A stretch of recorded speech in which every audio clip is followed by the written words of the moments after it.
Traversing the continent of Duki, Yi Yun has become a merchant of jars. Within these jars lie treasures from countless realms, and for each jar sold, Yi Yun is rewarded with a unique jar capable of delivering critical hits. The more jars he sells, the more abundant his rewards become. Consequently, the entire Duki continent has undergone a remarkable transformation. Yun Yun has unveiled the grass character sword technique from the perfect world, ascending to the rank of the supreme sword emperor.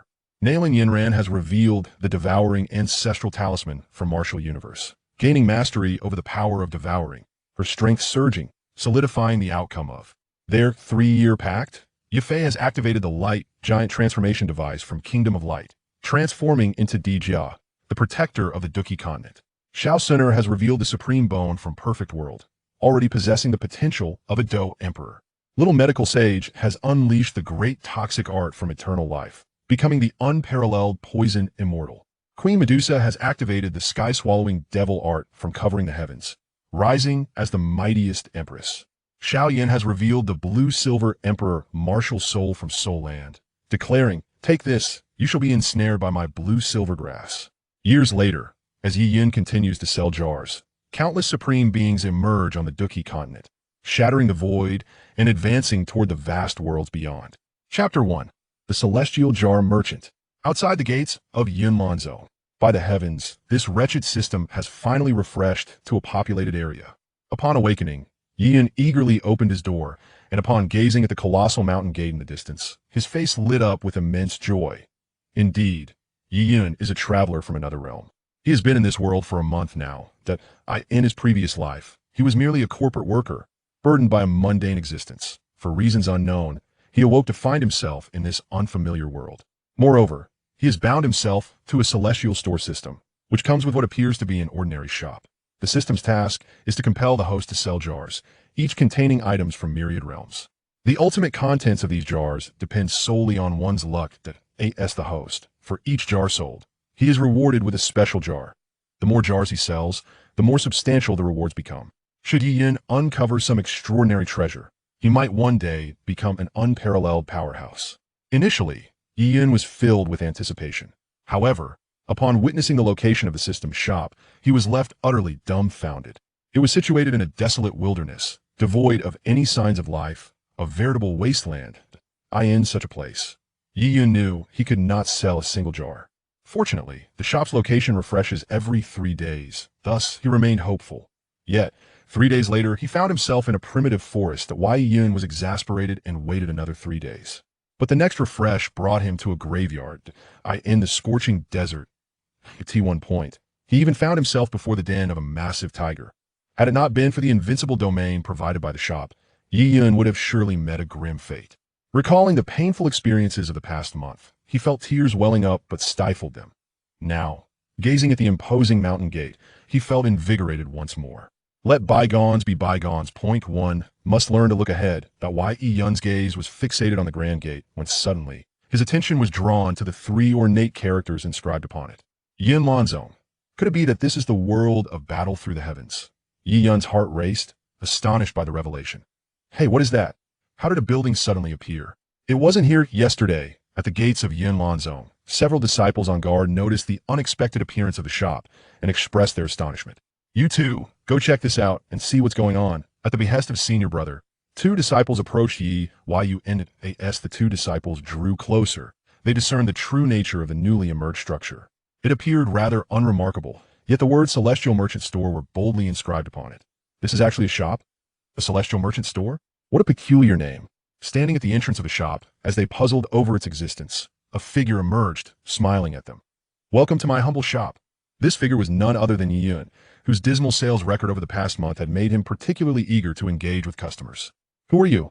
How dare you establish a shop at the gates of Yunlan Zone? Be gone at once. However, Yi Yun's warm greeting was met with cold disdain. The 2 guards, seeing Yi Yun's youthful appearance, quickly dropped their guard and began to berate him. Taken aback by such treatment, Yi Yun's demeanor grew cool as he responded, "What if I choose not to leave?" In response, the 2 gatekeepers sneered, "If you do not leave, we shall dismantle your shop and cast you down the mountain." Yi Yun remained unfazed, replying calmly, "Then by all means, feel free to try." What an arrogant brat. Today, I shall teach you a lesson. Seeing Yi Yun's audacity, The two guards were infuriated, drawing their swords and charging at him. Yet, just as they closed in within 3 meters of the shop, Yi Yun bellowed, "Begone!" In the next moment, an invisible force struck them, sending them crashing back several meters, rendering them unconscious. This scene did not escape the attention of the remaining disciples on guard as a senior disciple exclaimed in terror, "Quick, go summon Elder Yi from the outer gates." At the entrance of the shop, Yi Yun observed the commotion and smiled faintly. He had not anticipated making a sale with these guards. After all, each jar cost a staggering 100,000 gold coins. Such a luxury was far beyond the means of mere laborers. Now, creating such a stir might attract the attention of significant figures within Yunlanzong. Perhaps there was still a glimmer of hope for selling jars like tea this moment. In the outer plaza of Yunlanzong, 3 figures were engaged in conversation. Yin, during this visit to the Shao family to annul the engagement, we must not employ excessively aggressive tactics. This act of dissolution is inherently unjustifiable on our part. Should we appear too domineering, it will tarnish the reputation of our Yunlan sect. The speaker was a woman clad in a flowing white gown. Her elegant attire enveloped her voluptuous figure, while her lustrous hair was fashioned into an exquisite phoenix hairstyle. Her captivating countenance radiated tranquility, yet beneath her simple garb lay an undeniable air of grandeur and nobility. Opposite this white-clad woman stood a young maiden. The girl was adorned in a billowing, fitted moon-white robe, its wide sleeves trailing gracefully to the ground. A delicate silver sash encircled her slender waist, perfectly accentuating her exquisite silhouette. At times, her graceful curves were subtly revealed. Her hands were delicate, her skin reminiscent of polished jade, and her arched brows complemented by a charming smile that exuded a hint of ethereal elegance and aloofness. The maiden was stunningly beautiful, her tender earlobes adorned with green jade pendants that chimed softly with her movements, adding an unexpected touch of refinement. "Master, I understand," she replied respectfully, nodding in acknowledgement of the white-clad woman's words. The white-clad woman nodded slightly in response before directing her gaze towards an elderly man standing nearby. With her lips parting, she spoke earnestly. "Elder Ge, I entrust you with the care of Yin during our visit to the Shao family. Please ensure she remains unharmed." The elder solemnly assured, "Rest assured, sect leader, I shall safely escort the young sect master back to Yunlan's sect." It was revealed that the white-clad woman was none other than Yunlan's sect's leader, Yin, while the young maiden was her cherished disciple, the young sect master, Nalan Yin. The elder, Ge, served as the outer sect steward of Yunlan's sect. At this moment, Nalan Yin was preparing to depart for the Shao family in Wutan City to annul her engagement. Disaster strikes. Steward, something terrible has happened. Just as Ge was about to lead Nalan Yin away, a frantic mountain guard disciple rushed in, his face etched with panic. Chapter 2. Yin takes action. A swift resolution. What could have caused such alarm? Observing the flustered demeanor of the mountain guard disciple, Ge expressed his displeasure. "Esteemed steward, a situation has arisen. There are disturbances outside the mountain gate, and 2 of our junior disciples have been injured." Upon noticing the presence of the sect leader, the disciple felt a wave of relief and gradually recounted the events that transpired at the entrance of the Yunlan sect. Suddenly, a shop appeared before the mountain gate, a shop of the Myriad Realms, operated by a young man. After listening to the disciple's account, Yin furrowed her delicate brows, a flicker of curiosity igniting within her. Who would dare act so audaciously against the Yunlan sect, given its esteemed status? How dare they open a shop right before our gates? This is nothing short of an affront to the Yunlan sect. Gu Yi snorted coldly, his expression darkening, and turned to Yun, saying, "Allow me to handle this matter." However, Yin replied coolly, "I wish to see for myself." She was eager to discover what manner of young man possessed the audacity to not only establish a shop before the Yunlan sect, but also to injure its disciples. With that, her azure wings unfurled behind her, and with a gentle flap, she soared into the sky, heading towards the mountain gate. Nalan Yinran's eyes also sparkled with curiosity as she remarked, "Steward Ge, let us go and see as well." Gu Yi nodded in agreement. Yun's speed was remarkable. In no time, she arrived at the entrance of the Yunlan sect, her gaze immediately drawn to the newly erected building. Upon noticing the 2 unconscious mountain guard disciples lying on the ground, Yun's expression darkened as she slowly descended at the entrance of the shop. "You possess great audacity to harm the disciples of the Yunlan sect." Her voice was laced with fury as she addressed the establishment, which had not only opened before the gates of the Yunlan sect, but had also brutally injured its disciples. It had been years since the Yunlan sect had faced such provocation. Just then, the shop's door swung open, revealing a handsome young man. "Welcome to the shop of the Myriad Realms," he greeted warmly. This young man was, of course, Yun. Upon seeing the beautiful figure before him, he greeted her with enthusiasm. Realizing that the individual before her was indeed a young man, surprise flickered in Yun's enchanting eyes. But her expression quickly turned cold as she questioned, "Are you the owner of this shop? Why have you assaulted my disciples?" Unfazed by her anger, Yun replied nonchalantly, "They dared to strike at me, so they deserve punishment. Do you not understand that this is the territory of the Yunlan sect?" Yun retorted coldly. "And if it is?" Yun responded. Observing the imposing presence of the enchanting lady before him, Yun understood that if he did not demonstrate some skill today, this captivating woman would not settle down for a proper conversation. His tone shifted to one of firmness as he declared, "If you wish to engage in combat, feel free to try." Seeing her audacity in claiming the territory of the Yunlon sect, Yun, filled with indignation, retorted with a sardonic smile, "Very well. I shall experience your prowess." Without further ado, she summoned a cerulean longsword, directing it towards the myriad realmed shop with a swift stroke. Noticing Yi Yun's youthful appearance, Yun ultimately chose to show restraint. She did not aim her strike at him, but rather at the shop behind him. As the sword arc surged forth, a massive blue sword light sliced through the air with fierce momentum towards the establishment. However, just 3 meters from its target, the sword light abruptly halted, then shattered into nothingness. It was as if an invisible force had seized the cerulean blade and crushed it to oblivion. How could this be possible? Witnessing this spectacle, Yun's expression shifted, her beautiful eyes reflecting disbelief. Although she had not exerted her full strength in that strike, even those at the great fighter level would find it impossible to withstand it. Yet, this youth had seemingly done so with effortless ease. What truly astonished Yun was not merely that her strike had been countered, but rather the method by which Yun had accomplished it. She had sensed not a trace of battle aura emanating from him. How had he managed to withstand her attack? Furrowing her brows with concern, she regarded Yun with caution. "Who exactly are you?" As her spiritual force swept over him once more. Yun was certain that this young man bore no trace of battle cultivation. Yet, the earlier scene had undeniably attested to his strength. Could he be a venerable elder adept at maintaining youthful vigor? This thought flickered through her mind. However, upon observing the vitality in Yun's expressive eyes and the exuberance radiating from him, she quickly dismissed her previous conjecture. Regardless, the display he had just manifested had irrevocably altered her perception of him. After all, an ordinary shopkeeper could not possibly execute such bizarre feats. Noticing that the striking beauty was finally capable of normal conversation, Yun allowed a smile to grace his lips as he said softly, "I am Yun, the proprietor of this myriad realm shop.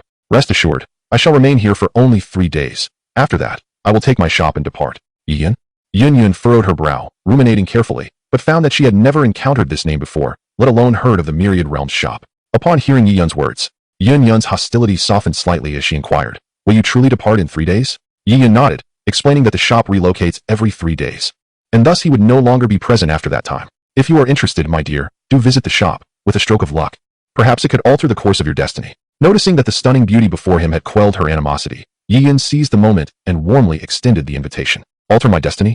At this, Yun paused, momentarily taken aback, before a smile crept across her lips. Such audacity from this youth. Yet, Yun's boldness had undeniably piqued her curiosity. She was eager to discover what marvels lay within this young man's shop, capable of such grand claims. With that thought, she sheathed her sword and strode purposefully toward the store, declaring, "I shall see what is so extraordinary about your establishment, my esteemed leader." Yun's heart raced at her words, and he scrutinized the captivating beauty before him more closely. Could it be that this enchanting figure was indeed Yun? After the initial shock, a wave of exhilaration washed over him. As the leader of the Yunlon sect, she was indeed a significant catch. It appeared that he was finally set to make his debut today. Chapter 3, The Fortunate Yun. Premium Experience Elixirs. Yun, filled with excitement, guided Yun into the interior of the shop.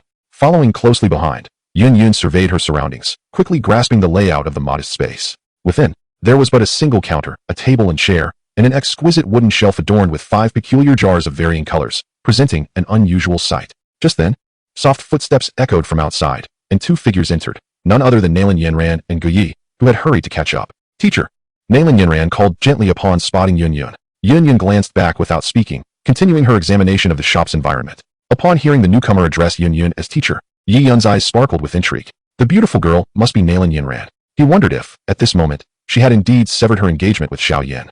"It seems there is nothing to purchase here," Yun remarked, casting a puzzled look at Yun after scanning the room. Yun smiled faintly and gestured toward the 5 jars on the shelf. "These are the items I have for sale, the all heaven jars." "All heaven jars?" Yun inquired, her expression one of confusion. "What do they contain?" "Everything you can imagine," Yun replied with a grin. "Martial arts techniques, combat skills, divine weapons, elixirs, spiritual herbs. There is nothing that these jars cannot produce, provided you can conceive of it." Such a marvel? Upon hearing this, Yun seemed to display a hint of interest, turning to Yun and inquired, "How much for this jar?" "Not expensive," Yun replied, crossing 2 fingers. "Only 100,000 gold coins for a single jar." "What? 100,000 gold coins for a jar?" Upon hearing this, Yun's eyes widened in disbelief as she exclaimed, "Are you joking?" At that moment, she could not help but think Yun must have lost his mind. 100,000 gold coins for a mere jar? Did he truly believe himself to be a fool? Behind Yun, Nalan Yanran and Guyi exchanged bewildered glances, their expressions suggesting they were regarding Yun as a simpleton. In the face of their skeptical gazes, Yun maintained his serious demeanor, stating, 100,000 gold coins for a jar is certainly not exorbitant. I will only remain here for 3 days. After that, I shall depart. I advise you to give it a try. Perhaps you might stumble upon an extraordinary opportunity." Observing Yi Yun's earnest expression, Yun furrowed her brows, feeling a twinge of hesitation. This fellow spoke as if he were utterly sincere. It appeared he was not merely attempting to deceive them. The sudden appearance of this shop outside the gates of Yunlan's sect, coupled with the mysterious aura emanating from this youth, lent a certain credibility to his words. However, as she gazed at the ordinary jars on the wooden rack, she found it hard to believe they contained anything of value. That said, 100,000 gold coins was not a significant sum for Yun. As the leader of Yunlan's sect, she certainly did not lack such coinage. After a moment's contemplation, she glanced at the composed Yun and resolved to give it a try. I shall take one jar, she declared. Fixing her gaze upon him and producing 100,000 gold coins to hand over, her tone calm and measured. Behind her, Nalan Yanran could hardly contain herself, exclaiming, Teacher, do not let him deceive you. Having not witnessed Yi Yun's earlier display of skill, she was naturally skeptical of his claims. Guyi, standing nearby, appeared hesitant to voice his thoughts. Yet, with her decision made, Yun was not one to waver easily. She cast a cool glance at Yi Yun and remarked, It matters not, it is merely 100,000 gold coins. I am curious to see what this jar truly holds. Best of luck, Yi Yun replied, a smile gracing his lips as he waved his hand, causing a jar to soar from the rack and land upon the counter.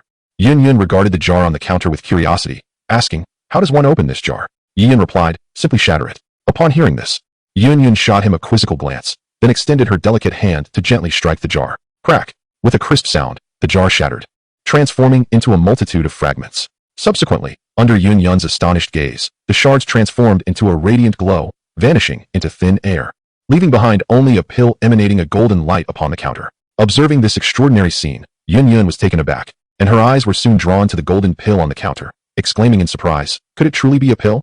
Yun raised her head to look at Yi Yun, inquiring with curiosity, What kind of pill is this? Yi Yun cast a glance at the golden pill and instantly discerned its specific attributes. Advanced Experience Pill, a miraculous elixir from a certain gaming realm.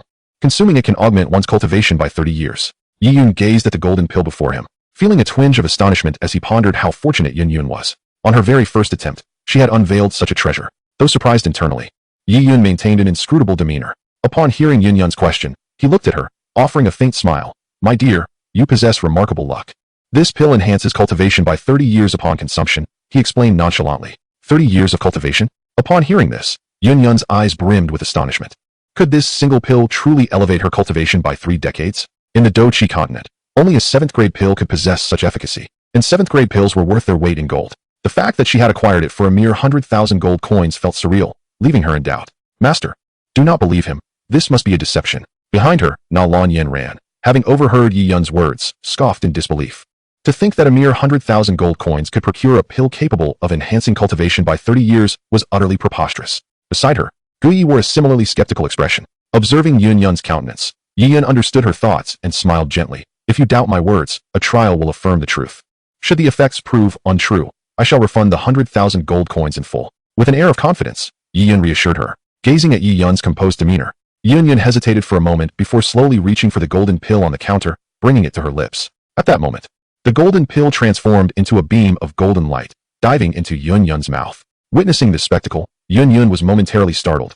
Just as she was about to voice her thoughts, her expression shifted dramatically. She suddenly felt an immense surge of energy erupting within her being. Chapter 4. Yun breaks through to Do Zone, shocking Yunlan's sect. What is this? Feeling the sudden outpouring of energy within her, Yun's expression changed. She could sense that this energy was vast and formidable. Moreover, she felt remarkably gentle, as she did not experience the excruciating pain associated with the eruption of energy within her. However, what perplexed her was her inability to absorb this energy.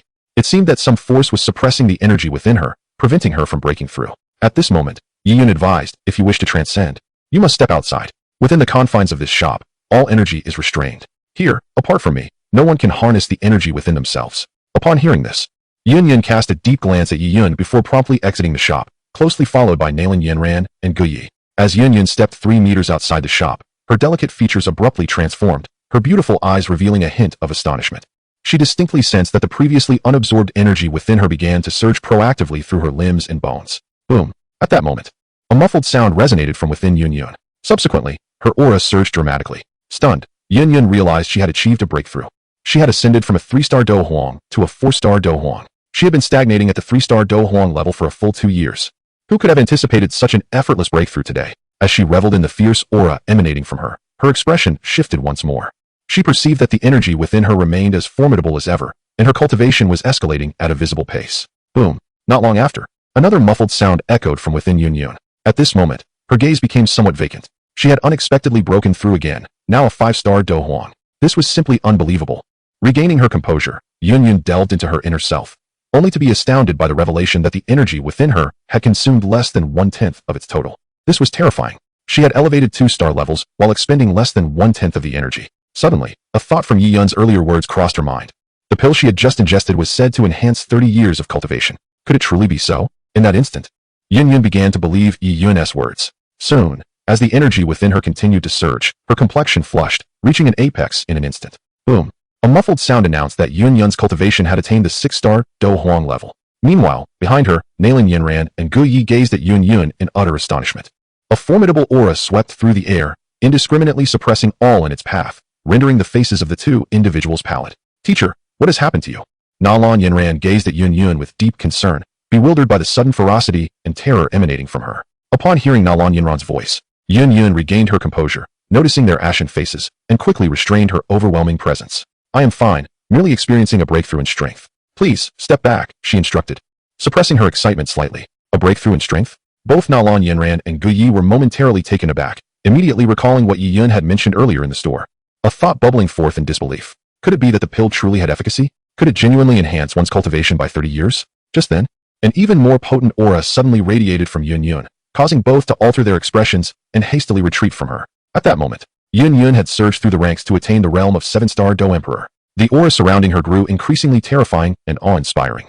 Clearly unaccustomed to the sudden surge of power, Yun struggled to control her own presence. Soon, some high-ranking members and elders of the Yunlan sect sensed the overwhelming energy permeating the air, initially believing a formidable figure had descended upon the Yunlan sect. Their expressions shifted dramatically as they hurried towards the sect's entrance. However, before they could reach the gates, an even greater force swept through the realm. As they sensed this formidable presence, the elders and high-ranking members of the Yunlan sect wore expressions of sheer horror, their hearts racing. Could it be that multiple powerful beings were assaulting the Yunlan sect? With this thought weighing heavily upon them, they quickened their pace towards the entrance. Outside the gates, Nalan Yinran and Gu Yi continued to distance themselves. They had now retreated over a kilometer from Yun.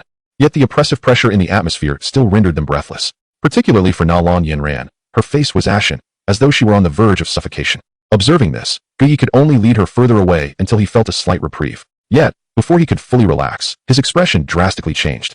The pressure had intensified once more. With a wry smile, Gu Yi continued to guide Nalan Yinran away. Meanwhile, the disciples guarding the mountain gates had already succumbed. Collapsing in a state of unconsciousness, in front of the store, Yun felt a sense of numbness wash over her. 9-star Do Emperor.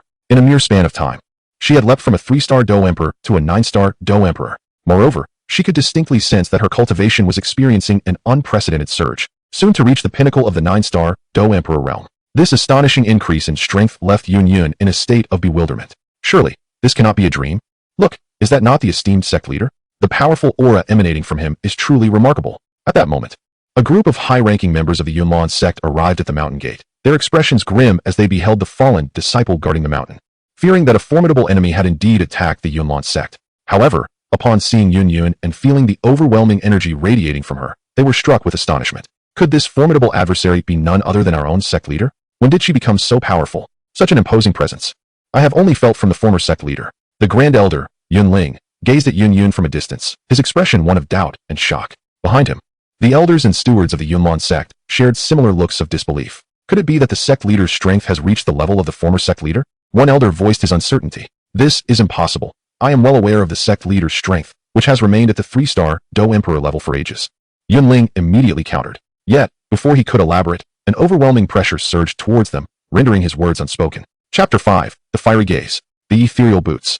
The terrifying aura swept through the air, and even the Grand Elder, at the Do Wang level, displayed a look of horror, his complexion paling slightly. What has transpired with the sect leader? Yunling stared in disbelief at the direction of Yun, feeling an unsettling tremor within his very soul. Such an immense pressure he had never encountered even from the former sect leader. This is utterly terrifying. At this moment, Yun's body had already lifted off the ground, suspended in midair. A colossal aura, akin to a slumbering dragon awakening, slowly permeated the space around her. The heavens trembled, the very fabric of space contorted, as if the entire Yunlan mountain itself shuddered slightly. Astonished gazes were fixed upon Yun in the void, their shock palpable, as though their souls quivered in response. This is too terrifying. This energy is immensely powerful. Could it be that the sect leader has broken through to the Dozong realm? A flicker of dread flashed through Yunling's eyes as he exclaimed in disbelief. The Dozong realm. Upon hearing this, The high-ranking members of the Yunlan sect were collectively jolted. Their first reaction was one of incredulity. A Dozong expert. That is the realm the former sect leader tirelessly pursued for years without achieving a breakthrough. The young leader's sudden breakthrough into the Dozong realm seemed utterly implausible. However, as they beheld the solitary figure suspended in the void, emanating an overwhelming force, the senior members of the Yunlan sect fell into a contemplative silence. At that moment, Yun stood poised in the air, exuding an aura of terrifying might, resembling a sword that cleaves through the endless heavens above. Had she truly ascended to the Dozong realm? In the emptiness, feeling the boundless power coursing through her veins, Yun murmured to herself, her beautiful eyes reflecting disbelief. This moment felt surreal, as if she were ensconced in a dream. Yet, as she acutely sensed the immense strength within her, even the typically composed Yun could not help but tremble. After a while, her thoughts gradually settled, and her gaze swept over the assembled high-ranking members of the Yunlan sect. Subsequently, she descended gracefully from the void, landing softly upon the ground. Concurrently, the terrifying pressure that had pervaded the air dissipated entirely. The leader has descended. As they observed Yun's return to solid ground and noted the absence of the oppressive atmosphere, Yunling and the others felt a surge of curiosity, eager for an explanation from her. Especially the remarkable surge in Yun's power left them in awe. Leader, has your strength truly reached the Dozong? Yunling inquired eagerly as he approached her. Yun met his gaze and nodded lightly, but before he could pose further questions, she made her way towards a nearby shop. Her eyes sparkled with fervor at the sight before her. A single elixir purchased for a mere 100,000 gold coins had propelled her from a 3-star Do Huang to the Dozong realm. What treasures might she uncover if she were to acquire all the remaining jars? The thought ignited a flicker of excitement within the typically calm and composed Yun. Behind her, Yunling and the others remained silent, following her gaze to the newly appeared shop. How did this building suddenly come into existence? Yunling pondered, a hint of confusion evident in his eyes as he surveyed the ordinary shop. Just then, Guyi arrived, supporting the visibly weakened Nalan Yanran. Upon seeing her, Yunling felt a rush of concern and approached her, asking, Yanran, what on earth is happening? Yet, Nalan Yanran did not spare him a glance. She merely continued toward the shop, calling out, Teacher, save a jar for me too. Yunling was momentarily taken aback, feeling a twinge of dissatisfaction. It seemed this young lady was rather oblivious to the nuances of etiquette. Reluctantly, he directed his gaze toward Guyi, who lingered behind, and with a tone imbued with authority, he inquired, Guyi, what was that about? However, before he could finish his statement, Guyi hastened toward the shop, exclaiming, Young master, do save a jar for me. Seeing that none of the three acknowledged him, Yunling's expression grew dark, his eyes flickering with indignation. As a revered elder of the Yunlan sect, he was accustomed to respect, and such blatant disregard incited his wrath. He fixed his gaze on the unassuming shop before him, and after a moment's pause, he coldly declared, I shall uncover who dares to engage in such trickery here. With that, he dramatically waved his sleeve and strode toward the shop. The senior members of the Yunlan sect exchanged glances, perplexed, before following suit. Boss, bring me 2 more jars. Upon entering the shop, Yun eagerly produced 200,000 gold coins and called out to Yun. Certainly, Yun responded with a smile, waving his hand, causing the 2 jars on the shelf to float gracefully to the counter. As Yun beheld the jars, a flicker of excitement sparked in her eyes, and she promptly shattered one. As the shards transformed into radiant light, a pair of silver boots materialized on the counter. Just a pair of boots? Yun was momentarily taken aback, her expression shifting to one of confusion. The silver boots were adorned with intricate, arcane runes, and on either side, several azure gemstones were embedded, exuding an air of magnificence. However, the boots were no larger than the palm of her hand. How could one wear them? Boss, what purpose do these boots serve? Unable to decipher their significance, Yun turned to Yun for clarification. Upon hearing her question, Yun cast a casual glance at the silver boots and immediately accessed all relevant information. Lightfoot boots, a wondrous item from the Valoran realm, adaptable to the user's physique. Automatically adjusting size, it also allows for a virtual appearance, concealing its form while bestowing the effects of the equipment. Effect, automatic cleansing of the foot, speed enhancement of 10. After reviewing the attributes of the silver boots, a glimmer of surprise crossed Yun's eyes. A pair of speed boots? I can't believe they can be unearthed here. Yun's luck is truly extraordinary. Indeed, the boots she had obtained were akin to an item from a game called League of Legends, which Yun had played in his previous life. Chapter 6, The Return of 1,000 Swords. The Devouring Ancestor Symbol. On the surface, the Lightfoot boots merely offered a speed increase of 10, which seemed rather modest. Yet, one must not forget that this artifact provided such enhancement to anyone who wielded it. Perhaps, for a fighter at the level of a duelist, a mere enhancement of 10 in speed may hold little practical significance. After all, even techniques of the yellow rank possess such capabilities. However, when it comes to formidable beings like the Do Zun or Do Shang, any increment in strength becomes monumental. The lightness boots, being devoid of rank restrictions, bestow the same 10-speed enhancement even upon a Do Shang. Under equivalent circumstances, this 10-speed boost could very well be the pivotal factor in determining the victor among the powerful. Congratulations, you have uncovered a treasure. Yun gazed at Yun, a flicker of intrigue illuminating his eyes. The quality of the treasures unearthed from the celestial jar is entirely dictated by fortune. Clearly, Yin Yun's luck is exceptional. First, she procured a high-grade experience elixir, and now, the lightness boots. The worth of these two items undoubtedly far exceeds 100,000 gold coins. In this instance, Yin Yun has indeed struck gold. Yi Yun felt a twinge of envy, wishing he too possessed such fortuitous luck. Curiosity piqued. Yin Yun inquired, "What treasure is this?" Subsequently, Yi Yun began to elucidate the functions of the lightness boots. Upon hearing this, Yin Yun's face transformed with astonishment. A permanent enhancement of 10 in speed. Moreover, the ability to alter form at will and even become invisible. Does such a treasure truly exist in this world? As she gazed at the silver boots upon the counter, a hint of skepticism flickered in her beautiful eyes. Could such a modest pair of boots possess such extraordinary effects? Yi Yun replied nonchalantly, "If you doubt it, you may verify it for yourself." Yin Yun asked, "How shall I verify it?" Yi Yun responded, "Simply hold the lightness boots and silently invoke their use in your mind." Upon hearing this, Yin Yun complied, delicately lifting the silver boots from the counter and mentally whispering, "Use." In the next moment, the silver boots transformed into two streaks of radiant light, soaring towards her feet. As a cascade of light enveloped her, Yin Yun looked down to find her feet adorned with the exquisite silver boots, adorned with intricate runes and gemstones, radiating beauty. Astonishment graced Yin Yun's features as she tentatively took a few steps. Her expression shifted. She distinctly felt as if an ethereal buoyancy had been added to her feet, rendering her movements even more graceful. "Ah, what beautiful boots!" At that moment, an exclamation of surprise echoed through the room. It was Na Lan Yin Ran, who, upon entering, immediately marveled at the silver boots adorning Yin Yun's feet. "Teacher, have you uncovered yet another new treasure?" Upon hearing this, a radiant joy illuminated Yin Yun's stunning visage, and she could not resist sharing the remarkable capabilities of the lightness boots with Na Lan Yin Ran. Upon hearing about the effects of the light spirit boots, Nalan Yinran's delicate face instantly illuminated with joy and envy. Glancing at the two jars on the wooden rack, she produced 100,000 gold coins and addressed Yi Yun. "Boss, I would like one jar as well." Having witnessed the two treasures revealed by Yin Yun, Nalan Yinran no longer harbored any doubts about Yi Yun and was filled with anticipation for the treasures contained within the jar. "Very well, as you wish," Yi Yun replied, accepting the gold coins. With a casual wave of his hand, a jar soared from the rack and gently landed on the counter. Nalan Yinran gazed at the jar before her, her beautiful eyes shining with expectation. What kind of treasure would she unveil? At that moment, Yin Yun had regained her composure after the excitement of the light spirit boots and gently tapped the remaining jar on the counter. In an instant, radiant light erupted, capturing Nalan Yinran's attention. Eventually, as the light dissipated, a black scroll emerged. Yi Yun cast a glance at it, and information about the black scroll instantly appeared before his eyes. 10,000 swords returned to one of the premier sword techniques from the Finyan world, comparable in power to high-grade Earth-level combat skills in this realm. The revelation of the 10,000 swords returned to one astonished Yi Yun. In his previous life, he had watched Feng Yun and was well aware of this technique. The 10,000 swords returned to one represented the pinnacle of swordsmanship. When unleashed, it was akin to a servant bowing before a master. As if in reverence to a divine being, the sword strikes would emit an unparalleled ferocity, transforming the user into a wisp of smoke, with the force radiating outward, unleashing a tempest of countless blades. The spectacle was breathtaking, a web of swords soaring through the air, fierce and unmatched. It could be said that this technique was not only immensely powerful but also grand in its display, a true tool for ostentation. In his previous life, when he saw the character Nameless execute the 10,000 swords return to one, he was filled with envy. Yet now, the object of that envy had shifted to Yun Yun before him. This woman truly possessed extraordinary fortune. She had opened 3 jars, each containing a rare treasure. She was undoubtedly a paragon of luck. Yin Yun picked up the black scroll from the counter and began to examine it with delight in her eyes. The 10,000 swords returned to one is actually a sword technique. A sword technique, indeed, which referred to the art of swordsmanship in combat.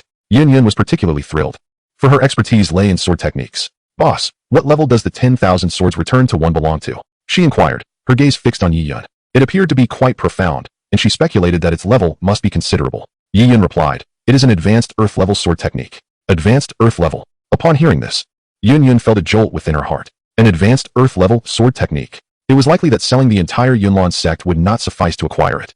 With nearly 100,000 gold coins, she managed to acquire it. At that moment, Yun Yun felt an overwhelming sense of happiness, nearly fainting from delight. Gui had also reached the shop by this time, and upon hearing her words, a look of astonishment crept onto his aged face. To obtain a high-level Earth stage fighting technique for 100,000 gold coins seemed utterly absurd. A high-level Earth stage fighting technique? Nearby, Nalan Yinran, upon hearing this, wore an expression of disbelief on her exquisite face. Soon after, her gaze fell upon the jar she had purchased, her beautiful eyes brimming with anticipation. With a soft clap, the jar on the counter shattered into pieces, accompanied by a dazzling radiance. Only a black rune remained on the counter. Nalan Yinran fixed her gaze intently on the black rune, her brows furrowing. What could this be? The black rune appeared profoundly mysterious and somewhat eerie, resembling a living entity, constantly shifting its shape, with the strange symbols upon it writhing incessantly. Boss, what is this? Nalan Yinran stared at it for quite some time, unable to discern its nature, and ultimately turned her gaze towards Yi Yun. Yi Yun glanced at it, his eyes narrowing slightly. This master and disciple pair had indeed struck an astonishing stroke of luck. The Devouring Ancestral Rune, one of the 8 ancestral runes from the martial movement world, upon merging with the soul, grants the ability to master devouring power, allowing one to consume and refine all things. Chapter 7. High-level mysterious stage fighting technique. The cloud-pushing palm. In his past life, Yi Yun had read martial movement.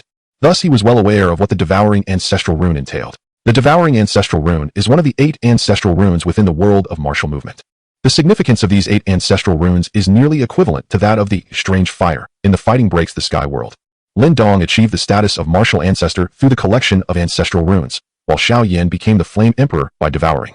Both characters originate from the same author, and this golden finger concept bears striking similarities. However, despite their equal standing, Yi Yun felt that the utility of these 8 ancestral runes far surpassed that of the. After all, there are only 8 ancestral runes, whereas there are no less than 24 types of. Yi Yun's gaze lingered on the black rune on the counter, his mind racing with thoughts of the various applications of the Devouring Ancestral Rune. The Devouring Ancestral Rune obtained from the jar differed from that in the martial movement world, and could not be entirely equated. The original Devouring Ancestral Rune possessed a rune spirit, rendering it immensely powerful. In contrast, the Devouring Ancestral Rune procured from the jar appeared to have undergone systematic processing. While it retained most of its abilities, all else had been erased. Once fused with the soul, it could unleash the capabilities of the Devouring Ancestral Rune. It could be said to be extraordinarily convenient. In terms of power, while it may not be the most formidable among the 8 ancestral runes, its abilities are undoubtedly the most enigmatic. Lin Dong possesses the remarkable ability to assimilate all ancestral symbols within his being, relying on the devouring force of these symbols to encompass others. Furthermore, the consumption of ancestral symbols can unlock numerous formidable techniques, such as the Devouring Fist and the Devouring Realm. As visions of the various capabilities of the ancestral symbols flashed through his mind, he turned to the eagerly awaiting Nalan Yinran, suppressing feelings of envy and jealousy, and spoke calmly. This artifact is known as the ancestral symbol of devouring. Its function is difficult to articulate succinctly. Once you integrate it into your soul, you shall comprehend its entirety. The ancestral symbol of devouring? Integrated into my soul. Nalan Yinran's beautiful eyes reflected a look of perplexity. Can this black rune truly merge with the soul? Beside her, Yin Yun could not help but direct her gaze towards the enigmatic black rune on the counter, scrutinizing it for a considerable time before confirming that she had never encountered such a thing before. However, esteemed merchant, how am I to integrate it into my soul? Nalan Yinran inquired. Yi Yun replied, simply grasp it in your hand and silently invoke its use in your heart. Oh, upon hearing this, Nalan Yinran nodded and took the black rune from the counter. A faint chill coursed through her heart, causing her to shiver slightly. Reflecting on Yi Yun's words, she silently intoned, use. In the next moment, the black rune in Nalan Yinran's hand suddenly emanated a bizarre and shadowy radiance, as if it sought to absorb the very essence of the soul. Yin Yun, catching a glimpse, felt a sudden chill run down her spine, her heart racing, and she quickly averted her gaze. The onlooker Gu Yi was even more affected. His complexion turned ashen, and fear filled his eyes. Merely glancing at it had made him feel as though his soul were being drawn away, leaving him in a state of trepidation. At that moment, the black rune transformed into a streak of dark light, piercing directly into Nalan Yinran's third eye, vanishing without a trace. Ah! Nalan Yinran gasped in shock, letting out a cry before succumbing to unconsciousness. Yinran! Yin Yun exclaimed, promptly catching Nalan Yinran in her arms. Her expression fraught with anxiety as she called out to her several times. Yi Yun, observing the scene, remarked nonchalantly, there is no need for alarm. Once she awakens, she will have fully mastered the power of the ancestral symbol of devouring. Were it not for the system simplifying the ancestral symbol, how could someone with Nalan Yinran's modest strength ever grasp its power? Upon hearing this, Yin Yun felt a wave of relief wash over her, though concern still lingered in her gaze. Yi Yun glanced at her and then pointed behind her, causing a bed to materialize in thin air. He addressed Yin Yun, assist her in resting for a while. Thank you. Surprised by the sudden appearance of the bed, Yin Yun expressed her gratitude to Yi Yun as she helped Nalan Yinran lie down, her mind reeling with astonishment at Yi Yun's abilities. Creating objects out of thin air? What kind of power is this? Even a formidable Do Saint would not possess such a capability, would they? In a moment, Yin Yun gazed at Yi Yun, feeling an increasing sense of mystery surrounding the individual. At that instant, a group of senior members from the Yunlan sect, led by Yun Ling, had already entered the shop. Master, what has happened to Yinran? Yun Ling inquired, his brow furrowed as he beheld the unconscious Nalan Yinran. Yin Yun, lost in her thoughts, offered a dismissive shake of her head and replied softly, it is of no concern, she is merely in a temporary slumber. Upon hearing this, Yun Ling nodded and proceeded to survey the shop, scrutinizing every detail. Meanwhile, Guyi was eagerly anticipating the treasures that his purchased jar might yield. Feeling a surge of anxiety at the arrival of Yunling and the others, he hastily placed a palm upon the jar. In an instant, radiant light burst forth, captivating the attention of everyone in the shop, including the newly arrived Yunling and his companions, who exhibited expressions of astonishment. As the brilliance faded, a gray scroll remained upon the counter. Yi Yun cast a glance over it, immediately comprehending all the information contained within. The Pylon Palm, a sophisticated technique from the world of wind and cloud, characterized by unpredictable movements and formidable power, comparable to high-level Shin-tier combat skills in this realm. Yi Yun's eyes flickered with surprise. It was yet another artifact from the world of wind and cloud. Although the Pylon Palm possessed considerable strength, it paled in comparison to the extraordinary martial arts such as the return of 10,000 swords. Nevertheless, it was still commendable. A high-level Shin-tier combat skill was worth at least several 100,000 gold coins. Guyi had indeed struck a lucrative deal with this acquisition. Yi Yun found himself puzzled. Why did every member of the Yunlan sect appear to possess such remarkable luck? The items they unveiled were valued far beyond 100,000 gold coins. What profit could the system possibly yield from such generosity? Or was it that, on this inaugural day of business, the system had intentionally been lavish to establish a reputation? At this moment, Guyi had already unfurled the scroll and was meticulously examining its contents. After a brief while, he looked expectantly at Yi Yun and inquired, "Boss, what level of combat skill does this Pylon Palm represent?" Having perused the scroll, he felt it to be extraordinary and harbored hopes that it might even be a ground-tier combat skill. If so, he would have truly struck gold. Yi Yun regarded him with a calm expression and replied, "It is a high-level Shin-tier skill." Upon hearing this, Guyi was momentarily taken aback, a flicker of disappointment crossing his mind. However, reflecting on the fact that he had acquired a high-level Shin-tier combat skill for 100,000 gold coins, he felt a surge of joy. Yet, with Yun Yun's earlier example in mind, he managed to temper his expression. After all, for the same sum of 100,000 gold coins, someone else had drawn a divine elixir capable of enhancing cultivation for 30 years, alongside a high-level ground-tier combat skill.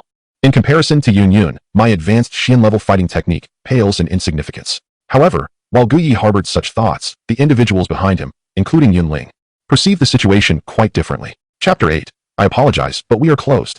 Yunling's gaze fixated on the scroll in Guyi's hand, his eyes gleaming with intrigue. The elders of the Yunlan sect behind him displayed expressions of astonishment as well. They had all witnessed the extraordinary moment when Guyi shattered the jar and overheard the dialogue between Yi Yun and Guyi. Could an advanced Shin-level fighting technique truly be concealed within this seemingly ordinary jar? Furthermore, it appeared to be intimately connected to the young man before them. With a flicker of unusual brilliance in his eyes, Yunling approached Guyi and inquired gravely, "Guyi, what is the meaning of this? Is this scroll in your possession genuinely an advanced Shin-level fighting technique?" His intense focus remained fixed on the scroll. Feeling the weight of Yunling's gaze, Guyi's heart tightened.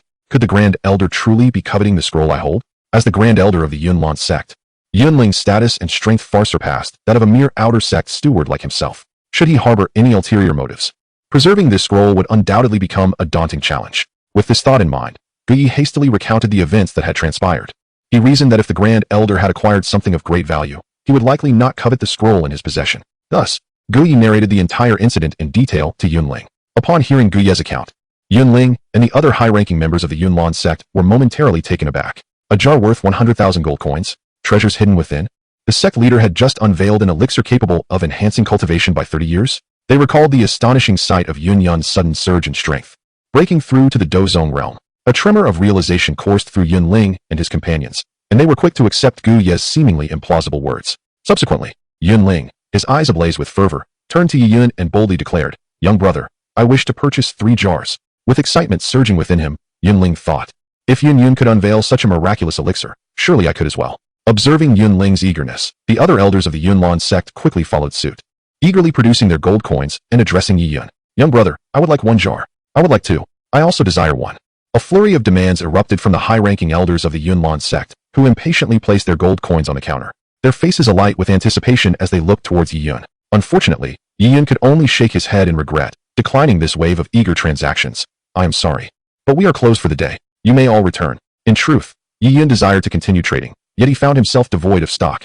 The system provided only 5 jars each day, and today's quota had been entirely sold out. "Are you closed?" Upon hearing this, Yunling was momentarily taken aback, exclaiming, "No, young brother, we have come all this way. How can you turn away customers?" "Indeed, young brother, we have already prepared our funds. Please sell us a few jars." The principle of exchanging money for goods should be clear to you, young brother. The elders of the Yunlan sect behind him echoed this sentiment. Learning that Yun Yun and Guyi had procured fine items from the jars, the high-ranking members of the Yunlan sect became exceedingly curious about the jars sold by Yi Yun. At this moment, Yi Yun suddenly declared that he was closed for business and would not sell anymore. Naturally, they felt displeased and found it unacceptable. Faced with their enthusiasm, Yi Yun could only shake his head in resignation, then pointed to a nearby wooden rack, saying, "I apologize, my goods have already been sold out. There is nothing I can do." Sold out? How could this be? Hearing this, Yun Ling and the others were stunned.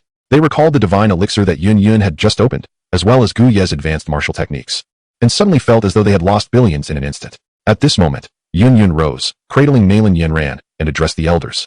"Since the proprietor has stated there is no stock left, esteemed elders, it would be best to take your leave." As she spoke, Yun Yun cast a glance at Yi Yun, harboring a deep sense of wariness. During their earlier confrontation, she had not gauged his strength, dismissing it due to his youth.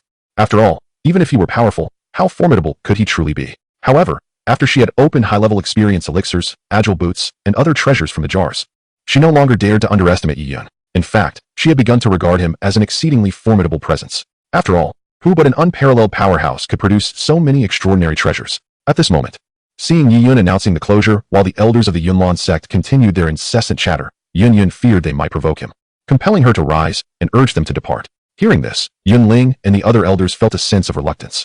Had they arrived a bit earlier, perhaps that extraordinary divine elixir would now belong to them. Contemplating this, the elders of the Yunlan sect felt an immense sense of regret. "Young brother, is there truly nothing left?" Yun Ling unwillingly persisted, harboring a glimmer of hope that Yi Yun might still possess private stock. "Yes, young brother, price is not an issue. I am willing to offer 150,000 gold coins per jar. The old man is willing to offer 250,000 gold coins for one. The old man is willing to offer 300,000 gold coins for one." In just a few exchanged words, the price soared to 300,000 gold coins. Yun Long let out a cold snort, casting a sweeping glance over the crowd, and with an air of grandeur declared, "I am willing to offer 400,000 gold coins for one." These elders are the high-ranking members of the Yunlan sect, who have amassed considerable wealth over time, so money is of little concern to them. Naturally, they believe that if they could procure treasures akin to those of Yun Yun, spending any amount would be inconsequential. After all, such divine elixirs cannot merely be bought with gold coins. At the very least, acquiring a high-level martial skill like Gu Yes would not be a loss. In their eyes, this transaction is undoubtedly profitable. Observing the frenzied behavior of these individuals, Yi Yun couldn't help but twitch the corners of his mouth. Goodness, it has escalated. Shaking his head, Yi Yun could only helplessly remark, "If you are interested, please arrive early tomorrow. There are only 5 spots available." "Tomorrow, you say?" Upon hearing Yi Yun's words, the high-ranking members of the Yunlan sect were immediately taken aback, their faces lighting up with joy. Yi Yun nodded, stating, "This establishment will remain here for 3 days. I hope you all seize the opportunity." 3 days? The boss. That is rather brief. Yun Long, wearing a warm smile, suggested, "Young brother, why not stay a bit longer? Since you have come to our Yunlan sect, it would be a pleasure for us to extend our hospitality." "Indeed, young brother, since you have made the rare visit to our Yunlan sect, you should stay for a few more days. I speak on behalf of the Yunlan sect in welcoming you to remain for an extended stay." Seeing Yun Lung speak, the other elders were equally unwilling to be outdone, urging Yi Yun to prolong his visit. Amused by the enthusiasm of the Yunlan sect elders, Yi Yun found it quite humorous. All right, this establishment is closing, please return." With that, Yi Yun waved his hand, and the gold coins on the counter flew forth, transforming into a cascade of golden light that directly entered the storage rings of the Yunlan sect elders. Witnessing Yi Yun's display of skill, Yun Lung's spirit entered his storage ring to take a look, and his face instantly revealed a look of astonishment. The other elders displayed varied expressions, their hearts filled with relief.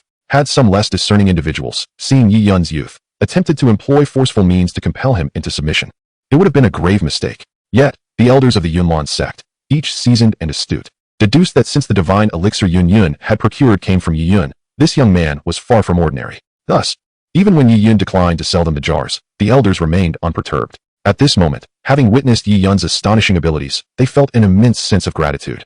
Had they chosen to act immediately, the outcome might have been rather grim. Filled with uncertainty and having been momentarily subdued by Yi Yun's prowess, Yin Ling could not help but inquire, "Boss, when will you open tomorrow?" Perhaps feeling a tinge of trepidation, Yin Ling addressed Yi Yun not as brother but as boss, akin to Yin Yun's address. "When will you open?" Yi Yun was momentarily taken aback by the question. To be candid, he himself was unsure. Over the past few days, he had cultivated a habit of waking naturally before opening the shop. After all, with merely 5 jars, what was the need to rise so early? It bore no real necessity and would not augment sales. With this thought, a smile graced Yi Yun's face as he cryptically responded, "Everything is left to fate." Everything left to fate? What does that mean? Upon hearing Yi Yun's words, Yun Ling and the others were left in a state of bewilderment, further deepening the aura of mystery surrounding Yi Yun. Suddenly, in the midst of their confusion, they found themselves startled.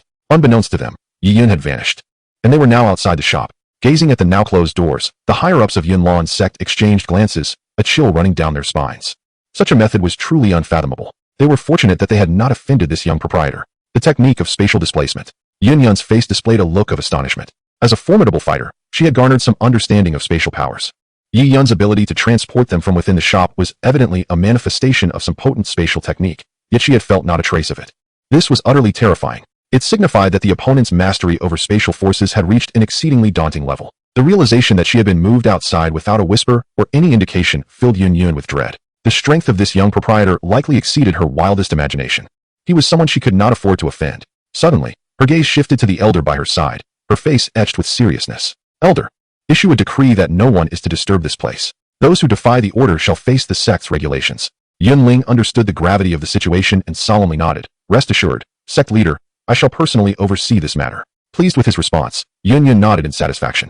After instructing the elders to depart swiftly, she cradled Nalan Yinran and made her way into the depths of Yunlan's sect. Meanwhile, inside the shop, after dismissing the crowd, Yi Yun directly opened the back door and stepped inside, vanishing from sight. It was evident that the back door led to a realm of wonders. When Yi Yun's figure reappeared, he found himself in a charming estate. Although the manor was modest in size, it exuded an air of elegance. Encircled by white walls, adorned with drooping green willows, it featured 3 arching flower-laden gates and a corridor that gracefully embraced the courtyard on all sides, where pathways converged and rocks were artfully placed. The entire garden was a vibrant tapestry of blossoms, exquisite and delicate, with the rear courtyard brimming with roses and even a serene pond. This was indeed Yi Yun's home, a gift bestowed upon him after binding with the system, a novice package of sorts. Upon arriving at the estate, Yi Yun made his way directly to a gazebo nestled in the heart of the grounds, where anticipation flickered across his face. System, commence the settlement of today's task rewards. He silently urged. Ding. Congratulations, host, on completing today's tasks. Ding. Commencing reward calculation. Settlement complete. Ding. Detection indicates the host has sold 5 jars today. Congratulations on receiving 5 exclusive jars. As the melodious sound echoed in his mind, a radiant smile illuminated Yi Yun's face. After spending considerable time in this world, he was finally making his debut. Ding. Detection confirms the host possesses 5 exclusive jars. Would you like to extract them? Naturally. Yi Yun could hardly contain his excitement. Extract immediately. Ding. Extraction successful. At the moment Yi Yun's words faded, 5 jars materialized before him, arranged neatly upon the stone table in the gazebo. These were the exclusive jars rewarded by the system, yet they appeared indistinguishable from those sold in the shop. What constituted their exclusivity? Yi Yun furrowed his brows, intrigued by the apparent similarity. He pondered aloud. I must discover what sets them apart. With a determined expression, he extended his hand and struck one of the jars. In an eruption of radiant light, a fragment of a golden page materialized upon the stone table. What is this? Gazing at the incomplete golden page, Yi Yun's eyes reflected a flicker of confusion, but in the next moment, all the information regarding the fragment unfolded before him. Godly Elephant Suppression Technique Fragment, an unparalleled skill created by the Supreme Sovereign, asserting that the human body is composed of endless particles. Should each particle cultivate the power of the godly elephant, tearing the heavens and splitting the earth, and even bringing down stars, would be well within reach. The Godly Elephant Suppression Technique. This extraordinary cultivation method. After absorbing the details of the incomplete golden page, Yi Yun felt a profound shock resonate within him. In his previous life, he had traversed the world of web literature, and he knew that this technique originated from the Holy King world. It was essential to note that the Godly Elephant Suppression Technique was the exclusive cultivation method of Yang Daxiang from the Holy King world. Should one reach its pinnacle, they could potentially ascend to the status of an unparalleled Holy King, their power rivaling that of a great Luo golden immortal in the vast primordial realms. Why was Yang the elephant able to sing triumphantly, suppressing the heavens from a state of near demise to become an unparalleled powerhouse? Aside from his extraordinary courage and ruthless demeanor, the fundamental reason lies in the possession of this supreme king-level technique. Now that he has acquired this unparalleled skill, it is not an exaggeration to say that, while he may not ascend to the heights of a celestial overlord like Yang, he can certainly dominate the world of Do Pu. Chapter 10, a 100-fold critical hit. Opting for the complete edition of the Divine Elephant's Prison Suppression Technique. Alas, what a pity. Gazing at the incomplete golden page before him, after a fleeting moment of exhilaration, Yi Yun was engulfed by profound disappointment. The might of the Divine Elephant's Prison Suppression Technique was indisputable. However, the predicament was that the technique he held was but a fragment. Although even this incomplete version could allow Yi Yun to roam the Do Chi continent unchallenged if he could cultivate it successfully, who would wish for a mere remnant of such a transcendent art? Yi Yun felt an undeniable sense of regret. Ding! Congratulations, host, for acquiring the incomplete version of the Divine Elephant's Prison Suppression Technique and triggering a 100-fold critical hit, resulting in a 100-fold reward. The options for the 100-fold reward were as follows. Option 1. 100 incomplete golden pages of the Divine Elephant's Prison Suppression Technique. Option 2. Complete edition of the Divine Elephant's Prison Suppression Technique. In the midst of Yi Yun's overwhelming despondency, a sudden notification rang in his mind, presenting him with two choices: a 100-fold critical hit, a selection of quantity versus quality. Upon hearing this unexpected announcement, Yi Yun was momentarily taken aback, but soon a glimmer of joy illuminated his face. With just a cursory glance, he immediately made his choice. I choose option 2. What use was 100 incomplete golden pages? Even a fool could discern the superior choice. Ding! Congratulations, host, for obtaining the complete edition of the Divine Elephant's Prison Suppression Technique. Haha, I knew it. Since this is my exclusive treasure, it could never be ordinary. To discover that these special treasures could trigger critical hits filled Yi Yun with excitement. This revelation granted him a significant advantage over those who merely purchased treasures. His rate of growth would surely surpass all others. Despite Yi Yun's imposing demeanor in the shop, where he often flaunted his prowess, in reality, he was merely a weakling with little combat ability. Within the confines of the store, he relied on the system's invincible domain, ensuring his safety. However, once he stepped outside, he was nothing. A mere fighter could easily pin him to the ground. Unless Yi Yun chose to remain hidden within the shop for eternity, with his current strength, he would be at risk of being swiftly eliminated the moment he crossed the threshold. Having traversed to this new realm, Yi Yun naturally did not wish to spend his entire life hidden within the confines of a shop. Such a fate would be unbecoming of a time traveler. What true man does not harbor dreams of greatness? Who does not yearn to roam the world with sword in hand, seeking vengeance and justice? As the saying goes, drunk, I rest upon the beauty's knee. Sober, I grasp the power of the world. In 10 steps, I slay a man. 1,000 miles, I leave no trace. It would be disingenuous to claim he did not desire the exhilarating sensation of invincibility, accompanied by a beautiful companion.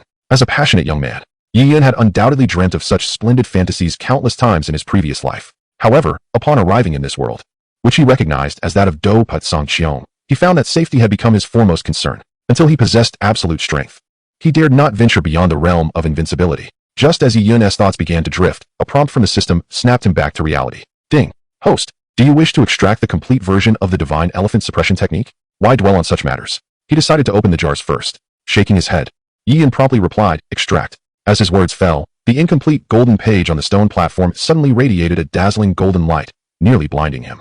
When Yi Yun directed his gaze back to the golden page, he was astonished to find that it had transformed from its fragmented state into a complete form, exuding a magnificent golden brilliance. Holding the complete version of the technique in his hands, a satisfied smile spread across Yi Yun's face, filled with anticipation. With this complete Divine Elephant Suppression Technique, he was certain he would become an unparalleled force in the future. Subsequently, Yi Yun placed the golden page back on the stone platform and turned his eyes toward the next jar. With a sharp crack, the jar shattered into pieces, dissolving into a cascade of radiant light in the air. Yi Yun gazed expectantly, but his expression quickly turned to one of disbelief upon seeing the item that appeared on the stone table. He was all too familiar with this object. It was a staple from his late-night online indulgences, none other than a bucket of Master Kong braised beef noodles. Spotting the recognizable label, particularly his favorite spicy flavor, Yi Yun felt a wave of relief wash over him. Thank goodness it wasn't he the one from the old jar. Otherwise, his composure would have shattered. Though this time he had not extracted anything particularly remarkable, Yi Yun felt a twinge of disappointment. However, looking at the familiar Master Kong braised beef noodles before him, he concluded that it was not entirely unacceptable. To be honest, he hadn't had a decent meal since his arrival in this world. Although the system had granted him a grand manner, it was devoid of any food. Had it not been for a recent shop refresh in a primordial forest, Yi Yun, having become a bait, attracted a formidable beast, then utilized the invincible domain of the system to vanquish it, resulting in a much-needed replenishment. For he had likely been on the brink of starvation. The plight of a time traveler reduced to such desperation filled him with profound indignation. Over the past month, this wretched system had not offered him a single normal refresh point. Fortunately, he had managed to endure. Gazing at the bowl of Master Kong's braised beef noodles before him, tears of joy welled up in Yi Yun's eyes. At that moment, the familiar sound of the system's notification echoed in his mind. Ding! Congratulations, host, you have acquired a bucket of Master Kong's braised beef noodles, triggering a 10,000-fold critical hit. The options for the critical hit materialized before him. Option 1, a bowl of dragon tendon and phoenix marrow noodles. Option 2, 10,000 buckets of Master Kong's braised beef noodles. Yi Yun found himself momentarily dumbfounded by the two choices. The dragon tendon and phoenix marrow noodles appeared to be quite extraordinary. Just the name suggested they were a premium delicacy, and consuming them would undoubtedly provide significant nourishment. Perhaps it would even enhance his physique. The mere thought of it made this food lover salivate. However, the dilemma lay in the fact that there was only one bowl. Once consumed, it would be gone. Yi Yun furrowed his brow, uncertain of what to choose. After a brief moment, a glimmer of determination flickered in his eyes, indicating he had made up his mind. I choose option 2. Ding! Congratulations, host, you have acquired 10,000 buckets of Master Kong's braised beef noodles. After a prolonged hesitation, Yi Yun ultimately opted for the latter. A feast now and sustenance for all future meals were clear to him. While the dragon tendon and phoenix marrow noodles would certainly provide substantial benefits, Yi Yun was confident that as he sold more jars and acquired exclusive jars with the potential for random critical hits, he would never lack for nourishment. Besides, given his current stature, he didn't require an excess of supplements. Taking all of this into account, Yi Yun, the glutton, ultimately chose option 2. From now on, he could finally attain the freedom of instant noodles. Yi Yun felt elated. Having traversed to another realm, he could still savor the flavors of his homeland. And that brought him immense satisfaction. Ding! Would the host like to extract 10,000 buckets of Master Kong's braised beef noodles? The system's notification sounded once more. Upon hearing this, Yi Yun was about to respond, but upon examining the limited space in the pavilion, he realized it could not accommodate 10,000 buckets of noodles. With that thought, he rose and moved to a spacious area outside the pavilion. Extract. As Yi Yun's words faded, a dense array of neatly stacked instant noodles suddenly materialized in the clearing. 10,000 buckets of noodles stood together like a small mountain, an awe-inspiring sight. Gazing upon this mountain of noodles, Yi Yun's heart swelled with immense joy. No matter where the system might transport him next, he would no longer have to worry about sustenance. This bounty of 10,000 buckets of noodles would suffice for quite some time. With a swift motion, Yi Yun seized a bucket of noodles, tore open the packaging, and grabbed a noodle cake, taking a hearty bite. The crisp sound echoed from his mouth, a delightful crunch. Indeed, this was the flavor he craved. As he munched on the noodle cake, he relished it as though it were a gourmet delicacy, his face alight with happiness.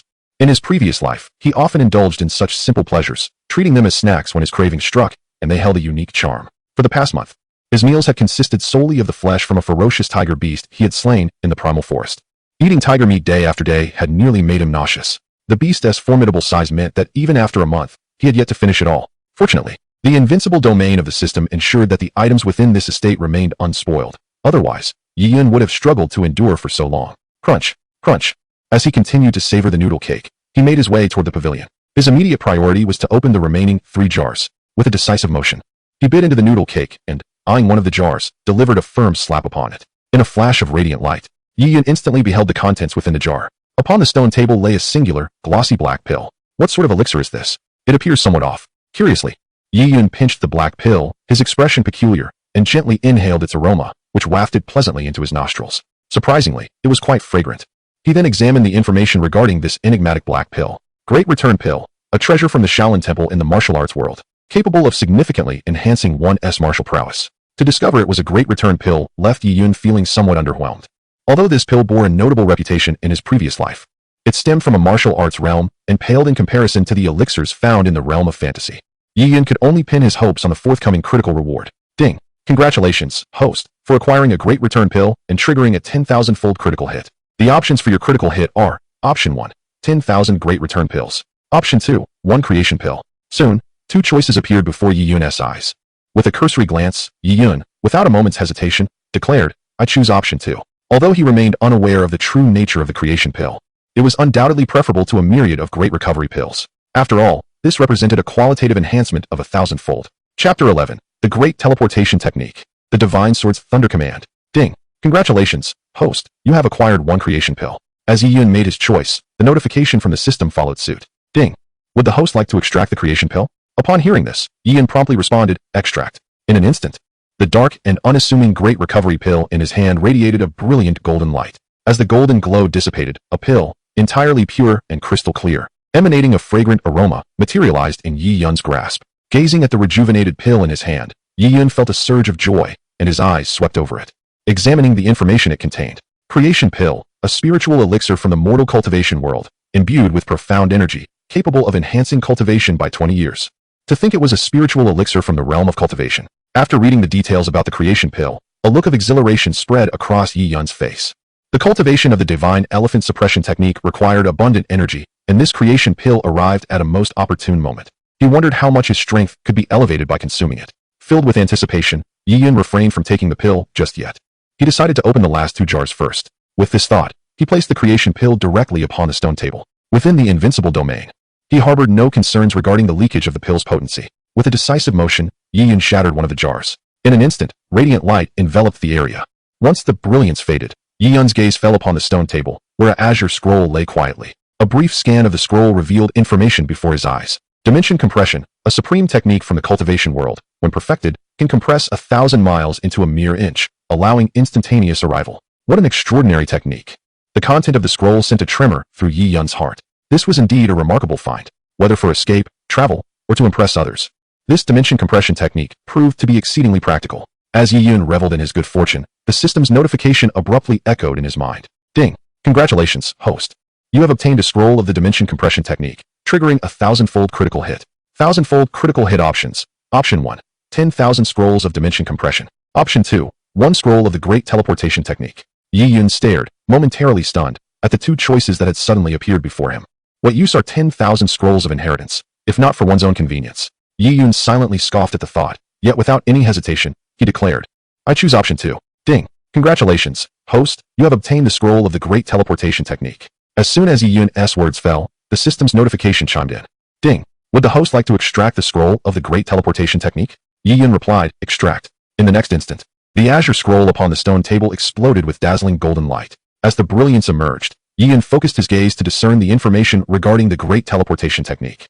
Great teleportation technique. One of the 3,000 paths from the world of eternal life, the fastest among them. When cultivated to perfection, it allows one to traverse freely across the myriad realms. To think it is one of the 3,000 paths. Upon reading the details of the great teleportation technique, Yi Yun's heart surged with astonishment, quickly giving way to unrestrained joy. The might of this technique far surpassed the previous earth-shrinking technique. One was a divine ability, the other a path technique. The two were hardly comparable. What a treasure! Yi Yun praised internally. With this great teleportation technique, he could go wherever he wished. Yet, considering his current meager strength, reaching such prowess was still a distant dream. Once the excitement subsided, Yi Yun turned his attention to the final jar. With a swift motion, he shattered the jar with a single strike of his palm. As a radiant glow enveloped the space, a paper-bound manual materialized on the stone table. Upon seeing the manual, disappointment washed over Yi Yun. Such a flimsy material could hardly be of value.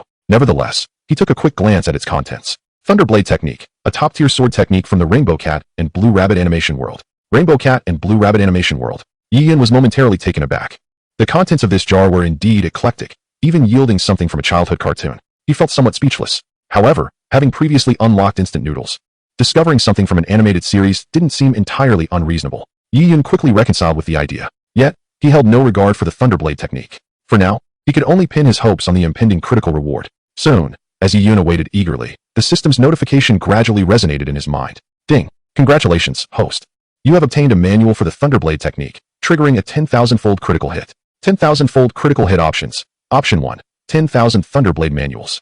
Choice 2. A scroll of the divine sword of thunderous might. In the void, two options materialized before Yi Yun's eyes. Drawing from prior experiences, Yi Yun instantly disregarded the first choice. Casting his gaze upon the second option, a glimmer of astonishment flickered in his eyes, and without a moment's hesitation, he declared, I choose the second. Ding! Congratulations, host. You have acquired a scroll of the divine sword of thunderous might. As Yi Yun's voice faded, the system's notification resonated within his mind. Ding! May I inquire if the host wishes to extract the scroll of the divine sword of thunderous might? Yi Yun decisively responded, extract. In the next moment, the paper manuscript upon the stone table shimmered with a golden light, swiftly transforming into a silver scroll. A brief glance at the silver scroll imparted a wealth of information to Yi Yun. The divine sword of thunderous might, one of the paramount sword techniques from the Zhuxian world, possessing formidable power. Indeed, it hails from the Zhuxian world. Upon hearing this name, Yi Yun's heart had already begun to speculate. He had read the novel Zhuxian 3 or 4 times, and thus was thoroughly familiar with its myriad techniques.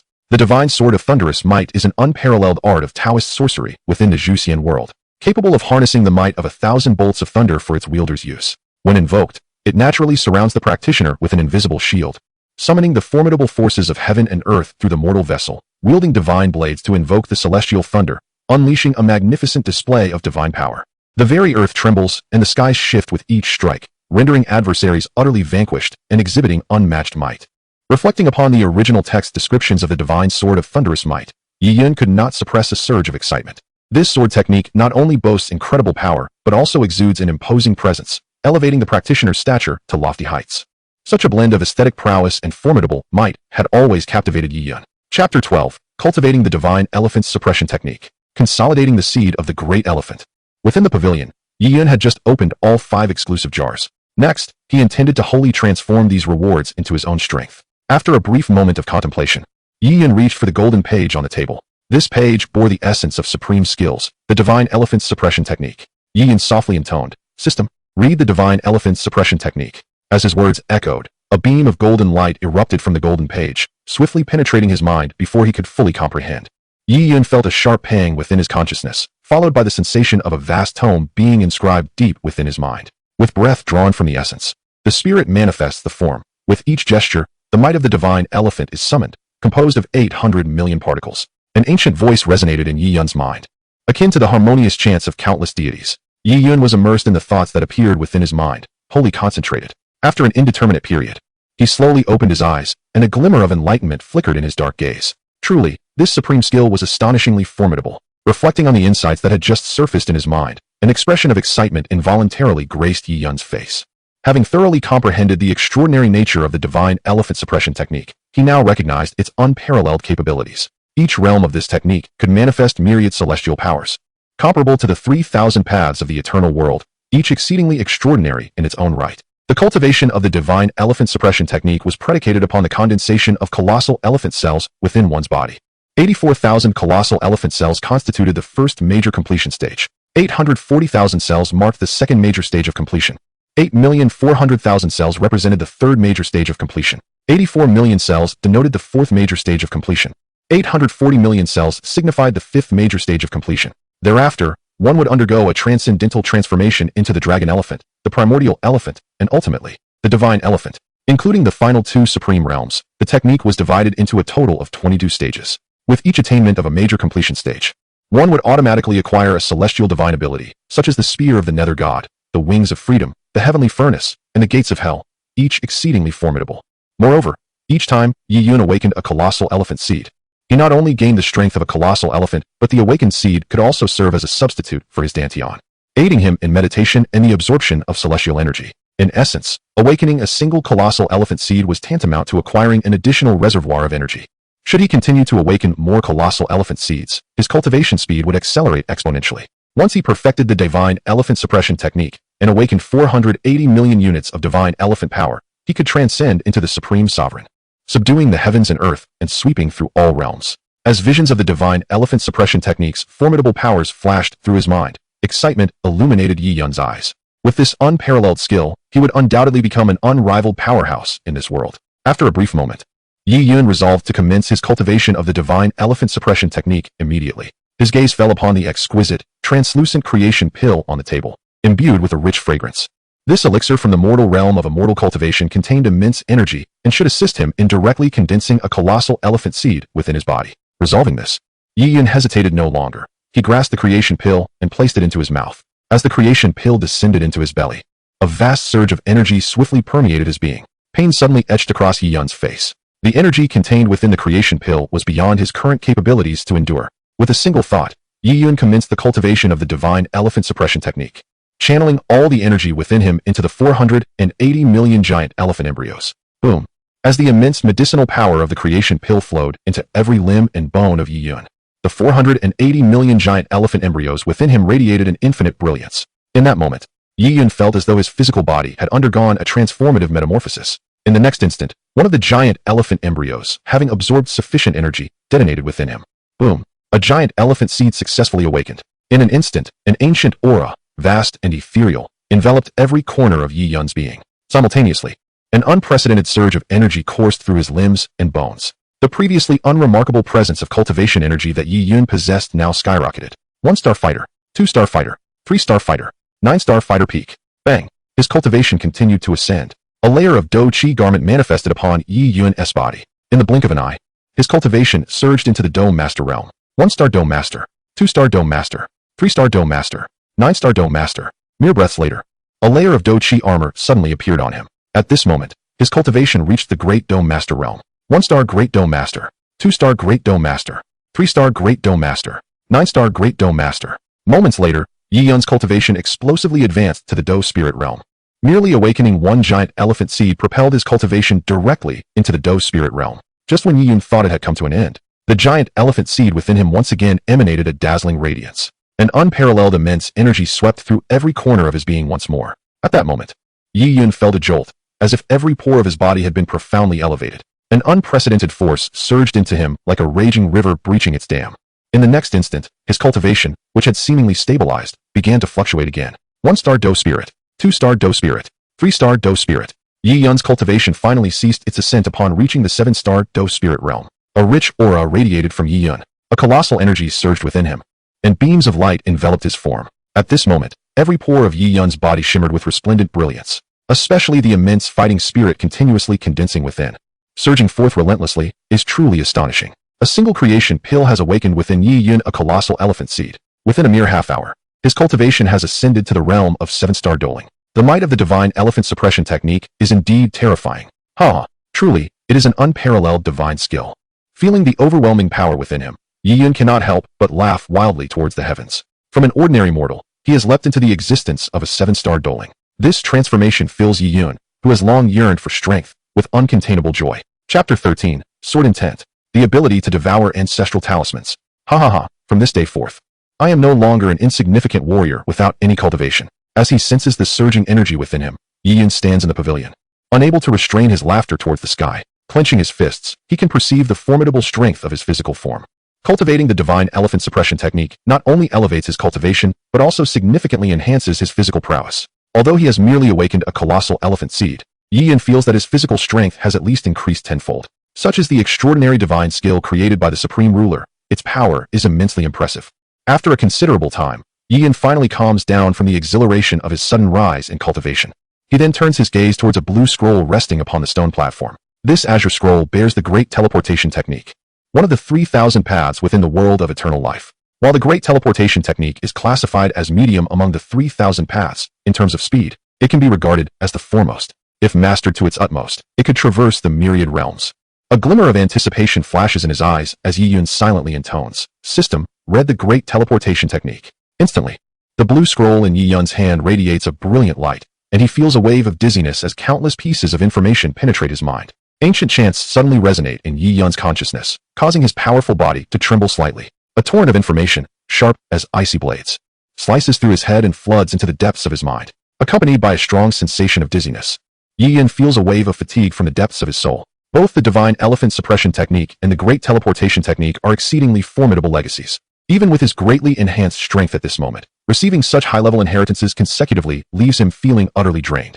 After a while, as Yi Yun's body grows weary and his legs tremble, the dizziness finally dissipates. With his eyes tightly shut, he immerses himself in the flood of information swirling within his mind. A few beads of cold sweat clung to his eyelashes, and a flicker of joy suddenly blossomed at the corners of Yi Yun's mouth. By the end, his chest rose and fell rapidly, clearly indicating that his emotions were exceedingly heightened at that moment. He had successfully deciphered the grand teleportation technique contained within the scroll and etched it indelibly into his mind. Truly, the grand teleportation technique, one of the 3,000 great paths, was indeed enigmatic. With a silent commendation in his heart, Yi Yun chose to sit cross-legged and began to contemplate the grand teleportation technique in his mind. Meanwhile, at the summit of Yunlan's sect, in a tranquil and elegant courtyard, a figure clad in white stood poised in the center, holding a gray scroll in hand. This figure was Yun Yun, and the scroll she possessed bore the weight of a high-level combat technique comparable to the Earth tier, derived from the supreme swordsmanship of the Wind and Cloud world, known as 10,000 Swords Returning to Origin. At this moment, the gray scroll radiated a resplendent glow, as a vast influx of information penetrated Yun Yun's consciousness. With her eyes tightly shut, she immersed herself in the profound insights swirling within her mind, her expression grave. As Yun Yun continued to absorb the knowledge, astonishing transformations began to emanate from her being. A fierce aura suddenly erupted from her, instilling awe in all who sensed it. In that moment, Yun Yun resembled a transcendent divine sword, seemingly poised to cleave through the void. Had any swordsman from the Wind and Cloud world been present, they would undoubtedly have gasped in astonishment. Sword intent. Indeed, the fierce aura emanating from Yun Yun was the lifelong pursuit of any swordsman. Sword intent. Sword intent, a concept absent in the continent of fighting Qi, had now descended into this world following Yun Yun's acquisition of this supreme swordsmanship scroll from the Wind and Cloud world. The combat techniques of the fighting Qi continent were characterized by grand, sweeping motions, relying on the accumulation of energy for their strikes, completely devoid of the notion of sword intent. It could be said that Yun Yun was the first person on the entire continent of fighting Qi to comprehend sword intent. While Yun Yun was lost in her newfound understanding, within a room of the courtyard, Nalan Yenran lay quietly upon a soft couch. Deep within her soul, a peculiar black rune was slowly merging. Soon after, a series of bizarre, inky black streams of energy began to seep from her forehead. These dark currents continuously flowed from Nalan Yenran's brow, meandering over her delicate body. As time passed, the dense and eerie black streams completely enveloped Nalan Yenran, creating a somewhat terrifying sight. After an indeterminate amount of time, the flow of black energy finally ceased, and Nalan Yenran's eyelids fluttered slightly before she gradually opened her eyes. A strange, shadowy light flickered momentarily in her gaze, and the black currents surrounding her instantly surged into her body, vanishing without a trace. In Nalan Yenran's eyes, a flicker of confusion crossed her features, soon giving way to clarity. her delicate face radiating a hint of excitement. The devouring ancestor talisman, a treasure capable of mastering the power of consumption and devouring all things. What an awe-inspiring artifact existed in this world. At this moment, the talisman had begun to meld with Nalan Yinran's very soul, offering her a preliminary understanding of its abilities. Images of the talisman's various powers flashed through her mind, igniting a spark of exhilaration within her. It felt as though she had just unlocked the door to a new realm, discovering for the first time the existence of such a miraculous and extraordinary treasure.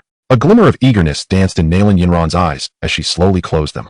The power of consumption, to absorb all things. She murmured softly, and in an instant, an immense surge of enigmatic black gas erupted from within her being. This dense black vapor coalesced behind her, gradually forming a black hole. Suddenly, a formidable force of absorption erupted from this black void. As the power within the black hole surged forth, the energies of heaven and earth that permeated the void seemed to respond to a call, rushing toward Nalan Yinran in a torrent. Such a display would surely leave even a Do Emperor in awe, witnessing the surrounding energies converging upon her. A broader smile spread across Nalan Yinran's enchanting face. The primary ability of the devouring ancestor talisman was to consume all, replenishing itself and significantly enhancing her cultivation speed. As Nalan Yinran harnessed the power of the talisman, the commotion within the room grew increasingly grand. In the courtyard, Yun, who had been immersed in her sword intent, suddenly furrowed her brows, sensing the surge of energy in the world, and abruptly opened her eyes.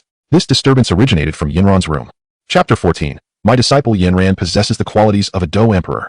The courtyard was filled with dense energies of heaven and earth, all converging toward a single room. Inside, a figure clad in a moon-white robe sat cross-legged upon the bed. Behind her, an extraordinarily strange black hole slowly expanded. Simultaneously, an overwhelming force of absorption emanated from the void. Nalan Yinran, her expression brimming with excitement, gazed at the gathering energies, and with a flicker of thought, the black hole swirling behind her began to rotate with increasing speed. With a thunderous roar, the violent spinning of the black hole unleashed a frenzied wave of absorption, akin to a myriad of dragons pulling everything in, drawing all the surrounding energies of heaven and earth into its embrace. Countless energies from heaven and earth surged into the writhing black hole, and as these energies entered, they were immediately consumed by the abyss. However, these energies did not simply vanish into oblivion. Instead, upon being devoured by the black hole, a deep rumble resonated within the form of Nalan Yinran, who sat cross-legged upon her bed. Subsequently, the aura surrounding her began to shift. Nalan Yinran's body trembled, as if her very bones were being reinforced. The energies that had been absorbed by the black hole were now transforming within her. Boom! The profound energies of heaven and earth surged wildly within Nalan Yinran. After being filtered through the devouring ancestral talisman, the energies that entered her body became exceedingly pure. The majestic energy coursed through her limbs and bones, rapidly satisfying the swirling force of her. Suddenly, a muffled explosion erupted from within her, followed by a dramatic surge in her aura.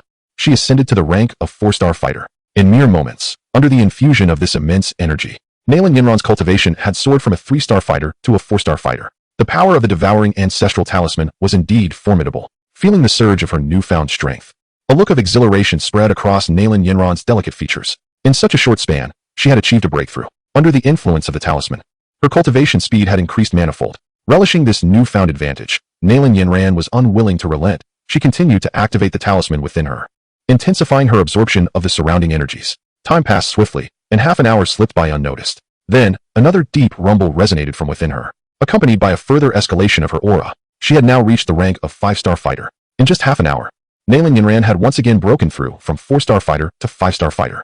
Achieving 2 small realms in a single night left her overjoyed. As Nalan Yinran's cultivation advanced, the black hole swirling behind her expanded significantly, radiating an even more terrifying force of absorption. The black hole spun, appearing as the most fearsome entity in existence, causing the very air within the courtyard to tremble violently. Countless energies from heaven and earth surged from all directions, ultimately being consumed by the black hole, which filtered out an extraordinarily pure essence, further enhancing Nalan Yinran's cultivation. Outside the chamber of Nalan Yinran, a figure clad in white stood silently, her spiritual energy extending to observe all that transpired within. What kind of power is this? Yun stared, entranced, at the peculiar black hole behind Nalan Yinran. Witnessing the gathering of celestial energy around them, her heart stirred with tumultuous waves. This bizarre phenomenon was a sight she had never encountered before. As she sensed the steadily ascending aura emanating from Nalan Yinran, a mix of astonishment and joy surged within her. Could it be related to the mysterious rune she had obtained during the day?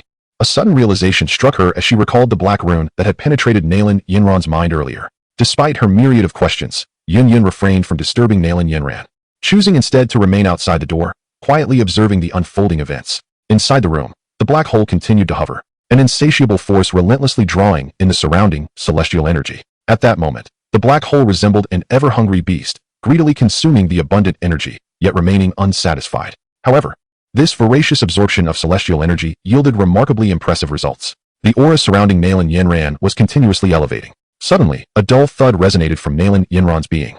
She had ascended to the rank of a 6-star fighter. After absorbing a substantial amount of pure energy, her strength had surged again. In a mere instant, Nalan Yinran transformed from a 3-star fighter to a 6-star fighter. As she felt the changes within her body, her delicate face radiated excitement.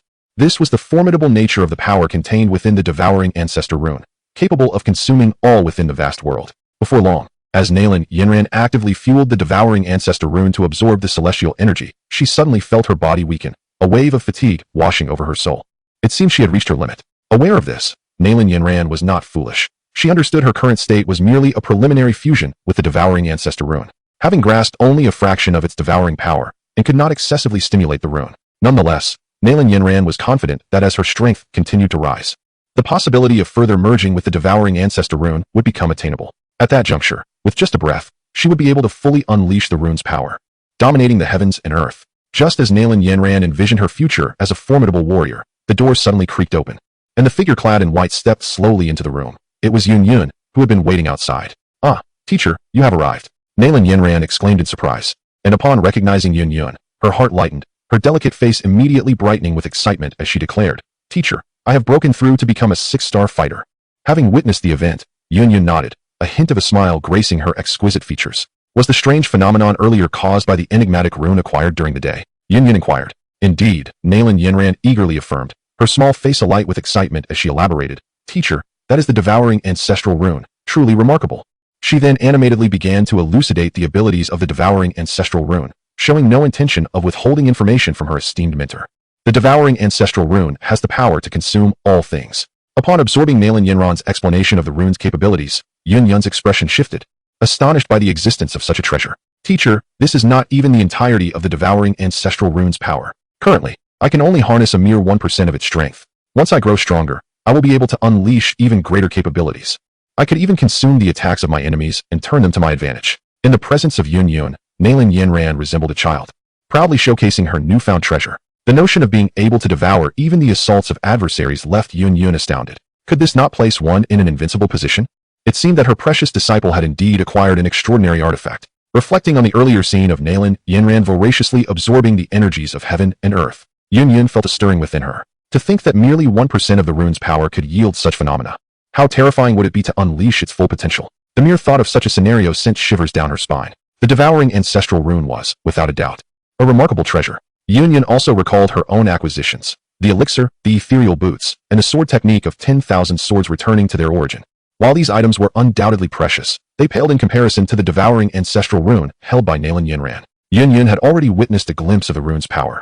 In less than half a night, it had enabled Nalan Yinran to ascend 3 minor realms, an extraordinarily terrifying feat, and this was merely a fraction of the rune's potential.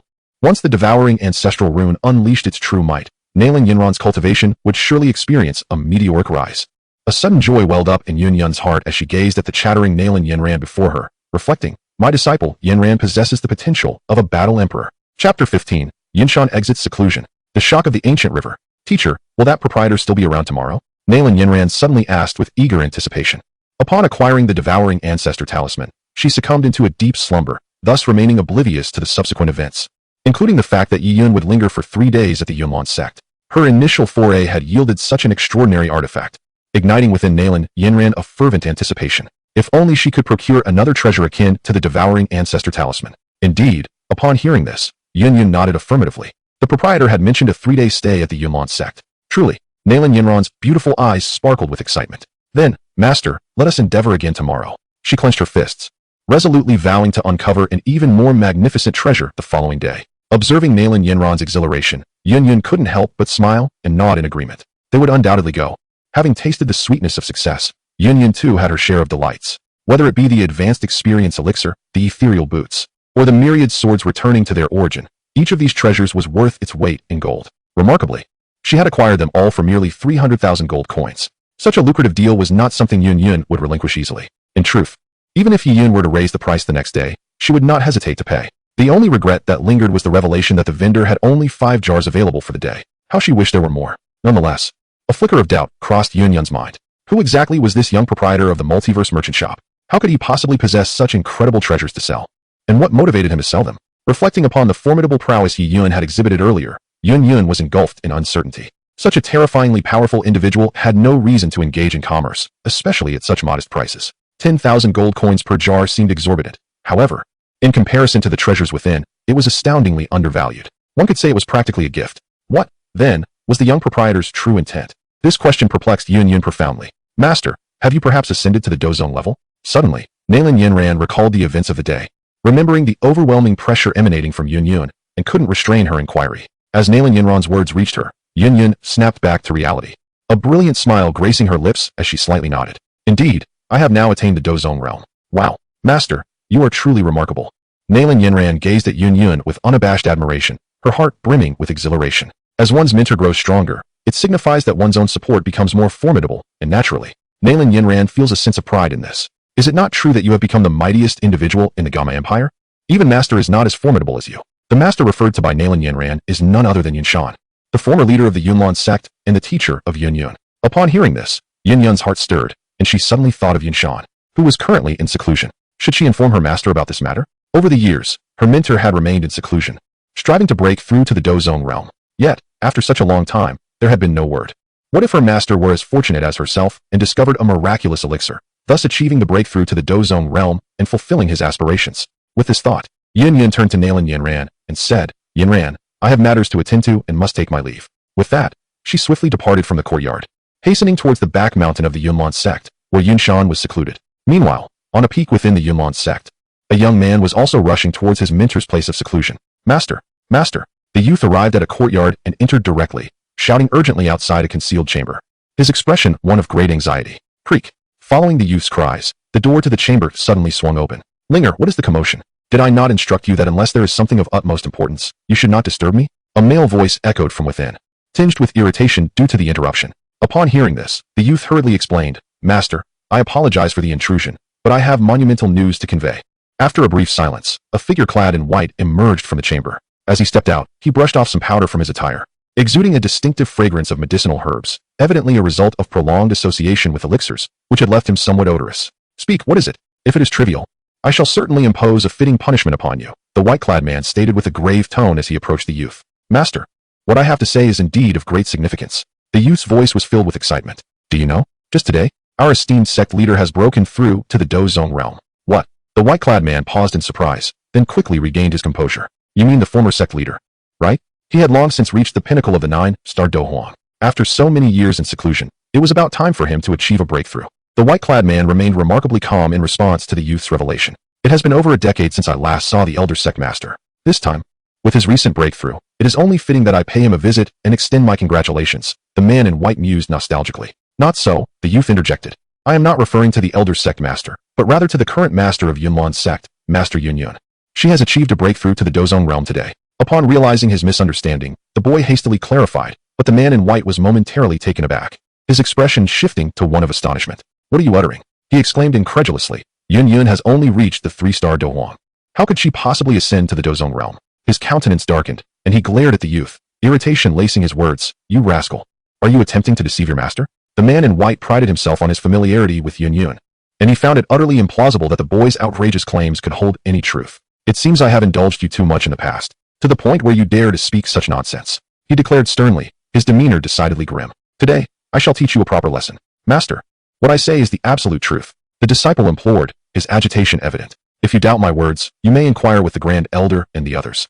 They witnessed it firsthand. Seeing his master's skepticism, the youth became increasingly anxious, his expression conveying a sense of grievance. If my words prove to be false, you may punish me then. Are you truly not lying? The man in white's uncertainty began to surface as he observed the distressed countenance of his disciple. He struggled to comprehend how the woman could achieve such a leap. A transition from the 3-star Dohuang to the dozone realm in the span of a single day seemed utterly impossible. Even a 7th-grade elixir could not yield such results. Yet, confronted with the pained expression of his pupil, the man found himself in a state of confusion. After a moment of silence, the youth quietly suggested, Master, I have heard that the sect master acquired a miraculous elixir that elevated her cultivation by 30 years, allowing her to break through to the dozone realm. Absurd. The man in white retorted vehemently, unable to accept the notion. No elixir exists that can enhance one's cultivation by 30 years. As a 6th-grade alchemist, he could not bring himself to believe the boy's assertions. In his eyes, Such an unreasonable elixir could not exist in this world. An elixir capable of bestowing 30 years of cultivation would undoubtedly harbor immense energy. For someone like Yun Yun, a 3-star Do Huang, consuming such a potion would lead to a singular outcome. Her body would explode. Indeed, the man in white was Gu He, a 6th-grade alchemist of Yunlan's sect, while the youth before him was Lu Ling, Gu He's cherished disciple. Master, every word spoken by your disciple is the truth. If you do not believe me, you may visit the mountain gate and see for yourself. The shop mentioned by the Grand Elder is still there, and the divine pill purchased by the sect master is indeed from that very establishment. With a sense of helplessness, Lu Ling explained as the master remained unconvinced. The shop at the mountain gate. Humph, such trickery. Tomorrow, I shall personally investigate, Gu He retorted coldly, sweeping away as he departed. Lu Ling sighed, watching Gu He's retreating figure. Why is it that when one speaks the truth, the master refuses to believe? In the secluded rear mountains of Yunlan's sect, there lay a serene and remote valley, shrouded in mist. Suddenly, a figure clad in white descended, shattering the valley's tranquility. Master, your disciple Yun Yun seeks an audience. A light and ethereal voice echoed through the valley as Yun Yun called out to a specific direction.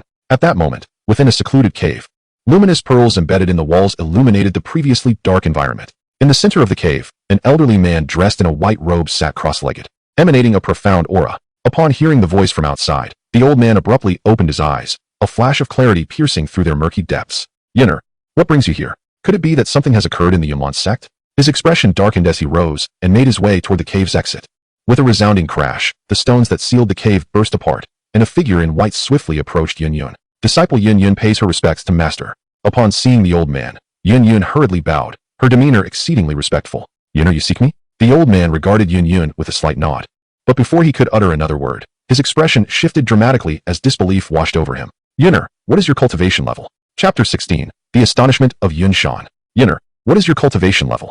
Yun Shan gazed at Yun Yun in shock. Perhaps due to her recent breakthrough, Yun Yun had yet to fully harness her aura. The energy of the Do Zone realm emanated from her, instantly alerting Yun Shan. Master, I apologize for interrupting your seclusion, but it is for this matter. Yun Yun spoke softly. In the next moment, a tremendous force suddenly erupted from her. This, Yunner, have you possibly?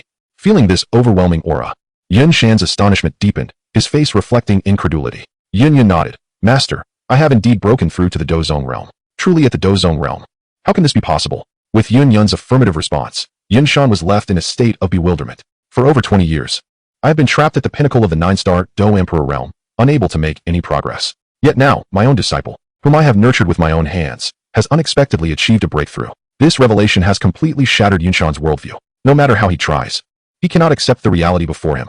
Observing the astonishment etched on Yun Shan's face, Yun Yun instinctively comprehended his thoughts. Master, my ability to transcend to the Do Zone realm is due to a fortuitous encounter, she spoke softly. Fortuitous encounter? At her words, Yun Shan was momentarily taken aback, only to be overtaken by a wave of excitement. What kind of encounter?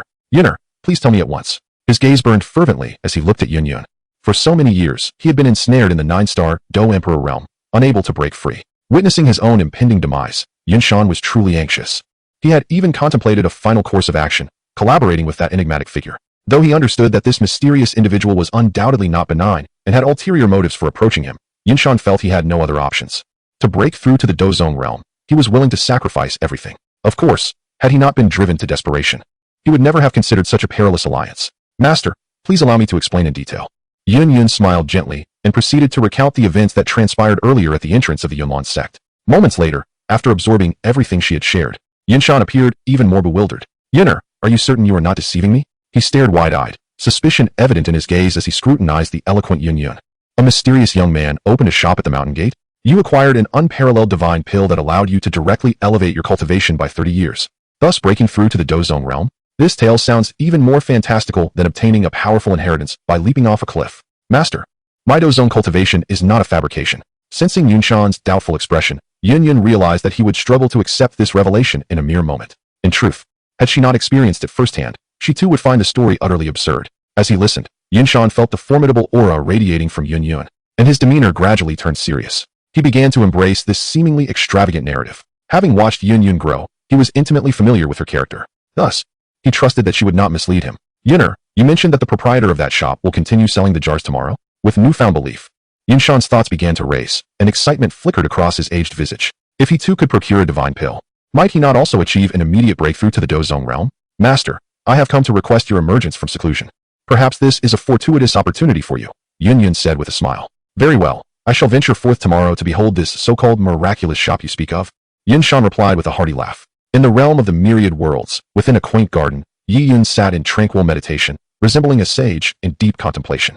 At this moment, he was immersed in the profound understanding of the great teleportation technique. Yi Yun's countenance exuded an air of solemn grandeur, remaining utterly still, as if suffused with an enigmatic radiance. He had entered an extraordinary state, seemingly detached from the external world. Runes circulated within him, shimmering with brilliance. As if he were a divine being gracing the earth, he was enveloped in resplendent light, each glimmer akin to a myriad of deities chanting and reciting sacred texts. Illuminating the azure sky, time became irrelevant as Yi Yun suddenly opened his eyes, his dark orbs alive with swirling runes that captivated the soul. Great teleportation technique, he exclaimed with a sudden fervor. As his voice reverberated, the arcane runes flickered around him, and a celestial radiance emerged.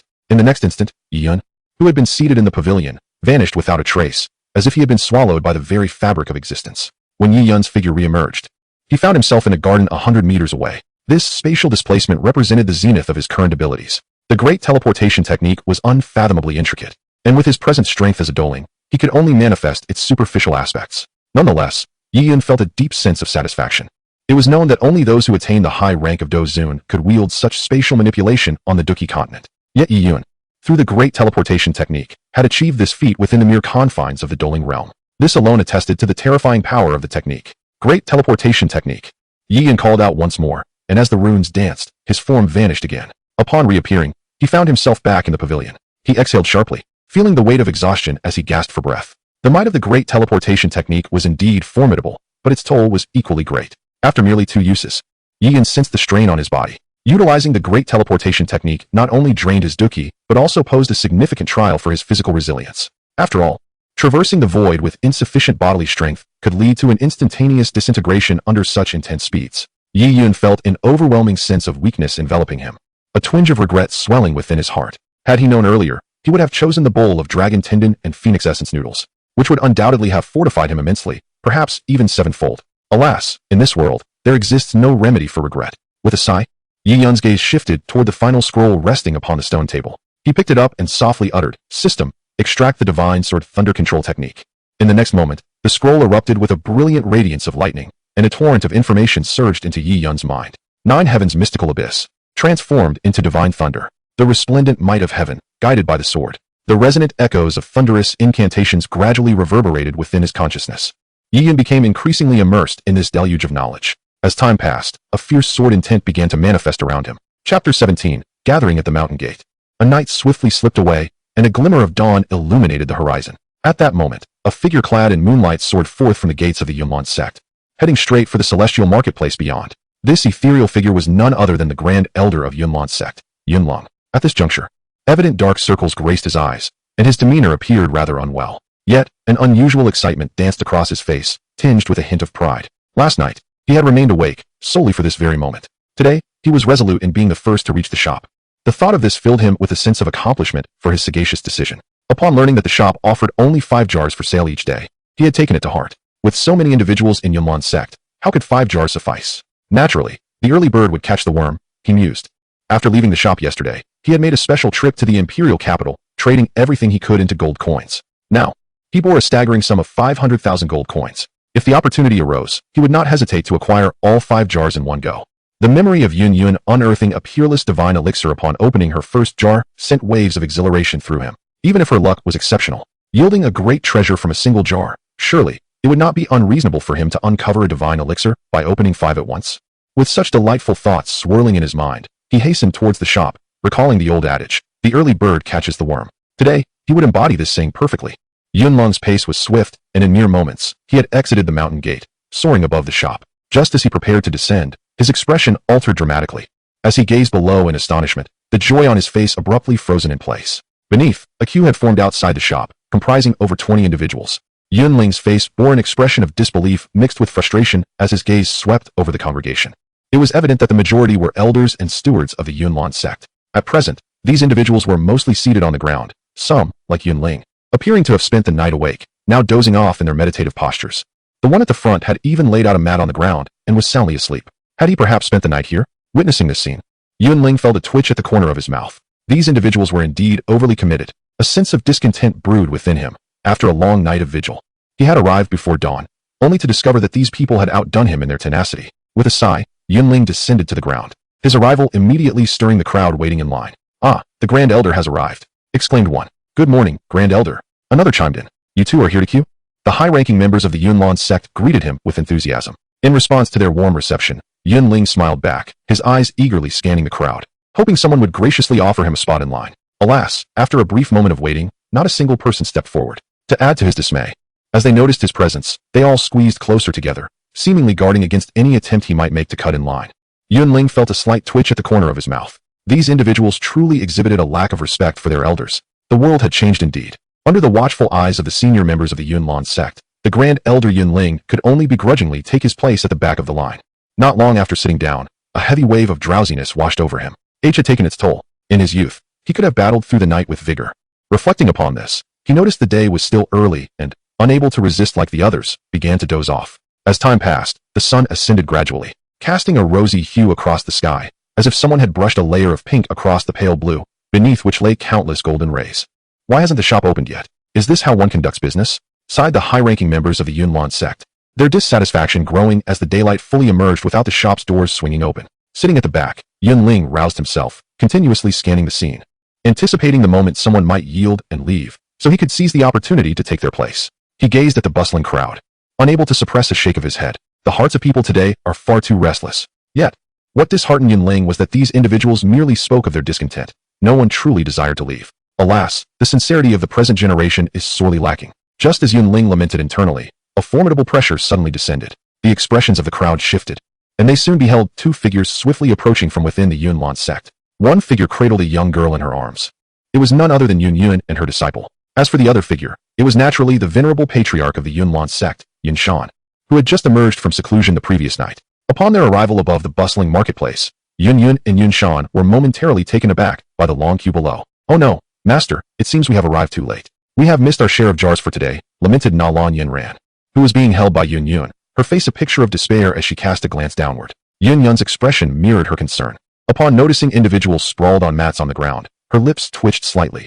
Had these people truly gone without sleep, waiting here all night? "What shall we do now, Master?" Yun Yun inquired, feeling quite troubled. Most of these elders were esteemed veterans of her mentor's sect, some having watched her grow up. Thus, it was difficult for her to consider expelling them. "Leave it to me," replied Yun Shan, a hint of coldness gracing his aged visage as his eyes narrowed while surveying the crowd below. These individuals are indeed quite impatient. However, witnessing such a scene further solidified Yun Shan's belief in Yun Yun's words from the night prior. As he scrutinized the enigmatic structure beneath, a flicker of wariness crossed Yun Shan's eyes. What manner of existence is the proprietor of this establishment? And why has he suddenly appeared at the gates of the Yunlan sect? Contemplating these questions, Yun Shan unfurled his wings and descended toward the ground. Simultaneously, a powerful pressure bore down upon the high-ranking members of the Yunlan sect, forming a palpable weight in the air. Feeling the oppressive force from above, the elite members of the Yunlan sect could not help but turn their gazes upward. Upon recognizing the suddenly appearing elder in white, their pupils constricted in astonishment. The old patriarch has emerged from seclusion. A chorus of exclamations erupted among them. Chapter 18. Awaiting the arrival of Gu He. The appearance of Yun Shan, the old patriarch, left the high-ranking members of the Yunlan sect in a state of shock. However, once the initial surprise subsided, excitement lit up the faces of the elders and stewards, who eagerly approached Yun Shan with warm greetings, displaying an exuberant enthusiasm. The current leadership of the Yunlan sect primarily comprises the trusted confidants who once surrounded Yun Shan. Upon his unexpected return after many years, they instinctively sought to rekindle their camaraderie. Regrettably, Yun Shan met their enthusiasm with a demeanor that was anything but welcoming, his expression tinged with a hint of cold indifference. With a disdainful snort, he made it evident that he was displeased, prompting silence among the assembly. "How inappropriate it is for you all to gather here so early." Yun Shan's gaze was icy, his authoritative presence sweeping over the crowd. "What were my instructions before I entered seclusion? I placed my trust in you, assigning each of you significant responsibilities. And now, what do I find? What have you done?" His countenance darkened, brimming with ire, as if these individuals had committed acts of treachery against the Yunlan sect. The senior members of the sect, including Yunling, were left bewildered by the sudden outburst. What had they done to warrant such fury from the venerable patriarch? They instinctively pondered whether they had erred in their duties during his absence.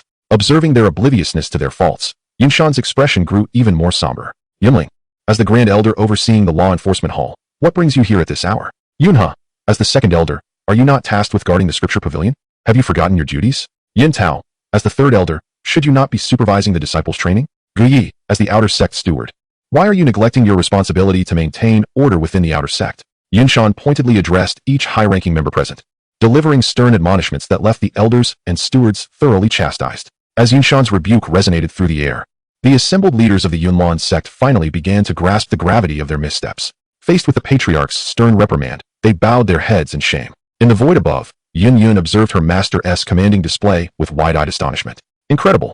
He truly commands respect, she exclaimed, her admiration for the authoritative Yunshan palpable. Typically, Yunling and his fellow elders had wielded their past associations with Yunshan to exert influence, often adopting a condescending demeanor even before the current sect leader, Yun. Despite her gentle nature and underlying frustrations, she refrained from publicly confronting them. Consequently, Nailin Yunran harbored a lingering discontent towards those elders who relied on their seniority to impose their will. At this moment, witnessing their reprimand from Yunshan, a wave of satisfaction washed over Nailin Yunran. She turned to Yun and remarked, "Master, you want to take a leaf out of Shigong's book? Be a bit more formidable and authoritative." Upon hearing this, Yun shook her head, a hint of helplessness crossing her features. Most of these elders had watched her grow up, given her disposition.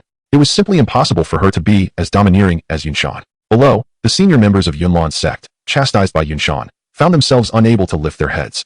"Esteemed sect leader, we acknowledge our faults. We were wrong." One by one, the high-ranking members began to admit their mistakes, realizing their errors.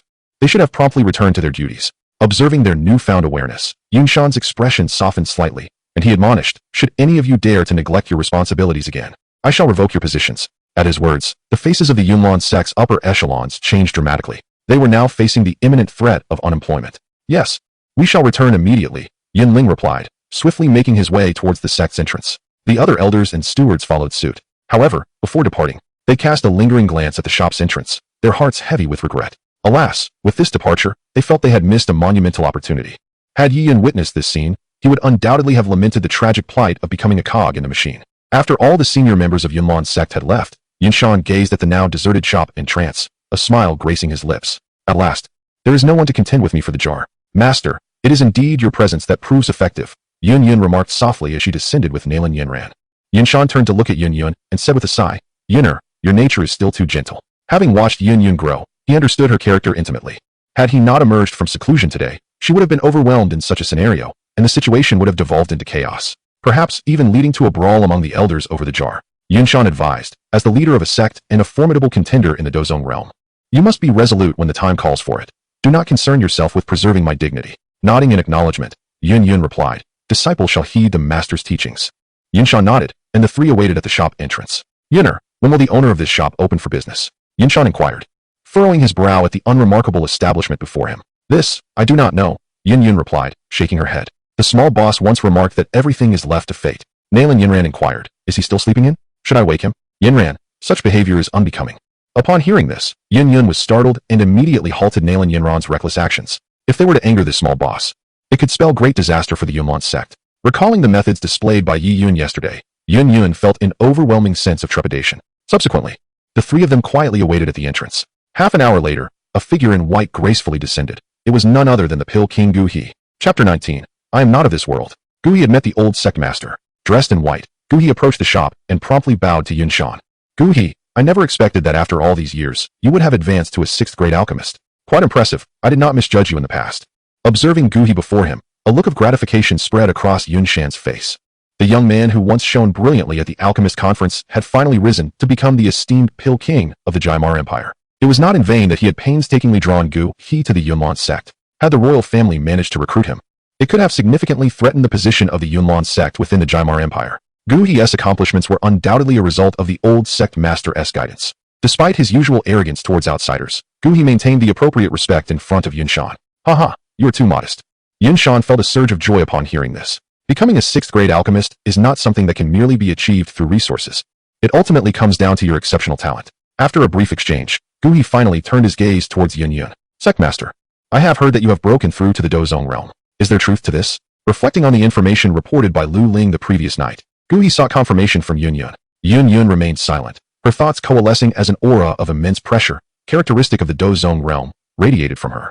Feeling the overwhelming force emanating from Yun, Gu He's pupils constricted, and a hint of astonishment appeared on his otherwise calm face. It seemed that what Lu Ling had said last night was indeed true. Yun had genuinely reached the Dozong realm. Gu He pondered in confusion how this was possible. Could it truly be that Yun acquired a miraculous pill? Such a notion seemed almost absurd. "Sectmaster, Is there truly a pill in this world capable of instantly elevating one's cultivation by 30 years? At this moment, Yin Yun had already retracted her imposing presence.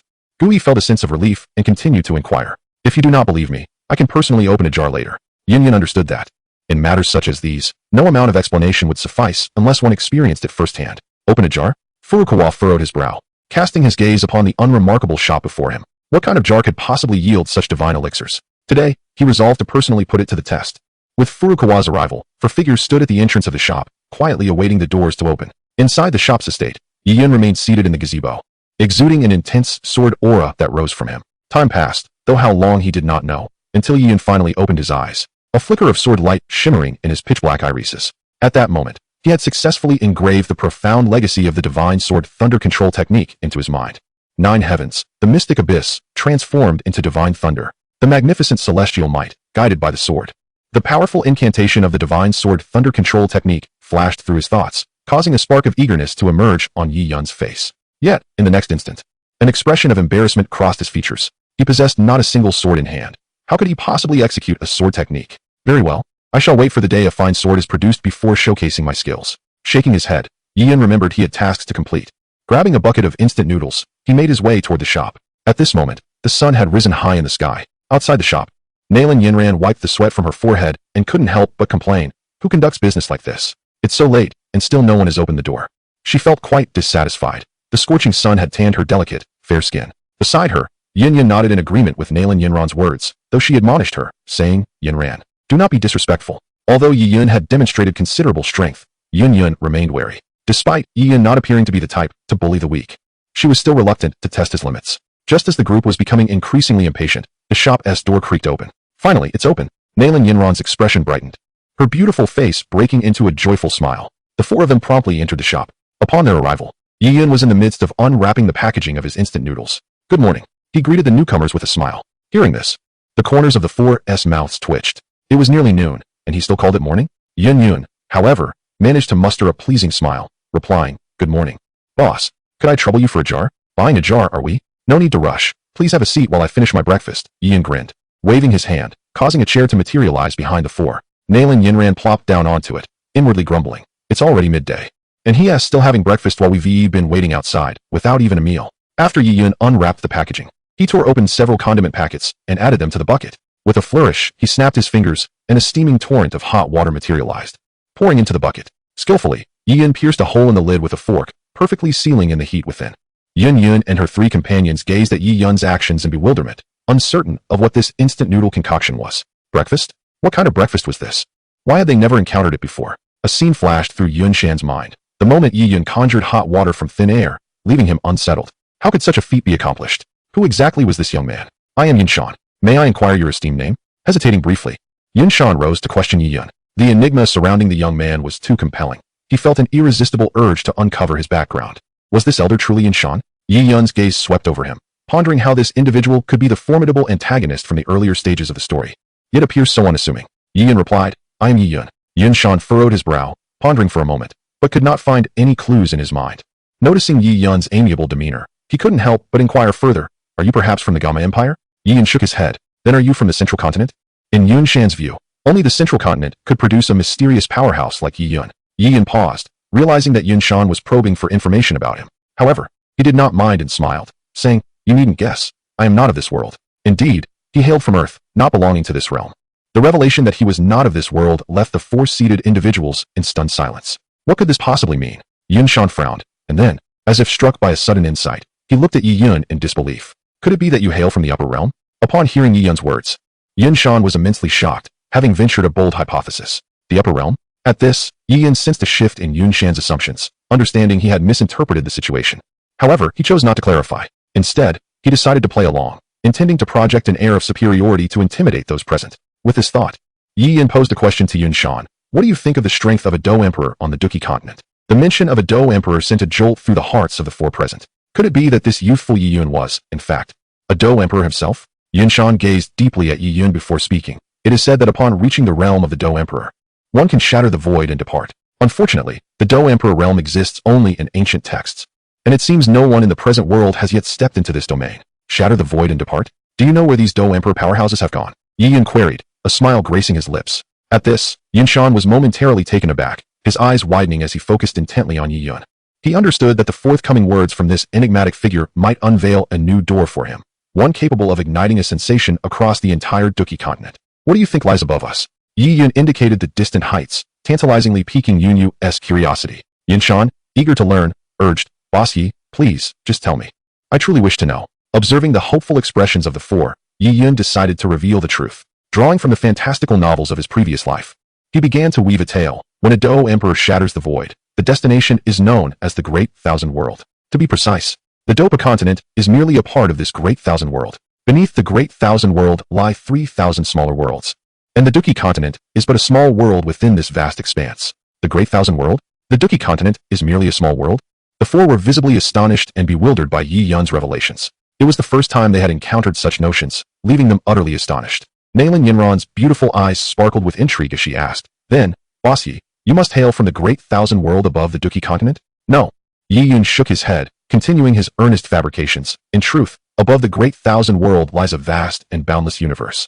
We all reside within the same universe, which harbors countless Great Thousand Worlds. I, myself, come from one of these Great Thousand Worlds. As Yi Yun spoke with increasing fervor, by the time he concluded his tale, the jaws of Yinshan and the others nearly dropped to the ground. A universe filled with innumerable Great Thousand Worlds. Each Great Thousand World contains 3,000 smaller worlds, and the Duki continent is merely a small world.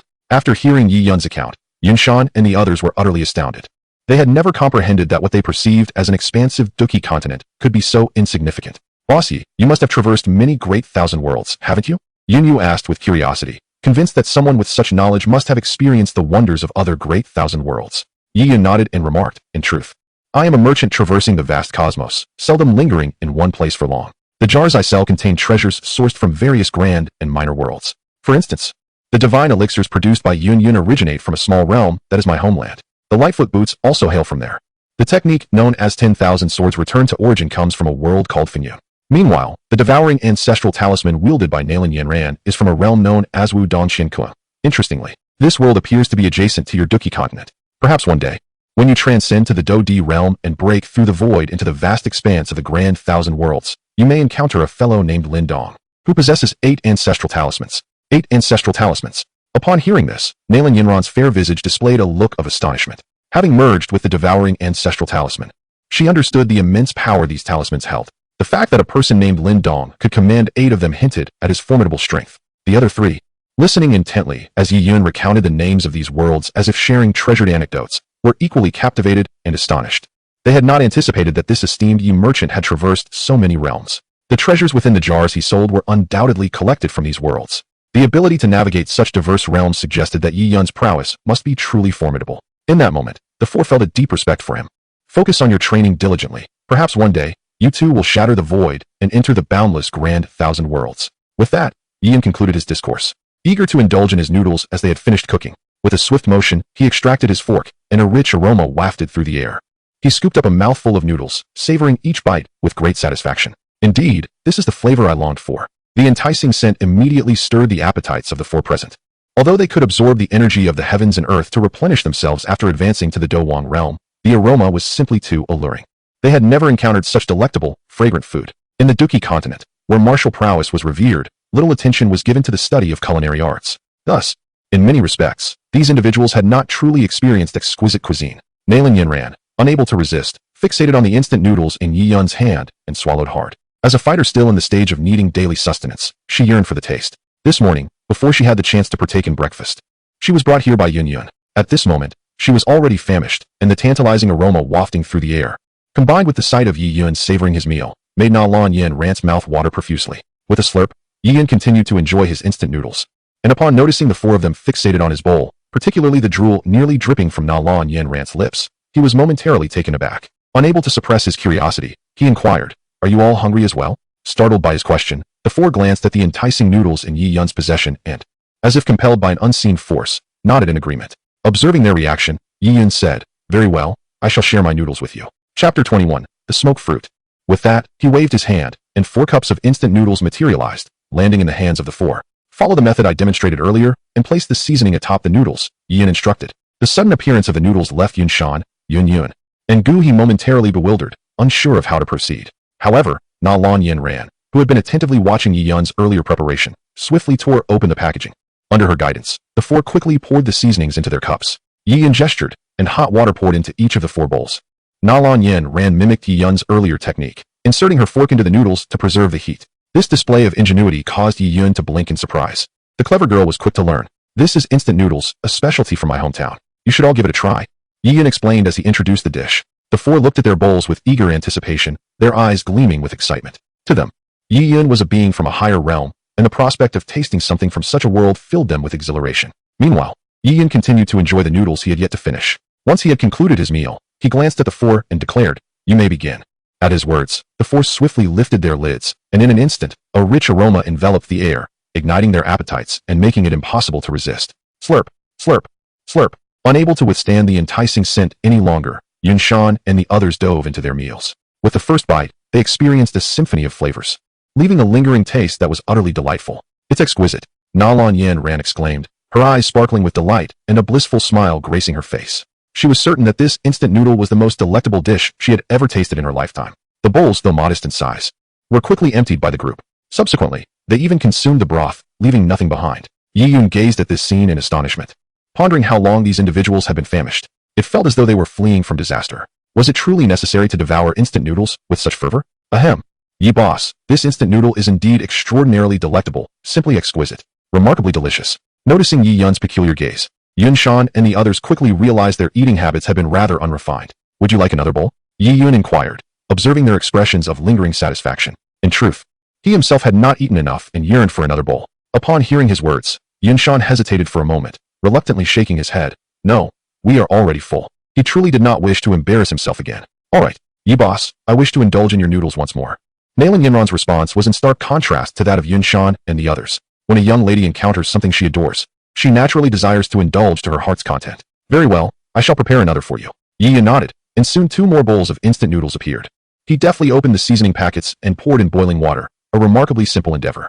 The shop once again resonated with the sounds of Yi Yun and Nalan Yenran enjoying their noodles. Moments later, Nalan Yenran narrowed her eyes, caressing her slightly protruding belly, and remarked with satisfaction, "Yi boss, your noodles are simply divine. If only I could savor them every time." Yi Yun remained unfazed. While the instant noodles were indeed astonishing upon the first taste, one would soon grow weary of them after several servings. He wiped his mouth, tidied up the remnants on the counter, and finally turned his gaze to the others, stating solemnly, "Gentlemen, you may begin." As the eldest among them, Yin Shan was naturally the first to take action, placing 100,000 gold coins on the counter. "Yi boss, please prepare a jar for me." "Very well." Yi Yun nodded slightly, and with a casual wave, a jar flew from the wooden rack, landing on the counter. "Teacher, you can simply smash it." Yin Yun quickly reminded Yin Shan, who seemed uncertain of how to proceed. Upon hearing this, Yin Shan nodded and promptly struck the jar with his palm. With a crisp crack, the jar shattered into countless pieces, emanating a dazzling radiance as the fragments vanished from sight. Looking at the counter, Yin Shan saw only an exceptionally peculiar fruit left behind. "Yi boss, what is this?" he inquired, picking up the fruit and scrutinizing it. Yet it bore no resemblance to anything he recognized. Yi Yun cast a casual glance, and the information regarding the fruit materialized before his eyes. The smoke fruit, a type of devil fruit from the world of One Piece, which, upon consumption, allows the body to transform into smoke at will. The smoke can manifest physically, ensnaring others, and when in a smoky state, one becomes immune to physical attacks. The revelation of this peculiar fruit ignited a flicker of intrigue in Yi Yun's eyes. The fruit in your possession is known as the smoke fruit. By consuming it, you will acquire the ability to transform into smoke. Yi Yun elucidated to the bewildered Yin Shan. "What does it mean to turn into smoke?" Yin Shan exclaimed, astonished. "When transformed, one becomes akin to genuine smoke, impervious to the blade's might. However, should one encounter an unparalleled swordsman who has comprehended the essence of swordsmanship, they could still inflict harm upon you," Yi Yun explained nonchalantly. At the mention of swordsmanship, a slight flutter stirred within Yun Yun's heart. Could it be that Yi Yun is also a swordsman? In truth, the smoke fruit held little significance for Yin Shan, while it does grant immunity to physical attacks. The Duki continent is a realm governed by energy, where battles among the powerful erupt in explosive displays of energy, colliding attributes, and elemental forces. Against such elemental energy attacks, the transformation into smoke offers no immunity. Thus, for Yun Shan, the smoke fruit proved to be rather superfluous. After absorbing Yi Yun's explanation, Yun Shan's expression shifted to one of astonishment. Such an ability is indeed wondrous. "Yi boss, can I simply consume this fruit to gain its powers?" he inquired. Yi Yun nodded affirmatively. Without hesitation, Yun Shan devoured the smoke fruit in a few bites. As the fruit settled within him, Yun Shan felt a rapid transformation coursing through his entire being, accompanied by a surge of information flooding his mind. In the next instant, His form abruptly vanished from the shop. Master. Seeing this, Yin Yun's face filled with concern. Yin Air, I am here, came Yun Shan's voice from the ether. A gray cloud of smoke now hovered in the air. Chapter 22. The Unparalleled Sword. The Desert Eagle. Master, is that truly you? Gazing at the gray smoke suspended in the void, Yun Yun was overwhelmed with astonishment. Can a person truly become a mere wisp of smoke? Gu He and Na Lan Yin ran also widened their eyes in disbelief. The transformation of flesh into smoke. What sorcery is this? Haha. I never anticipated that becoming smoke would feel like this, came Yun Shan's voice, tinged with amusement from within the smoky veil. Yinner, draw your sword and thrust it towards me, commanded Yun Shan, eager to test the capabilities of the smoke fruit. Upon hearing this, Yinner nodded and retrieved a long sword from her storage ring, slowly advancing it towards the ethereal smoke. Her movements were delicate and measured, as she feared inadvertently striking Yun Shan. Yinner, there is no need for concern. Simply proceed, came Yun Shan's voice from within the smoke, revealing a hint of dissatisfaction with Yinner's gentleness. Encouraged, she no longer hesitated and swung her sword towards the smoke. Ah, indeed, it is harmless. This smoke transformation ability truly defies the might of swords. Yun Shan's delighted voice resonated from within the mist. Subsequently, the smoke dissipated, morphing into a figure that gradually solidified into Yun Shan's likeness. This peculiar ability left the onlookers utterly astonished. Bossy, could you fetch me a jar? Moments later, Yinner presented a sum of 100,000 gold coins to Yi Yun. Certainly. Yi Yun replied with a slight nod, and with a casual gesture, a jar materialized upon the counter. Having prior experience with 3 jars, Yinner adeptly struck it with her palm. Crack! The jar shattered with a resounding noise. As a burst of radiant light flickered, the assembled crowd turned their gaze to the counter, where a black long sword had suddenly appeared. This sword measured 2 feet and 1 inch, forged from dark iron. Its blade slender, yet radiating a faint chill. The hilt was adorned with a black dragon carving, exuding an air of majesty, while the blade was extraordinarily sharp, akin to autumn frost. What a splendid sword! Yinner exclaimed, her eyes sparkling with delight as she admired the weapon on the counter. Yi Yun, equally impressed, swiftly scanned the sword's information. A legendary sword, one of the 10 divine weapons from the wind and cloud world, unmatched in sharpness. Capable of absorbing the energies of heaven and earth, as well as harnessing the fighting spirit of others for its wielder's use. To think it is a legendary sword. As the information about the black long sword flooded Yi Yun's mind, he recalled additional tales regarding the legendary sword. It was said to have been crafted from one of the 4 miraculous stones remaining after Manhwa mended the heavens, known as black cold. A stone of iron that embodies the coldest essence in the world. As his gaze swept over the legendary sword, Yi Yun could distinctly sense a fierce sword intent emanating from it. Truly, it is a legendary sword, possessing its own sword intent. He could not help but marvel within himself. At that moment, Yinner, holding the legendary sword, felt a similar resonance with Yi Yun. Bossy, what is the name of this sword, and from which world does it originate? Yinner inquired, her grip on the legendary sword unwavering. Gazing upon the enchanting goddess of Chinese animation before him, Yi Yun naturally could not refuse. He responded directly. This sword is known as the Peerless Sword, originating from the world of wind and cloud. The Peerless Sword shares a significant connection with your own 10,000 swords returning to one. If you diligently cultivate, you shall undoubtedly achieve great success in the path of the sword. The name Peerless Sword carries an impressive aura. A hint of intrigue flickered in Yun Yun's eyes. Could it be that both the 10,000 swords returning to one and the Peerless Sword hail from the same realm? It seems that this world of wind and cloud must be home to numerous swordsmen.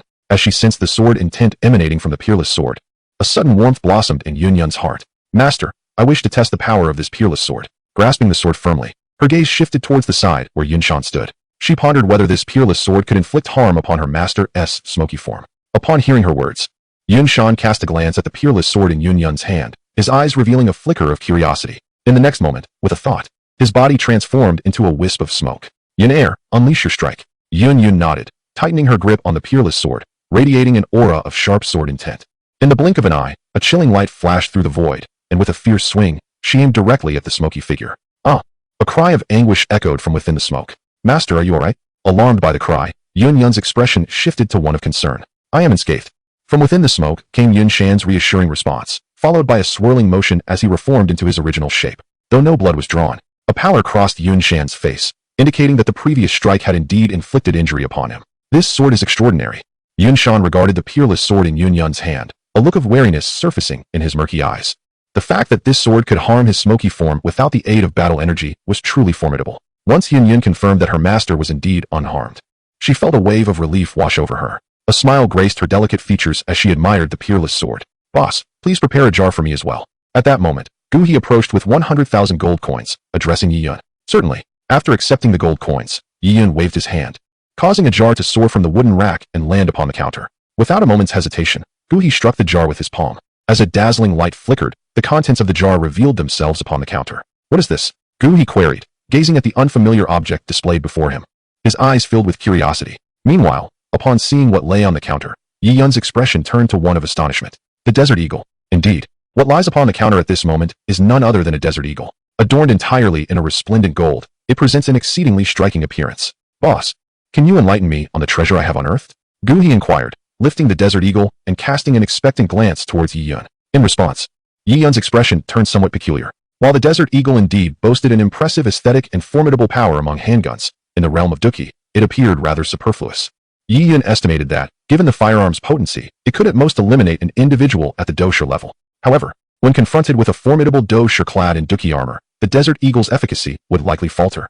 Unless the opponent was caught off guard and had yet to manifest their protective Duki. What compounded the issue was the absence of additional ammunition.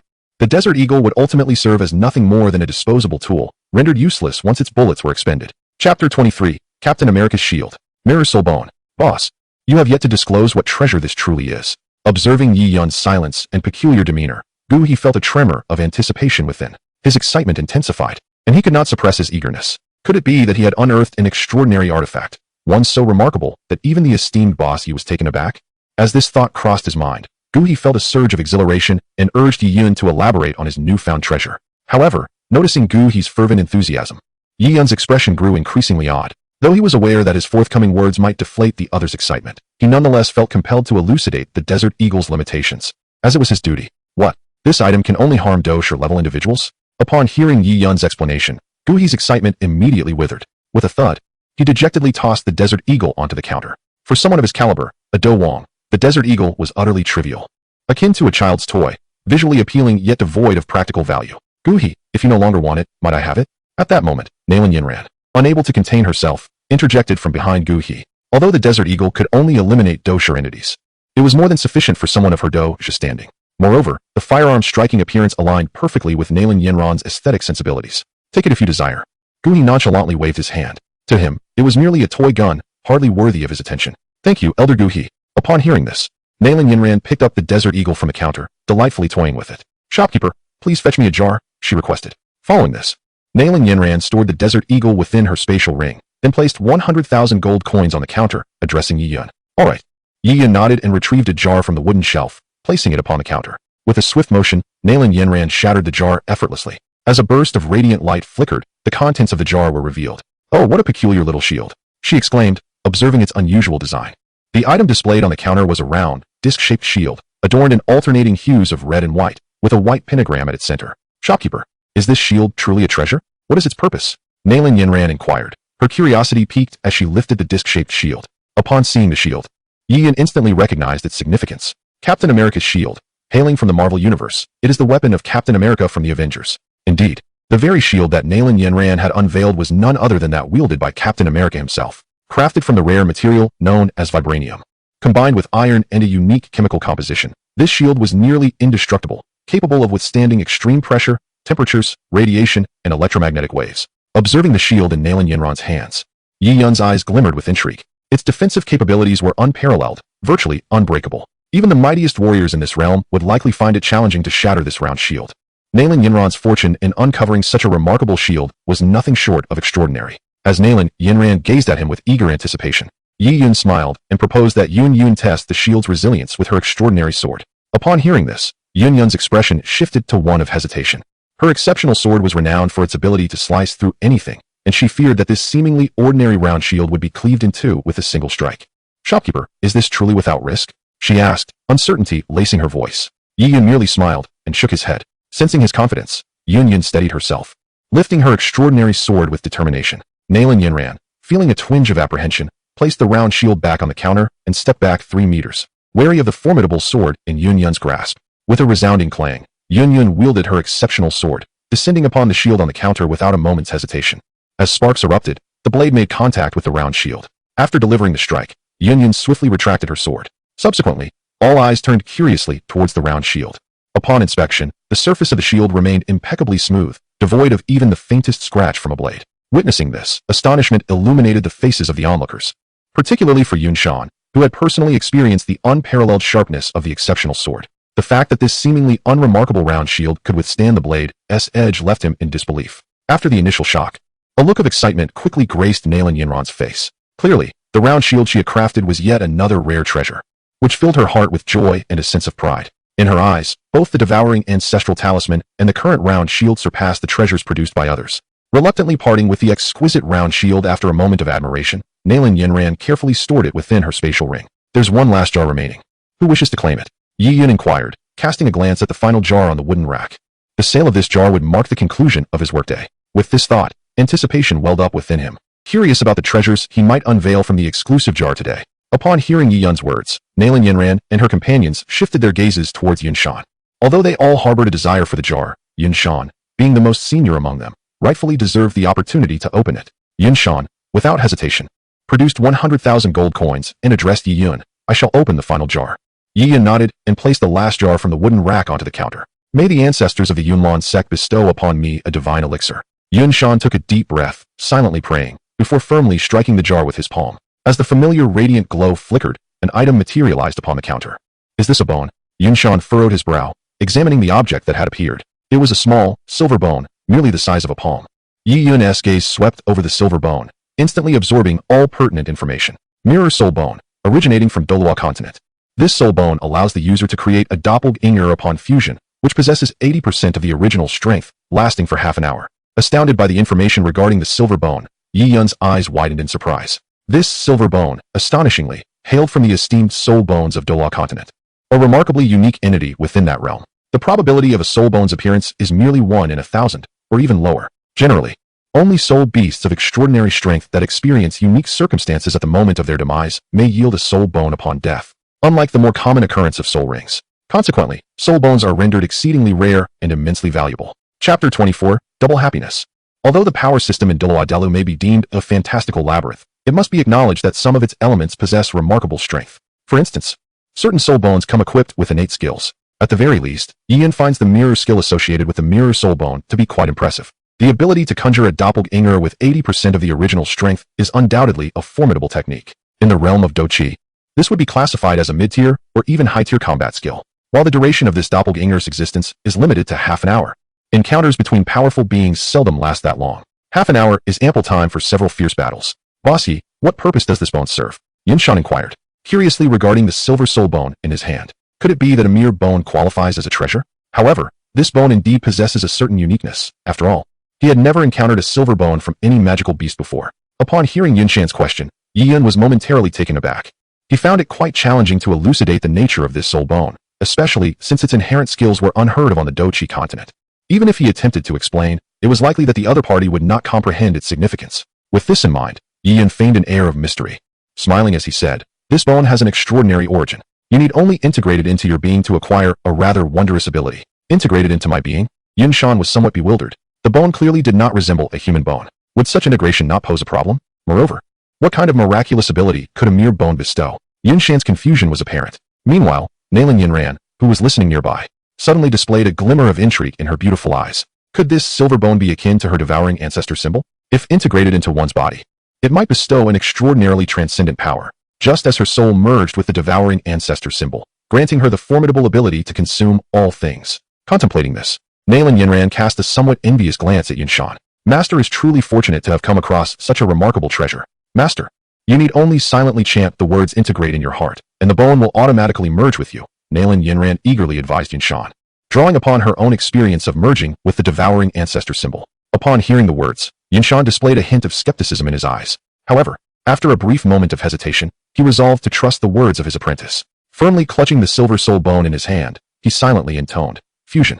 As soon as Yun Shan's voice fell, the silver soul bone in his grasp erupted with a dazzling radiance, transforming into a brilliant beam of silver light that swiftly penetrated his body before he could fully comprehend the moment. Startled, Yun Shan quickly directed his consciousness inward to investigate. He soon perceived that the silver light had halted at the ribcage area of his chest. A surge of warmth emanated from the ribs, and under the guidance of his spirit, the silver soul bone gradually morphed into a luminous orb of silver light, merging seamlessly with one of his ribs. Witnessing this extraordinary spectacle, Yun Shan was left utterly astounded. The fusion of his bone with that of a magical beast was nothing short of bizarre in his eyes. Before long, Yun Shan observed that the silver bone had completely integrated with one of his ribs, which now bore a shimmering silver sheen, radiating a captivating brilliance. He was enveloped in a profound sense of astonishment. Suddenly, a torrent of information surged into his mind. Alarmed, Yinshan swiftly assimilated this influx of knowledge. To his astonishment, this information pertained to the innate abilities of the silver bone, mirror clone. This remarkable power was inherent to the bone itself. Now, having fused with it, this ability was wholly his. Could such an extraordinary bone truly exist in this world? In that moment, Yinshan felt as if he had unlocked the gateway to a new realm, completely reshaping his worldview. He was awash with astonishment, intently focusing on the newfound ability. In the next instant, with a mere thought, he instinctively activated this capability. Before the gazes of Yun and the others, a resplendent silver light suddenly emanated from Yinshan. The brilliance was breathtaking, evoking sheer disbelief. As the silver light flickered, a figure gradually emerged from within. Heavens! How could there be two masters? Yun and the others widened their eyes in shock, their hearts stirred by the extraordinary sight of two Yunshans standing before them. This is my clone. One of the Yunshans, the original Yunshan, declared, pointing towards the other. Following the fusion of the soul bone, the power of the mirror clone had now irrevocably belonged to Yunshan, manifesting as if it were an innate ability he wielded with effortless grace. Teacher, is this the ability you acquired after merging with that silver bone? Yun gazed in astonishment at the doppelganger of Yunshan.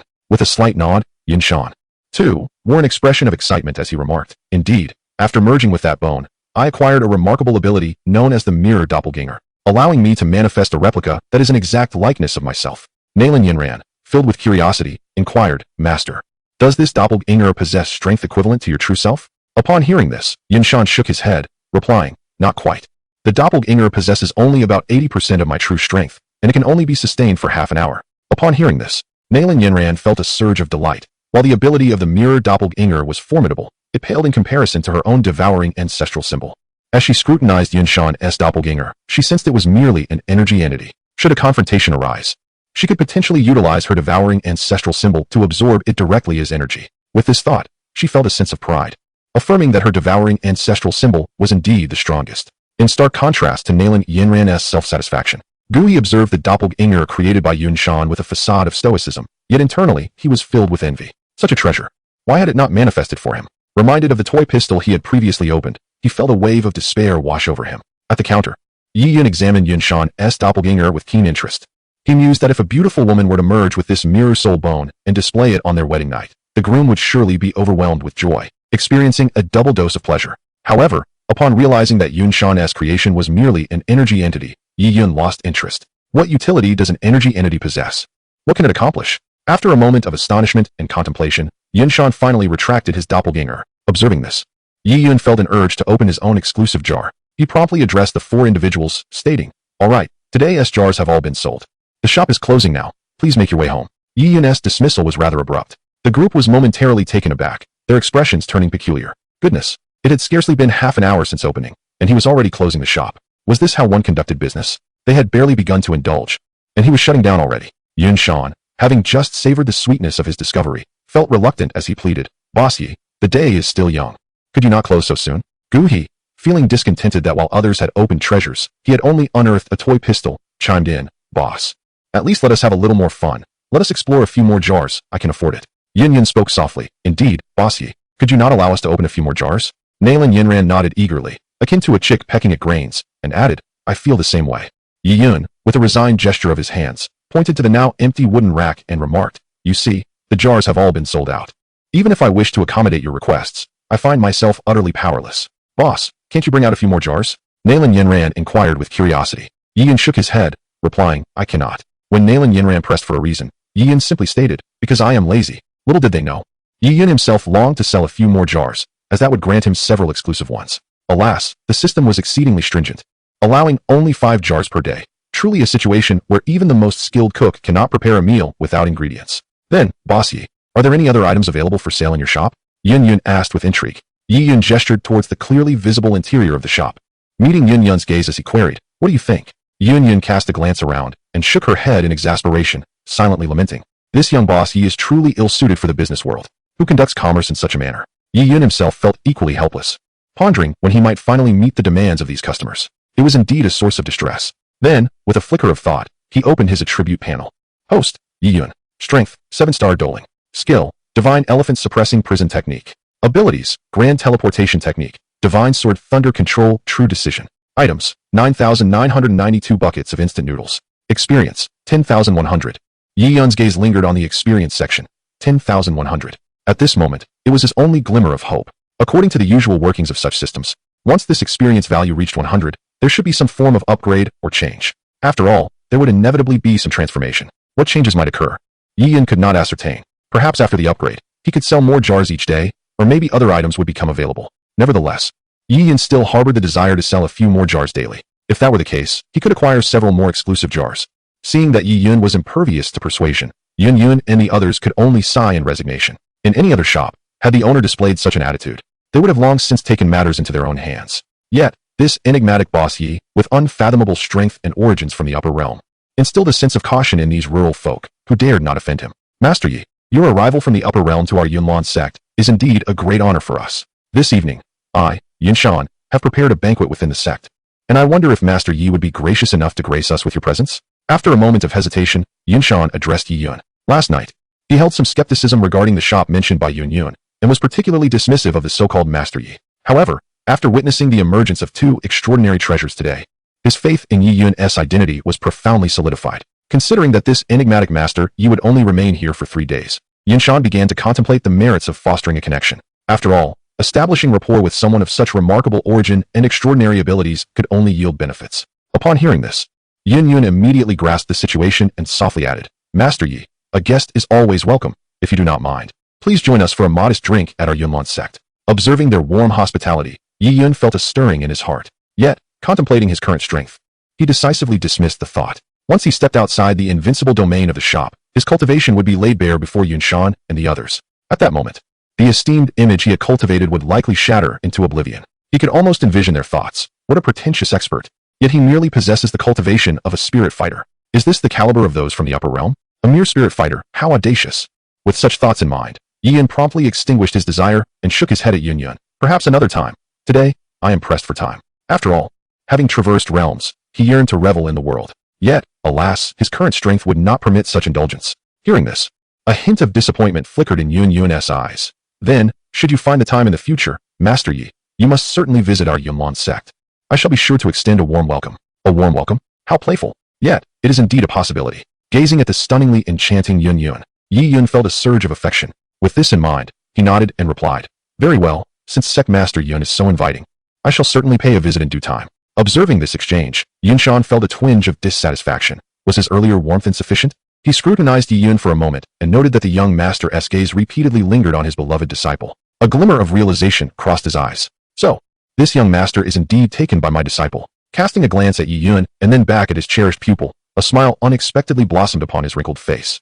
Akin to a blooming chrysanthemum, Yi Yun was blissfully unaware that some of his innermost thoughts had been discerned by an elderly gentleman nearby. This gentleman, in turn, harbored some peculiar notions in his mind. Should Yi Yun become aware of these thoughts, he would undoubtedly scoff at the audacity of such an elderly figure. However, deep down, he felt a surge of elation. After enthusiastically making plans with Yun Yun, Yi Yun coldly issued his farewell decree. Esteemed guests, the hour grows late, and this establishment must close. I kindly ask you to depart swiftly. Once everyone had vacated the premises, Yi Yun decisively closed the door with a wave of his hand and hurried back to his estate. In the garden, amidst the pavilion, 5 ordinary jars had been arranged upon the stone table. These were the exclusive jars summoned by Yi Yun. As he gazed upon the 5 vessels, a glimmer of anticipation sparkled in his eyes. He silently prayed that his fortune today would not pale in comparison to yesterday's. With that thought, he struck his palm down upon one of the jars. Crack! One jar shattered at his touch, and with the familiar flicker of radiant light, something revealed itself upon the stone table. A jar?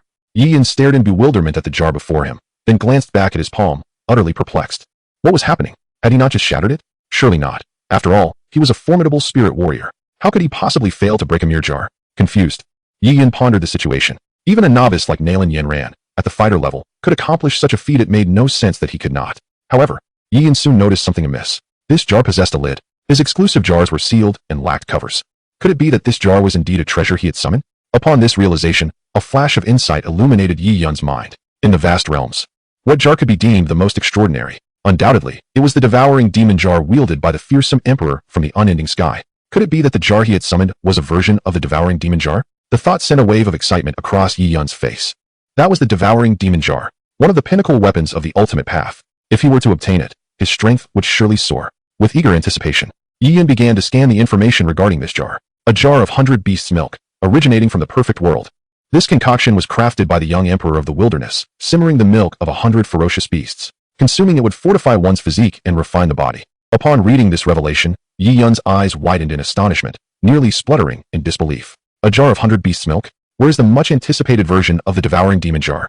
After all this time, I am presented with merely a jar of beast milk? Oh, this wretched system. Is this truly the esteemed devouring demon jar of mine?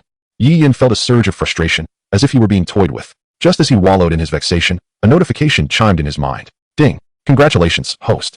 You have acquired a jar of beast milk, triggering a 10,000-fold critical strike. The options for the critical strike materialized. Option 1, 10,000 jars of beast milk. Option 2, 1 jar of beast king milk. As the choices appeared before him, Yi Yun found himself at a loss for words. He was not the archaic emperor, still dependent on milk at the age of 3.5. Yet, in this moment, he had no alternative. After a brief moment of hesitation, he silently resolved. I choose option 2. While beast milk certainly had its merits for strengthening the body, its effects were rather limited. After cultivating the divine elephant-suppressing prison technique, Yi Yun's physique had undergone significant enhancement. The mere beast milk could no longer refine his body. Even if it had some effect, it would be minimal. Thus, after careful contemplation, he opted for the second choice. Ding! Congratulations, host, you have obtained a jar of beast king milk. With Yi Yun's decision, the system's notification followed suit. Ding! Would you like to extract the beast king milk? Upon hearing this, Yi Yun promptly replied, extract. In the next moment, the black jar upon the stone pedestal erupted in a dazzling radiance, and when the light dissipated, a jar was revealed upon the stone table. Indeed, it was the very same jar, identical in every way. Yi Yun was left speechless. This system was exceedingly adept at conserving resources. Truly, he was astounded by this cunning trickster. Subsequently, Yi Yun scanned the information. Beast king milk, sourced from the perfect world. This milk was secretly brewed by the young archaic emperor. Derived from pure-blood ancient species, containing immense medicinal properties, capable of refining the body and improving one's constitution, with numerous effects. After perusing the information, Yi Yun was once again dumbfounded. This concoction was brewed by the archaic emperor? System, do not jest with me. I have read the original text. The little one clearly weaned at the age of 3.5. The archaic emperor did not drink milk during his youth. Could it be that the original text omitted his secret consumption? Upon reflection, this possibility was not entirely implausible. After all, 3 years without weaning, chasing after the little sparrow. Most fond of drinking beast milk. Such nicknames were not bestowed lightly. I am eager to discover what extraordinary qualities the beast milk, which even the esteemed emperor of the desolate sky covets, possesses. A glimmer of anticipation danced in Yi Yun's eyes as he slowly lifted the lid. Upon his unsealing of the container, an explosive sound resonated, and a cascade of radiant light erupted forth, revealing the beast milk within, astonishingly tinted a pale gold. With the liquid boiling vigorously, in an instant, the entire pavilion was enveloped in a mystical haze, vibrant clouds swirling around, creating a scene of resplendent beauty. The fragrant aroma wafting gently and intoxicatingly, as if inviting one to ascend to the ethereal realms. Witnessing this breathtaking spectacle, Yi Yun's eyes widened in awe. This beast milk, indeed, hailed from pure-blooded primordial species, its medicinal properties so potent that it had already taken on a faint golden hue. The ambience was saturated with an exceptionally rich and creamy scent. How delightful! Yi Yun swallowed audibly, his nostrils flaring with anticipation.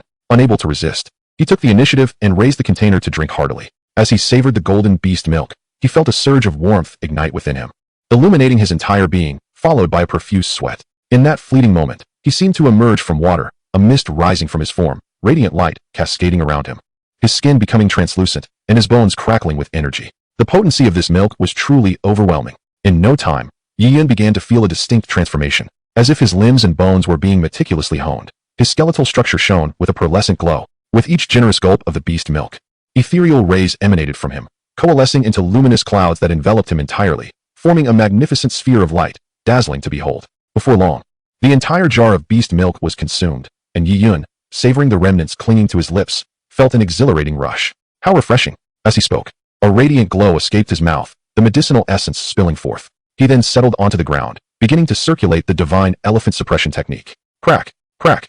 After an indeterminate time, the skin enveloping Yi Yun began to shed, revealing a visage reborn, pristine and flawless. Hissing sounds echoed as beams of light surged forth from within him, followed by successive waves of brilliance. Yi Yun's entire being was shrouded in celestial light. As the remnants of his old skin continued to fall away, unveiling an immaculate physique, each pore on his skin pulsated with vitality, radiant and captivating. Boom! An inexplicable aura erupted within him, his entire form exuding a kaleidoscope of colors. Chapter 27, The 9-Star Battle King. The Great Concealment Technique. Within the pavilion, after consuming the entire jar of Beast King milk, Yi Yun's body was enveloped in resplendent radiance. The energy contained within the Beast King's milk continues to refine Yi Yun's physical form. As time progresses, Yi Yun's body will grow ever stronger and more formidable. At that moment, a distant and ancient voice, imbued with a primordial essence, suddenly reverberated within Yi Yun. It was the roar of a colossal ancient elephant. Following the refinement by the Beast King's milk, Yi Yun's physique had become exceptionally powerful. Every cell in his body underwent an unprecedented transformation. Under such circumstances, Yi Yun finally managed to awaken a second seed of the colossal elephant within him. A surge of terrifying power coursed through Yi Yun, instantly flowing to his limbs and bones. The sound within him resonated like thunderous roars. Could it be that more than one colossal seed was awakening? Feeling the commotion within, a look of astonishment crossed Yi Yun's face. Soon, he realized that a third colossal seed was awakening within him. The potency of the Beast King's milk was truly astounding. It deserved its reputation as a product of pure-blood ancient relics. It was no wonder that even the Emperor of the Wild would covet this beast's milk. In that moment, Yi Yun fervently praised the Beast King's milk and the Emperor of the Wild. A vast and overwhelming force surged towards Yi Yun's body. 2 seeds, 3 seeds, 4 seeds. The colossal seeds within Yi Yun continued to awaken one after another. Moments later, he had astonishingly awakened 4 colossal seeds. Simultaneously, his cultivation level was also skyrocketing. From the initial 7-star Do Spirit realm, he rapidly ascended. 8-star Do Spirit, 9-star Do Spirit. At the peak of 9-star Do Spirit, he paused for a brief moment before shattering that barrier with unstoppable momentum. Thus, Yi Yun ascended to the rank of Do Wang. However, this was not the end. Following his breakthrough to the Do Wang realm, Yi Yun's cultivation continued to surge, showing no signs of abating. 1-star Do Wang, 2-star Do Wang, 3-star Do Wang. Before long, Yi Yun's cultivation reached the level of 7-star Do Wang. In a mere instant, he transitioned from 7-star Do Spirit to 7-star Do Wang, crossing an entire major realm. Yet, this was still not the conclusion. After breaking through to 7-star Do Wang, Yi Yun's cultivation continued to rise. However, the rate of increase had slightly diminished. Ultimately, he advanced through 2 minor realms, settling at the level of 9-star Do Wang. In a mere span of 2 days, Yi Yun transformed from an utterly unremarkable warrior into a formidable 9-star Do Wang. For an ordinary person, such an achievement might remain unattainable throughout their lifetime. Yet, Yi Yun accomplished this remarkable feat in just 2 short days, a testament to his extraordinary talent and relentless dedication to cultivation. Of course, the divine elephant suppressing prison technique also lent a small hand in his ascent. Feeling the immense and terrifying power coursing through his body, Yi Yun abruptly opened his eyes, excitement glimmering in his dark orbs. In the next moment, with a mere thought, the Do Qi within him surged, and a resplendent pair of wings made of Do Qi suddenly manifested behind him. This ability, known as Do Qi transformation, is only accessible to those who have reached the Do Wang realm. Now, having attained the 9-star Do Wang stage, Yi Yun wielded this power with ease. From this day forth, he could soar freely through the skies. With a gentle leap, Yi Yun ascended directly from the pavilion, soaring gracefully above the estate. After a brief moment of flight, he returned to the pavilion, a hint of longing etched on his face. Clenching his fist, he could feel the terrifying strength contained within his physical form. With a mere gesture, he could unleash a force akin to that of 10,000 pounds. An almost monstrous power resembling that of a humanoid beast. After indulging in his exhilaration for a moment, Yi Yun shifted his gaze back to the 4 jars atop the stone platform. In the vastness of the world, opening jars was paramount. Selecting one with precision, Yi Yun exerted a slight force and struck it with his palm. Crack! One jar shattered into countless pieces. Had the stone table not been situated within an invincible domain, that single strike would have obliterated it entirely. Amidst a swirl of radiant light, a gray scroll revealed itself upon the stone table. Yi Yun's eyes scanned the scroll, and he immediately discerned its significance. The concealment technique, originating from a mortal's journey to immortality, it is Han Li's secret method for stealth, capable of masking one's aura and concealing one's cultivation level. Remarkably, it was the very technique that Han Li had mastered to deceive and ambush his adversaries. A smile graced Yi Yun's face upon reading the scroll's details. Han Li had often feigned ignorance to outsmart his opponents, leaving them in despair. It was indeed thanks to this secret technique that he had achieved success. When it comes to concealing one's aura, this technique is undoubtedly top-notch. Truly, what one seeks often manifests. With this newfound ability to mask his presence, Yi Yun would be able to venture forth without others discerning his true cultivation level. At the very least, he could maintain an air of profoundness. Just then, an alert from the system resonated in Yi Yun's mind. Ding! Congratulations, host. You have acquired a scroll of the concealment technique, triggering a 10,000-fold critical hit. The options for the 10,000-fold critical hit are as follows. Option 1. 10,000 scrolls of the concealment technique. Option 2. A golden page of the great concealment technique. Subsequently, 2 choices suddenly appeared before Yi Yun. Was this a multiple-choice question? Yi Yun's gaze was solely fixated on the second option, and without hesitation, he declared, I choose 2. Ding! Congratulations, host. You have obtained a golden page of the great concealment technique. As Yi Yun made his selection, the system's prompt resonated. Ding! Would the host like to extract the golden page of the great concealment technique? Upon hearing this, Yi Yun promptly responded, extract. In the next moment, the scroll on the stone platform emitted a dazzling radiance, and when the light dissipated, a resplendent golden page was revealed upon the stone table. Yi Yun's eyes swiftly scanned the golden page. The Great Concealment Technique, originating from one of the 3,000 paths within eternal life after cultivation. It allows one to completely obscure their presence and silently conceal themselves. Observing the information regarding the Great Concealment Technique, Yi Yun's eyes gleamed with excitement. His fortune was indeed remarkable. He had unexpectedly acquired another of the 3,000 path techniques. Compared to Han Peopeo's stealth technique, this Great Concealment Technique was undoubtedly far more formidable. After cultivation, one could effortlessly hide their aura, free from the fear of detection. Moreover, when cultivated to its pinnacle, it could even allow one to become imperceptible, as if vanished from this world, an enigmatic marvel indeed. With the Great Concealment Technique, Yi Yun could finally stride out of the invincible realm of the shop without apprehension of revealing his true nature. Contemplating this, a flicker of exhilaration crossed Yi Yun's face, and he eagerly called out within his heart, "System, read the Great Concealment Technique." Chapter 28. A wave of joyful beverages. Spring Brother A has also arrived.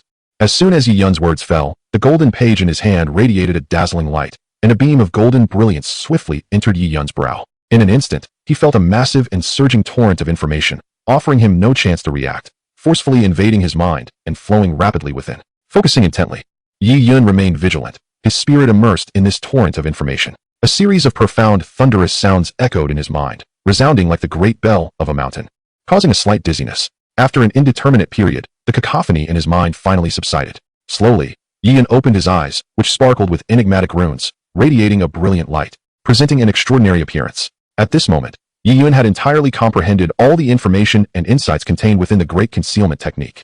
Revisiting the information from the golden page in his mind, Yi Yun closed his eyes once more. After a brief moment, a series of runes suddenly manifested upon Yi Yun's body, flickering intermittently. As these runes shimmered, the radiant aura emanating from Yi Yun vanished without a trace. Even the aura surrounding Yi Yun had completely concealed itself. At this moment, Yi Yun sat upon the ground, resembling a meditative elder, devoid of any trace of vitality or breath. All these signs indicated that Yi Yun had successfully mastered the profound art of great concealment, one of the 3,000 paths. Simultaneously, Yi Yun slowly opened his eyes, his gaze as tranquil as a deep well, emanating an air of an extraordinary individual. After carefully sensing his new form, a faint smile graced Yi Yun's lips, revealing his satisfaction. Indeed, devoid of any aura, this was the true demeanor of a master.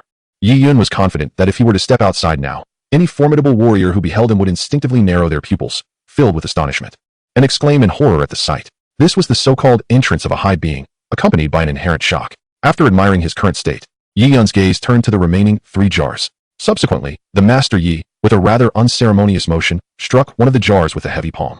As radiant light erupted, Yi Yun was momentarily taken aback by the object that appeared upon the stone platform. Before him lay a bottle of slightly dark liquid, its packaging exuding a modern essence.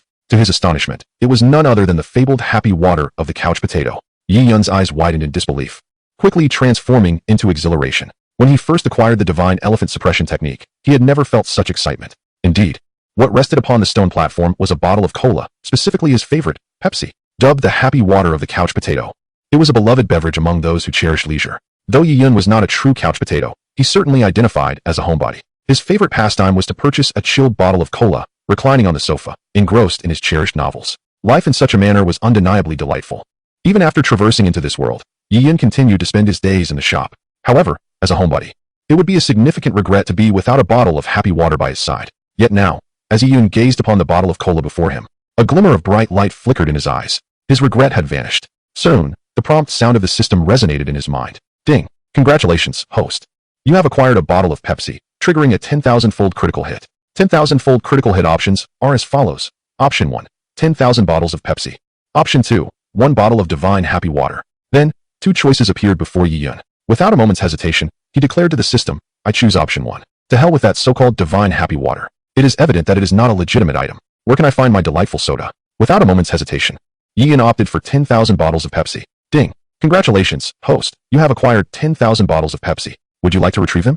Upon glancing at the spatial pavilion, Yi Yun surmised that it might not accommodate such a vast quantity. Thus he replied, let us store them for now.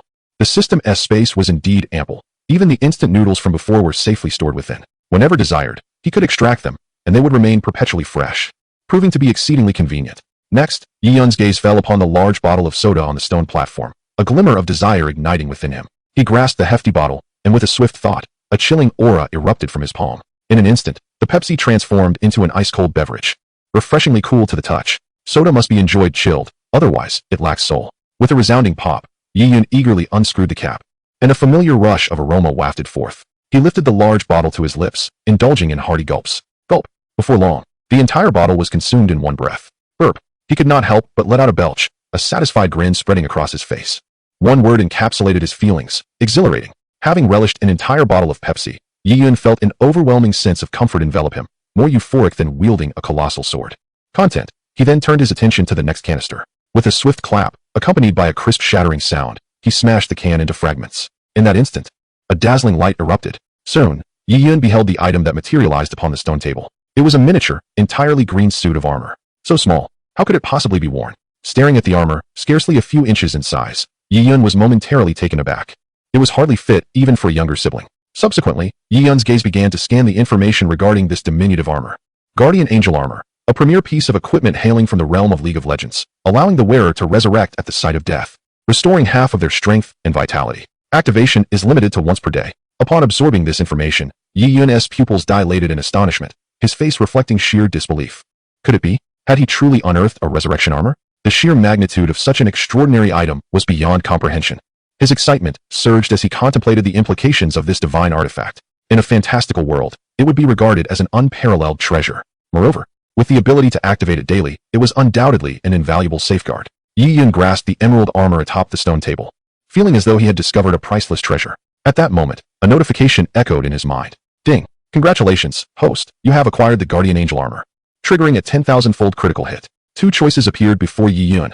Choice 1, 10,000 pieces of Guardian Angel Armor. Choice 2, Immortality. Upon glancing at these options, Yi Yun was momentarily rendered speechless. The prospect of 10,000 pieces of armor seemed utterly extraordinary. Did this not imply that he possessed 10,000 lives? Who could possibly defeat him? A surge of exhilaration coursed through Yi Yun's heart. In an instant, he felt an impulsive urge to select the first option. However, he soon furrowed his brow in contemplation. That was not right. While 10,000 pieces of armor were indeed plentiful, he could only don one at a time, rendering the rest useless. He was not so naive as to believe that, should he be vanquished and subsequently resurrected, his adversaries would grant him the time to equip another piece of armor. Such a notion was unrealistic. With these thoughts in mind, Yi Yun's gaze shifted to the second choice, immortality. This appeared remarkably powerful, yet he also felt a twinge of skepticism. Having perused numerous fantasy novels, he had encountered many so-called immortals, whose names were grandiose but who bore various limitations, such as the ability to resurrect only once a day or succumbing entirely if their head were severed. With such constraints, the notion of immortality became comically trivial. Yi Yun feared that this version of immortality might be similarly inadequate. Perhaps opting for the first choice would be wiser? With this dilemma weighing on his mind, he found himself unable to make a decision. After a moment of reflection, he ultimately resolved to trust the system. Based on his previous experiences with the system, it did not seem like a deceitful entity. Even if this immortality fell short of his expectations, it likely would not be entirely lacking. Having made his choice, Yi Yun declared inwardly, "System, I choose option 2. As his words resonated in his mind, the system's notification sounded once more. Ding! Congratulations, host, you have acquired immortality. In the next moment, Yi Yun watched as the Guardian Angel Armor in his hands emitted a brilliant green light, transforming into a luminous green orb. Clutching a green orb of light, Yi Yun gazed upon it in bewilderment as a message materialized before his eyes. Immortal body, derived from invincible, true solitude. The protagonist acquires this ability at the outset. In a realm where all is eternal, should you remain unvanquished, you shall resurrect within 10 seconds. Upon reading this information, Yi Yun's heart jolted, displaying profound shock and exhilaration. An eternal existence, I shall not perish. This is the true essence of immortality, not some trivial imitation. The system is truly magnificent. Yi Yun silently commended the system in his mind. As he held the green orb, the system continued to emit prompts within his consciousness. May I inquire if the host wishes to extract the immortal body? Without a moment's hesitation, Yi Yun replied, extract. As soon as the words left his lips, the green orb transformed into a brilliant beam of emerald light, enveloping Yi Yun and turning him into a figure of green. Yi Yun mused, though love may be a radiant light, I must confess, I am not fond of this green luminescence. Sensing his current appearance, Yi Yun could not help but internally rant. Fortunately, he did not remain green for long. The light soon dissipated, seemingly absorbed entirely into his being. Simultaneously, Yi Yun felt an inexplicable change within his body. Yet, as he attuned his senses, he could detect nothing amiss. Was that all there was to it? Could it be that I am now immortal? A spark of excitement ignited within Yi Yun as he suddenly felt an urge to test this newfound immortality. He scanned his surroundings for an object to facilitate his self-experimentation, but found nothing suitable. Suddenly, an idea struck him. What if I self-destruct? However, he quickly dismissed this notion, fearing the pain it may entail. After a brief period of contemplation, Yi Yun abandoned the suicidal impulse. What if this immortality were unreliable, or perhaps not fully integrated yet? If I were to end my life prematurely, would that not be tantamount to annihilation? Never mind, there will be opportunities to test it later. Next, Yi Yun turned his attention to the last jar upon the stone table. With a decisive motion, he struck it with his palm. As familiar rays of light surged forth, a sword materialized upon the stone surface. Instantly, Yi Yun recognized it as a treasured blade, for inscribed upon it were 8 prominent characters. When the Heaven Sword is unsheathed, who can compete? The Heaven Sword. Having watched at least 4 adaptations of the Heaven Sword and the Dragon Saber since childhood, Yi Yun comprehended in an instant that this sword was none other than the illustrious Heaven Sword. The Heaven Sword, featured in the Heaven Sword and the Dragon Saber. It is capable of slicing through iron as if it were mud, severing hair with a breath, and contains the pinnacle of martial arts, the 9 manual and the 18 dragon-subduing palms. After perusing the information on the heaven-reaching sword, Yi Yun felt a surge of excitement. This system truly proved to be remarkably pragmatic, even encompassing the martial arts contained within the heaven-reaching sword itself. It was akin to a delightful offer of buy one, get 3 free. Once again, Yi Yun silently commended the system in his heart. At that moment, the system's prompt resonated gently within Yi Yun's mind. Ding! Congratulations.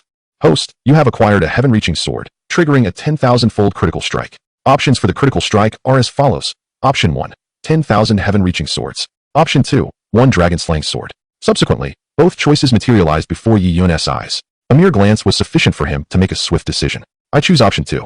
As soon as Yi Yun's words fell, the heaven-reaching sword on the stone pedestal suddenly radiated a golden light. When the golden glow faded, the sword had transformed entirely. A delicate sword, shimmering with a pale golden hue, lay quietly on the stone table, its blade adorned with a dragon motif, exuding an aura of fierce and dominating sword intent. Was this the dragon-slaying sword? While astonishment coursed through Yi Yun, his gaze quickly scanned the information of the dragon-slaying sword. Dragon-slaying sword, originating from Zhuxian, it is one of the premier divine weapons of the Qingyun sect.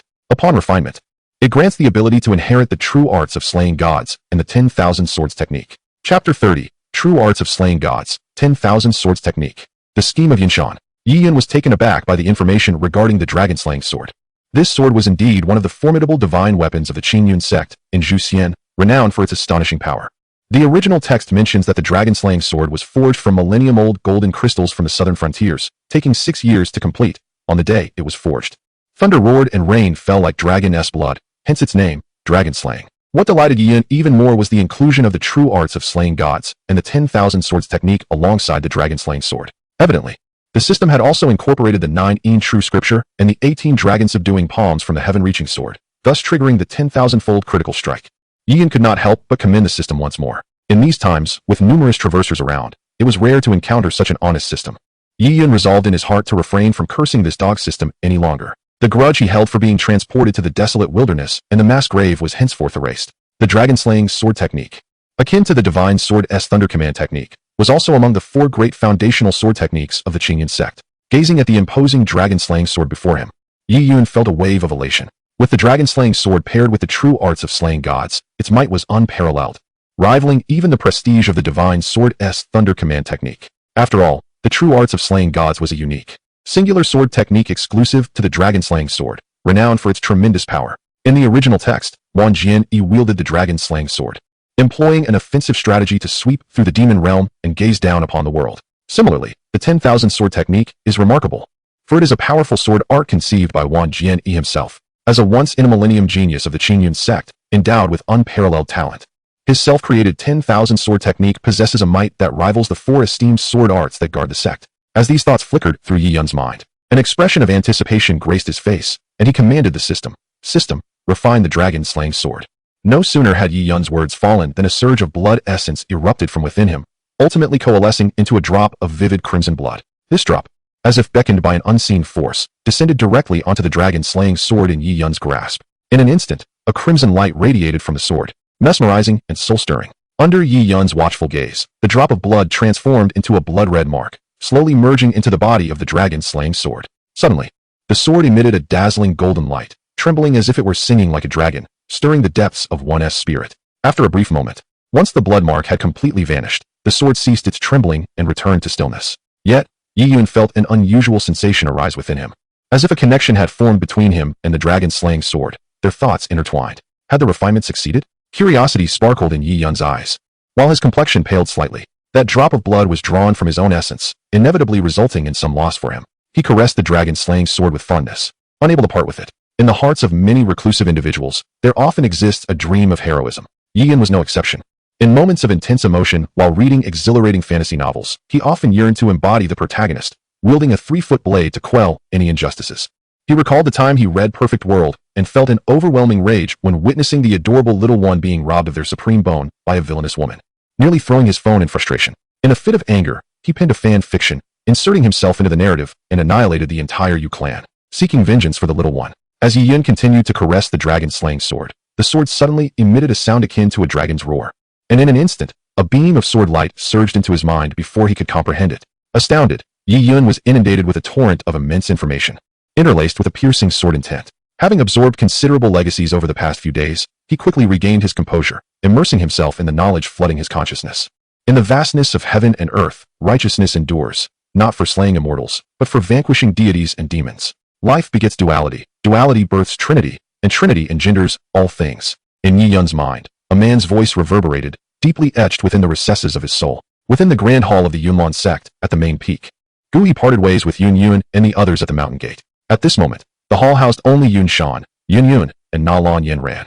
Yun Yun sat gracefully upon a chair, the exquisite sword resting upon her slender thigh, scrutinizing it intently. Na Lan Yen Ran held the shield of the valiant Captain America in her left hand, while her right grasped the golden desert eagle. A glimmer of eagerness gracing her features, seemingly eager to test which was superior, the shield's defense or the might of the desert eagle. Yun Shan occupied the principal seat, his gaze occasionally drifting toward his beloved disciple, a flicker of intrigue illuminating his eyes, as if he were concocting some scheme. After a considerable pause, Yun Shan turned his attention to Yun Yun, finally speaking. Yunner, what are your thoughts on this esteemed Yi? Upon hearing this, Yun Yun diverted her gaze from the sword on her lap, lifting her head with a hint of surprise in her beautiful eyes, then replied earnestly, this young Yi is quite enigmatic, profoundly unfathomable. Yun Shan nodded in agreement. I share your sentiment. Such a formidable individual appearing within our Yunlon sect must be approached with utmost care. Should we succeed, it may elevate our sect to unprecedented heights. He regarded Yun Yun with solemnity. Yun Yun, in agreement, nodded thoughtfully, yet her brow furrowed. However, how are we to entice such a powerful being? To her, Yi Yun's immense strength and abundant treasures rendered him potentially indifferent to their sect's modest standing, making the prospect of winning him over seem daunting. Yun Shan recalled the way Yi Yun had looked at Yun Yun earlier that day, a mysterious smile gracing his lips as he gazed meaningfully at her. Yunner, as the leader of the Yunlon sect, it is your duty to forge a connection with this esteemed Yi. The revival of our sect's former glory rests upon your shoulders. Upon hearing this, Yun Yun's demeanor shifted to one of gravity, having grown up among the elders of the Yunlon sect. She held deep affection for it and vowed to enhance its stature. At this moment, her teacher's words filled her with a profound sense of responsibility. Yet, how was she to win over this esteemed Yi? Yun Yun furrowed her brow in contemplation, yet found no solution. In her frustration, she turned to Yun Shan and softly implored, I beseech you for guidance. Chapter 31. Yun Yun delivers chicken soup in the dead of night. How could this foolish disciple be so oblivious? Upon hearing Yun Yun's words, Yun Shan's brow furrowed. Such matters could not be broached openly. To do so would render him a most unprincipled teacher, perhaps even inciting his beloved disciple to chastise him for his lack of decorum. Cloud Mountain was well aware of his disciple's character. If asked to take the initiative in such matters, she would undoubtedly refuse without hesitation. This endeavor required a gradual approach, a gentle progression, to ultimately yield the desired results. After a moment of contemplation, Cloud Mountain finally spoke. Yun Yun, for an individual of Master Ye's caliber, conventional methods of persuasion will be futile. One must employ extraordinary measures to be effective. Extraordinary measures? Upon hearing this, a look of confusion flickered in Yun Yun's beautiful eyes. What kind of extraordinary measures? A person of Master Ye's stature possesses immense power and countless treasures. In my view, his establishment of this so-called shop is merely a means to indulge in the mortal realm. Cloud Mountain slowly articulated his perspective. Thus, material possessions, wealth, and martial techniques will surely fail to impress him. Pointing directly at Yun Yun, Cloud Mountain asserted, for someone like him, there is but one way to win his favor. Curiosity glimmered in Yun Yun's eyes. What method? Gazing intently at her, Cloud Mountain slowly uttered two words, sincerity. Sincerity? Yun Yun remained perplexed. A hint of helplessness flashed in Cloud Mountain's eyes as he explained, very well, follow my instructions. Shortly, you shall send someone to the back mountain to catch a cloud chicken, prepare a chicken soup, and deliver it to Master Yi this evening, stating that it is a specialty of our Yunlon sect, specifically for him to sample. Make chicken soup? Yun Yun was taken aback, her countenance quickly revealing embarrassment. But master, I do not know how to cook. She had never stepped into a kitchen. How could she possibly prepare chicken soup? If you cannot make it, then have someone else do it. Just tell him you made it yourself. After all, Master Yi will never know. Cloud Mountain replied matter-of-factly. Master, this might be somewhat inappropriate. No. Yun Yun's face displayed hesitation, her mind puzzled. The master had just emphasized the importance of demonstrating sincerity, yet now he seemed to suggest deceiving Master Yi. Was this truly sincerity? What is inappropriate about it? Cloud Mountain shot her a glare, internally lamenting that his disciple, though commendable in many respects, was simply too earnest. Throughout history, the art of persuasion has won hearts, and Cloud Mountain prided himself on being well-versed in this craft. It was through various stratagems that he had garnered his mentor's favor, ultimately securing the position of sect leader of Yunlan. In these times, human hearts are exceedingly complex. Without employing a few tricks, one would find it nearly impossible to progress. Take this morning's events as an example. Had he not outmaneuvered the elder, would he have been relegated to standing in line? Regrettably, his disciple seemed forever incapable of mastering such tactics. And even though she had ascended to the role of sect leader, she remained tightly bound by the whims of her subordinates. The method I have taught you is undoubtedly correct. Simply follow it, Cloud Mountain thought, casting a somewhat exasperated glance at Yun. Seeing her teacher's insistence, Yun could only nod helplessly. Yes, master. Remember, to convey our sincerity, it would be best for you to freshen up and dress elegantly before delivering the chicken soup. This will better demonstrate our earnestness, Yunshan advised. Yun frowned, feeling somewhat reluctant. She had never been fond of adornment and usually ventured out with a natural face. However, upon witnessing Yunshan's serious demeanor, she dared not defy his command and obediently agreed. Satisfied with Yun's compliance, Yunshan nodded approvingly, a hint of a smile gracing his face. He held a firm belief in his disciple's beauty, confident that even without makeup, she could captivate others. After all, wasn't that rascal, Gu He, secretly infatuated with his precious disciple? Even the enigmatic boss, he couldn't resist gazing at her intently. If she were to beautify herself, her allure would undoubtedly be magnified. Feeling a sense of pride, Yunshan thought to himself that he doubted boss he could maintain his composure in her presence. At that moment, Nalan Yinran's eyes sparkled with excitement as she interjected, Master, I will accompany you tonight. Reminiscing about the instant noodles she had tasted earlier, she felt a lingering desire. Perhaps by attending, she could sneak another bowl of noodles? Furthermore, she contemplated the importance of establishing a good rapport with Boss Yi, ideally acquiring his contact information. After all, he had mentioned he would only stay for 3 days. This meant that after tomorrow, he would depart. Without a means to reach him, how could she ever seek his assistance in the future? What do you, a mere child, intend to do? Yunshan frowned, disapproving. He believed that Boss Yi clearly favored the type of girl his disciple represented and had no interest in someone as young as Nalan Yinran. He had painstakingly created an opportunity for a private moment, and Yinran's presence would surely dampen the atmosphere. Disappointed and somewhat aggrieved, Nalan Yinran thought to herself that her age should not matter. However, glancing at Yunshan's stern expression made her apprehensive, and she reluctantly nodded, feeling regretful that she would miss the chance to enjoy Boss Yi's noodles that evening. Yuner, you may go about your tasks. Remember to bring a fine wine. Please fetch the treasured Bai Ling medicinal wine from the sect's treasury, which I had preserved years ago. Boss Yi will surely appreciate it, Yunshan instructed Yun.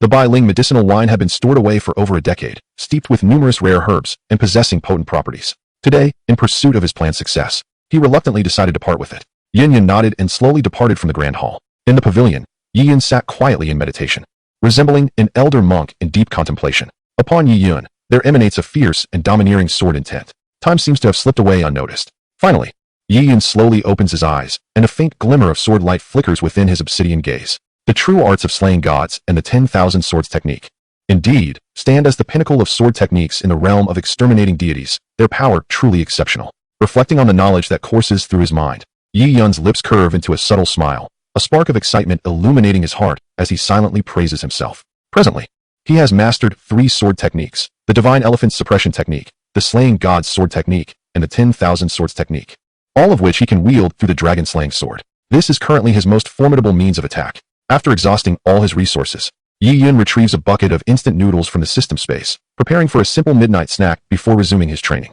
Yi boss, are you asleep? I've brought some chicken soup. May I have the honor to share it with you? At that moment, Yun suddenly hears a voice from outside. Yun? Chapter 32. This chicken soup is truly delicious. Yun? Yun immediately recognizes the voice of the woman outside. What brings her here at such a late hour? Delivering chicken soup? A twitch of discomfort crosses his lips. Such words should not be spoken lightly, lest one misunderstand the implications. With a swift motion, Yun exits the estate, opening the door to the shop. Outside stands Yun, holding a food container, poised in silence. Yun's eyes brighten with astonishment. Before him, Yun is adorned in a delicate, pale blue gown, the fabric draping gracefully and revealing her slender, snow-white legs. Her lustrous black hair cascades down her back and over her gently rounded chest, suggesting she has just emerged from a bath. Her flawless visage and graceful demeanor render her utterly enchanting. A gentle smile graces her exquisite features as she speaks with a light, airy voice. Yi boss. I hope my late visit does not disturb you. Not at all. I was just about to have a midnight snack myself, Yun replies, shaking his head and gesturing to the instant noodles in his hand. Perfect timing, she responds, glancing at the noodles with a beaming smile. I prepared some chicken soup for you to try. As she says this, she lifts the food container slightly. Certainly, enjoying chicken soup is always a pleasure. It is one of my favorites. Yi-Yun smiles, stepping back to allow Yun-Yun to enter. Suddenly, a thought strikes him, and he gazes at her with astonishment. Wait. You mean to say this chicken soup is made by you? Having read the original work, he distinctly recalls that Yun-Yun lacks culinary skills. How then? Does this chicken soup come to be? Could he have discovered her secret? Upon hearing Yi-Yun's words, Yun-Yun's delicate hand holding the food container trembles slightly. Though she maintains a composed facade, smiling as she replies, indeed, it is made by my own hands. She gazed at Yi-Yun, her face adorned with a subtle, elegant smile. Boss Yi, this is a chicken soup brewed from the specialty of my Yunlan sect, the cloud chicken. Its flavor is sublime. You must savor it thoroughly later. Yun-Yun held a deep confidence in the taste of the soup, having selected it from amongst her disciples. Crafted meticulously by a particularly skilled female disciple in the culinary arts. Before it was presented, Yun-Yun had personally inspected it, and indeed, the flavor was exquisite. Upon observing the confident smile on Yun-Yun's face, Yi-Yun found himself momentarily taken aback. Could it truly be made by her? Might the original text have been mistaken? Was Yun-Yun truly adept in the kitchen? However, Yi-Yun did not dwell on such thoughts. Regardless of whether it was made by Yun-Yun herself, the mere presence of food was enough. Moreover, it was chicken soup delivered personally by Yun-Yun, a delightful treat indeed. The sect master of the Yun sect was truly thoughtful. Yi-Yun then extended his hand to receive the food box from Yun-Yun, placing it upon the counter. Contemplating the task that had brought her here today, Yun-Yun hesitated briefly before speaking softly. Boss Yi, please simply call me by my name. The title of sect master feels overly formal. At her words, Yi-Yun was momentarily stunned, his gaze shifting to Yun-Yun. She seemed unusually warm today. Had he been too overt in his demeanor? Meeting Yi-Yun's gaze, Yun-Yun's heart skipped a beat, and feeling slightly flustered, she feigned calmness, looking back at him and asking quietly, Is something amiss, Boss Yi? Not at all. Yi-Yun replied with a shake of his head, a smile gracing his lips. In that case, you may call me Yi-Yun as well. Referring to me as boss feels too distant. With a beautiful woman expressing closeness, Yi-Yun would never decline such a fortune. Yun-Yun, taken aback, realized that Boss Yi was quite amicable. She then smiled charmingly and softly said, Very well, I shall call you Yi-Yun from now on. Subsequently, Yi-Yun opened the food box, and an enticing aroma wafted forth, stirring appetites. Yi-Yun's eyes widened in surprise. This chicken soup was indeed crafted by Yun-Yun, showcasing her remarkable culinary skills, an unexpected revelation. He readily praised, This chicken soup possesses a captivating fragrance. It must be delicious. I did not anticipate that you, in such a high position, would also possess such extraordinary culinary talent. Yun-Yun felt a blush creeping to her cheeks at the compliment, responding shyly. I'm glad you enjoy it. Yi-Yun, unreserved, picked up the utensils from the food box and poured himself a bowl of chicken soup, savoring a taste. Delightful, well-balanced in seasoning, fresh and flavorful. This chicken soup is truly exquisite, he remarked slowly. Here, let us share a drink together. Yi-Yun extended his finger, and a chair materialized out of thin air behind Yun-Yun. He then served her a bowl of chicken soup. Without hesitation, Yun-Yun took a seat and elegantly sipped the soup. Turning her gaze towards Yi-Yun, she inquired, Yi-Yun, after tomorrow, will you be departing from the Yunlan sect? Yi-Yun finished the soup in a few hearty gulps and nodded. Yes, shortly after midnight tomorrow, I shall take my leave from the Yunlan sect. He continued, This is your first visit to the Yunlan sect, and I have yet to properly host you. Why not extend your stay for a little while? As a sacred site of the Gamma Empire, the scenery here is quite splendid. Yun-Yun proposed, her eyes filled with anticipation as she looked at Yi-Yun. Observing the hopeful expression on the enchanting lady's face, Yi-Yun could not deny the stirrings of his heart, yet he was acutely aware of his circumstances. Thus, he shook his head and replied, I apologize, but I can only remain at the Yunlan sect for 3 days. It is the rule of my shop. Upon receiving Yi-Yun's outright refusal, disappointment washed over Yun-Yun. Indeed, this enigmatic key proprietor was not easily swayed. She had been rather naive to think that a mere bowl of chicken soup could retain him. After a brief silence, she persisted. Then where do you plan to go after those 3 days? If I wish to open cans in the future, where shall I find you? Yi-Yun was momentarily taken aback, pondering that he himself was uncertain. The system would refresh his location, and he could find himself in a primeval forest or a forgotten graveyard next time. Thus, he could not provide Yun-Yun with a definitive answer. Shaking his head as he said, I have always gone with the flow, never deliberately choosing a place. Wherever I awaken, that is where my shop will appear. Are you implying that your shop can move on its own? Yun-Yun gazed at Yi-Yun in astonishment, subsequently surveying the interior of the shop. She suddenly recalled how this mysterious establishment had appeared unexpectedly at the gates of the Yunlan sect. Yi-Yun nodded in affirmation. After a moment of astonishment, a flicker of disappointment crossed Yun-Yun's eyes. If that were the case, it seemed unlikely she would encounter this Yi proprietor again. After all, the world is vast.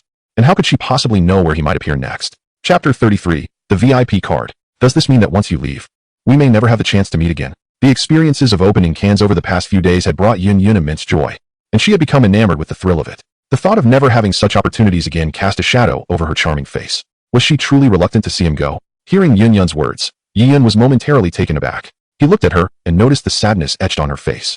And a thought blossomed in his mind. Could it be that Yun has developed feelings for me? However, it was not long before Yun gently shook his head, awakening from his reverie. Oh, Yun, it is already dark. What daydreams are you indulging in? Just moments ago, he had clearly succumbed to one of life's 4 great illusions. She holds affection for me. Upon realization, Yun pondered deeply and understood that Yun was merely concerned about her future ability to access her jars. It turned out that her overtures of goodwill were solely for the purpose of acquiring jars. A slight disappointment settled in Yun's heart. Yet it was nothing more than that. In his view, having become the proprietor of this multiverse store, it was inevitable that he would roam far and wide, even venturing into other distinct worlds. After all, his establishment was named the Multiverse Jar Store and could hardly remain confined to this Dookie continent. Of course, these were merely Yun's speculations. The ultimate outcome would only be revealed after the system underwent an upgrade. Regaining his composure, Yun lifted his gaze to Yun and suddenly smiled, saying, "In fact, if you wish to access jars here in the future, there exists a solution." Upon hearing this, Yun immediately perked up, her eyes sparkling with excitement as she inquired, "What solution?" Yun continued, "There is a store policy that grants a complimentary level 1 VIP card to anyone who spends 50,000 gold coins here." As he spoke, a golden card materialized in his hand with a mere thought. Holders of a level 1 VIP card are entitled to activate their card once each month. Upon activation, a void passageway will appear, allowing the cardholder to directly access the store. With the golden card in hand, Yun slowly elaborated to Yun. A VIP card. Such a wondrous privilege exists? After absorbing Yun's explanation, Yun's beautiful eyes gleamed with delight. She quickly calculated in her mind that within 2 days, she had purchased 4 jars, expending 400,000 gold coins. Only 100,000 gold coins remained until she reached the threshold of 500,000. Just one more jar would grant her the coveted VIP card. With this thought, her eyes sparkled even brighter, and a smile unconsciously graced her lovely face. Suddenly, another thought struck her, and she asked, "Is there a level 2 or level 3 VIP card? Do higher level cards confer even greater privileges?" Demonstrating her astuteness, Yun quickly connected the dots. Indeed, Yun praised her response, nodding in affirmation. A level 1 VIP card is merely the most basic tier of our establishment's offerings. The first tier VIP card can only be activated once a month, and each activation allows the creation of a void passage that lasts for merely 1 hour. Once that hour elapses, one will be forcibly returned to their original location. Yun continued to elucidate to Yun. On the first tier VIP card, there exists also a second tier and a third tier VIP card. Naturally, the higher the tier, the more privileges it bestows. For instance, the holder of a second tier VIP card is permitted to activate it twice a month, with each duration extending to 2 hours. Understanding this, Yun inquired, "How many gold coins must one spend to acquire a second tier VIP card?" Yun raised a single finger, stating nonchalantly, 1 million gold coins. 1 million gold coins. Upon hearing this, Yun felt a jolt within her. It was not that she found it exorbitant. Rather, she perceived it to be exceedingly reasonable. For a prominent figure such as the leader of the Yunlin sect, 1 million gold coins was merely a trifling sum. The only aspect that posed a challenge was that this sum must be accumulated through the purchase of jars, which was indeed a slow process. With a glimmer of anticipation in her enchanting eyes, Yun turned to Yun and asked, "Yun, would you allow me to directly hand you 1 million gold coins in exchange for a second-tier VIP card?" At her words, Yun's expression shifted slightly. Casting a surprised glance at Yun, he could not help but marvel internally, almost forgetting that the person before him was a wealthy individual. The Yunlin sect was certainly among the most formidable forces in the Jaimar Empire. Thus, 1 million gold coins was inconsequential for Yun. In light of this, Yun found himself suddenly wishing to be supported by Yun. Beautiful, affluent, and powerful, who would not be enamored by such a wealthy patroness? Regardless of others' opinions, Yun felt he had indeed fallen for her. Alas, he was bound by circumstances. Ahem, this does not align with the regulations of our establishment. Clearing his throat, Yun promptly curtailed Yun's display of wealth. Upon hearing this, a flicker of disappointment passed through Yun's heart. She had anticipated this outcome. In her view, an extraordinary figure like Yun would hardly regard a mere 1 million gold coins as significant. However, contemplating her plan to purchase another jar tomorrow to obtain a first-tier VIP card brought her a sense of contentment. At the very least, she would have an opportunity to open a jar each month. Accumulating over time, she would eventually secure a second-tier VIP card, or even a third-tier card. With this thought, Yun's eyes sparkled, and her face radiated with a breathtaking smile. Meanwhile, Yun was busy opening a packet of instant noodles, preparing to indulge in a meal. While chicken soup was indeed delightful and drinking it a pleasure, it was regrettably insufficient to satiate one's hunger. Gazing at the instant noodles in Yun's hands, Yun's eyes sparkled with delight. After a moment's hesitation, she softly inquired, Yun, could you possibly spare me a cup as well?" The flavor of the noodles, which she had tasted for the first time, left her wanting more. Now, as she beheld Yun's noodles, her appetite was further piqued. Observing the gluttonous expression on Yun's face, Yun smiled gently and, without hesitation, handed her a cup of noodles. After receiving it, Yun mimicked Yun.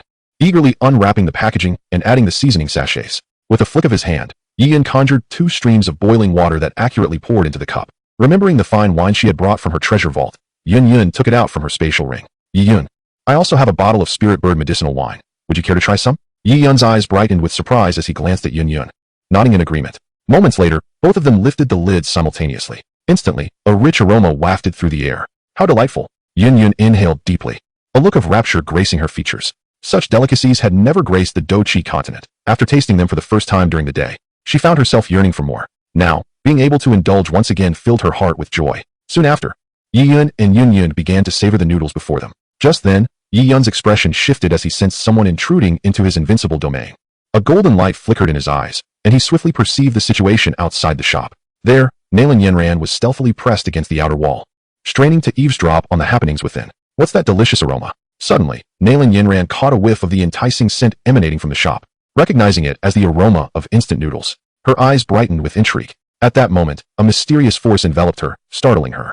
By the time she regained her composure, she found herself inexplicably transported from outside the shop to its interior. Before her, Yun Yun was relishing her noodles while Yi Yun's gaze was fixed upon her. Nalan Yanran quickly realized that she had been discovered by the proprietor, Yi Yun, who had forcibly brought her inside. Feeling a bit embarrassed, she glanced at Yi Yun, only to be captivated by the instant noodles on the counter. Yun Yun, too, noticed Nalan Yanran's sudden appearance in the shop, her eyes flashing with surprise. Yanran, what brings you here? She exclaimed. Did not the teacher say that this girl was not permitted to come? It seems that this girl must have sneaked out. That teacher. Nalan Yanran paused, her eyes darting around, and then explained, Teacher, I am certainly here to accompany Boss Yi as well. Boss Yi is all alone, and it is hardly sufficient for you to keep him company. Nalan Yanran glanced at the instant noodles in front of Yun Yun, feeling somewhat displeased. Teacher, how could you indulge in such a feast alone without inviting me? She huffed, her mood dampening. Then, her eyes glimmered as she leaned toward the counter, addressing Yi Yun. Boss Yi, I am rather hungry too.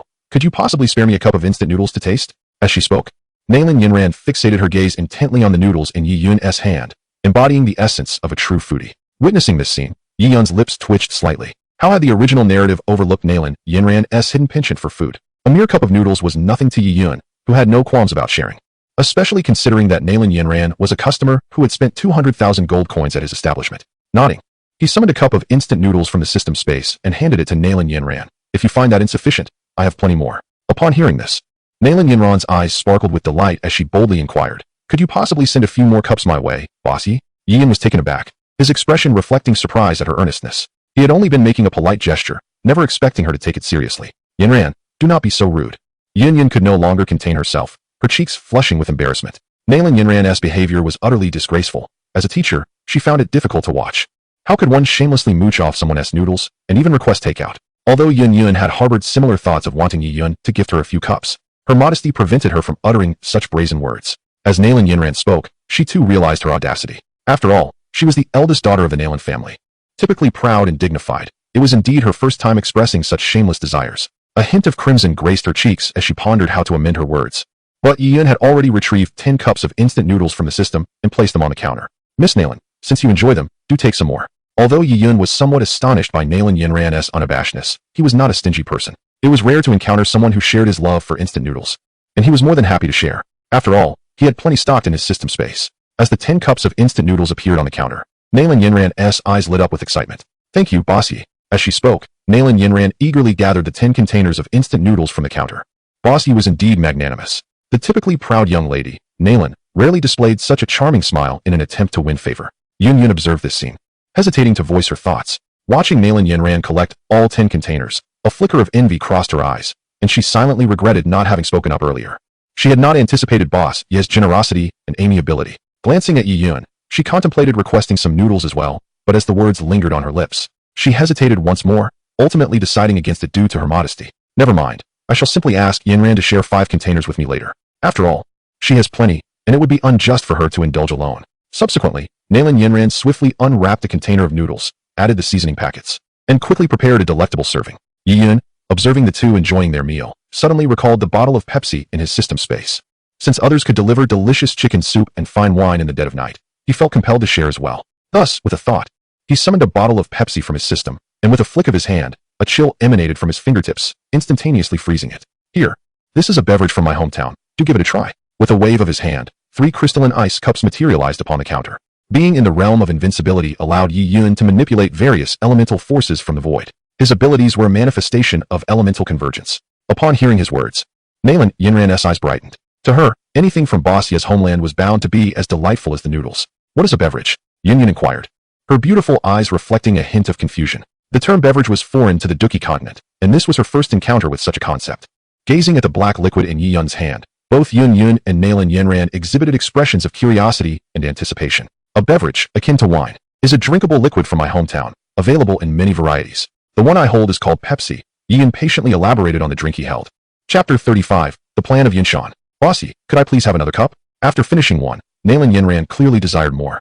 Lifting her empty cup and casting a longing glance at Yi Yun. Certainly, Yi Yun promptly obliged, refilling their cups. Soon, a large cup of Pepsi was consumed entirely by the three of them. Is that all? Nalan Yinran inquired, having drained the last remnants of soda from her cup.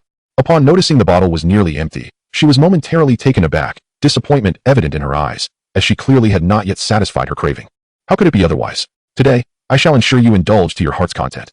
A faint smile graced Yi Yun's face as he conjured a large bottle of Pepsi from the depths of his system space. Upon witnessing this, Nalan Yinran's expression brightened with surprise. She shamelessly extended her icy crystal cup towards Yi Yun, eagerly requesting, Bossy, could you please fill it up again? Of course. After chilling the Pepsi, Yi Yun promptly refilled both cups. It must be said, finding companionship in this strange world while enjoying instant noodles and sipping cola brought Yi Yun immense joy. It evoked a nostalgic feeling reminiscent of his past life, as if he had never truly traversed realms. This sensation was profoundly comforting. Ultimately, after the three of them had polished off 2 large bottles of Pepsi, Nalan Yinran and Yun Yun returned to Yunlanzong, their slightly protruding bellies accompanied by audible burps. Upon arriving at the main peak of Yunlanzong, they discovered that Yunshan was still awaiting them in the grand hall. Sensing Yun Yun's return, he immediately beckoned her over. Yunner, how did it go? Yunshan inquired, his gaze scrutinizing Yun Yun with palpable anticipation. What do you mean? Yun Yun, caught off guard, instinctively questioned. Yunshan's lips twitched slightly as he shot her a glare.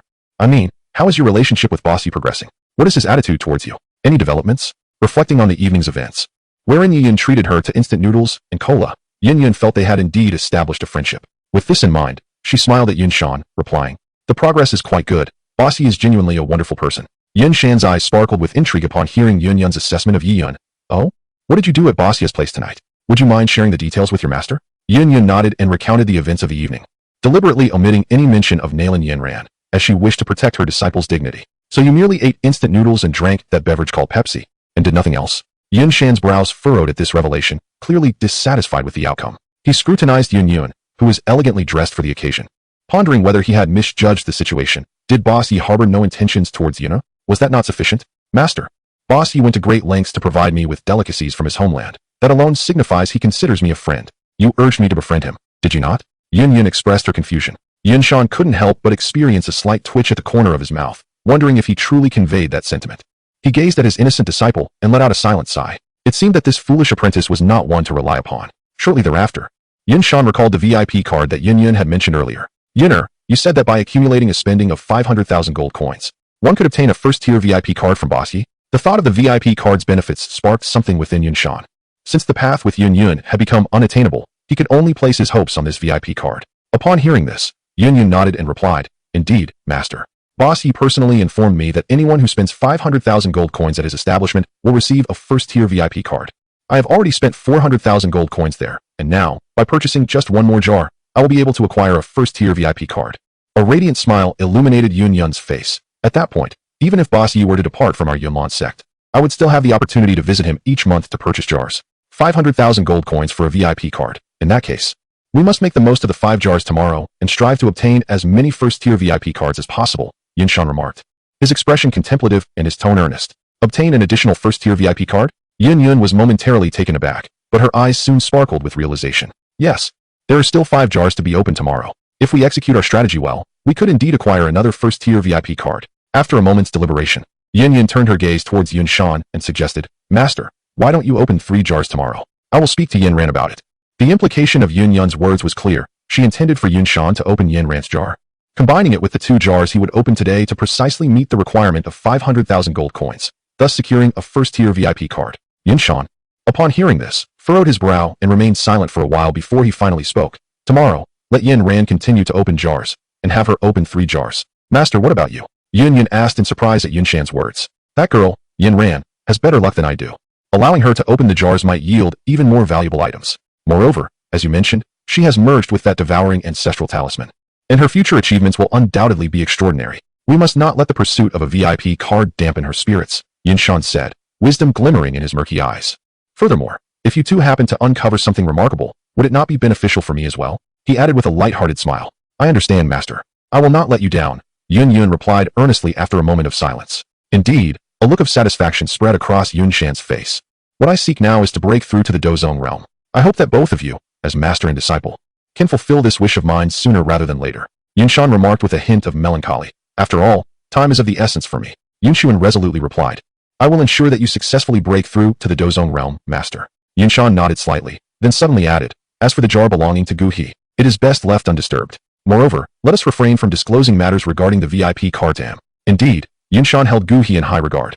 Yet a trace of wariness lingered in his heart. After all, Gu He had been lured to the Yunlan sect with generous incentives years ago. Although Gu He had joined the Yunlan sect, their relationship was more akin to collaboration. With Gu He's recent ascension to a 6th-grade alchemist, his reputation as a pill king resonated throughout the entire Jiama Empire, further solidifying this dynamic. In light of Gu He's status as a 6th-grade alchemist, the Yunlan sect could no longer impose constraints upon him. It was not improbable that one day, he might sever ties with the Yunlan sect for various reasons. Upon hearing this, a flicker of surprise crossed Yunshuan's beautiful eyes, but she quickly comprehended the situation and nodded, saying, I understand, master. Chapter 36. The Excitement of Nalan Yinjin. Master, you haven't mentioned me to the Grandmaster, have you? As Yunshuan exited the Grand Hall, Nalan Yinjin sprang forth from the shadows, casting a cautious glance in the direction of the hall as she inquired. Yunshuan smiled gently. You are my treasured disciple. How could I possibly betray you? Master, you are so kind to me, Nalan Yinjin expressed with a touched countenance, though internally she scoffed, recalling how someone had previously extorted 5 buckets of instant noodles from her. Now, that same person shamelessly referred to herself as her beloved disciple. Nalan Yinjin harbored feelings of indignation, pondering why her master exhibited such generosity towards others while being so scheming with her. The thought of the 5 buckets of instant noodles she had been extorted for made her heart ache. After all, she had humbly set aside the dignity of the esteemed Nalan family to procure 10 buckets from Boss Yi. Now, she was left with only 5. Alright, do not be upset. I have good news to share with you, Yunshuan said with a smile, gently ruffling Nalan Yinjin's hair, her tone warm and soothing. Yunshuan understood her disciple's temperament intimately and was fully aware of her thoughts. Master, how could I be angry? I am in splendid spirits now, Nalan Yinjin replied with a compliant smile, though she was internally skeptical. She could not help but ask, Master, what is the good news? Yinjin, after tomorrow, Boss Yi will be leaving the Yunlan sect, Yunshuan announced. Upon hearing this, the brightness on Nalan Yinjin's face instantly dimmed, and she complained.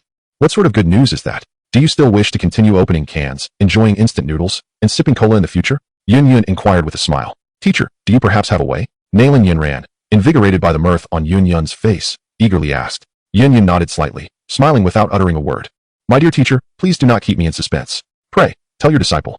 Nalan Yinran implored, her eagerness palpable. I shall massage your shoulders. She added with a charming grin. Yun, feeling gratified, acknowledged her obedience with a nod. How rare it was for this girl to be so compliant. Then, with a gentle parting of her lips, she said, I shall reveal it for a bucket of instant noodles. At her words, the sweet smile on Nalan Yinran's face faltered slightly. Teacher, isn't that a bit excessive? Did I not already gift you 5 buckets of instant noodles? Well then, let it be, Yun said nonchalantly, preparing to depart. Wait, Nalan Yinran interjected just in time, gritting her teeth as she retrieved a bucket of noodles from her spatial ring, handing it to Yun with a pained expression. Her face then brightened once more with a charming smile as she said, Teacher, this is a humble offering from your disciple. Such a good child, truly deserving of being my treasured pupil, Yun replied without hesitation, accepting the noodles from Nalan Yinran. Teacher, Bossy has mentioned that one should not consume too much instant noodles in a day, or one might develop blemishes. Please take care, Nalan Yinran gently cautioned. Her tone laced with concern, though her heart simmered with dissatisfaction. However, realizing that Yun held the key to contacting Bossy in the future, Nalan Yinran could only swallow her grievances. She understood the importance of balance in her meals. Very well, in light of your exceptional obedience, I shall disclose this to you. Yun decided to share the matter of the VIP card with Nalan Yinran. Since the teacher had already resolved to allow Yinran to take charge of a level 1 VIP card, it was inevitable that she would discover the details. Revealing it a day early while securing an extra bucket of noodles was indeed a wise move. A VIP card? Is there such a thing with Bossy? Nalan Yinran's eyes brightened at the revelation. Teacher, how might one obtain this VIP card? She inquired, astutely recognizing the core of the matter, understanding that such a privilege would not be easily acquired. Quite simply, one must spend 500,000 gold coins at Bossy's establishment to acquire a level 1 VIP card, Yun explained nonchalantly, also elucidating the privileges associated with the card. 500,000 gold coins. Does that mean I would need to purchase 5 cans just to obtain a level 1 VIP card? Nalan Yinran's expression immediately darkened upon hearing this. Yun Yun nodded lightly. Affirming, indeed.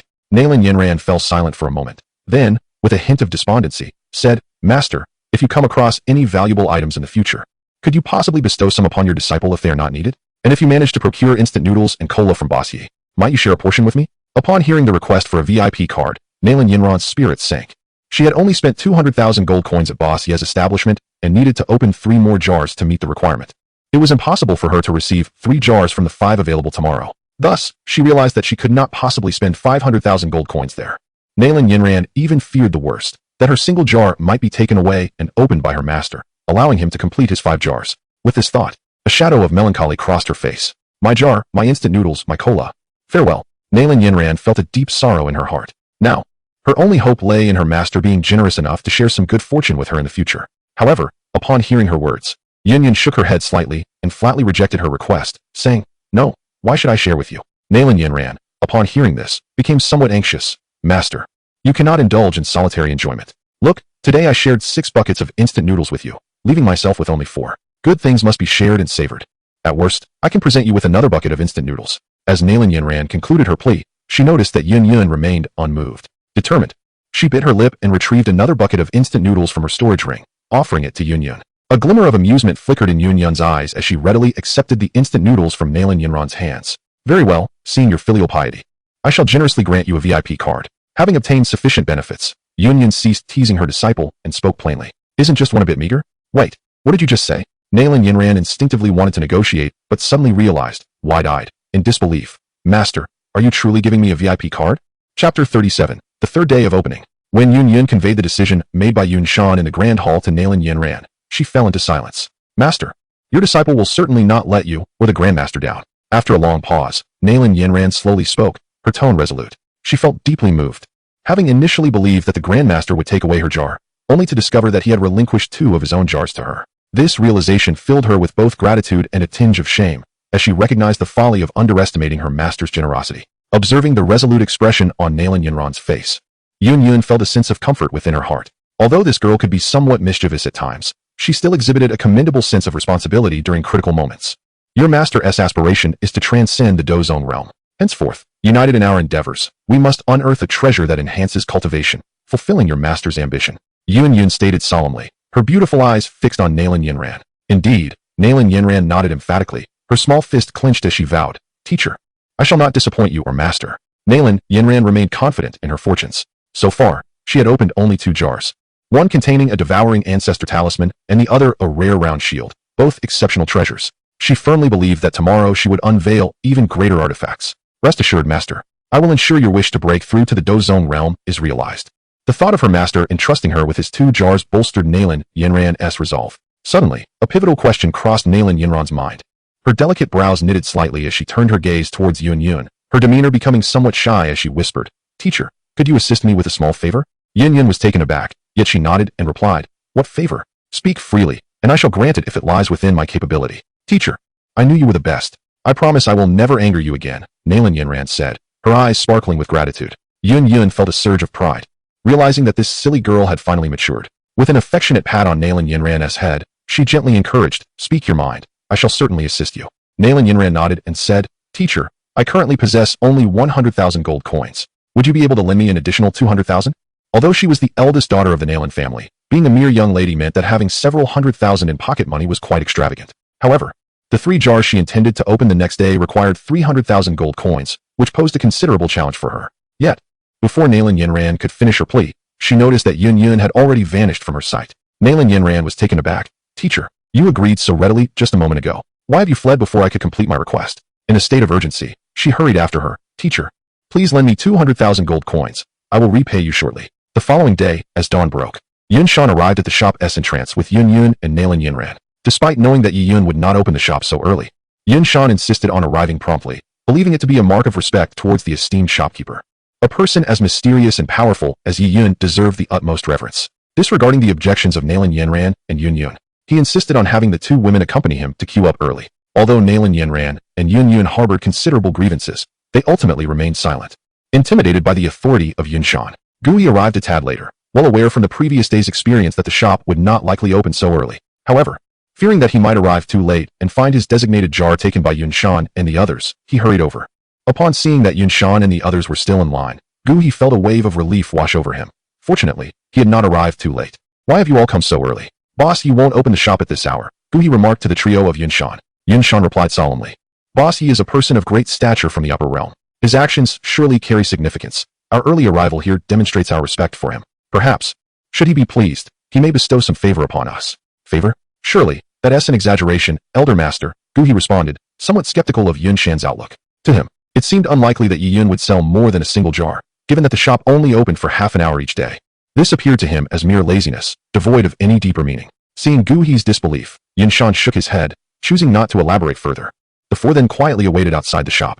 As noon approached, Nailin Yinran began to struggle.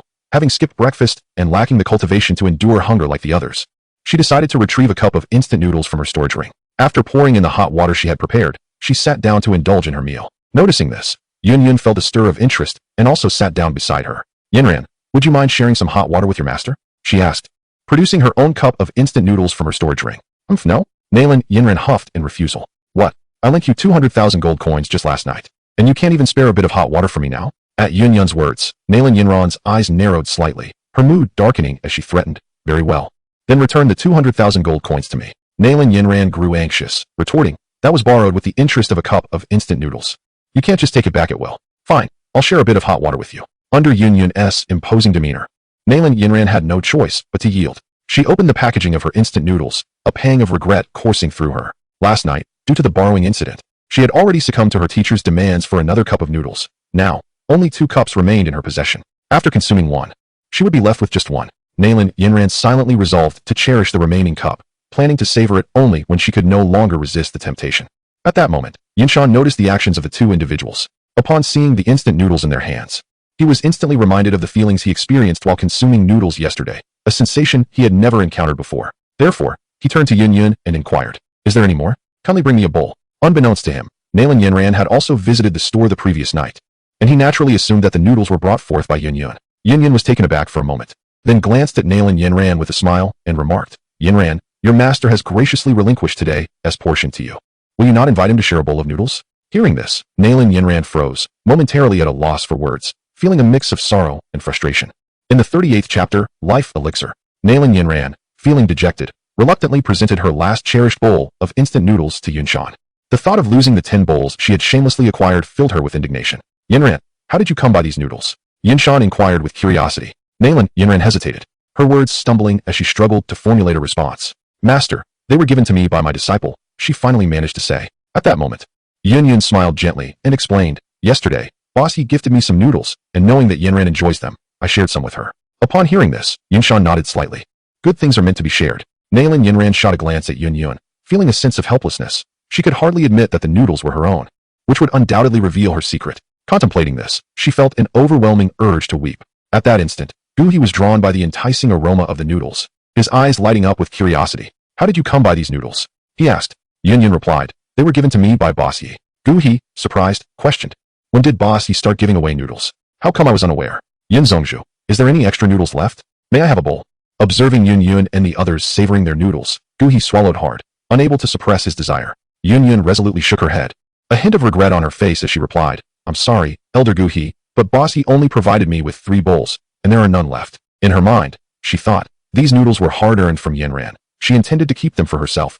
How could she possibly share them with others? Upon hearing this, Guhi displayed a look of disappointment, helplessly watching the trio enjoy their tempting noodles while he could only swallow repeatedly. Creak. Just then, the store's door slowly opened, and Yun appeared at the entrance, holding a bowl of noodles. Good morning, everyone. He greeted with a smile, looking at Yunshan and the others. Yunshan quickly finished his noodles, approached Yun, and cheerfully said, Good morning, Boss Yi. Yun nodded, subsequently inviting everyone to enter the shop. Upon their entrance, Yun wasted no time, producing 100,000 gold coins and placing them on the counter. Addressing Yun, she said, Boss Yi, I would like to request a jar. Although Yun felt that their bond had progressed to a friendship after their shared meal the previous day, she hesitated to address him informally due to the presence of others, and thus opted to continue calling him Boss Yi as usual. Very well, Yun, without lifting his gaze from the dough he was kneading, summoned a jar with a mere thought, which promptly soared from the wooden shelf and landed on the counter before them. Gazing at the jar, Yun took a deep breath and silently prayed to the ancestors of the Yunlan sect for protection. Without a hint of hesitation, She confidently placed her palm atop the jar. In an instant, a familiar radiance enveloped the space, and a crystal vial materialized upon the counter. What is this? Inquisitively, Yun picked up the crystal vial, discovering it contained a crimson liquid, reminiscent of blood. Yi Yun's eyes swept over the vial, instantly acquiring all pertinent information. Healing potion, a substance derived from the world of League of Legends, with every drop imbued with immense life force. To think it is a low-cost potion from League of Legends. A flicker of astonishment crossed Yi Yun's eyes as he turned to the eagerly awaiting Yun, stating, "This is a vial that can heal injuries, known as the life potion." A healing potion? Yun was taken aback, then inquired, "Can it heal any injury?" Yi Yun pondered before responding. In theory, with sufficient life potion, it should be able to heal any wound. He understood that items from the game world defied conventional logic. Even seemingly trivial objects could possess unparalleled efficacy. Take this life potion for example. If one had enough of it, even with a mere drop of blood remaining, one could gradually return to optimal health, irrespective of level. It would have the same effect on both beginners and seasoned players. This stood in stark contrast to the constraints often found in the realm of fantasy, where medicines frequently had numerous limitations. For instance, some potions would only take effect upon initial consumption, rendering any subsequent doses ineffective. The life potion, however, was not bound by such restrictions. Its effects would manifest with each use. Moreover, certain potions were designed solely for the weak, proving ineffective for the strong. Yet the life potion offered identical results for both the powerful and the meek. Thus, this potion from the gaming realm shattered the established norms of the fantasy world and, in some respects, could be deemed a miraculous remedy. Indeed, it could heal any injury. Yun momentarily disregarded the latter half of Yi Yun's statement, her eyes gleaming with delight as she gazed at the crystal vial in her hands. She had not anticipated that her first attempt would yield such a miraculous potion. Indeed, a miraculous elixir. In Yun's understanding, a potion capable of healing any injury could only be described as divine. Beside her, Yunshan exhibited even greater excitement upon hearing Yi Yun's words, swiftly extending his hand and imploring, "Yunner, please hand me that vial of life-giving potion." Without hesitation, Yun passed the vial of life essence to him. As Yunshan accepted the crystal bottle, a flicker of exhilaration crossed his aged visage, and he promptly unscrewed the cap. In an instant, a potent aura of vitality emanated from the vial. Yunshan inhaled deeply, feeling an immediate lightness in his body, as though he had been rejuvenated in an instant. What a rich essence of life. Witnessing this scene, Gui was taken aback. As a sixth-grade alchemist with a formidable soul force, he distinctly sensed the life energy radiating from the crystal vial. Holding the jade bottle, Yunshan wasted no time and consumed the entirety of the crimson liquid in one gulp. As the life potion coursed through him, a warm sensation enveloped his entire being. He could distinctly feel countless warm currents flowing through his limbs and bones, akin to luxuriating in a hot spring, bringing him immense comfort. Delving into his inner self to observe the changes occurring within, Yunshan's face lit up with exhilaration. For years, he had been unable to break through his limitations, largely due to the accumulated latent injuries within him. These injuries were remnants of battles fought in his youth, notoriously difficult to heal. Yet, at that moment, after consuming the life potion, he was astonished to discover that the latent injuries within him were gradually being resolved. Chapter 39. The Peacock Feather from Doloa Continent? Shortly after taking the life potion, Yunshan was astonished to find that the latent injuries he had harbored for so many years had completely dissipated.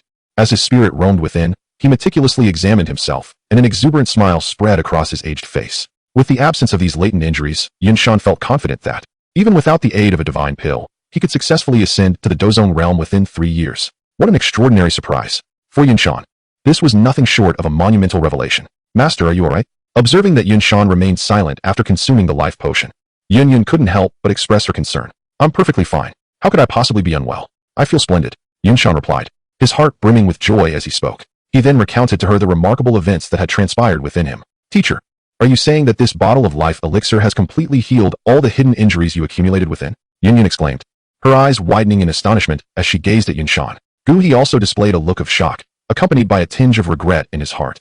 Had he known that this vial possessed such miraculous efficacy, he would have come to study it thoroughly. If he could manage to replicate this elixir, he would undoubtedly ascend to great heights. Gui was well aware of the hidden injuries afflicting Yunshan. Before entering seclusion, Yunshan had sought his treatment multiple times. Yet Gui had exhausted all his efforts to no avail. He never imagined that such a small vial could remedy the stubborn ailments that had left him powerless. Truly, it was an astonishing potion. No wonder this boss dared to proclaim that he could heal any injury. "Teacher, congratulations." Once she regained her composure, Yun felt elated for Yunshan. She understood all too well the implications of his hidden injuries. Now, freed from them, her teacher was likely to break through to the Dozone realm. "Hee, Yunner, this is all thanks to you," Yunshan replied with a benevolent smile. Nailin Yunran, standing nearby, sincerely rejoiced for her master. "Master, just wait. I will concoct a divine pill for you, enabling you to directly break through to the Dozone realm." As she spoke, she approached the counter, boldly producing 300,000 gold coins. Addressing Yi Yun, "Yi boss, please prepare 3 jars for me." Upon hearing the request for 3 jars, Yi Yun's eyes flickered with surprise, quickly realizing that Yun Shan intended to relinquish his jar to Nalan Yinran, thus securing an additional first-class VIP card. He had no objections to this arrangement. With a mere thought, the 3 jars flew directly to the counter. This old sect master. "Are you not going to open your jar?" Gu He, observing the scene, worried that Yun Shan might claim the jar meant for him, promptly interjected. "Not at all. Yinran's luck surpasses mine. Let her have the honor of opening it," Yun Shan explained with a chuckle, fully aware of Gu He's thoughts. Upon hearing Yun Shan's words, Gu He felt somewhat reassured, though he cast a surprised glance at Nalan Yinran. He hadn't anticipated that the old sect master would show such favoritism towards Yinran. It seemed he was preparing her to be the next sect leader.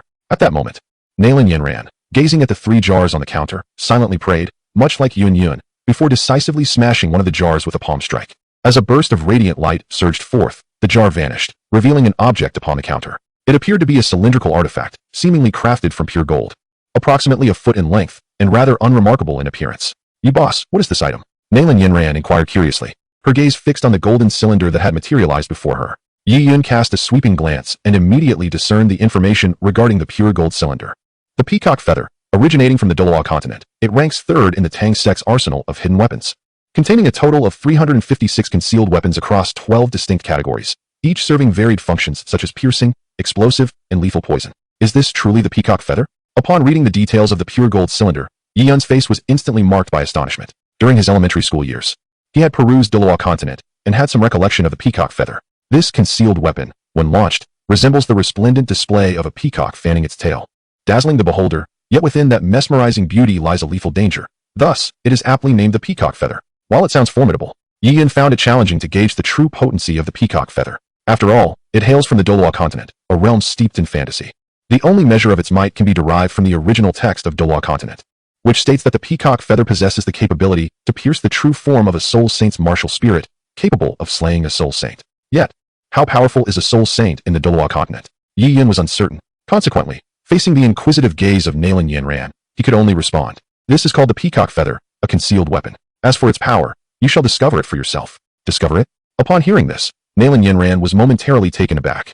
"How?" Yi Yun pointed to a button atop the peacock feather and said, "Simply press this button to activate it." "So simple?" Nalan Yinran, holding the peacock feather, revealed an expression of anticipation. She glanced around at the others, observing Yun and Yun Shan, before finally fixing her gaze upon Elder Guha. "Elder Guha, could you assist me in testing the power of this peacock feather?" Nalan Yinran carefully aimed the peacock feather at Elder Guha, hesitantly inquiring, unfamiliar with the weapon's capabilities. She dared not recklessly use her teacher and master as test subjects. Seeing Nalan Yinran's actions, Elder Guha's heart skipped a beat. What is this girl doing? Can this weapon be casually aimed at someone? What if it results in a fatality? Upon hearing Nalan Yinran's request, Elder Guha's expression twitched. This reckless girl. Can this truly be tested so casually? What if it leads to a death? You would be responsible. Absolutely not. Elder Guha promptly interjected, vehemently refusing. Upon hearing this, Nalan Yinran felt a twinge of disappointment. Then, her eyes darted around before settling back on Yi Yun, persistently asking, "Boss Yi, tell me, what would happen if I aimed the peacock feather at Elder Guha? What would happen?" Yi Yun was taken aback for a moment before responding nonchalantly, "No one will die." "Elder Guha, you heard that, right? Boss Yi said no one will die. You shouldn't be afraid, should you?" Upon receiving Yi Yun's reply, Nalan Yinran promptly aimed the peacock feather in her hand at Gu He, her enthusiasm palpable. This reckless girl. Just because it won't kill someone doesn't mean they won't get hurt. What if he becomes disabled? Watching Nalan Yinran reorient the peacock feather towards him, Gu He was momentarily tempted to give her a good thrashing. However, glancing at Yun and Yun Shan beside him, both displaying a glimmer of anticipation, he sighed inwardly and solemnly activated his battle aura shield. Chapter 40, Dragon Essence. "Elder Gu He, are you ready? I'm about to begin." Inside the shop, Nalan Yinran, clutching the peacock feather, pointed it at Gu He, her face radiating excitement. Gu He nodded indifferently, pushing his battle aura shield to its utmost, remaining vigilant. Although Yi Yun had said no one would die, Gu He dared not be careless. Just because it wouldn't result in death didn't mean he wouldn't sustain injuries. What if this weapon, the peacock feather, severely wounded him? He cast a discontented glance at Yun and Yun Shan, who were eagerly watching the spectacle alongside the reckless Yinran. How foolish of these two to join in on her antics without understanding the gravity of the situation. Seeing Gu He nod, Nalan Yinran hesitated no longer, gripping the peacock feather tightly, her thumb pressing the button. With a mechanical whir, the tip of the peacock feather suddenly opened, and a flurry of concealed weapons shot towards Gu He, forming a semicircular pattern reminiscent of a peacock fanning its tail. Strikingly beautiful. In an instant, countless projectiles collided with Gu He's battle aura shield. Clang, clang, clang. A cacophony of sounds akin to metal clashing resonated throughout the shop. Some projectiles ricocheted off and flew towards Yun Yun and Yun Shan, who effortlessly batted them away. After the initial barrage, the shop quickly returned to a serene state. Elder Guhi, how do you feel? What is your assessment of the peacock feather's power? Nalan Yinran looked at Guhi, who remained unscathed, feeling a twinge of disappointment regarding the weapon's effectiveness, yet still pressed for a response. Upon hearing her, Guhi was momentarily taken aback, casting a peculiar glance at the peacock feather in Nalan Yinran's hand. After a moment of contemplation, he replied, "Its power is comparable to that of a Grand Battle Master S attack. Just moments ago, when the peacock feather unleashed its barrage against his battle aura shield, Guhi had distinctly felt the weapon's force. He surmised that this contraption might even struggle to penetrate a Grand Battle Master S battle armor. Is that all?"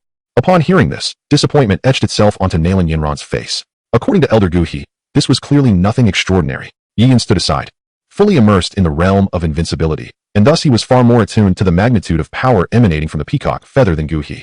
He estimated that the feathers could at most penetrate the battle armor of a great battle master. In the Dolawa continent, this peacock feather could shatter the true martial forms unleashed by a soul saint. However, in the Dochi continent, it could merely breach the armor of a great battle master. What does this imply? It suggests that the soul saint of Dolawa continent is equivalent to the great battle master realm in Dochi continent. This seems quite reasonable, does it not? Upon realizing the power of the peacock feather in her hand, Nalan Yinran promptly stored it away in her spatial ring, losing all interest in further examination. She felt quite disheartened, not expecting that her first attempt today would yield such a trivial item. Approaching the counter, Nalan Yinran steeled herself, silently vowing to uncover a truly astonishing treasure. With a sharp snap, she shattered a jar. As a dazzling light erupted, the broken jar vanished without a trace. Nalan Yinran focused her gaze, her eyes widening in astonishment. What was this? There, on the counter, lay a golden sphere as large as a bowl, within which a golden liquid seemed to flow, exuding an astonishing energy. As she reached out to grasp it, she recoiled as if struck by lightning, exclaiming, "So hot!" The moment she touched the golden sphere, a searing sensation enveloped her, prompting her to withdraw her hand immediately. Yi Yun's gaze swept over the golden sphere, instantly acquiring its information. Dragon essence, derived from the body of the divine dragon, one of the 4 legendary beasts in Fengyun, it harbors terrifying energy. Consuming it can enhance one's cultivation, grant immortality, immunity to all poisons, and the ability of an indestructible dragon body. After perusing the details of the golden sphere, a flicker of astonishment passed through Yi Yun's eyes. Nalan Yinran had actually manifested the dragon essence. This was truly remarkable. The golden sphere was indeed the dragon essence. In the world of Fengyun, there exist 4 divine beasts: the divine dragon, the phoenix, the fire qilin, and the dragon tortoise. The dragon essence, a supreme treasure from within the divine dragon, possesses capabilities that are extraordinary even in a fantastical realm. No one can resist the allure of immortality. In comparison to eternal life, wealth, women, emotions, and power pale into insignificance. The dragon essence grants the ability to live forever, which is the primary reason it is revered as an ultimate treasure. There are 2 reasons why the dragon essence can confer immortality. First, it contains an immense reservoir of energy. As long as this energy is not depleted, the consumer shall never perish, even if their head is severed from their body. Secondly, the dragon essence transforms the physical form of its user, allowing them to achieve immortality even when their energy is depleted. Moreover, through the augmentation of the dragon essence, users are endowed with extraordinary abilities. Duanlong, having consumed the double dragon essence, acquired an indomitable demonic hand, more fearsome than divine weaponry, while Jueshin, through the dragon essence, attained an unquenchable body of hellfire, capable of continual healing as long as flames persist. Yi Yun, having witnessed the wonders of the world, recognized that the healing capabilities following the ingestion of dragon essence reach an extraordinarily monstrous level. Of course, in addition to dragon essence, phoenix blood possesses a similar effect. It can be asserted that once an individual consumes dragon essence, their strength undergoes a profound transformation, granting them capabilities such as immortality and an indestructible physique. Truly terrifying. Bossy, what is this exactly? Why are you silent? Observing Yi Yun lost in contemplation, Nalan Yinran could not help but urge him. A flicker of concern crossed her mind. Could it be that the item she had procured was of inferior quality? Had Boss Yi lost his enthusiasm to explain? Upon hearing Nalan Yinran's voice, Yi Yun snapped back to reality, glanced at the dragon essence on the counter, and slowly spoke. "Congratulations, you have unveiled an extraordinary treasure." An extraordinary treasure. At Yi Yun's assessment, Nalan Yinran's heart jolted. This was the first time in 3 days she had heard such praise from him. Could it be that she had indeed discovered a remarkable treasure? With this thought, excitement surged within her. The 3 bystanders, Yun Yun and her companions, also displayed expressions of astonishment upon hearing Yi Yun's appraisal, subsequently directing their gazes towards the large dragon essence on the counter. To receive such commendation from Boss Yi undoubtedly signified that this was a treasure of unparalleled significance. "Boss Yi, could you please elaborate on it?" Nalan Yinran looked at Yi Yun with eager anticipation. Yi Yun nodded slightly, stating, "This is a dragon essence." Chapter 41, Immortality? Such a treasure exists in the world. Dragon essence? What is that? Upon hearing this, Yunshan's eyes filled with confusion. Could it be related to dragons? The continent of Duki is known to have dragons as well. Furthermore, anything associated with dragons is certainly not mundane. The dragon essence is the inner core of a divine dragon, one of the 4 sacred beasts from a world of legends. The inner core of the divine dragon, much like the magic core within the beasts of the Duki continent, is a crystallization of the dragon's immense power. Yi Yun explained in a calm manner. A divine dragon. A sacred beast. The mention of these terms from Yi Yun's lips caused Yunshan's expression to change dramatically. In his view, anything associated with the divine or the dragon must be an extraordinary treasure. The combination of the words divine and dragon clearly emphasized the terrifying origins of this divine dragon. Yet another treasure from the world of legends. Upon hearing the words wind and cloud, Yun felt a stirring in her heart.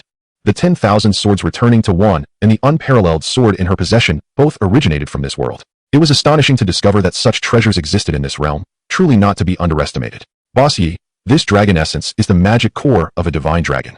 What powers does it possess? Na Lan Yanran's face also displayed a look of astonishment, followed by an eager inquiry directed at Yi Yun. She pondered that since the dragon essence came from within a divine dragon, it must undoubtedly possess extraordinary capabilities. Yi Yun, without any preamble, replied, the dragon essence has numerous effects. Upon consumption, it can significantly enhance one's strength, and it can also alter a person's constitution. Those who ingest the dragon essence may attain longevity, immortality, and immunity to all poisons. Yi Yun elaborated on the effects following its consumption. What? A significant enhancement in cultivation, longevity, immortality, immunity to all poisons. After hearing Yi Yun's introduction, everyone widened their eyes, gazing at the dragon essence on the counter with incredulity. Once they regained their composure, their eyes revealed an intense fervor.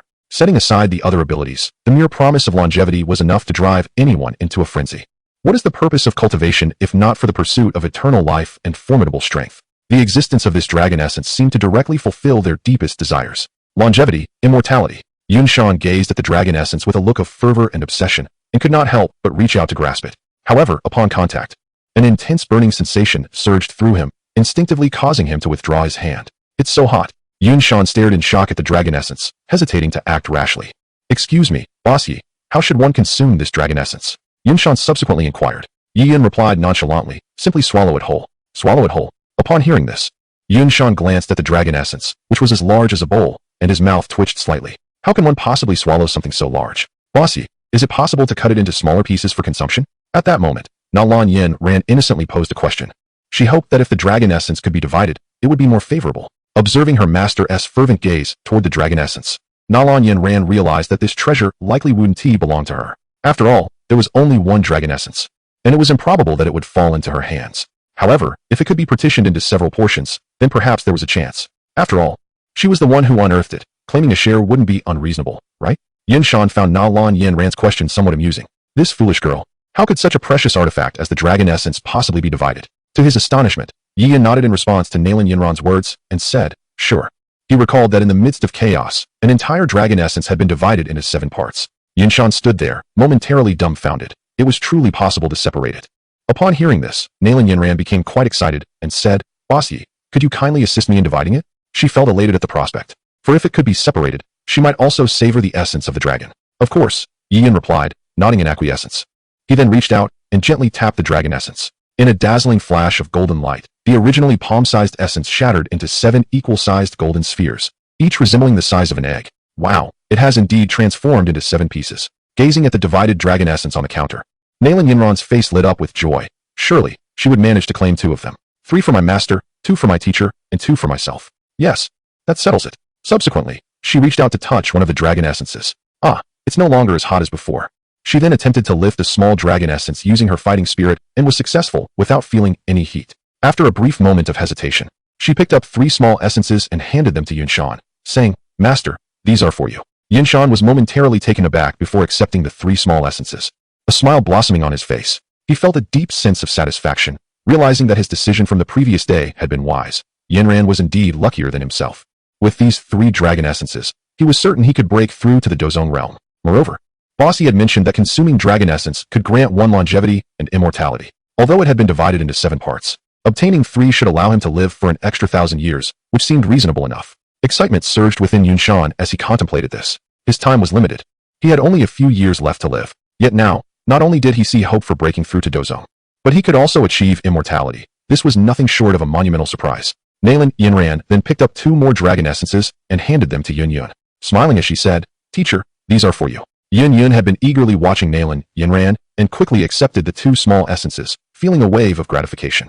Such a good girl. I must not bully her anymore as a teacher, she thought. I'll treat her to a bucket of instant noodles later as compensation. Meanwhile, Guhi watched enviously as Nalan Yinran stored the remaining 2 small dragon essences into her spatial ring. Throughout the entire exchange, Nalan Yinran had not cast a single glance in his direction. As Guhi twitched the corner of his mouth, he contemplated speaking. But realizing that this dragon essence was produced by the young girl herself, he felt it inappropriate to intrude upon her distribution decision. After a moment's hesitation, he chose not to shamelessly solicit. However, the envy and jealousy gleaming in his eyes were impossible to conceal. After all, consuming such a treasure could grant one immortality. Who wouldn't desire such a precious gem? Chapter 42, The Nanyu Sparrow, a spiritual beast from the upper realm. After Nalan Yinran had allocated the small dragon essences, she redirected her gaze back to the counter, where the final jar remained unopened. I must achieve a spectacular result with this last jar. Ideally, it should contain something even more extraordinary than the dragon essence. A glimmer of excitement flickered in Nalan Yinran's eyes. In merely 3 short days, she had become utterly enamored with the thrill of opening jars. Akin to a gambler lost in the throes of chance. With a decisive motion, Nalan Yinran clenched her fist and struck the jar with considerable force. Accompanied by a crisp shattering sound, the jar shattered into countless fragments. In an instant, radiant hues flickered, and the broken jar vanished without a trace. What is this? A large egg? As the light dissipated, Nalan Yinran's eyes widened in astonishment. Before her lay a massive black egg, the size of a barrel, adorned with intricate, mysterious patterns. Bossy, what sort of egg is this? It appears quite extraordinary, she inquired, reaching out to explore the surface of the black egg, yet discerning nothing substantial. Meanwhile, Yun Shan and Yun Yun approached, pondering the enigmatic egg. After a moment of contemplation, both were left bewildered. Beside them, Yi Yun cast a casual glance at the black egg.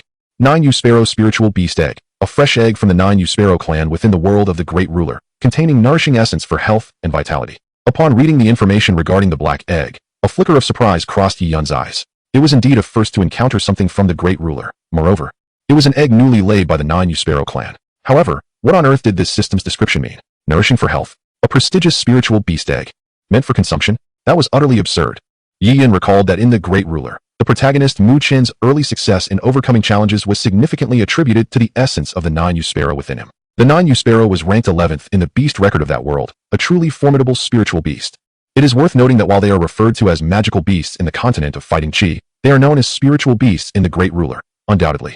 The lineage of spiritual beasts far surpasses that of demonic beasts, particularly for the esteemed 9 Hades Sparrow, which ranks prominently among spiritual creatures. Do you recognize the origin of this black giant egg, Bossy? Yun Yun inquired after an exhaustive study yielded no results.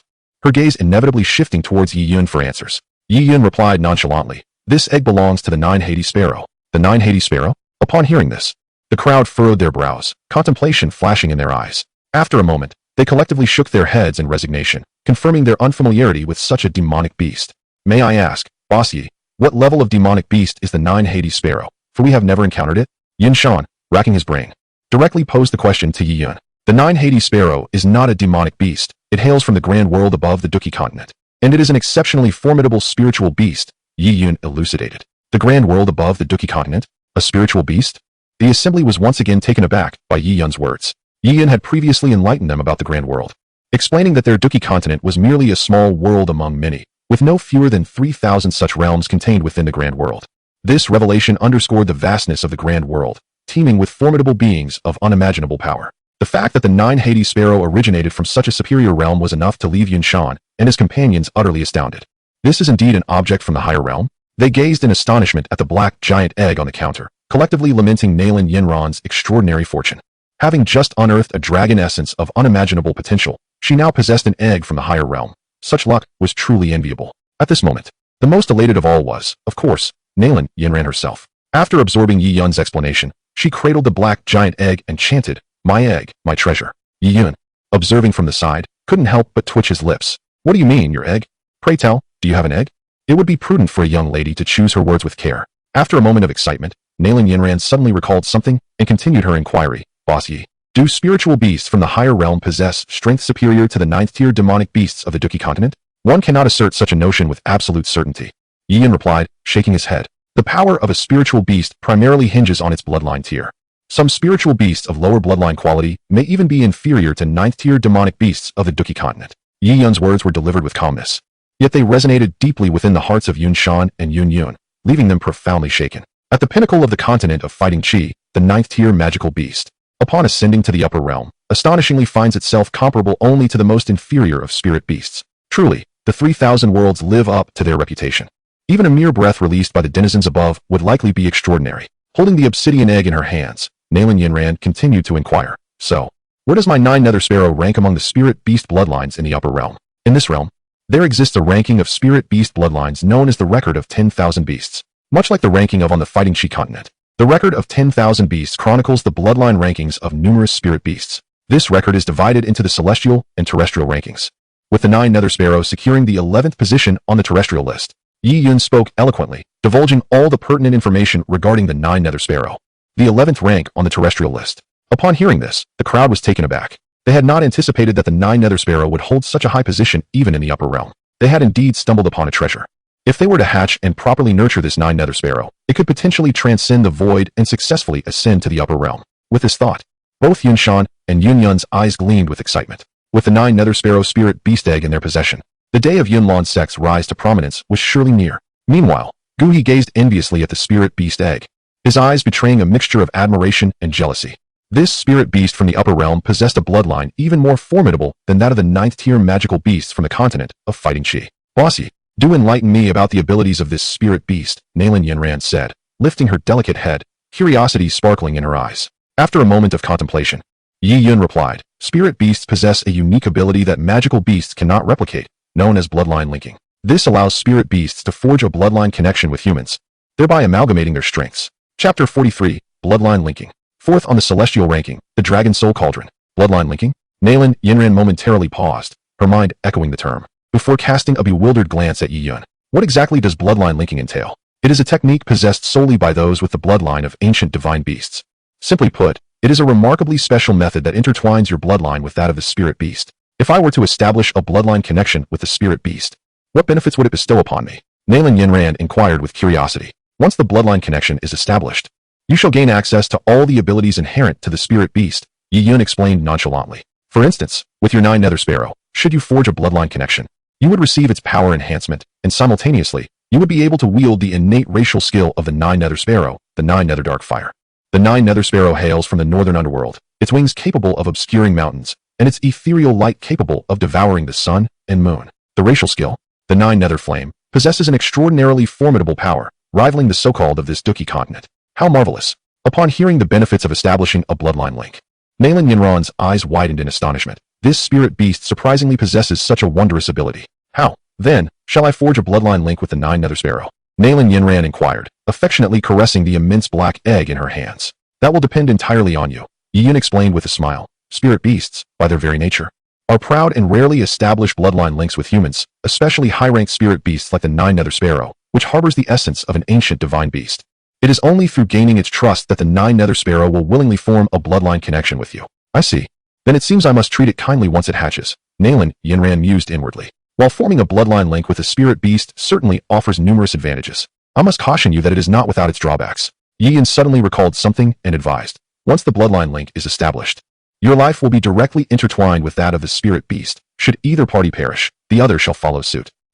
Upon hearing this, Nalan Yinran was momentarily taken aback. Is that not a bit harsh? No, not at all. Yi Yun shook his head.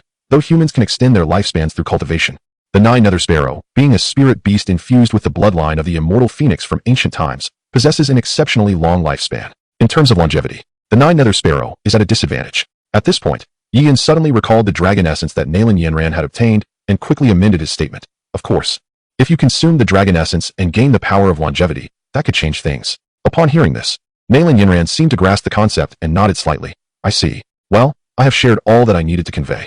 Take your egg and let the remaining jar be opened by anyone who desires it. I must close shop now. Watching Nalan Yinran consistently unveil remarkable treasures, Yi Yun felt a surge of impatience, yearning to close the door and return to open his own exclusive jar. I shall do it. Hearing Yi Yun's words, Gui became anxious and immediately rushed to the counter, readily producing 100,000 gold coins.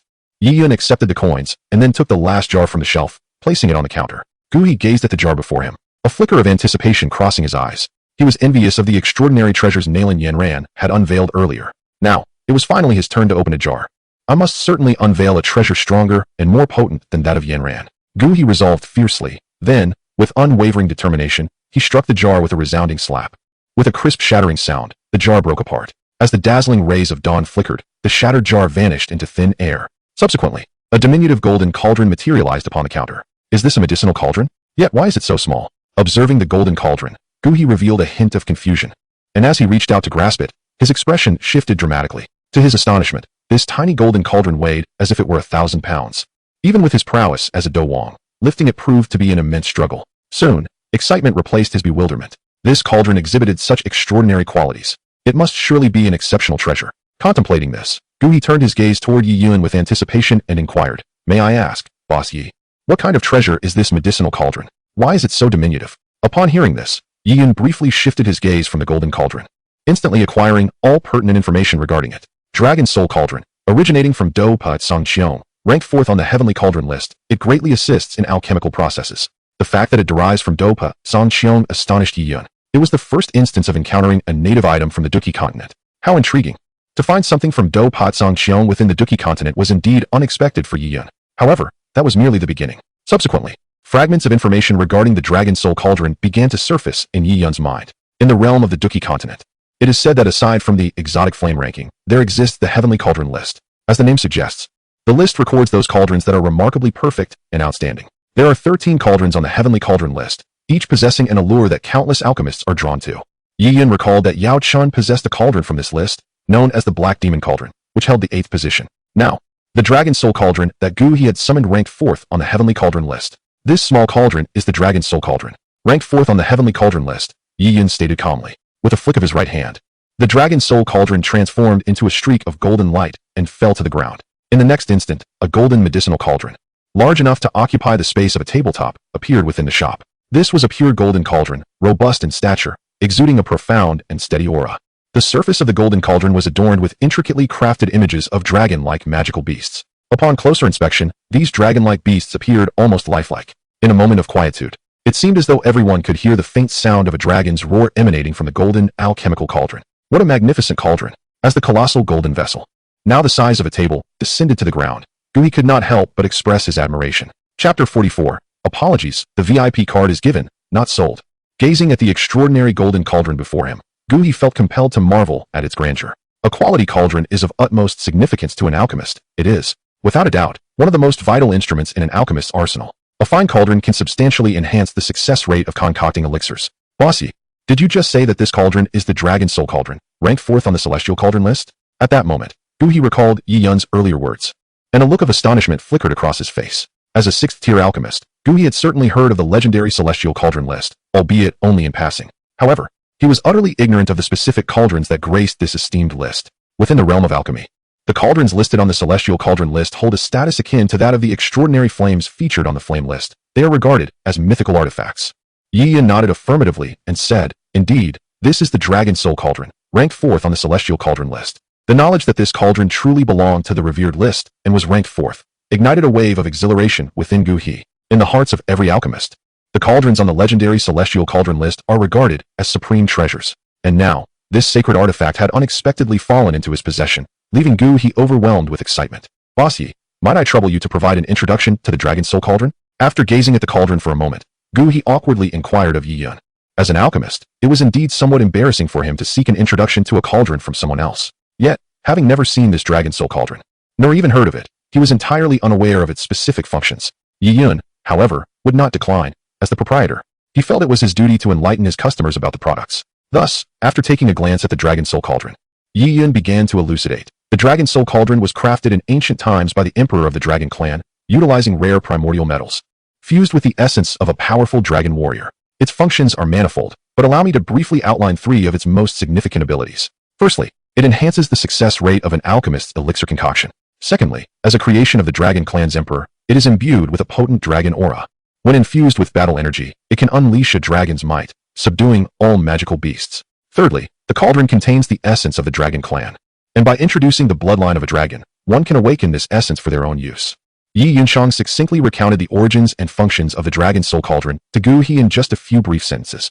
Upon hearing Yi Yun's introduction, the astonishment on Gu He's face deepened. The Dragon Soul Cauldron possessed such an array of extraordinary abilities, truly deserving its prestigious ranking as the 4th on the Heavenly Cauldron list. After the initial wave of shock, a surge of elation flooded Gu He's heart. Such a treasure would soon belong to him. What could be more joyous than that? Confidently, Gu He believed that with the aid of the Dragon Soul Cauldron, his alchemical skills would ascend to new heights, perhaps even enabling him to swiftly break through to the realm of a 7th-tier alchemist.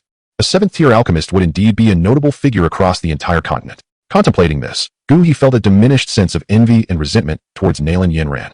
Although her fortune was indeed remarkable, it appeared that he was not without merit. With the Dragon Soul Cauldron in his possession, Gu He felt a sense of contentment. All right, the jars for today have all been sold. Everyone, please take your leave. As the shop is about to close, Yi Yun announced, eager to return and open his exclusive jars. Hearing this, Gu He promptly regained his composure and gently caressed the Dragon Soul Cauldron before storing it within his spatial ring. Boss Yi, it seems you have forgotten something, Yin Yun reminded him, recalling her VIP card. Nalan Yinran also reacted quickly, nodding in agreement. Yes, Boss Yi. What about our VIP cards? Yi Yun smiled gently, reassuring them. Do not worry, you will not be overlooked. As he spoke, 2 golden cards materialized in his hand, which he flicked toward Yun Yun and Nalan Yinran. With excitement, they received the golden cards and examined them closely. The cards appeared unremarkable at first glance, seemingly crafted from pure gold, with their names inscribed upon them. Holding the first-tier VIP card, Nalan Yinran and Yun Yun were filled with exhilaration. With this card, even if Yi Yun were to depart, they would still have the opportunity to access the jars once a month. VIP cards? May I inquire, Boss Yi?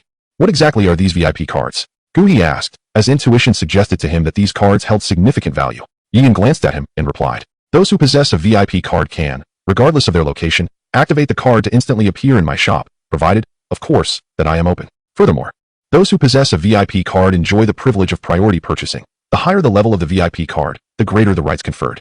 Yi Yun explained the function of the VIP card with a calm demeanor. Priority purchasing? Upon hearing Yi Yun's words, both Nalan Yinran and Yun Yun exchanged glances of surprise. For this privilege had not been mentioned by Yi Yun the previous night. Gu He, too, was taken aback, realizing the extraordinary benefits of the VIP card. He was already aware that Yi Yun would only be at Yunlan's sect for 3 days, and had been pondering where to find Yi Yun to open jars in the future. He had not anticipated the existence of such a marvelous object as the VIP card.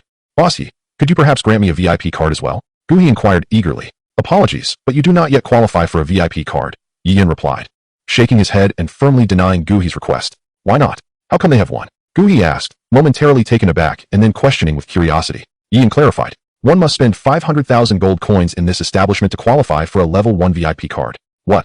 500,000 gold coins just to obtain a level 1 VIP card? Gu He was momentarily stunned, his face falling with disappointment. Thus far, he had only purchased 2 jars here, totaling 200,000 gold coins, leaving him far from the required sum. Boss Yi, could you make an exception? I am willing to pay extra for a VIP card, Gu He ventured, harboring a glimmer of hope. Regrettably, Yi Yun decisively shook his head, stating, I'm sorry. But VIP cards are given, not sold. Chapter 45, The Inheritance of the Great Protection Technique. Given, not sold? Gu He felt a wave of despondency wash over him at Yi Yun's firm refusal. Without a VIP card, it seemed he would never have the opportunity to open jars again. This realization left him feeling lost. He glanced at the jubilant Yun Yun and Nalan Yinran, and suddenly recalled how Yun Shan had entrusted his jar to Nalan Yinran for opening. Previously, he had merely considered this an indication of Yun Shan's affection for Nalan Yinran.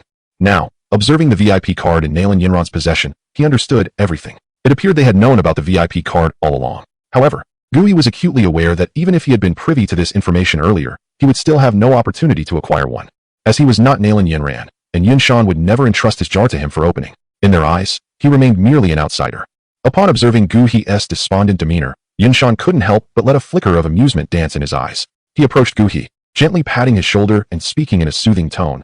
Gu He, it is merely a VIP card. There is no need to be so disheartened. In the future, should Yun Er and Yan Ran uncover any treasures, feel free to voice your needs. You are not an outsider. In Yun Shan's heart, this outcome was undoubtedly the most exquisite. He had no desire to witness Gu He receiving a VIP card himself.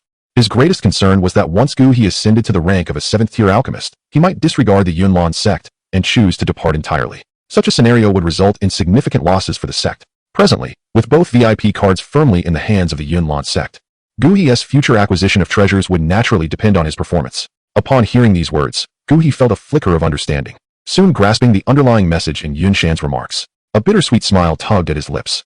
It seemed that even if he were to break through to the 7th-tier alchemist level, detachment from the Yunlan sect would likely remain an impossibility, unless he could resist all temptations that the VIP card presented. However, having tasted the sweetness of such privileges, how could Gu He bear to relinquish them? Furthermore, with these 2 VIP cards, the future of the Yunlan sect was destined for prosperity. Gu Gu Yi felt reassured that even after attaining the status of a 7th-tier alchemist, he would still have a place within the Yunlan sect. With this in mind, Gu Yi composed himself and turned to Yun Shan, stating earnestly, "With the reassurance from the esteemed sect master, I shall devote myself wholeheartedly to the service of the Yunlan sect." At this, Yun Shan nodded in satisfaction. "As long as you are willing to remain with the Yunlan sect, we shall not treat you poorly." Presently, Yun Shan brimmed with confidence regarding the future of the Yunlan sect. Over the past 3 days, the numerous treasures acquired had significantly bolstered the sect's foundation.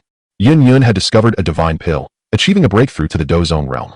Nalan Yin Ran had integrated the devouring ancestor talisman and was on the verge of contracting a celestial beast, her future achievements destined to be boundless. Furthermore, there was the extraordinary dragon essence, which promised longevity upon consumption. With his internal injuries mended by the restorative potion, Yun Shan felt assured that, with the aid of the dragon essence, he could swiftly ascend to the Dozong realm himself. In that eventuality, the Yunlan sect would possess 2 Dozong-level figures. Such strength would be sufficient to reign supreme across the entire northwestern region. Not to mention, with both VIP cards in their possession and an unceasing influx of extraordinary treasures on the horizon, no force could thwart the rise of the Yunlan sect. After expelling Yun Shan and the others, Yi Yun promptly closed the shop door. Subsequently, he, as he had done in the previous days, directly made his way to the pavilion within his estate, summoning forth his 5 exclusive jars. As he beheld the 5 ordinary jars that materialized upon the stone table, anticipation filled Yi Yun's eyes. What treasures might he unveil this time? He then selected one jar with precision and, with a decisive motion, struck it with his palm. In an explosion of radiant light, a fragmentary golden page emerged upon the stone surface. The golden page of inheritance. Having previously unveiled several golden pages, Yi Yun was certainly no stranger to this phenomenon. Whenever a golden page appeared, it was invariably a valuable item. Alas, it was unfortunate that this one was incomplete. Though a tinge of regret lingered in Yi Yun's heart, he found it acceptable, for he still had the opportunity to obtain a critical hit that could rectify the situation. His gaze swept over the golden page, and he promptly discerned its information. The golden page of inheritance for the Great Protective Technique, incomplete, originating from the realm of eternal life. It is one of the 3,000 Great Tao. Once again, it was a treasure from the eternal life realm, and specifically a technique among the 3,000 Great Tao. After perusing the information on the incomplete golden page, Yi Yun felt a surge of astonishment. Over the past 3 days, this marked the 3rd instance of him uncovering an item from the eternal life realm. The previous techniques, the Great Teleportation Technique and the Great Concealment Technique, were also part of the 3,000 Great Tao. Could it be that he shared an affinity with the eternal life realm? The prospect of visiting eternal life seemed rather intriguing. Truth be told, Yi Yun found himself unexpectedly looking forward to the system's upgrade. If he were indeed able to traverse to other realms, it would certainly be a delightful occurrence. Regrettably, he was uncertain what transformations the system upgrade might entail. Regaining his focus, Yi Yun continued to examine the incomplete golden page in his hands. The Great Protective Technique, renowned as the foremost in protective arts among the 3,000 Great Tao, was reputed to be impervious to a myriad of threats, unyielding even in the face of the destruction of an entire world. Even within the 3,000 Great Tao, it held a prestigious rank, specifically designed to counteract techniques of mass destruction, such as the Great Slaughter, Great Severance, and Great Annihilation. To acquire such a profound technique of the Tao was undeniably a significant boon for Yi Yun. At that moment, a notification chime resonated within Yi Yun's mind. Ding! Congratulations. Host, you have acquired an incomplete golden page of inheritance for the Great Protective Technique, triggering a 10,000-fold critical hit. The options for the critical hit are as follows. Option 1. 10,000 rolls of the incomplete version of the Great Protective Technique golden page. Option 2. 1 complete version of the Great Protective Technique golden page. Before Yi Yun, 2 options materialized. Without a moment's hesitation, he decisively chose the second option. Ding! Congratulations. Host, for acquiring a page of the Great Protective Arts inheritance. As Yi Yun made his choice, the system's notification echoed in response. Ding! Would the host like to extract the Great Protective Art inheritance page? Upon hearing this, Yi Yun promptly replied, extract. In the next moment, the fragmented golden page upon the stone platform radiated a dazzling brilliance. When the light faded, a complete, resplendent golden page lay upon the stone table. Chapter 46, The Colorful Watermelon Tree. Gazing at the intact inheritance page of the Great Protective Art, Yi Yun's eyes sparkled with excitement. The Great Protective Art is renowned as the most formidable defensive technique among the myriad pathways, acclaimed for its invulnerability and ability to vanquish malevolence. Should he master this profound art, combined with his immortal body, he would indeed be indestructible. With this thought, Yi Yun eagerly commanded the system, read the Great Protective Art. As soon as his words fell, the golden page in his hand emitted a brilliant light, and a stream of golden radiance swiftly entered Yi Yun's brow. In an instant, he was engulfed by a torrent of vast and overwhelming information that left him no time to react, forcefully penetrating his mind and flowing rapidly. With focused determination, Yi Yun immersed himself in this flood of information. Waves of profound, thunderous sounds resonated within his consciousness, akin to the mighty tolling of ancient bells. causing his head to spin. Time slipped away, and eventually, the cacophony in his mind subsided. Yi Yun slowly opened his eyes, which now shimmered with enigmatic runes, his entire being aglow with an extraordinary radiance. At this moment, Yi Yun had completely absorbed all the knowledge and insights contained within the Great Protective Art. He revisited the information of the inheritance page within his mind, then closed his eyes once more. Moments later, a series of runes suddenly manifested upon his body, flickering intermittently.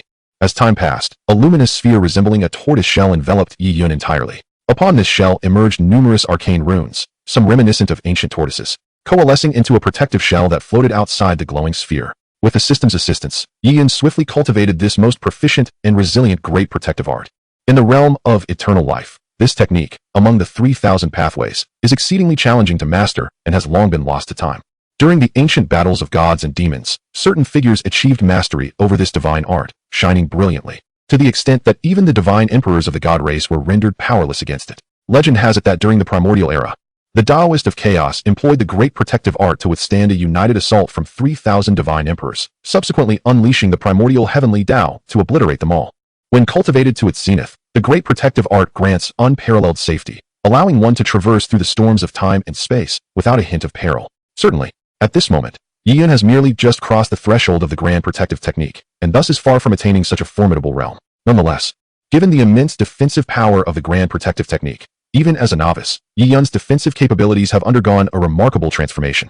He is confident that when invoking the Grand Protective Technique, even a full frontal assault from a 9-star Do Emperor would not harm him in the slightest. Even when faced with the onslaught of a Do Zong expert, he believes he could withstand it for a considerable duration.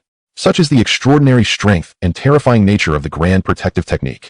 After a considerable time, Yi Yun willed his thoughts and finally ceased his practice of the Grand Protective Technique. He then rose and directed his gaze toward the 4 remaining jars on the stone table. The initial success had been a manifestation of a 3,000 Dao technique, which filled him with heightened anticipation for the subsequent jars. With a crisp sound, one of the jars shattered. In an instant, radiant light flickered, and the last green item, as large as a watermelon, appeared on the stone table. Gazing at the watermelon that had materialized, Yi Yun was momentarily taken aback. What is this?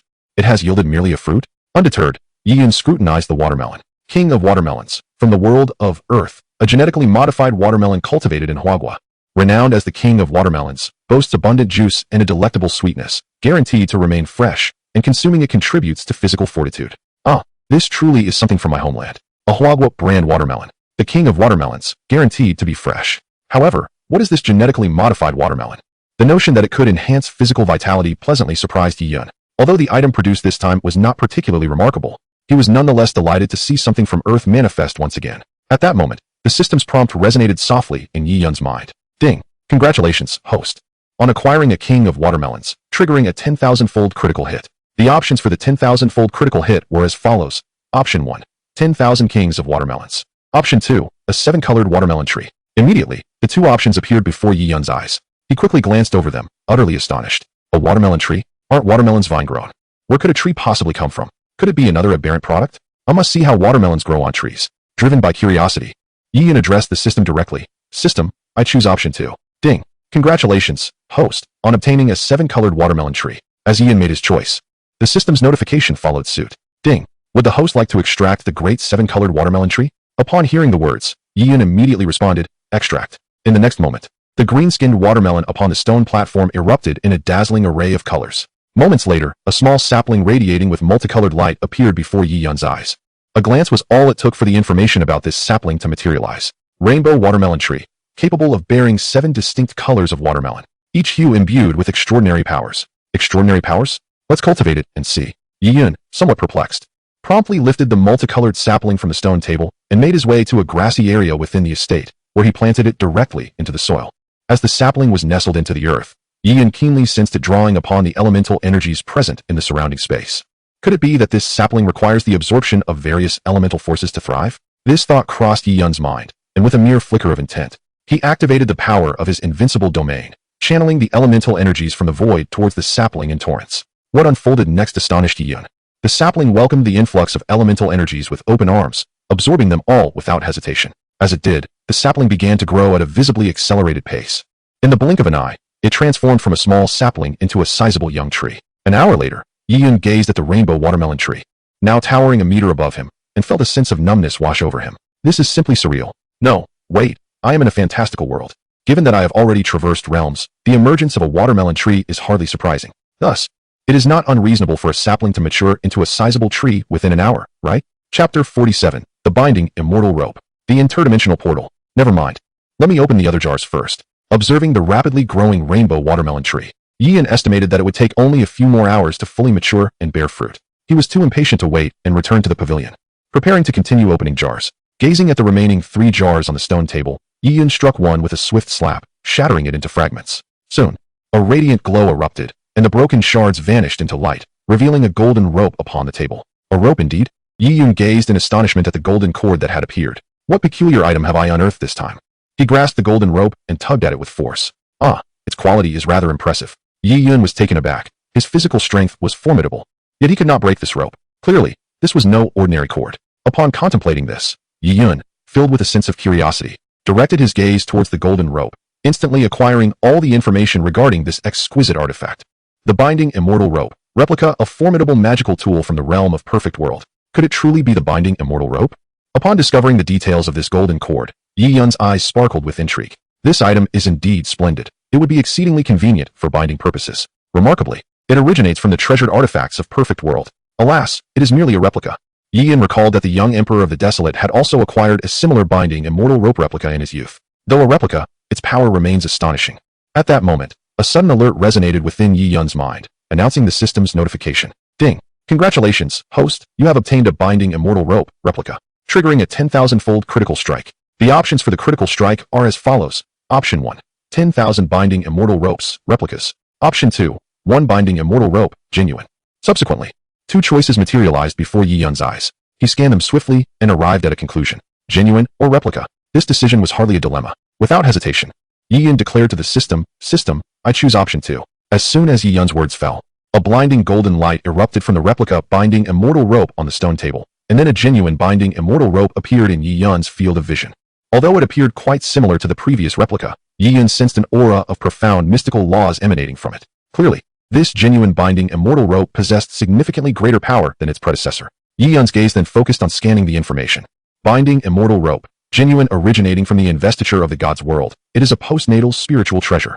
Yian's eyes glimmered. It was indeed the genuine Binding Immortal Rope. This artifact is immensely powerful. Having read the investiture of the gods, Yian was well aware of the formidable nature of this rope. It is the treasured artifact of the sage Qi Lushun, the master of the Earthwalker's son, capable of autonomously binding enemies. The more the adversary struggles, the tighter the binding becomes. In the investiture of the gods, the Earthwalker's son has defeated numerous formidable opponents using this treasure. However, the efficacy of the Binding Immortal Rope also varies according to the user's capabilities. In the story, when the Earthwalker's son attempted to bind Yang Jian, he effortlessly escaped. While Qi Lushun was able to secure the One Shi Daoist without any chance of struggle, Qi Lushun could bind celestial beings below the Great Luo Golden Immortal level, while the Earthwalker's son could at most bind a half-immortal body. Thus, this treasure's potency is contingent upon the user's strength. Nevertheless, being a spiritual treasure, the Binding Immortal Rope possesses tremendous power.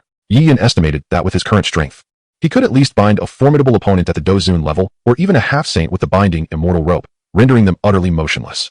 Once Yian's power ascended to the Dohuang or Dozong realms, it was likely that a mere strand of the Binding Immortal Rope would allow him to traverse the entire Do-Chi continent with ease.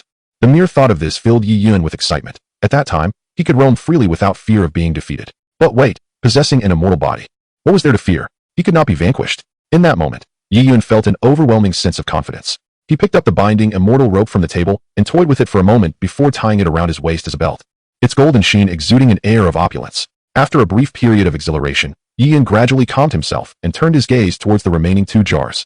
With a crisp sound, one of the jars shattered upon impact. As a radiant light flickered, the items upon the stone table were unveiled. What could this be?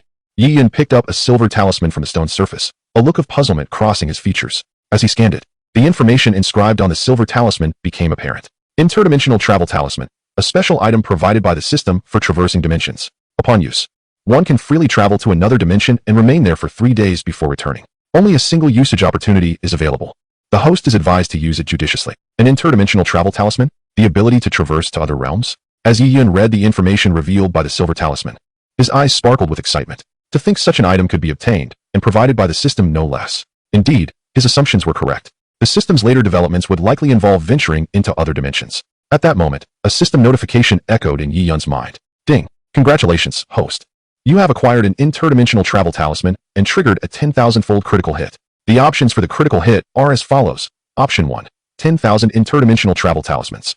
Option 2. An interdimensional portal. The familiar choices appeared before Yi Yun. An interdimensional portal? He quickly glanced at the options and felt a surge of anticipation. Could this portal be a permanent item? With this thought, Yi Yun hesitated no longer and decisively stated to the system, I choose option 2. As soon as Yi Yun's words fell, the silver talisman in his hand began to vibrate intensely, radiating a brilliant light. Moments later, the talisman vanished, and a compact silver portal materialized in Yi Yun's grasp. The density of spatial power was overwhelming. Yi Yun gazed at the silver portal in his hand, a glimmer of astonishment flashing in his eyes. His mastery of the great teleportation technique inherently grants him an acute sensitivity to the forces of space, as it is a profound manifestation of spatial power. At this moment, he distinctly perceives that the silver portal in his grasp harbors a terrifying potency of spatial energy. Subsequently, his gaze sweeps across the silver portal, immediately acquiring pertinent information about it. Two realms teleportation portal, capable of establishing a permanent gateway to other dimensions at random.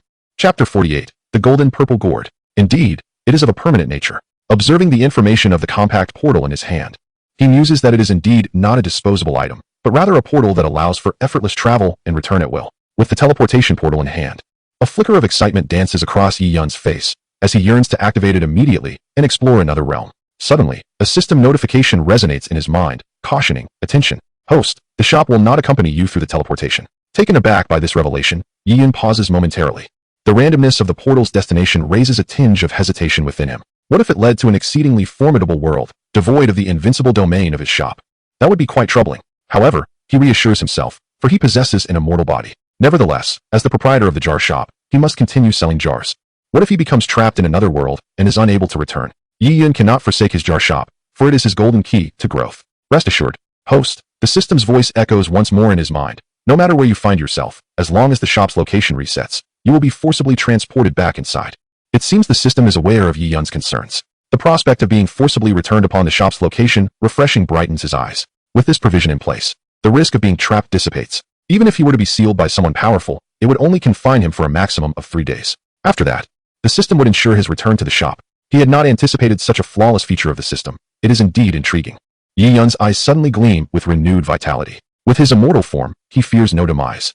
Yet the thought of being ensnared by some mighty entity wielding an extraordinary treasure or formation, subjecting him to relentless torment, is daunting. However, with the system's provision of a compulsory 3-day return, his worries are alleviated. Even if captured by a formidable adversary, the worst fate would only entail 3 days of torment. With this thought in mind, Yi Yun resolved to activate the portal. However, he decided it prudent to open the final jar first. Contemplating this, he turned his gaze toward the last jar resting on the stone table. Should it contain a treasure, being transported to another world would be significantly safer. Yi Yun felt a surge of anticipation as he struck the last jar with a decisive palm. Crack! The jar shattered, releasing a cascade of radiant light, revealing a purple gourd upon the stone surface. A gourd? The sight of the purple gourd ignited a spark of excitement in Yi Yun's eyes. A gourd is indeed a remarkable item. In numerous tales, the appearance of a gourd is invariably a sign of something extraordinary. This purple gourd did not appear to be an ordinary artifact. It was undoubtedly a treasure. With eager anticipation, Yi Yun scanned the purple gourd before him. Purple gourd, a companion treasure of the 7th child from the world of Calabash Brothers, possessing extraordinary power. A purple gourd? An artifact from the realm of Calabash Brothers? Yi Yun was momentarily taken aback upon reading the description. Once again, he had drawn something from the realm of animation. Memories of his childhood flooded back. Recalling the narrative of Calabash Brothers, where the 7th child's purple gourd could seemingly capture individuals directly. Its power appeared formidable enough. It could be considered a worthy treasure.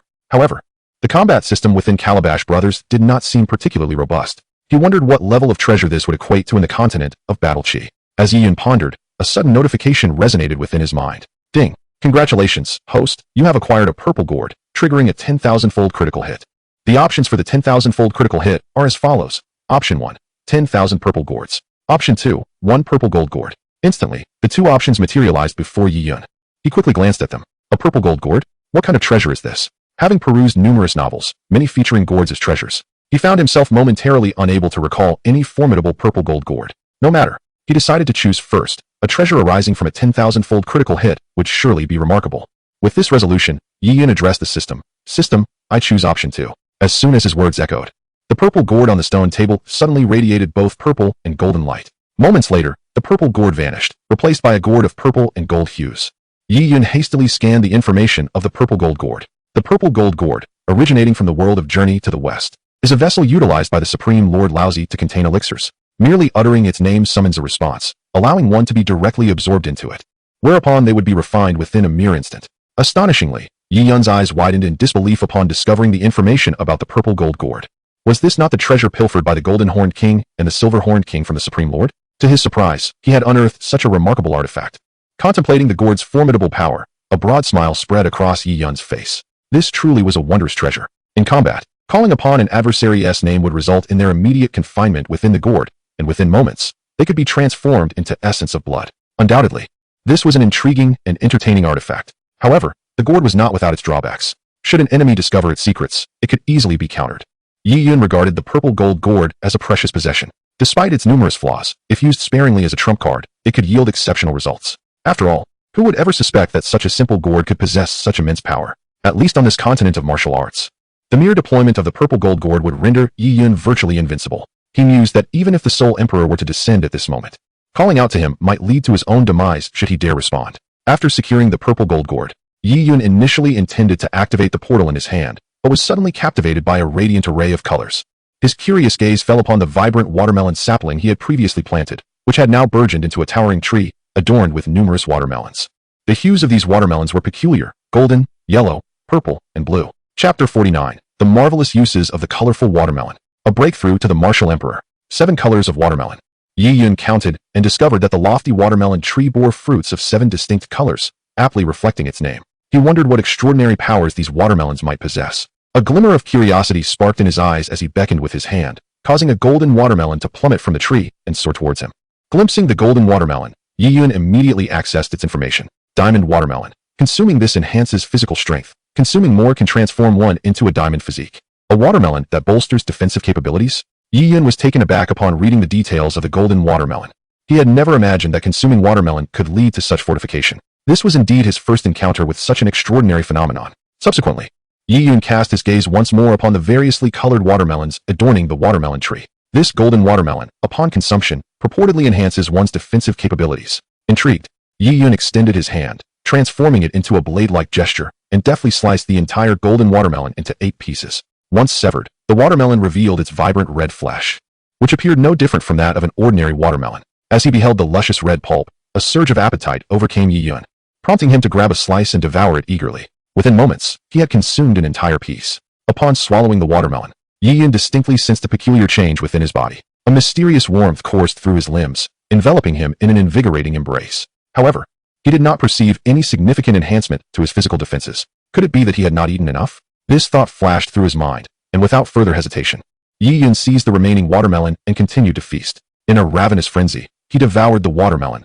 leaving nothing but the rind behind. Upon finishing the entire golden watermelon, he felt a palpable transformation occurring within his physique. It seemed as though some extraordinary force was reshaping his very being. Moments later, as the transformation waned, Yi Yun clenched his fists, acutely aware that his physical strength had indeed augmented slightly. Yet, a hint of disappointment flickered in his eyes.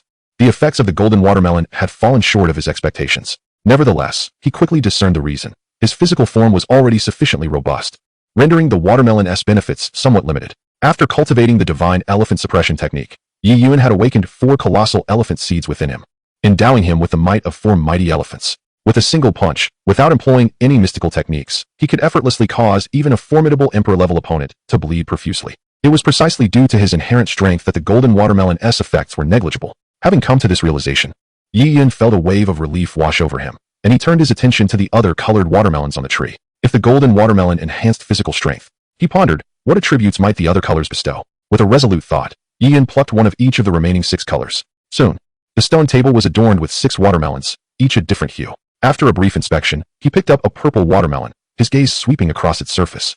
Beauty watermelon. Consumption elevates one's attractiveness, making men more handsome and women more beautiful. Remarkably, a watermelon that enhances beauty. Intriguingly, I find it delightful.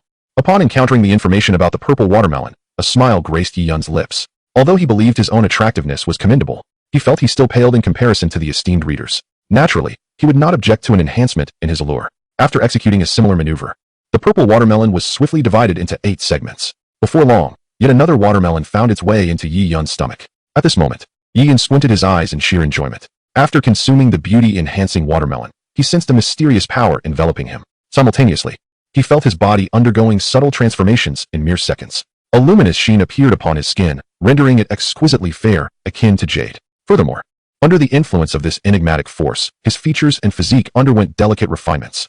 Already possessing an extraordinary appearance, Yi Yun's facial features became even more exquisite, and his body proportions grew increasingly perfect. After a brief interval, the peculiar changes subsided, and then with a flick of his hand, a shimmering ice mirror, formed from elemental ice, materialized before him. Curiously, Yi Yun approached the mirror, directing his gaze at his reflection. In that instant, a glimmer of astonishment flickered in his eyes.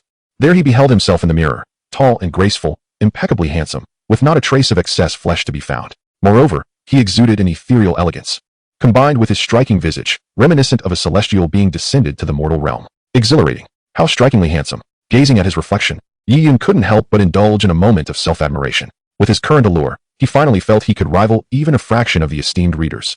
After appreciating his appearance for a moment, Yi Yun's gaze shifted back to the other 5 watermelons. Subsequently, he selected a blue watermelon, his eyes scanning its surface. Energy watermelon. Consuming it can enhance one's strength. A watermelon that can augment power? Yi Yun's eyes sparkled with excitement. Matters of appearance seemed trivial. The enhancement of strength was the true path to greatness. Following the same procedure, the energy watermelon soon found its way into Yi Yun's belly. Burp. Yi Yun let out a satisfied belch. With 3 watermelons consumed, even his robust physique felt somewhat overwhelmed.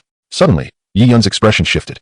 An immense surge of energy erupted within him. This energy appeared abruptly, as if it had long been lying dormant within him, suddenly bursting forth. Fortunately, this power was remarkably gentle, causing Yi Yun no discomfort whatsoever. Yi Yun promptly settled into a meditative posture, channeling the formidable power of the divine elephant suppression technique within him. As he engaged this technique, the energies coursing through his being surged towards the colossal embryo of the elephant within. A resounding roar, reminiscent of an ancient giant elephant, erupted from Yi Yun moments later. In the next heartbeat, a profound, timeless aura emanated from his body. With a thunderous bellow, the 5th colossal seed within Yi Yun fully awakened, releasing an immense force throughout his being. Subsequently, the 6th colossal seed emerged, unleashing an aura that transcended even the rank of a Do Huang. Thus, Yi Yun successfully ascended to the realm of Do Huang. Chapter 50, A World of Terrifying Power. Ha! I have finally transcended to the Do Huang realm. In the pavilion, Yi Yun radiated an overwhelming presence, his body echoing the roars of an ancient giant elephant, as if a true primordial behemoth had manifested in the world.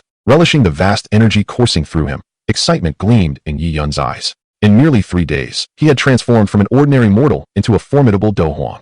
An experience truly astonishing in its magnitude. No matter how gifted a genius might be, they would inevitably feel a profound sense of humility in the face of Yi Yun's remarkable cultivation. Clenching his fists, Yi Yun could sense the terrifying power now residing within his physical form. After awakening the 6th colossal seed, he distinctly felt that his physical strength had at least tripled. The might of the divine elephant suppression technique was irrefutable. After a moment of exhilaration, Yi Yun's gaze shifted to the remaining 4 watermelons, each adorned in a different hue. Alas, I can no longer indulge. I am too full. Observing his distended belly, he abandoned the idea of continuing to eat watermelons. However, driven by curiosity, he scanned the attributes of the remaining fruit. The blue watermelon was named soul-nourishing watermelon, which, when consumed, significantly enhanced one's soul strength.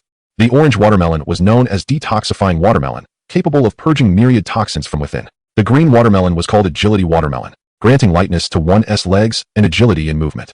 The silver watermelon was identified as healing watermelon, capable of mending injuries upon consumption. Before long, Yi Yun had gleaned the information from the 4 remaining varieties of watermelon. These 7 vividly colored watermelons indeed contained a remarkable power, with each hue serving a distinct purpose. The prospect of gaining strength through consuming these fruits was enticing. It seemed that indulging in more watermelons was a necessity for his future endeavors. After studying these kaleidoscopic watermelons, Yi Yun once again turned his attention to the silver portal in his hand. Having feasted on the watermelons, it was now time to open the portal to the unknown. As Yi Yun grasped the silver pocket-sized portal in his hand, he addressed the system, commanding, "System, activate the interdimensional portal." Upon the utterance of his words, the silver portal in his grasp erupted in a dazzling luminescence, swiftly detaching from his hand and expanding into a massive gateway, standing majestically in the void. Yi Yun gazed at the colossal portal, distinctly sensing the terrifying power of space emanating from within. He pondered the mysteries of the world to which this portal might lead. With a fleeting glance at the portal, he took hold of the purple gold gourd and the dragon-slaying sword.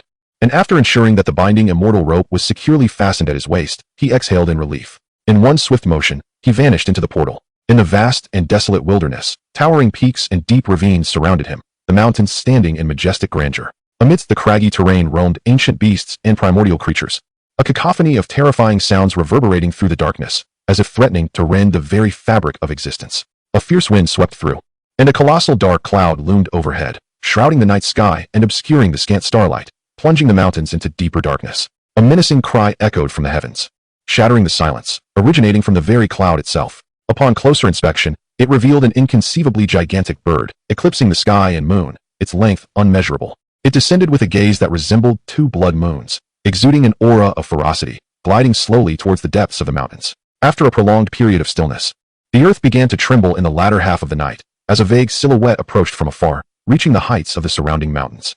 An inexplicable aura radiated from it, casting a deathly silence over the ravines. Fierce birds and beasts alike lay in hiding, too fearful to make a sound. As it drew near, the figure revealed itself, an entity of humanoid form, standing upright, astonishingly immense, towering over the mountains. Its body was devoid of hair, covered entirely in gleaming golden scales that shimmered like precious metal. Its face was flat, featuring a singular vertical eye that flickered like a golden lightning bolt, sharp and intimidating. The being emanated a vitality as vast as the ocean, resembling a god or a demon. Seemingly in haste, this divine-like figure sped away, its footsteps reverberating like thunder, causing the mountains to tremble violently. Moments later, a semblance of calm returned to the wild forest. It was then that faint ripples appeared in the void, radiating a silver glow, swiftly forming a massive silver portal above the wilderness. The emergence of the silver portal immediately captivated the attention of numerous ferocious birds and beasts, who regarded it with curiosity and a hint of trepidation. Soon, a figure emerged from the portal, none other than Yi Yun, who had traversed from the continent of Fighting Qi. What realm is this? Positioned above the silver portal, Yi Yun peered down at the sprawling jungle below, an unsettling sensation prickling at his scalp. The moment he appeared, he felt himself instantly targeted by a multitude of piercing gazes, each imbued with a fierce killing intent that enveloped him. Yi Yun could sense that the owners of these stares possessed considerable strength, some of them even exuding an aura of terror. He was undoubtedly no match for them. Furthermore, as he attempted to activate the divine elephant suppression technique, he was astonished to discover that a thread of the world's energy clashed violently with the fighting spirit within him, nearly forcing it out of his body. It became evident that the energy in this realm was of a much higher caliber than his fighting spirit. Realizing this, Yi Yun hastily ceased his efforts with the divine elephant suppression technique. If he persisted, he might genuinely find his fighting spirit expelled. In this world, devoid of any means to replenish it, he would surely be rendered powerless. Good heavens, where have I been transported to? The energy here is astonishingly domineering.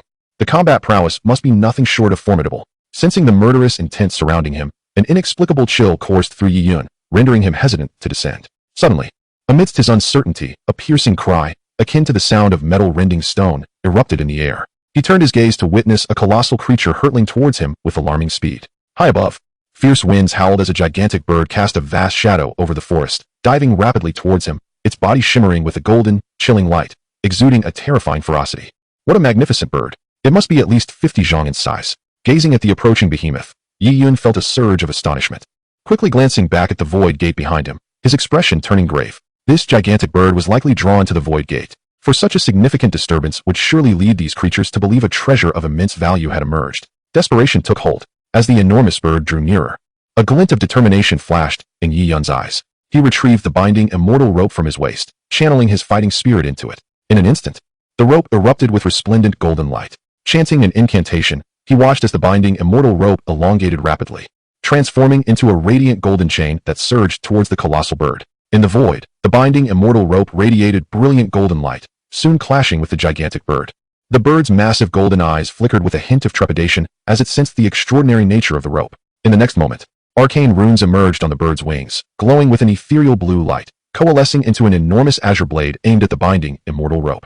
The binding immortal rope moved with astonishing speed. Just as the azure blade was about to strike, the rope seemed to possess a will of its own, executing an uncanny twist to evade the incoming attack, then racing towards the gigantic bird with even greater velocity. Boom! The azure blade, akin to a celestial star, cleaved the void and descended forcefully upon a hill, severing it in half. At that moment, a colossal bird in the sky emitted a shrill cry, tinged with a hint of panic. The binding rope, known as the immortal binding rope, had made contact with the bird's massive form, swiftly entwining itself around its enormous body. Before the giant bird could react, the rope extended rapidly, resembling a golden serpent, and tightly ensnared the creature in mere moments.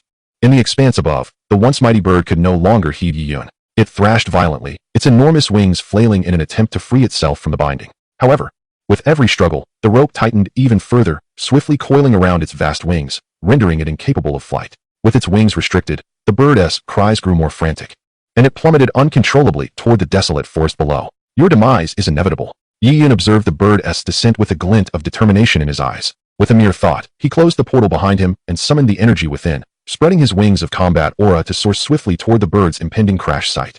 With a thunderous impact, the giant bird struck the ground, creating a tremendous crater in the forest. Despite its formidable physique, the bird merely emitted a pained cry. Still lively, yet struggling fiercely against the tightening bindings. No matter how it fought, it could not rise, let alone ascend into the sky once more. Yi Yun swiftly positioned himself above the giant bird and descended directly onto its neck, wrapping his arms around it tightly. Channeling the strength of 6 colossal elephant seeds within him, he delivered a powerful blow to the bird's head. Each seed symbolized the might of an ancient elephant, each possessing nearly 100,000 pounds of force. Thus, Yi Yun's strike unleashed a staggering 600,000 pounds of power upon the bird's skull. In an instant, blood splattered forth as the bird let out a heart-wrenching scream from the devastating blow. Its immense body began to thrash violently in the forest. Ancient trees snapping beneath its weight, dust swirling and debris flying. Seizing the moment, Yi Yun pressed on, one hand gripping the bird's sturdy feathers while the other relentlessly pummeled its head. As the 6 elephant seeds roared to life within him, the air resonated with the ancient cries of titanic creatures. In that moment, he truly embodied the essence of an ancient giant. Bang, bang, bang.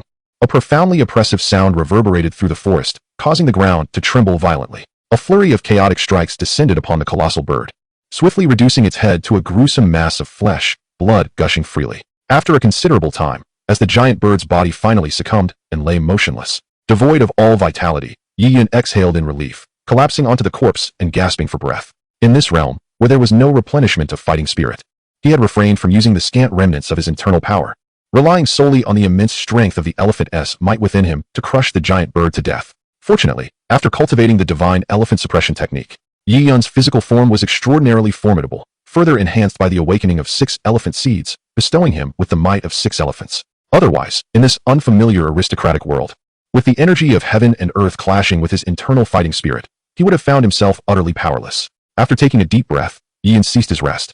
He sensed several powerful auras rapidly approaching. It was likely that the commotion caused by the giant bird's violent struggle had drawn the attention of other fierce beasts in this desolate forest. Given his current state, depleted from exertion, he knew he was incapable of continuing the fight. Gazing at the enormous carcass of the giant bird beneath him, which measured several dozen yards, he felt a surge of determination and directly stored it within his system space. In an instant, the once vast body of the giant bird vanished from the forest floor.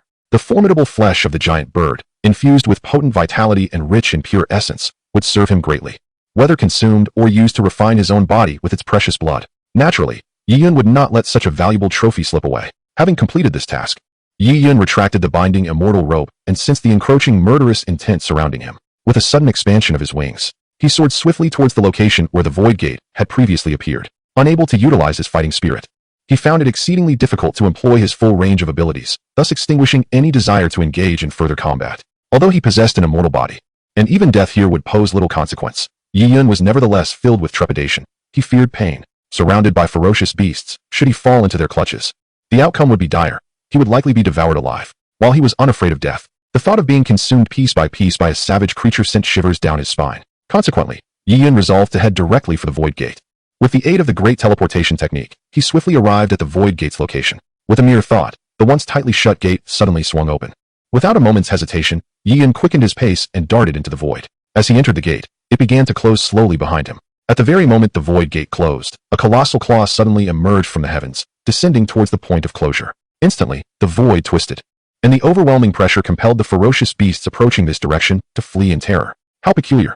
With a claw grasping at emptiness, its owner seemed somewhat astonished, followed by a voice filled with incredulity reverberating from above.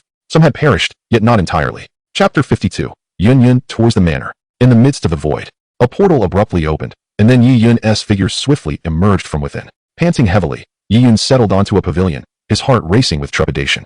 Just as the void gate was closing, he glanced back and caught a glimpse of that sky-covering claw. Although he was unaware of the nature of its owner, the sheer terror it exuded left Yi Yun profoundly shaken. How frightening! The malevolent aura radiating from that claw extinguished any desire for combat within Yi Yun.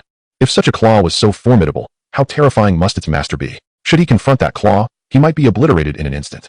It remains uncertain whether this dread entity was merely passing by or drawn to the void gate. He sincerely hoped that next time he traversed, he would avoid such a creature. Yi Yun resolved that when he next entered the portal, he must be thoroughly prepared. After all, he wished to linger in that world a bit longer, unlike this instance where he returned in panic before deciphering anything about it.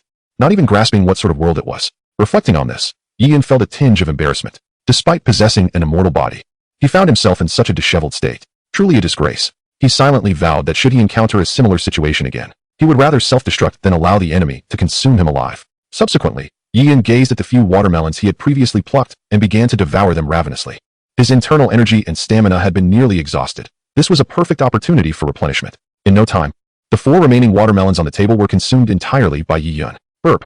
He contentedly rubbed his swollen belly. Satisfaction etched across his face. Simultaneously, a transformation began within him. A wondrous force commenced its work in his body, leaving Yi Yun feeling languid yet invigorated. Moments later, he regained his vitality, his body free of any discomfort. Moreover, he felt that his spiritual strength had significantly increased, and his entire being had become more agile than ever before. This rainbow-hued watermelon indeed proved to be quite beneficial. Yi Yun understood that this was the effect of the watermelon he had just consumed. He cast his gaze toward the rainbow watermelon tree, noticing that despite having plucked several of its fruits, it had swiftly borne a multitude of new watermelons. They were growing at an impressive pace, alleviating any concerns about sustenance. Yi Yun smiled softly and then directed his consciousness into his system space. Within that space lay the colossal carcass of an immense bird, emanating an extraordinarily rich aura of blood. With such an abundance of meat, he would no longer have to worry about lacking provisions in the future. As Yi Yun gazed at the giant bird's remains, a smile crept across his face. The flesh of this bird was incredibly robust, with its essence promising substantial nourishment. After all, it had been refined by a higher tier of heavenly energy, far surpassing the vitality found in the beasts of the Dookie continent. Tonight would be an opportune moment for a barbecue as a midnight feast. He set his eyes upon the bird's stout thigh, contemplating how delectable it would surely be when roasted. "Bossy, are you asleep?" At that moment, a voice suddenly rang out from outside the shop. Taken aback, Yi Yun recognized it as Yun Yun's voice. What could she possibly want at this hour? Could it be that she was here to deliver chicken soup once more? A hint of curiosity stirred within him as he swiftly made his way out of the manor. Flinging open the door, outside the shop, Yun Yun appeared much like she had the previous night, seemingly just having bathed, radiating an alluring fragrance. Behind her, Nailin Yinran held a food container, playfully addressing Yi Yun. "Bossy, we have come to bring you chicken soup again. It is truly delightful. You mentioned that you would be leaving here by dawn. I personally prepared this chicken soup to bid you farewell," Yun Yun said with a gentle smile.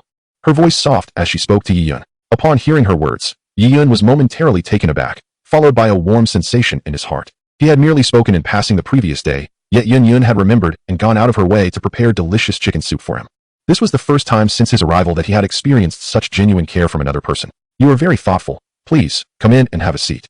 Yi Yun smiled, inviting the 2 women into the shop. "Bossy, you aren't planning to sleep here tonight, are you?" Nailin Yinran inquired curiously as she entered and surveyed the somewhat cramped shop. This question had lingered in her mind for quite some time, given Yi Yun's status. She felt he should not have to reside in such simplicity. Had she not shared a midnight meal with him the previous night, she would not have dared to voice such a question. "Of course not. This is merely my workplace," Yi Yun replied with a light chuckle, offering a casual explanation. "Aside from this place, where else can you find solace?" Nailin Yinran's gaze swept across the shop, revealing a look of bewilderment. She could hardly fathom that the interior of this establishment held such hidden depths. Similarly, Yun Yun, standing beside her, exhibited a similar expression of curiosity, evidently harboring the same question, yet refraining from voicing it due to a sense of awkwardness. "Since you were so intrigued, allow me to take you on a tour of my residence." Yi Yun chuckled lightly, observing the curiosity etched on their faces. Like Yun Yun and Nailin Yinran, the 2 women had come to regard Yi Yun as a friend, and he reciprocated these sentiments wholeheartedly. They were, after all, the 2 individuals he felt most familiar with in this world. Having spent 3 days sharing late-night snacks, enjoying instant noodles, and sipping cola together, they had already engaged in the quintessential activities of friendship, albeit their acquaintance was still relatively brief. Yi Yun was unperturbed by the prospect of his estate being exposed. Within the confines of this invincible domain, any intruder would be swiftly subdued. "Really, can we visit?" Nailin Yinran inquired, her face lighting up with anticipation. Yun Yun's beautiful eyes sparkled with curiosity as well. "Why not? Follow me, and I shall show you my estate," Yi Yun replied, his thoughts guiding him as a portal materialized behind the shop. Nodding at Nailin Yinran and Yun Yun, he stepped through the portal. "Is there truly a door here?" Both Nailin Yinran and Yun Yun were utterly astonished at the sudden appearance of the portal. Outside the shop, they had been acutely aware of the modest dimensions of the establishment, leading them to believe there could be no additional rooms. Could it be that this place harbors unimagined wonders? Holding on to this thought, Nailin Yinran and Yun Yun exchanged glances before stepping through the portal themselves. The moment they crossed the threshold, they found their surroundings transformed in an instant. "What is this place?" As Nailin Yinran and Yun Yun entered the portal, their vision sharpened once more, and they were met with a breathtaking scene. Before them lay a sprawling estate, encircled by pink walls, with lush willows cascading down. 3 ornate flower-adorned pavilions stood proudly, complemented by a labyrinthine corridor surrounding the courtyard, adorned with rocky embellishments. The entire garden was a riot of colors, exquisite and delicate, with a rear courtyard replete with climbing roses and a serene pond. The two women stood in disbelief, marveling at the spectacle before them. Who could have anticipated that such a beautiful estate lay hidden behind a seemingly ordinary and cramped shop? What remarkable sorcery is at play here? Moreover, although the night had already descended outside, the manor was as bright as day. A portal seemed to separate two worlds. For a moment, both women were even more astonished by Yi Yun's prowess. So what do you think? Is my residence acceptable? At this moment, Yi Yun had seated himself in the pavilion, quietly observing the two women, and spoke with a smile. Hearing his voice, the two regained their composure and turned their gazes towards him. Yi Yun, I truly did not expect that behind your shop lies such a hidden paradise, Yun Yun remarked, her tone tinged with a hint of admiration. Wow, bossy, your home is simply enormous. After regaining her senses, Nailin Yinran looked at Yi Yun in disbelief, her face adorned with a trace of excitement. In her eyes, she had uncovered a significant secret about Boss Yi, one that was unknown to others. The thought of this made her heart flutter with anticipation. If you like, feel free to come and play anytime. Treat this place as your own home, Yi Yun said with a smile. With such a vast estate, he could indeed fulfill the wish of providing a home for all the beautiful women in the world. This was likely a shared desire among many who had traversed worlds. Indeed, Boss Yi, you are truly wonderful, Nailin Yinran exclaimed with delight. In her view, Yi Yun's willingness to allow her into his home signified that he regarded her as a close friend. Naturally, Nailin Yinran was overjoyed at the prospect of befriending such a mysterious and powerful figure. Yun Yun, standing nearby, also felt a surge of happiness upon hearing this. Her nightly delivery of chicken soup was aimed at fostering a bond with Yi Yun, and now, his invitation into his private manor undoubtedly represented a deepening of their relationship. It seemed her efforts with the chicken soup had indeed borne fruit.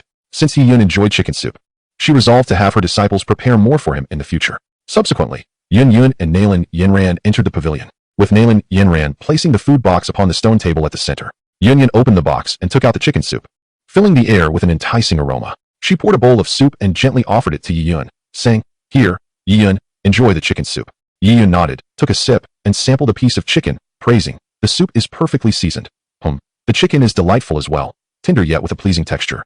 The broth is rich and savory, though slightly fishy. Quite good, your skills have indeed improved," he added. Upon hearing this, Yun Yun felt a twinge of embarrassment but mustered a faint smile, replying, "You flatter me." Yi Yun interpreted her modesty as humility and remarked, "You are a capable woman destined for greatness. Whoever marries you will truly be fortunate." Beside him, Nailin Yinran curled her lips but chose to remain silent. In the spirit of reciprocity, since the other party had presented chicken soup, Yi Yun was not stingy either. With a mere thought, he retrieved a large bottle of Pepsi and 3 cartons of instant noodles from the system space. Upon seeing the noodles, Nailin Yinran's eyes sparkled with delight, and she swiftly rose to skillfully unwrap the packaging. Moments later, she was savoring the noodles and sipping the cola with great pleasure. At that moment, the colorful watermelon tree suddenly radiated a vibrant glow, capturing the attention of both women. "Hey, Bossy, what kind of tree is that? Why does it emit light?" Nailin Yinran exclaimed, her eyes alight with curiosity as she gazed at the colorful watermelon tree not far away. Yun Yun also exhibited a glimmer of wonder in her beautiful eyes. This was the first time she had encountered a luminescent tree, and the 7-colored glow left her utterly astonished. "Oh, that is the colorful watermelon tree, a type of fruit, and one of the specialties of my hometown," Yi Yun explained. "Fruit? I have never seen a luminous fruit before," Nailin Yinran replied, her face alight with curiosity as she turned her gaze toward Yi Yun, anticipation gleaming in her eyes. Having known each other for a few days, Yi Yun was well aware that Nailin Yinran was a true foodie. He could tell what she was thinking merely by the expression on her face. "Would you like to try some? I can pick one for you," Yi Yun said with a smile. "Yes, yes." Before Yun Yun could speak, Nailin Yinran eagerly interjected. Although Yun Yun remained silent, her curious gaze revealed everything. It must be said that both the master and disciple shared a penchant for culinary delights. "What color of watermelon would you like to eat?" Yi Yun inquired. "Is there any difference among the watermelons of different colors?" Nailin Yinran asked curiously. Yi Yun smiled slightly and proceeded to explain the various properties of the colorful watermelon. "My heavens, a single fruit can possess so many attributes? This is not merely a fruit. It is a treasure of heaven and earth." After hearing Yi Yun's introduction, both Nailin Yinran and Yun Yun could not help but exclaim in astonishment. The two looked at the watermelon tree in disbelief, their eyes reflecting utter incredulity. The capabilities of the colorful watermelon tree shattered their previous worldview. A single fruit not only bore 7 different colors, but also possessed 7 distinct properties. It was simply miraculous.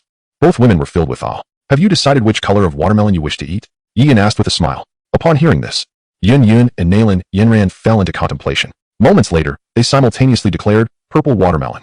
Their choices mirrored each other perfectly. Upon hearing their selection, Yi Yun felt no surprise whatsoever. This purple watermelon possesses the enchanting ability of beauty enhancement. It is a universal desire to seek beauty, and for women, physical allure is often held in the highest regard. Although both individuals are already breathtakingly beautiful, Who among them would refuse the opportunity to become even more alluring? Thus, let us embrace the purple watermelon. Yi Yun nodded, and with a mere thought, a purple watermelon naturally detached from the multicolored watermelon tree, soaring gracefully towards the pavilion.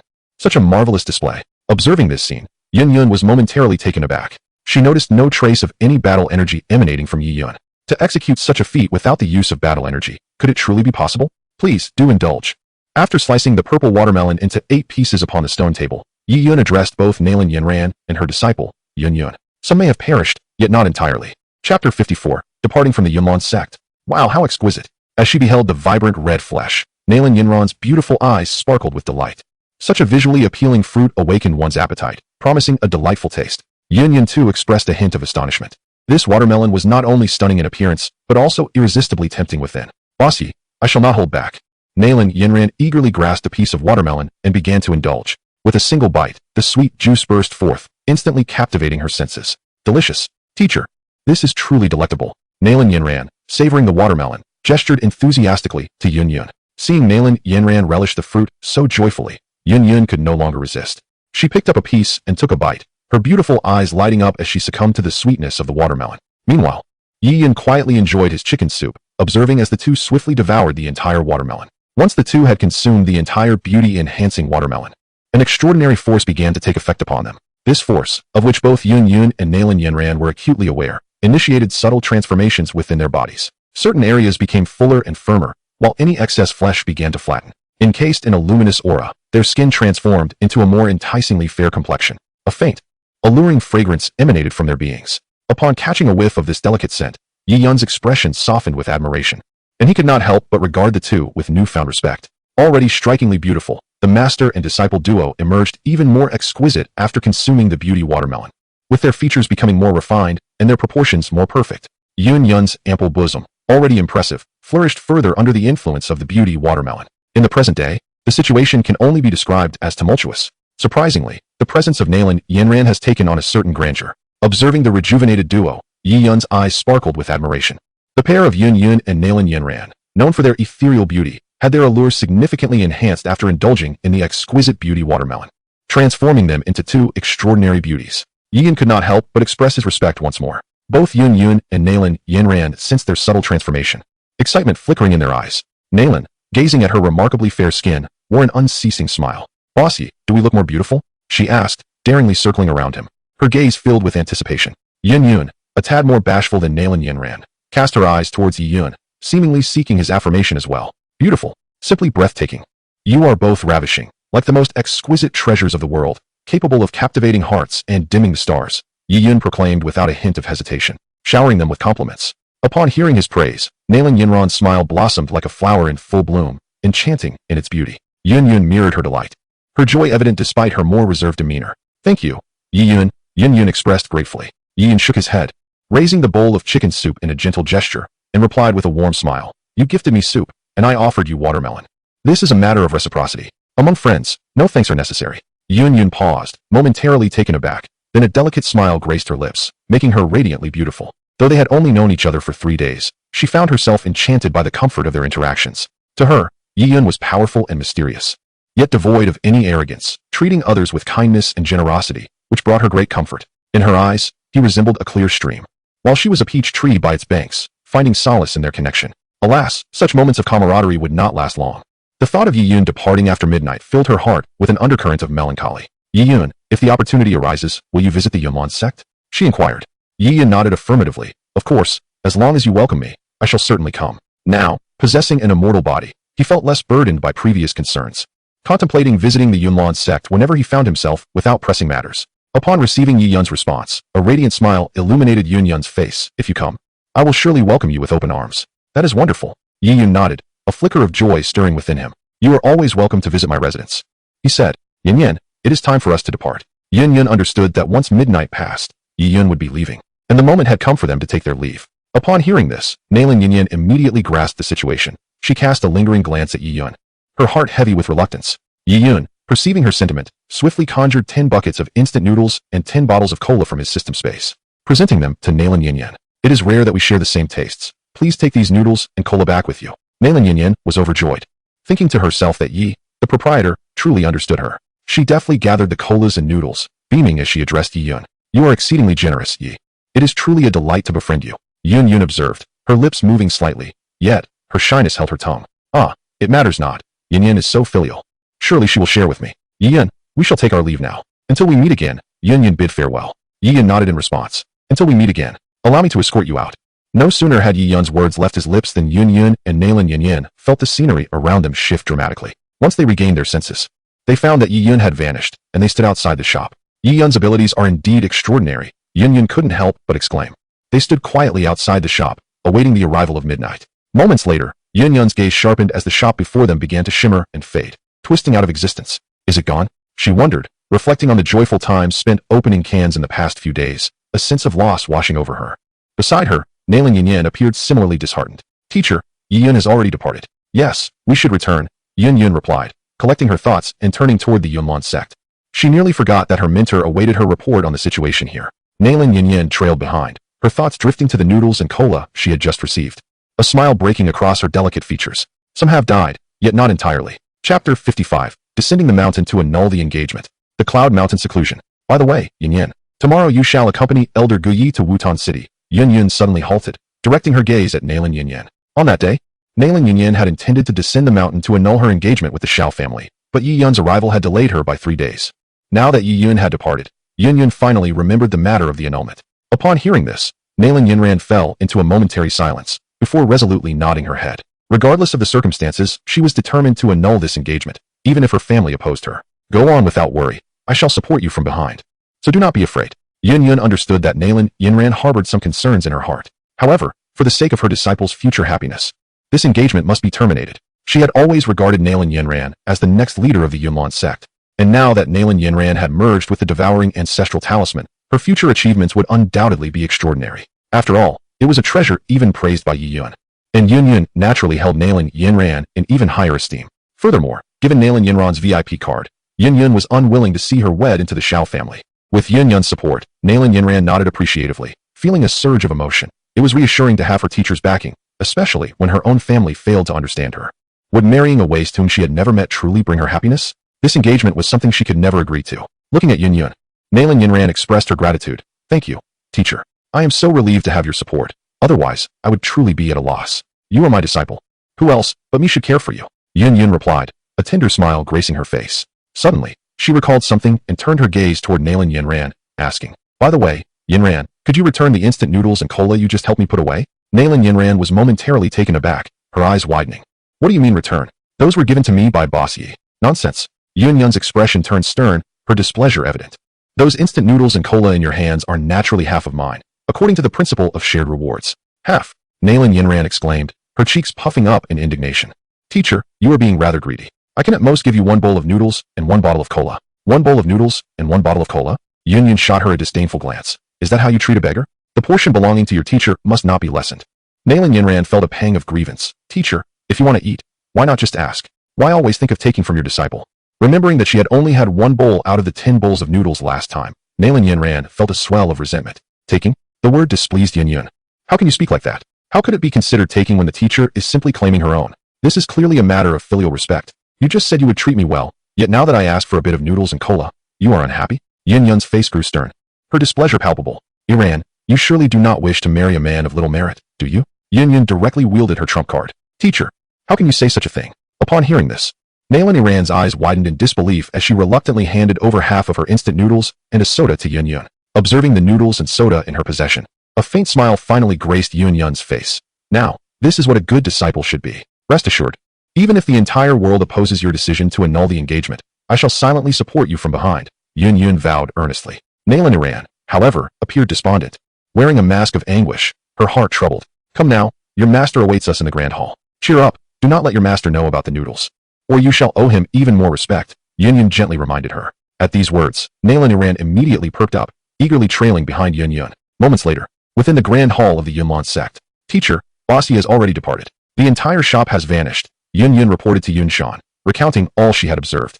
Upon hearing this, Yun Shan nodded, somewhat marveling. Boss Yi is indeed extraordinary. A hint of relief crossed his face, thankful that the Yunlan sect had secured 2 VIP cards, ensuring future contact with this mysterious and powerful Boss Yi. With this, the Yunlan sect is bound to rise in prominence. Yunner, Iran, in a month's time.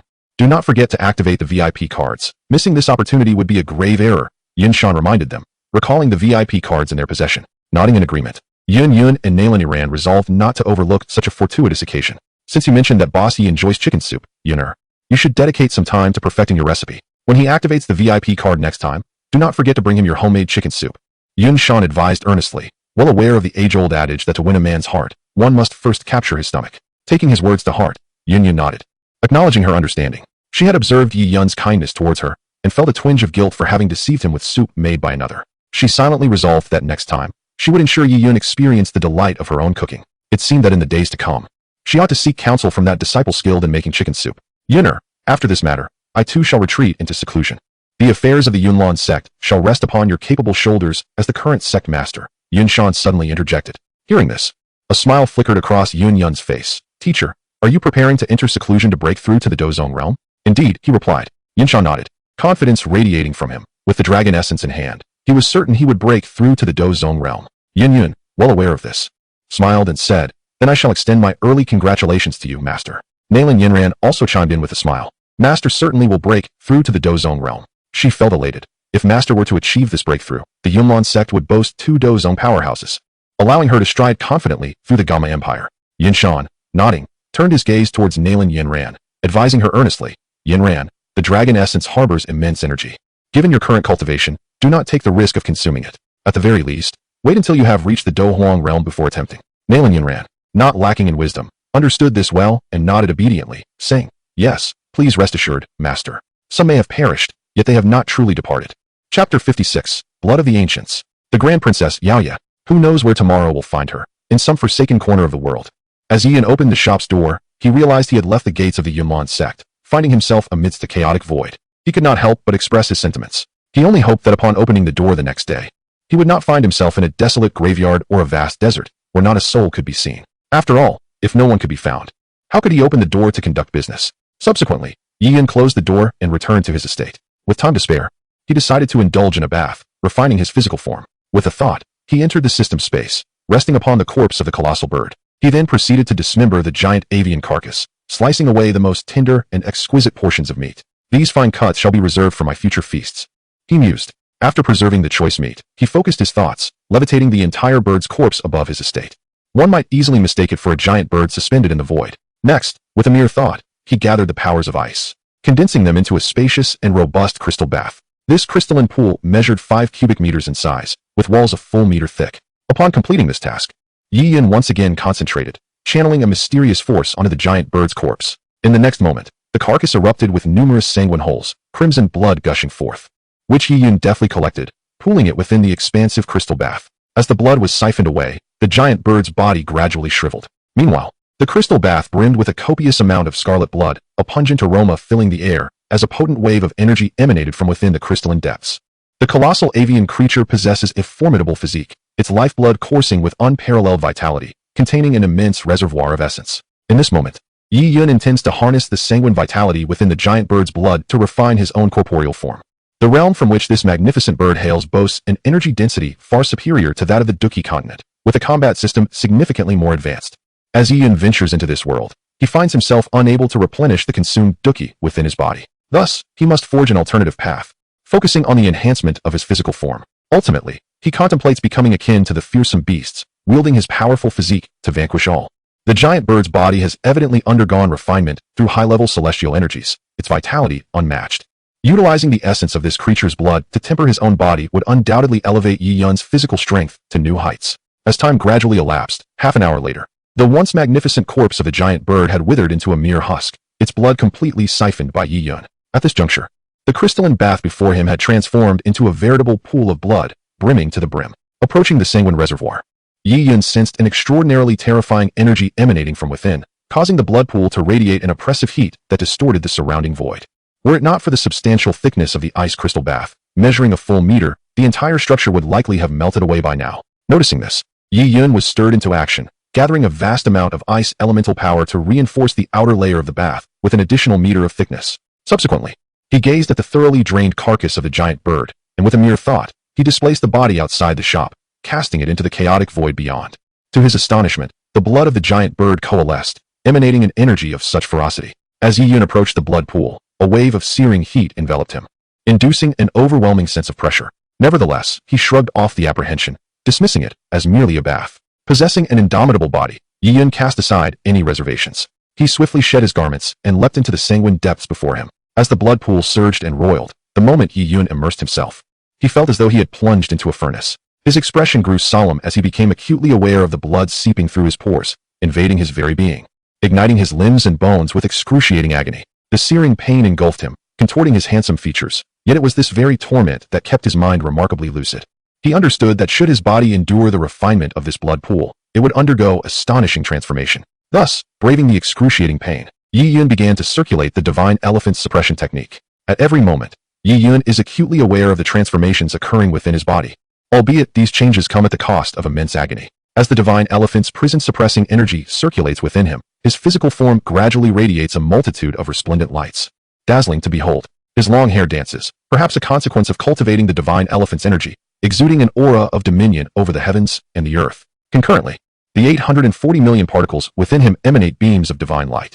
Each seed is nurtured to grow. Thus, some colossal elephant seeds begin to emit brilliant luminescence, stirring to awakening. With a thunderous roar akin to that of an ancient giant elephant resonating within Yi Yun, one colossal seed successfully awakens. Subsequently, Yi Yun feels an instantaneous influx of 100,000 pounds of immense strength surging through him. This marks the awakening of the seventh colossal seed within his being.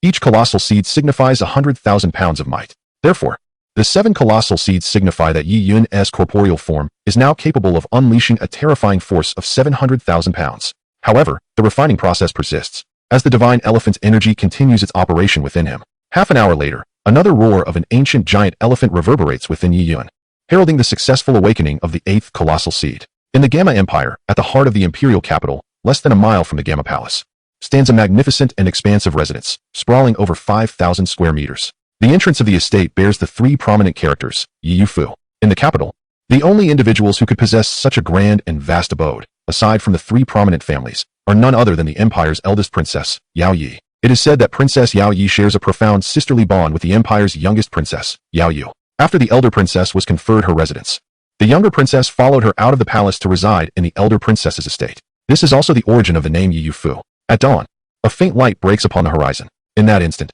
the space within the back garden of Yi Fu suddenly distorts. Subsequently, an unassuming structure, occupying merely 10 square meters, silently materializes in the garden. On its facade, the words Heavenly Jar Shop are prominently inscribed. Some have perished, yet not entirely. As the morning sun beams through the exquisitely crafted loft, it casts a golden glow throughout Yi Fu. The atmosphere within the estate appears enigmatic and serene. The interior resembles a series of palatial structures, with golden glazed tiles shimmering brilliantly under the sunlight. At this moment, in the training ground of Yi Fu, a young maiden wields a long spear, perspiring profusely as she trains. She possesses stunning beauty, her tall figure clad in fitted attire, perfectly accentuating her curvaceous silhouette. The young maiden wielded a long spear with remarkable finesse, the air around her sharp with the intent to kill. Each movement was executed with precision, exuding an aura of spirited elegance. After a prolonged practice, she finally ceased her training, taking a deep breath as her chest rose and fell, revealing a flawless silhouette. Upon her cessation, several palace maidens hastily approached, taking the silver spear from her grasp and offering prepared damp towels to wipe the sweat from her brow. At that moment, a man clad in black attire swiftly entered the training grounds, bowing respectfully before the maiden. Your Highness, the Crown Princess, I bear significant intelligence to report. This spirited young woman was none other than the illustrious owner of the vast Night Moon Manor, the Crown Princess of the Gamma Empire, Yao Yi. Upon hearing the man's words, a trace of seriousness crossed Yao Yi's face. She dismissed the maidens, emanating an air of authority, and addressed the man in a measured tone. What crucial news do you bring? This is a confidential missive from our shadow operatives embedded within the Yunlan sect. The man replied, producing a sealed envelope from his attire and respectfully presenting it to Yao Yi. The mention of the Yunlan sect caused Yao Yi's delicate brows to furrow slightly. Without hesitation, she tore open the envelope and began to peruse its contents. What?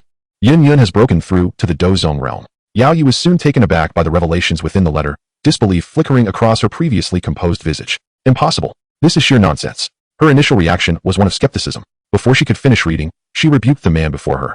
You dare present such absurd information? Info.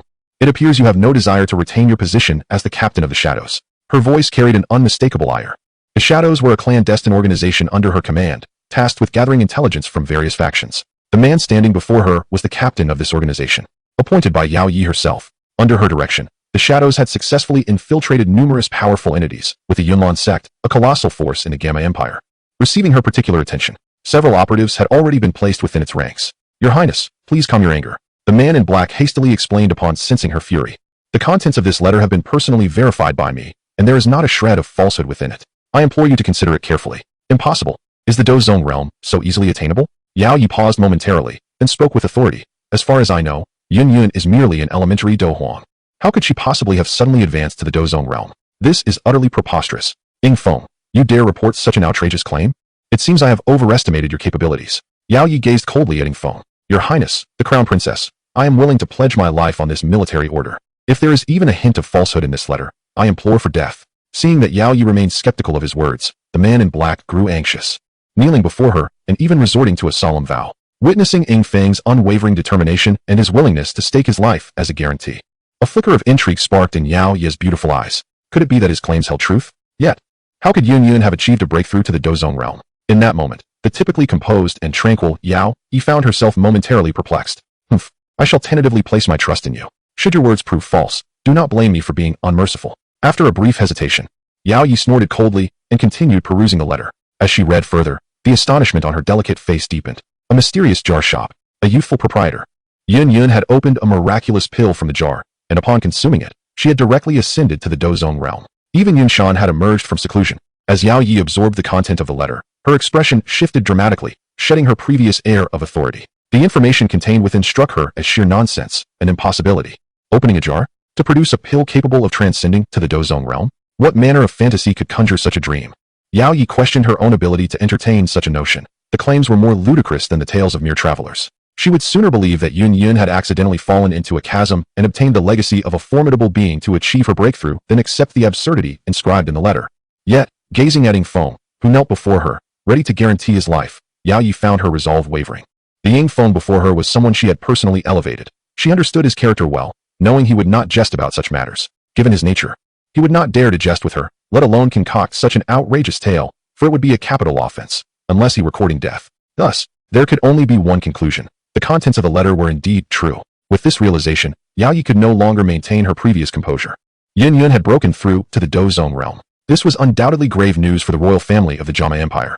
The Yunlan sect stood as the foremost power within the empire, holding an exalted status and revered as a sanctuary for countless practitioners. As the rulers of the empire, the royal family naturally harbored trepidation towards the ascendant Yunlan sect. Though the royal family yearned to eradicate the Yunlan sect, its formidable strength instilled a sense of caution, preventing any hasty actions. Similarly, the Yunlan sect harbored trepidation regarding the power of the Gamma royal family, and for many years, they exhibited no signs of dissent. Though the two colossal entities engaged in incessant covert friction, they maintained an outward semblance of tranquility.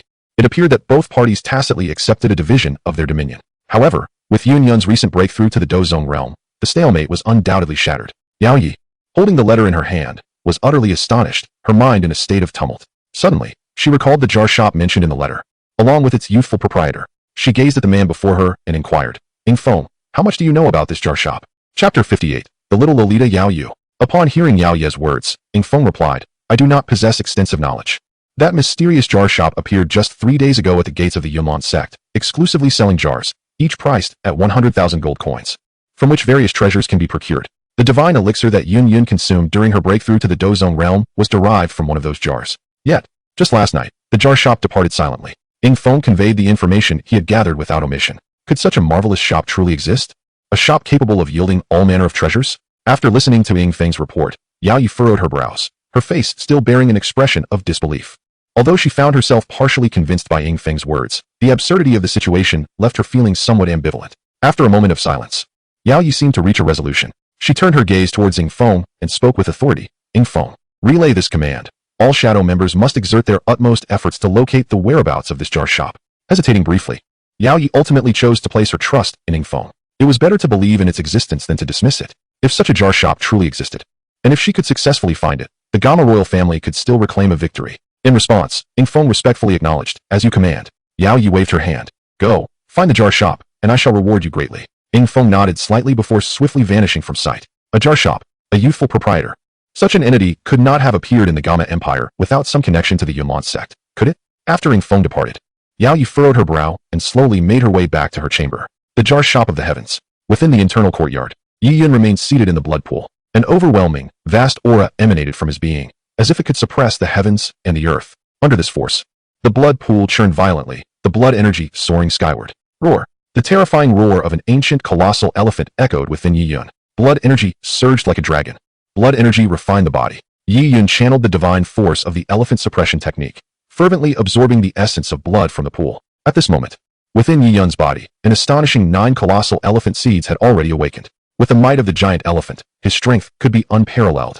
An overwhelming pressure emanated from Yi Yun, capable of inducing spatial tremors merely through his physical prowess. At this juncture, Yi Yun's corporeal form had undoubtedly reached an exceedingly formidable state. The refinement of his body continued, as an abundance of vitality surged into him, nourishing countless microscopic particles within, radiating an infinite brilliance. After an indeterminate passage of time, a primordial roar of an ancient elephant reverberated within Yi Yun once more. With a sudden explosion, a terrifying aura surged from his being. The 10th colossal elephant seed had coalesced. 10 elephant seeds. Each seed contained an immense strength of 100,000 pounds. Thus, at this moment, Yi Yun's physical form possessed a staggering force of 1,000,000 pounds. In that instant, Yi Yun abruptly opened his eyes, his pitch-black irises igniting with a flash of golden light. The next moment, he leapt with vigor, springing forth from the blood pool. Clenching his fists, Yi Yun distinctly felt an inexhaustible power surging within him. He was confident that if he were to face the giant bird again, he could defeat it with mere physical strength, without the aid of the binding immortal rope. He pondered the current location of the shop,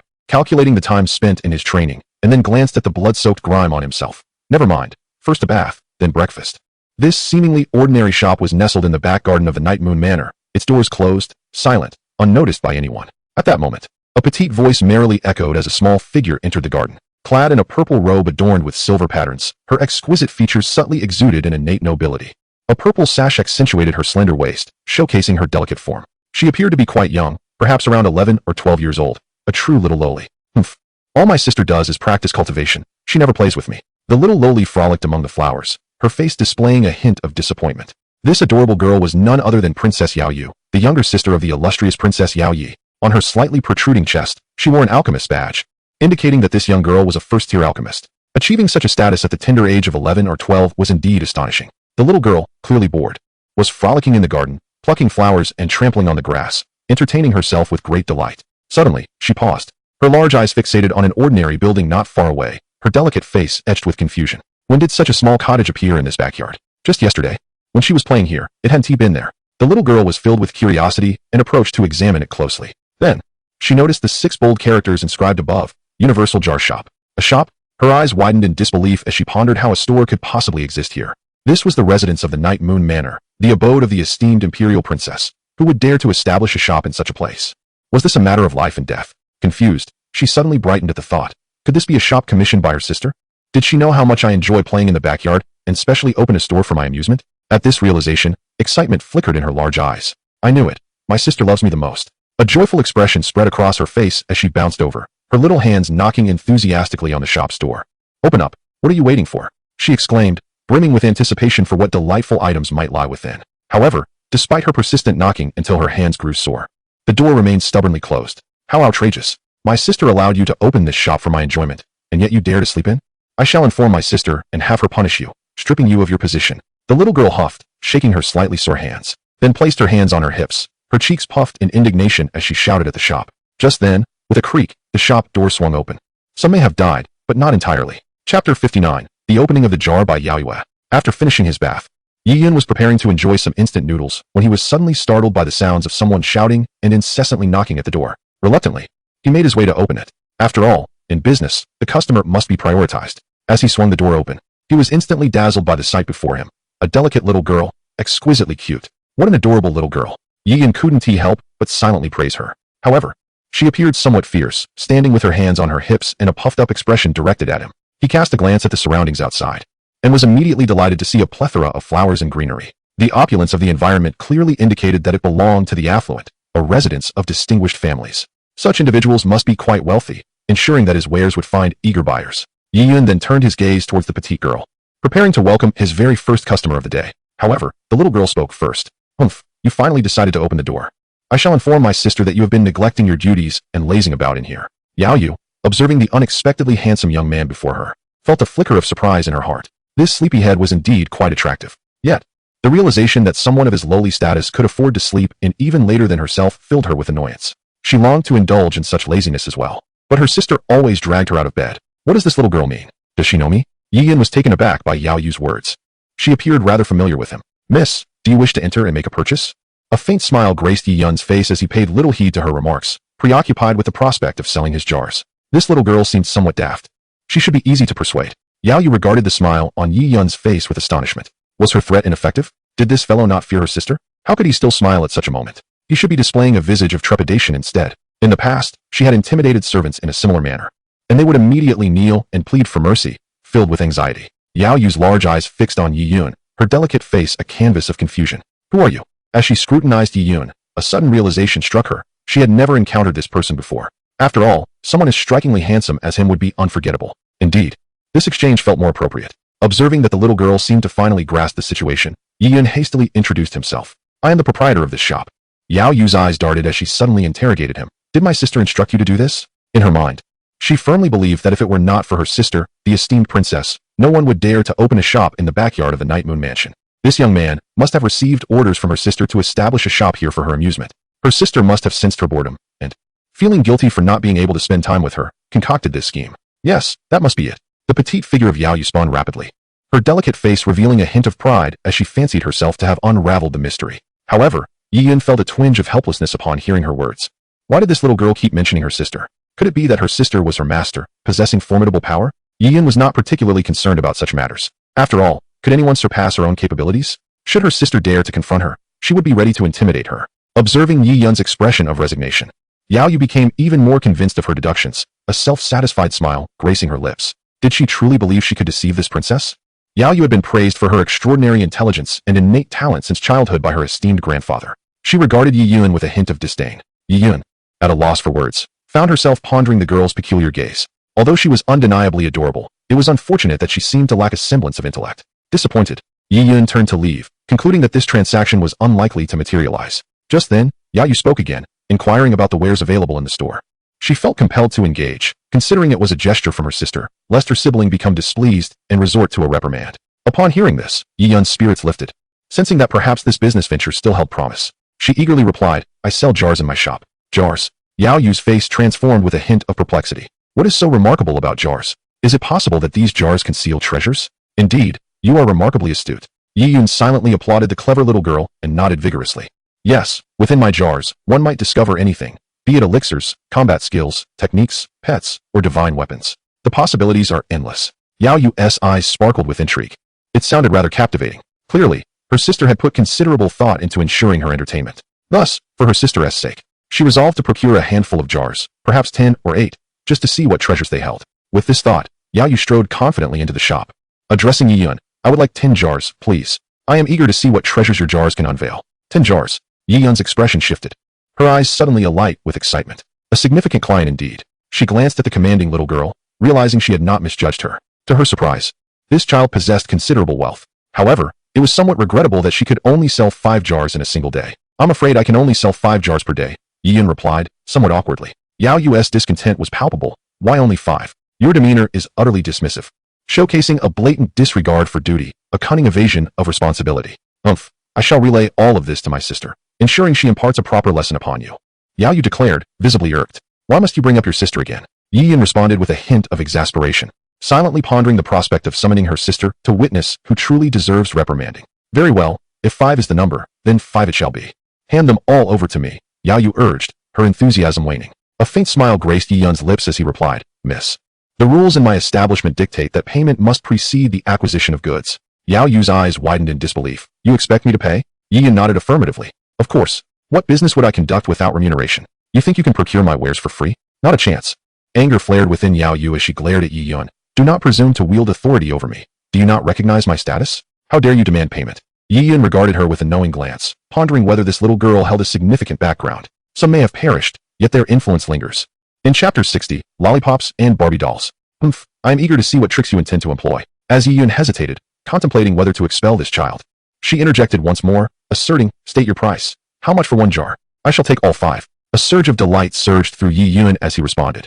Not much. Each jar is priced at 100,000 gold coins. What? The staggering price left Yao Yu astounded. Her eyes widened in disbelief as she glared at Yi Yun, exclaiming, 100,000 gold coins for a single jar? You must be robbing me.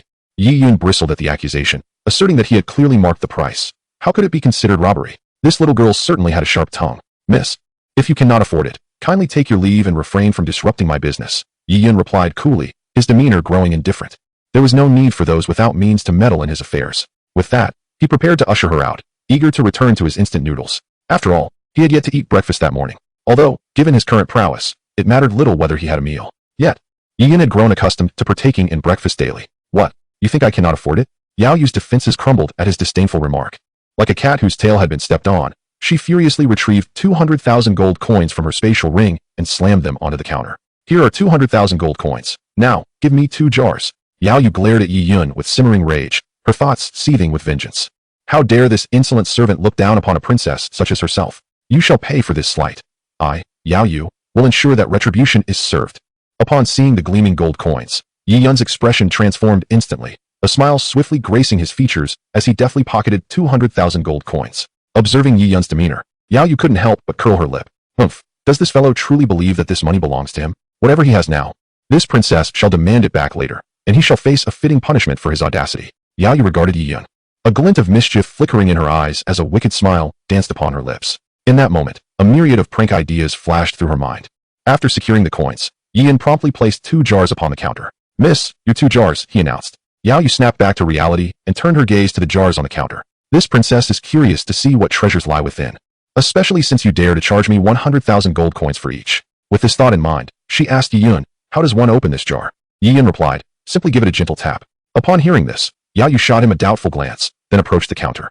She focused on one jar and extended her small hand, tapping it lightly. Crack! With a crisp sound of shattering, the jar instantly splintered into pieces, transforming into radiant beams of light that vanished into thin air. Ah! Witnessing the spectacle, Yao Yu gasped, covering her mouth in astonishment as she gazed incredulously at the wondrous scene. Her eyes widened in disbelief as she questioned Yi Yun, how did you do that? Yi Yun, unable to provide an explanation, merely smiled softly and replied, that is a secret of this establishment. In response, Yao Yu pouted in displeasure, her expression one of haughty defiance. Humph, playing tricks. Just wait and see how I deal with you. She then turned her attention to the items that had emerged from the jar. What is this?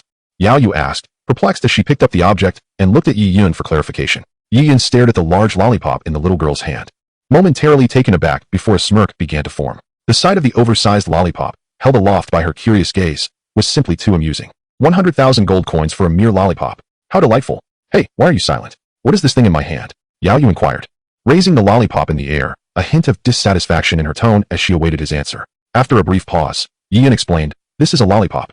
It is edible. With that, he unwrapped the lollipop and handed it to the little girl. This is edible? Yao Yu queried, eyeing the lollipop skeptically before glancing at Yi Yun, who was struggling to contain his laughter. With a hint of hesitation, she extended her delicate tongue and gave the lollipop a tentative lick. It's so sweet. A delicate strand of sugar clung to the rosy tongue of the little girl. After savoring a lick of the lollipop, her large eyes sparkled with delight, and her fair, cherubic face radiated surprise. Soon after, the little girl extended her soft pink tongue to fervently lick the lollipop in her hand, a satisfied smile gracing her features. Witnessing this scene, Yi Yun's lips twitched increasingly. The more he observed, the more he felt an unsettling sense of mischief. No, it was the wickedness of this cursed system that was to blame. Hey, do you have more of that lollipop? Please, give me a few more, she implored, her appetite for sweetness insatiable. After indulging for a while, the little girl reluctantly paused and turned to Yi Yun with a curious inquiry. Coming back to his senses, Yi Yun shook his head and replied, there's none left. The odds of obtaining a lollipop for 100,000 gold coins were exceedingly low, and Yi Yun hoped to avoid such an occurrence again. If it happened too frequently, the reputation of his little shop would be tarnished. Should anyone mistake it for a shady establishment, it would spell trouble. Humph. The little girl rolled her eyes, clearly skeptical of Yi Yun's words. Secretly, she plotted to ensure that he surrendered every lollipop he possessed before confronting him. As an imperial princess, she had never tasted such exquisite sweets before. Subsequently, while licking her lollipop, she gradually approached the counter and, with a resounding crack, shattered another jar. In the astonished gaze of the little girl, dazzling rays of light re-emerged. As the radiance faded, the contents of the jar were unveiled. Wow, what a beautiful doll! Upon seeing the items displayed on the counter, her eyes sparkled with joy as she eagerly picked one up. Yi Yun, intrigued, cast a glance and found himself momentarily speechless, only to feel his lips twitch again. The little girl's luck seemed exceedingly dubious. In her hands was a Barbie doll, imbued with the essence of modern craftsmanship. It resembled Snow White, adorned in a lovely white gown, her feet clad in sparkling crystal shoes, and her demeanor strikingly similar to that of the little girl before him. The joy on the little girl's face was unmistakable as she cherished the doll. Suddenly, she noticed a small button on the back of the Barbie and, driven by curiosity, pressed it. Instantly, a melodious tune filled the air. Two tigers, running fast. Some have died, but not completely. Chapter 61. The Little Princess Complains. The Night of Anger. Two tigers, running fast. One without ears, one without a tail. How strange, how strange. A delightful children's song resonated within the shop. Listening to the familiar voice, Yi Yun found himself momentarily frozen. While it was one thing to have opened a Barbie doll for a staggering 100,000 gold coins, it was quite another to be accompanied by a nursery rhyme. A flicker of sympathy blossomed within him. This little girl appeared so tender and adorable. How could her hands be so tainted? He wished to utter a few comforting words to soothe her wounded spirit. However, as he observed the little girl gazing blankly at the Barbie doll, entranced by the melody of the nursery rhyme, he fell silent. It seemed that she was utterly oblivious to the gravity of the situation. How astonishing. Hey, how did you manage that? After the song concluded, the little girl was completely enchanted and curiously turned her gaze toward Yi Yun. How could he explain? I'm afraid this is a shop secret, and I cannot disclose it. Yi Yun firmly refused. Since reasoning was futile, there was no need to elaborate further. Humph. The little girl, Yao Yu, puffed her cheeks in irritation and huffed. You'll eventually reveal it yourself. Yi Yun cast a sidelong glance at her, but remained silent. This little girl often spouted nonsensical remarks, and he could not be bothered to engage. Yao Yu raised the Barbie doll in her hand, eagerly inquiring, Hey, do you have more of these dolls? None. Yi Yun decisively shook his head. Preposterous. Having produced such an item once was already embarrassing enough. If he were to do so again, where would he find the face to show for it? He might as well switch to selling children's goods. I don't believe you. I still want to open jars. Yao Yu resolutely dismissed Yi Yun's denial. Open jars? Sure, but first, you need to pay, Yi Yun replied, extending his hand toward the little girl. If she desired to continue opening jars, he certainly wouldn't refuse. I have no money, Yao Yu pouted. As a princess of the empire, she naturally had no notion of such trivial amounts. However, Yao Yu had confiscated her spending money to prevent her from squandering it, leaving her with only 200,000 gold coins, all of which she had just handed over to Yi Yun. No money? Then hurry along and don't waste my time, Yi Yun remarked with a wave of his hand, losing interest at her revelation. No way. I still want to open jars. I want lollipops and Barbie dolls. Yao Yu's gaze fell upon the 3 remaining jars on the shelf, and without hesitation, she dashed over, intent on taking them by force. How audacious of you, little girl, to act so brazenly in my shop. Yi Yun's eyebrows arched in surprise at her boldness. Since arriving in this world, no one had dared to be so impudent before him, regardless of their status. Anyone who enters my invincible domain, whether a dragon or a tiger, must submit. It seems that today, if I do not impart a lesson upon you, you will never learn. With a mere thought, Yi Yun conjured a force that bound the little girl in place. In an instant, he appeared behind her. With a resounding slap, he struck her on the backside. The sudden pain made Yao Yu freeze in shock. It was the first time in her life she had experienced such a punishment. Even her strict sister had never laid a hand on her. Today, however, she had been struck. A wave of immense grievance washed over her, and she burst into tears. You hit me. How dare you? You are finished. I will call my sister to have you torn to shreds, to dismantle your household, and to annihilate your entire clan. The little girl's eyes were red, her large orbs fixed on Yi Yun, as she sobbed uncontrollably. Go ahead, summon your sister. I am eager to see what she can do, he replied. Observing the little girl's tear-streaked face, Yi Yun felt a mixture of embarrassment and annoyance. If anyone were to witness him bullying a young girl, it would surely lead to misunderstandings. Shaking his head, he swiftly expelled her from the shop and closed the door behind him. After a while, Yao Yu realized she had somehow ended up outside. With the shop's entrance firmly shut, stunned, she resumed her weeping. Although the young girl was astonished by Yi Yun's methods, she did not comprehend the true terror of his displayed power. Bang! Remembering that she had indeed been struck, and on her backside no less, Yao Yu could not restrain herself and kicked the shop door with all her might, before hastily fleeing the garden. In the central courtyard of the Night Moon Manor, within the princess's chamber, Yao Yu had a habit of bathing after her morning exercises to cleanse herself of sweat. At that moment, having just finished her bath, she emerged from the pool draped in a delicate moon-white robe that accentuated her graceful figure. Her slender legs, as white as jade, glistened with droplets of water from her long, dark hair. In contrast to her petite and adorable younger sister, Yao Yu, this elder princess exuded a mature and alluring elegance, her enchanting gaze captivating all who beheld her. Noticing her, a maid hurriedly approached to assist Yao Yi in dressing, respectfully wiping the remaining water from her hair. Where's Xiao Yu? Why is she not here so early in the morning? At this moment, Yao Yi cast a glance around the inner palace and suddenly inquired. A maid respectfully responded, Your Highness, the little princess has gone to the back garden. A hint of helplessness appeared on Yao Yi's charming face. This girl only knows how to indulge in play. When will she grow up? Just as Yao Yi's words fell, a petite figure rushed into the palace. Upon seeing Yao Yi, the little figure immediately leaped into her embrace.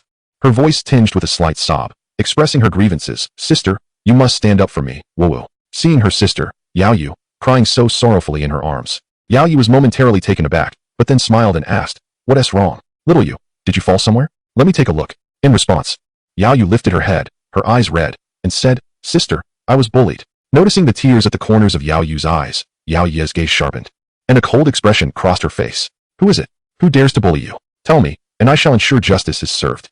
Anger surged within Yao Yi as she looked at her sister's tear-streaked face. How could anyone dare to bully the princess's sister? Woo-woo. Sister, that person is in the back garden right now. He not only snatched my 200,000 gold coins, but also, woo-woo, hit my bottom. Yao Yu buried her little head in Yao Ye's chest, crying heartily, breaking Yao Ye's heart. How could her sister be treated so unjustly? However, Yao Yu's words ignited an inferno of fury within Yao Yi, her expression turning extremely frigid, bold and audacious. How dare he commit such an act against you? This is a capital offense. I shall see who dares to be so audacious today. Come, little you, I will help you seek retribution. Yao Yi grasped Yao Yu's hand and strode with an air of authority towards the back garden. Moments later, Yao Yi, accompanied by a dozen armored guards, arrived at the back garden. By this time, Yao Yi had donned a luxurious brocade robe, her tall figure exuding an aura of icy elegance. Yet beneath this cold demeanor lay the weighty presence cultivated by royal upbringing. Sister, it's over there. Yao Yu, her eyes red, pointed towards the location of the pot shop, fuming. When did a building appear here? As Yao Ye's gaze fell upon the pot shop, her brows knitted slightly. In her recollection, there had been no such establishment in the back garden. Sister, was this not your command for construction? Upon hearing this, Yao Yu's eyes widened in disbelief. I have never issued such an order. Yao Yu shook his head, his gaze growing colder. How dare someone construct freely in this garden without my command? Who could possess such audacity? Soon, the group arrived directly at the front of the store. Sister, the one who bullied me is inside. Quickly, call for people to demolish this wretched establishment. I wish to dismember that person. Yao Yu pointed at the shop before her, recalling the incident where Yi Yun had struck her, and her anger surged. Yao Yu nodded, poised to issue a command, when suddenly, he glanced up and saw the 6 characters above the store, the Heavenly Jar Shop. His heart jolted, and he froze in place. The Heavenly Jar Shop? Is this not the name of the mysterious jar shop that appeared outside the Yunwan sect? The divine pill that allowed Yun Yun to break through to the Dozone realm was procured from this very shop, was it not? Could it be that this jar shop before us is the same one that vanished from the Yunwan sect? The thought flashed through his mind, and Yao Yi felt a surge of excitement. If this were true, the royal family could soon regain its footing without fearing the power of the Yunwan sect. Sister, why are you still dawdling? Hurry and have this shop torn down. Yao Yu, seeing her sister's prolonged silence, could not help but express her frustration. It cannot be demolished. Yao Yu was startled by her words. This shop could alter the fate of the entire royal family. How could it possibly be torn down? Why not? Sister, did you not promise to avenge me? Your inaction is making me angry. Upon hearing Yao Ye's words, Yao Yu's expression turned sour. Xiao Yu, could you please explain to me what is happening here? Yao Yu leaned down, her gaze serious as she looked at Yao Yu. Since this shop is the mysterious jar shop, the matter is far from simple. She was eager to know what had transpired between Yao Yu and the shopkeeper just moments ago. The young man Yao Yu mentioned must be the shop's youthful proprietor. But why would this young proprietor strike Xiao Yu? Could he be a lecherous individual? Yet, Xiao Yu is so young, that seems unlikely. Moreover, she had encountered the sect leader of the Yunwan sect, Yun Yun, several times, and she was undoubtedly a paragon of beauty. If the proprietor were truly a libertine, would he willingly leave the Yunwan sect? Sister, send someone inside to apprehend that scoundrel and interrogate him thoroughly. The truth will soon be revealed, no? Yao Yu expressed her grievances. Xiao Yu, I am not jesting with you. You must recount everything that transpired with this proprietor today, without a single lie. Yao Ye's expression was grave. Concerning the matter of this jar shop, she would not tolerate any frivolity. Observing her sister's apparent anger, Yao Yu felt a twinge of grievance. Yet she gradually recounted the events that had transpired. The revelation that each jar cost 100,000 gold coins suggested that this jar shop was indeed the same one that had appeared at Yunwan sect. Upon hearing Yao Yu's narrative, a glimmer of intrigue sparkled in Yao Ye's beautiful eyes. Little Yu, you mentioned that you have opened 2 jars. May I see what you have obtained? Her curiosity piqued. Yao Yu could not resist inquiring further. Yao Yu promptly produced the lollipop and Barbie doll she had acquired. Here. Sister, this is what I purchased from the shop. This lollipop is absolutely delicious, and this doll is quite lovely. She even sings. Yao Yu proudly displayed her treasures. She sings? Yao Yu mused, contemplating the 2 items in Yao Yu's hands. To think that 200,000 gold coins yielded these trinkets. However, her surprise deepened as she gazed at the Barbie doll. Yao Yu pressed a button located at the back of the doll, and instantly, a melodious children's song filled the air. 2 tigers, running fast, running fast. One has no ears, one has no tail. How strange, how strange. As she listened to the enchanting melody emanating from the doll, a spark of curiosity ignited in Yao Ye's eyes. How is this possible? A mere toy capable of singing on its own. Truly remarkable. It seemed that this mysterious jar merchant possessed some exceptional skills. What do you think, sister? Isn't it delightful? I'm certain the shop has more treasures. Sister, if you help me catch him, I will share some with you, Yao Yu exclaimed. Excitement radiating from her as she licked the lollipop. Nonsense. Yao Yi admonished lightly. This jar shop is pivotal to the future of the royal family. We cannot afford to offend it lightly. If only I could procure some miraculous elixir here, would our grandfather not be able to break through to the Dozong realm? She warned Yao Yu to behave herself and not to antagonize the shop's owner. Then, taking a few steps forward, she approached the store and gently knocked on the door with her delicate hand. Some may have perished, but not entirely. Chapter 63. The Grandiose Yao Yi. Knock, knock, knock. After Yao Ye's series of knocks, the shop's doors suddenly swung open. Yi Yun, holding a bucket of freshly prepared instant noodles, appeared at the threshold. He initially expected it to be the previous little girl returning for trouble, but upon seeing the stunning beauty before him, he was momentarily taken aback. Though surprised within, Yi Yun maintained a polite demeanor, allowing a smile to grace his face as he courteously welcomed, "Welcome to our establishment." Although he was already aware of the youthful age of the jar shop's proprietor, witnessing Yi Yun's mere teenage appearance left Yao Yi momentarily astounded. The enigmatic owner of this mysterious jar shop turned out to be merely a young lad?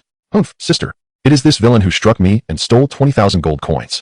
Before Yao Yi could utter a word, Yao Yu eagerly approached, puffing her cheeks and glaring at Yi Yun with indignation. "Ah, it is you, little girl." Upon seeing the petite figure of the girl from earlier, Yi Yun's expression shifted.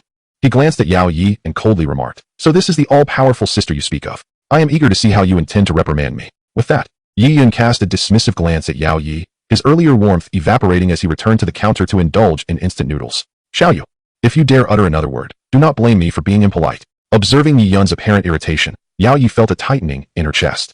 She turned to Yao Yu, who was brimming with bravado, and spoke sternly. Yao Yu, holding a lollipop, looked somewhat aggrieved. "Sister Yu, silence." In that moment, Yao Yi ceased to indulge her sister. The matters concerning the jar shop were pivotal to the fate of the entire royal family, and she could not permit Yao Yu to behave recklessly. "If you continue this nonsense, you shall be removed from the Night Moon Manor immediately," Yao Yi admonished with a grave expression. Yao Yu, harboring a sense of reverence for her sister, felt the weight of Yao Ye's wrath. Although she felt wronged, she obediently fell silent, her pouting lips betraying her discontent. Seeing Yao Yu subdued, Yao Yi breathed a sigh of relief and turned her gaze toward Yi Yun, who was engrossed in his noodles. After a moment's hesitation, Yao Yi slowly stepped into the shop, her red lips parting to speak. "Esteemed proprietor, my sister was thoughtless earlier, and I apologize for any offense caused. I hope for your understanding." In the presence of this mysterious young owner, the typically proud Yao Yi exhibited a rare humility. Behind her, Yao Yu's eyes widened in disbelief, filled with incredulity. Her sister was apologizing? Yao Yu knew her sister's character all too well, even before their grandfather.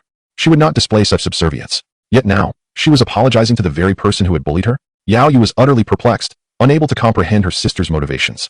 Upon hearing Yao Ye's words, Yi Yun also looked up in surprise. The tone of this imposing young lady seemed not to suggest that she was here merely to defend her sister. The other party adopted a rather condescending stance, and Yi Yun, naturally, would not let the matter rest. He spoke. "Is it a mischievous child? A little bit of mischief is quite normal. Proper guidance in the future will suffice." At the entrance, Yao Yu, upon hearing Yi Yun's words, was instantly engulfed in fury, her large eyes glaring at him.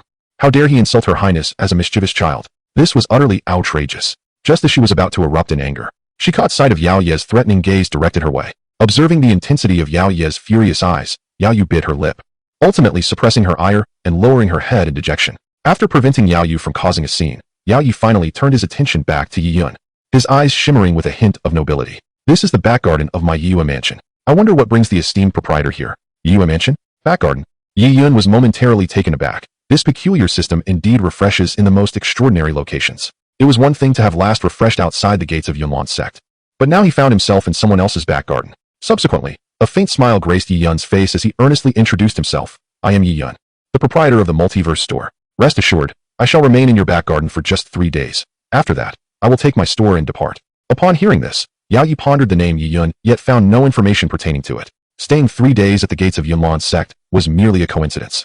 Could this be a rule of the shop? A flurry of thoughts raced through her mind as she turned her gaze back to Yi Yun and then glanced at the jars on the wooden shelf behind the counter. Inquiring, "Might I ask what wares your shop offers?" Yi Yun smiled slightly and gestured towards the last 3 jars on the shelf. "These are what I intend to sell, the multiverse jars." "The multiverse jars?" A glimmer of excitement flickered in Yao Ye's eyes as she looked at the 3 jars with fervor. The divine elixir that allowed Yun Yun to break through the Dozong realm was extracted from these jars? What exactly do these jars contain? Everything imaginable. Yi Yun explained with a smile. Techniques, combat skills, divine weapons, elixirs, and spiritual herbs. Anything you can conceive of. There is nothing these jars cannot produce. So miraculous? Yao Ye's eyes widened in astonishment as she asked Yi Yun, "And how much do you sell these jars for?" "Not expensive at all." Yi Yun crossed his 2 index fingers and replied nonchalantly.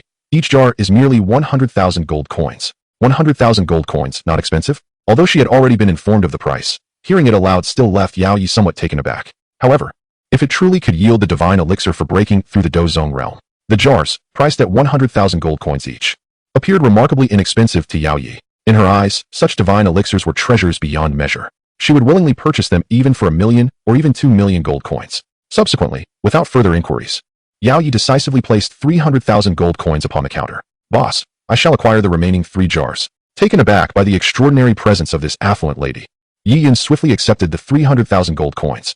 It seemed this noblewoman was indeed quite wealthy, which explained the lavishness of her abode, complete with a private garden. Without unnecessary delay, Yi Yun retrieved the 3 remaining jars from the wooden rack, feeling a sense of satisfaction at the efficiency of the day's transactions. Remarkably, he had completed his sales task even before finishing breakfast. Chapter 64, Primary Experience Pill. "Boss, how should I open these jars?" Yao Yi inquired, her heart elated as she gazed upon the 3 jars on the counter. "I know how to do it. Simply strike them with your palm," came the response from Yao Yu, who had appeared beside Yao Yi, her eyes sparkling with enthusiasm as she observed the jars. Though still young, her temper flared quickly and subsided just as fast. She recalled the lollipops and Barbie dolls she had previously opened and, despite the steep price of 100,000 gold coins, found the items quite delightful. "Sister, let me assist you in opening them. I possess experience," Yao Yu offered, a playful smile gracing her cherubic face. "No, I shall manage on my own," Yao Yi replied, glancing at the lollipop and Barbie doll in Yao Yu's possession, instinctively declining her sister's kind offer.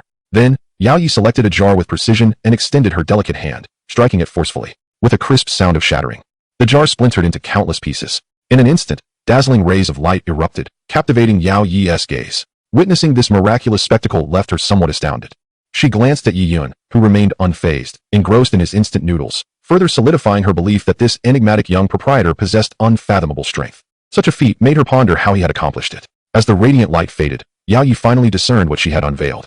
Upon the counter lay a solitary azure pill, emanating a faint aura. Curiously, there was no trace of medicinal fragrance wafting from it. Gently grasping the pill, Yao Yi brought it closer to her nose, and then inquired of Yi Yun, "Boss, might you enlighten me as to the nature of this pill and its effects?" Upon hearing this, Yi Yun set aside the instant noodles in his hands, casting a fleeting glance at the elixir in her grasp, his eyes momentarily widening in surprise. The Junior Experience Pill, a wondrous concoction from a fantastical game world, promised to augment one's cultivation by 3 years upon consumption. The elixir held by Yao Yi was indeed the very same type that Yun Yun had previously unveiled, a golden Senior Experience Pill from the same realm, boasting remarkably similar effects. The sole regret lay in the fact that Yun Yun's advanced pill could enhance cultivation by 30 years, while the junior version in Yao Yi's possession could only grant a mere 3. Nevertheless, to unearth such a remarkable item on her first attempt hinted at this elegant lady's fortunate fate. Though astonished internally, Yi Yun maintained an inscrutable demeanor. With a subtle smile, he remarked, "You are quite fortunate. This is a pill that enhances cultivation, capable of increasing one's prowess by 3 years. 3 years of cultivation?" Upon hearing Yi Yun's words, Yao Yi's eyes narrowed in surprise as she gazed at the azure elixir in her hand. Could this very pill elevate her cultivation by 3 years? Suddenly, she recalled the miraculous pill that Yun Yun had revealed, which could elevate one's rank from a 3-star Do Huang to the Do Zone realm. Could it be that the effects of the pill in her possession were akin to that of Yun Yun's, albeit of a higher grade with greater enhancements? After a brief moment of hesitation, Yao Yi grasped the pill and slowly brought it to her lips. At that moment, the azure elixir transformed into a beam of azure light, swiftly entering her mouth. Witnessing this, a flicker of surprise crossed Yao Yi's eyes. However, before she could fully comprehend the situation, her expression suddenly shifted dramatically. A tremendous surge of energy erupted within her, swirling throughout her body. Sensing the overwhelming energy surging within her, Yao Yi's countenance changed drastically. She could feel the vast and gentle force within her. Yet she was perplexed as to why she could not absorb this energy. It seemed as though some force was suppressing the energy within her, preventing her from breaking through. "Sister, what is happening to you?" Observing Yao Yi's drastic change in expression, Yao Yi assumed there was an issue with the pill and glared at Yi Yun, her voice rising in anger. "What kind of pill did you give my sister?" In response, Yi Yun glanced at Yao Yi, cautioning, "In my establishment, you cannot achieve a breakthrough. It would be best to step outside." The presence of the invincible realm meant that anyone entering the store without permission would be unable to harness the energy within them. Upon hearing Yi Yun's words, Yao Yi was momentarily taken aback. After casting a glance at Yi Yun, she turned and strode out of the shop.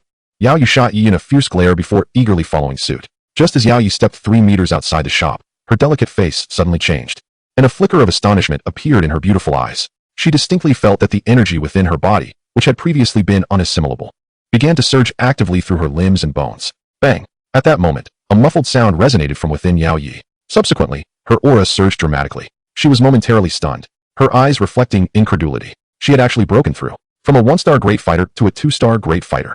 It was noteworthy that she had only recently ascended to the great fighter realm, and her foundation had yet to stabilize. Yet now, she had directly advanced to the 2-star great fighter level. As she felt the formidable aura radiating from her, Yao Ye's heart swelled with joy. However, before she could revel in her triumph, her expression shifted again. Yao Ye sensed that the reservoir of energy within her remained vast and potent. Her cultivation was escalating at a visibly rapid pace. Bang! Before long, another muffled sound emanated from her body. At this moment, Yao Ye's gaze had turned somewhat dazed. She had astonishingly broken through once more, now a 3-star great fighter. This was utterly unbelievable. Regaining her composure, she delved within herself, only to discover in astonishment that a considerable amount of energy still lingered. Her recent breakthroughs had consumed less than a fifth of it. This was truly terrifying. Before she could fully comprehend the situation, the momentum within her surged again. Meanwhile, Yao Yu, overwhelmed by the aura emanating from Yao Yi, stood dumbfounded. Had her sister truly broken through? How was she continuously advancing? Could it be that the villain's claims were indeed true? Did this miraculous elixir genuinely enhance one's cultivation? With this thought, Yao Yu glanced at the lollipop in her hand and the Barbie doll nestled in her arms, instantly finding them rather unappealing. Chapter 65. Yao Ye's Contemplation. Ice Soul Cold Whip. Outside the shop, amidst Yao Yu's astonished gaze, Yao Ye's power continued to surge. 4-star Great Fighter. 5-star Great Fighter. 6-star Great Fighter. In a mere moment, Yao Yi had breached 3 realms, directly ascending beyond the 6-star Great Fighter threshold. At this juncture, Yao Ye's heart had grown numb. She allowed the energy within her to surge wildly towards her fighting crystal, silently experiencing her continuous enhancement in strength. One cannot deny that this exhilarating sensation of rapid advancement is utterly delightful. It caused Yao Ye's delicate form to tremble involuntarily, her face suffused with a rosy hue. Beside her, the little lowly Yao Ye forgot to lick the lollipop in her hand, staring blankly at Yao Ye, her large eyes slightly glazed. Yet, Yao Ye's cultivation breakthrough was far from over. Her power continued to soar. Bang! Before long, a muffled sound echoed once again within Yi Yun. 7-star Great Fighter. Yao Ye's cultivation had astonishingly reached the level of 7-star Great Fighter. Bang! Bang! Over the next half hour, 2 more muffled sounds resonated within Yao Ye. At this moment, her cultivation had terrifyingly ascended to the peak realm of 9-star Great Fighter. Only at this juncture did the immense energy within her finally become depleted. Feeling the commotion within her body finally settle, Yao Ye paused for a moment, then focused her mind inward to examine. Upon discovering that her cultivation had skyrocketed from a recently broken through 1-star Great Fighter to the pinnacle of 9-star Great Fighter in such a short span, she couldn't help but cover her mouth, her eyes sparkling with astonishment and excitement. 3 years of cultivation had allowed her to leap across an entire realm. Yao Ye recalled the azure elixir she had just consumed, her thoughts wavering slightly. No wonder the sect leader of Yunlan's sect could directly break through from the 3-star Fighting Emperor realm to the Fighting Sovereign realm. She had merely obtained a divine pill capable of enhancing her cultivation by 3 years. As for Yun, she likely had the extraordinary fortune to procure a high-grade divine pill that could enhance decades of cultivation. With this thought, a flicker of envy crossed Yao Ye's eyes. 3 years of cultivation had transformed her from a 1-star Great Fighter to the pinnacle of 9-star Great Fighter. If one were to obtain a divine pill that could enhance decades of cultivation, to what terrifying heights would her power ascend? Such divine pills, capable of directly boosting cultivation, are indeed rare in the world. Moreover, what astonished yet even more was that the enhancement from this divine pill bore no semblance of superficiality. It felt as if the surging power within her was a hard-earned reward from her diligent training, solid and manageable. This was the aspect that concerned Yao Ye the most. After all, relying on a pill to enhance one's strength would inevitably result in a hollow foundation for future prowess. Yet, this divine pill's effects were astonishingly exceptional, devoid of the drawbacks associated with other medicinal concoctions. Dear sister, are you alright? Not far away, Yao Yu observed as her sister's aura finally stabilized. A wave of relief washing over her as she approached with genuine concern. Yao Yi, snapping back to reality, gazed at her adorable sister, her mood instantly lifted, and a breathtaking smile graced her lips. Of course, I am perfectly fine, she replied. Yao Yu's wide eyes sparkled with admiration as she looked at Yao Yi. Sister, I feel you have become incredibly strong. Yao Yi sensed an infinite power within herself, confidence radiating from her delicate features. Indeed, with me around, no one will dare to bully you. As she spoke, her gaze drifted toward the jar shop ahead, her beautiful eyes brimming with anticipation. Moreover, I can become even stronger. If I can concoct higher-grade divine pills, my strength will ascend once more. Perhaps, I could even break through to the Dozong realm, just like the leader of the Yunlan sect, or even surpass that. Really? Yao Yu blinked, her admiration deepening, before she tentatively added, Sister, could you help me teach that guy a lesson? He just spanked me. Upon hearing this, Yao Ye's smile vanished instantly, replaced by a serious expression as she looked at her sister. Xiaoyu, I must warn you to cease those dangerous thoughts. Yao Yu gently pinched the soft, delicate face of her little sister. The matter of Yi Boss spanking you ends here. You must not pursue it further. In the future, if Yi Boss wishes to spank you again, you should obediently cooperate and allow him to do so comfortably. At this, Yao Yu's face fell, her expression one of pitiful dismay. Sister, you're lying. Just now, you said no one could bully me. Now you want me to let that bad person bully me instead? Yao Yu regarded her sister gravely, her tone earnest. Xiaoyu, you are still young. One day you will understand. This Yi boss is no ordinary person. Such methods are nothing short of divine. Casting a glance at the jar shop before her, Yao Yi silently affirmed this notion. She chose not to comfort Yao Yu further and stepped back into the shop's interior. At that moment, Yi Yun had already finished his instant noodles and poured himself a glass of iced cola, quietly awaiting Yao Yi to continue opening jars. As Yao Yi entered, Yi Yun slightly lifted his head and remarked nonchalantly, "Are you done with your breakthrough? Then let us continue with the remaining 2 jars." His mind was preoccupied with the desire to close up and return to open his exclusive jars, making him somewhat impatient. Upon hearing this, Yao Yi nodded, her gaze briefly flitting to the glass of iced cola on Yi Yun's counter, a flicker of surprise crossing her eyes. What is this? Could it be some kind of alcohol? Perhaps this Yi boss enjoys drinking? A multitude of thoughts flickered through her mind as Yao Yi discreetly etched them into her memory. As the imperial princess, her prowess in garnering alliances was unparalleled. Her greatest talent lay in discerning the passions of others and catering to their whims. This skill enabled her to effortlessly win the support of numerous nobles within the empire, granting her considerable influence. With a decisive gesture, Yao Yi approached the counter, her gaze fixed on the remaining 2 jars. Without a moment's hesitation, she shattered one of them. In an instant, a radiant light erupted, revealing the contents within. Upon the counter lay an ice crystal object resembling a sword hilt, emanating an intensely frigid aura. Sensing the chilling energy radiating from the artifact, a glimmer of surprise flickered in Yao Ye's eyes as she grasped the hilt. At that moment, a brilliant luminescence burst forth from it, and a serpentine shadow extended from the hilt, reaching an impressive length of over 2 meters. Some may have perished, yet not entirely. Chapter 66. The Curtain Blade. Yao Ye's ambition. Is this a whip? Yao Yi furrowed her brows slightly, momentarily lost in thought. Indeed, as the shadow from the hilt spread, it unmistakably took the form of a whip, its ethereal essence revealing a jade-like quality, exquisite and translucent, appearing exceedingly beautiful. As Yao Yi wielded the ice crystal whip, Yi Yun felt a sudden rush of excitement. The commanding presence of this regal figure, now enhanced by the long whip, exuded an even more potent aura. She embodied the essence of a queen. The striking beauty before him likely possessed the qualities befitting royalty. Yet, as Yi Yun gazed at the ice crystal whip in Yao Ye's hands, he couldn't shake the feeling that he had encountered it somewhere before. Unable to resist, he scanned the information regarding the whip. 33. Ice Soul Cold Whip. Originating from the Chronicles of Mount Shu, it is crafted from the finest cold jade, also known as the Cold Jade Whip, imbued with an extraordinarily rich icy power. So it is this artifact? Upon reviewing the details of the cold whip in Yao Ye's possession, Yi Yun's understanding crystallized. This ice crystal whip was none other than the weapon of the protagonist, Yu Wuxin, in the Chronicles of Mount Shu. The ice soul cold whip was forged by Yu Wuxin's father, the green-robed master, from the highest quality cold jade, harboring a formidable icy potency. Furthermore, this whip could transform at will, capable of varying in length, catching foes off guard with its exceptional might. With a crack, Yao Yi wielded the cold whip, the air resonating with sharp snaps. An impressive whip. A satisfied smile graced her lips as she beheld the ice soul cold whip, clearly pleased with her acquisition. At that moment, Yao Yi rushed in and, upon seeing the icy whip in Yao Ye's hand, instinctively recoiled, her voice trembling as she inquired, "Sister, why do you have a whip?" A sense of trepidation gripped her heart. Could it be that her sister intended to strike her?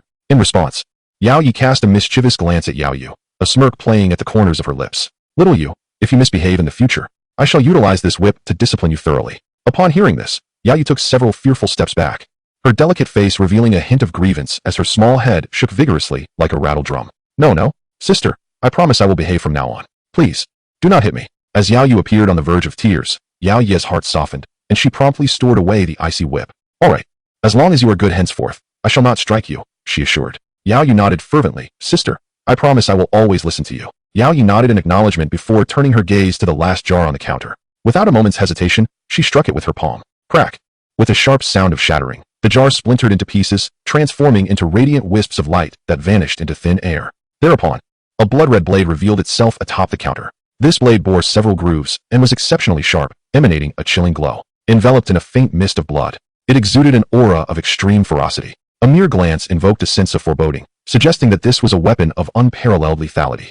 Yao Yi scrutinized the blood-red blade closely. The moment she grasped it, a wave of icy coldness surged forth, furrowing her brow. She discerned that the source of this chill was not the blade's material, but rather the intense murderous intent imbued within the icy crimson weapon. The palpable aura of death sent a shiver down her spine, affirming that this formidable blood blade had undoubtedly claimed countless lives. After examining it for a while without uncovering its origins, she turned to Yi Yun, inquiring with curiosity, "May I ask, Boss Yi, what is the origin of this blood blade, and what abilities does it possess?" Yi Yun glanced at the blood-red blade in Yao Ye's hand and swiftly accessed its information.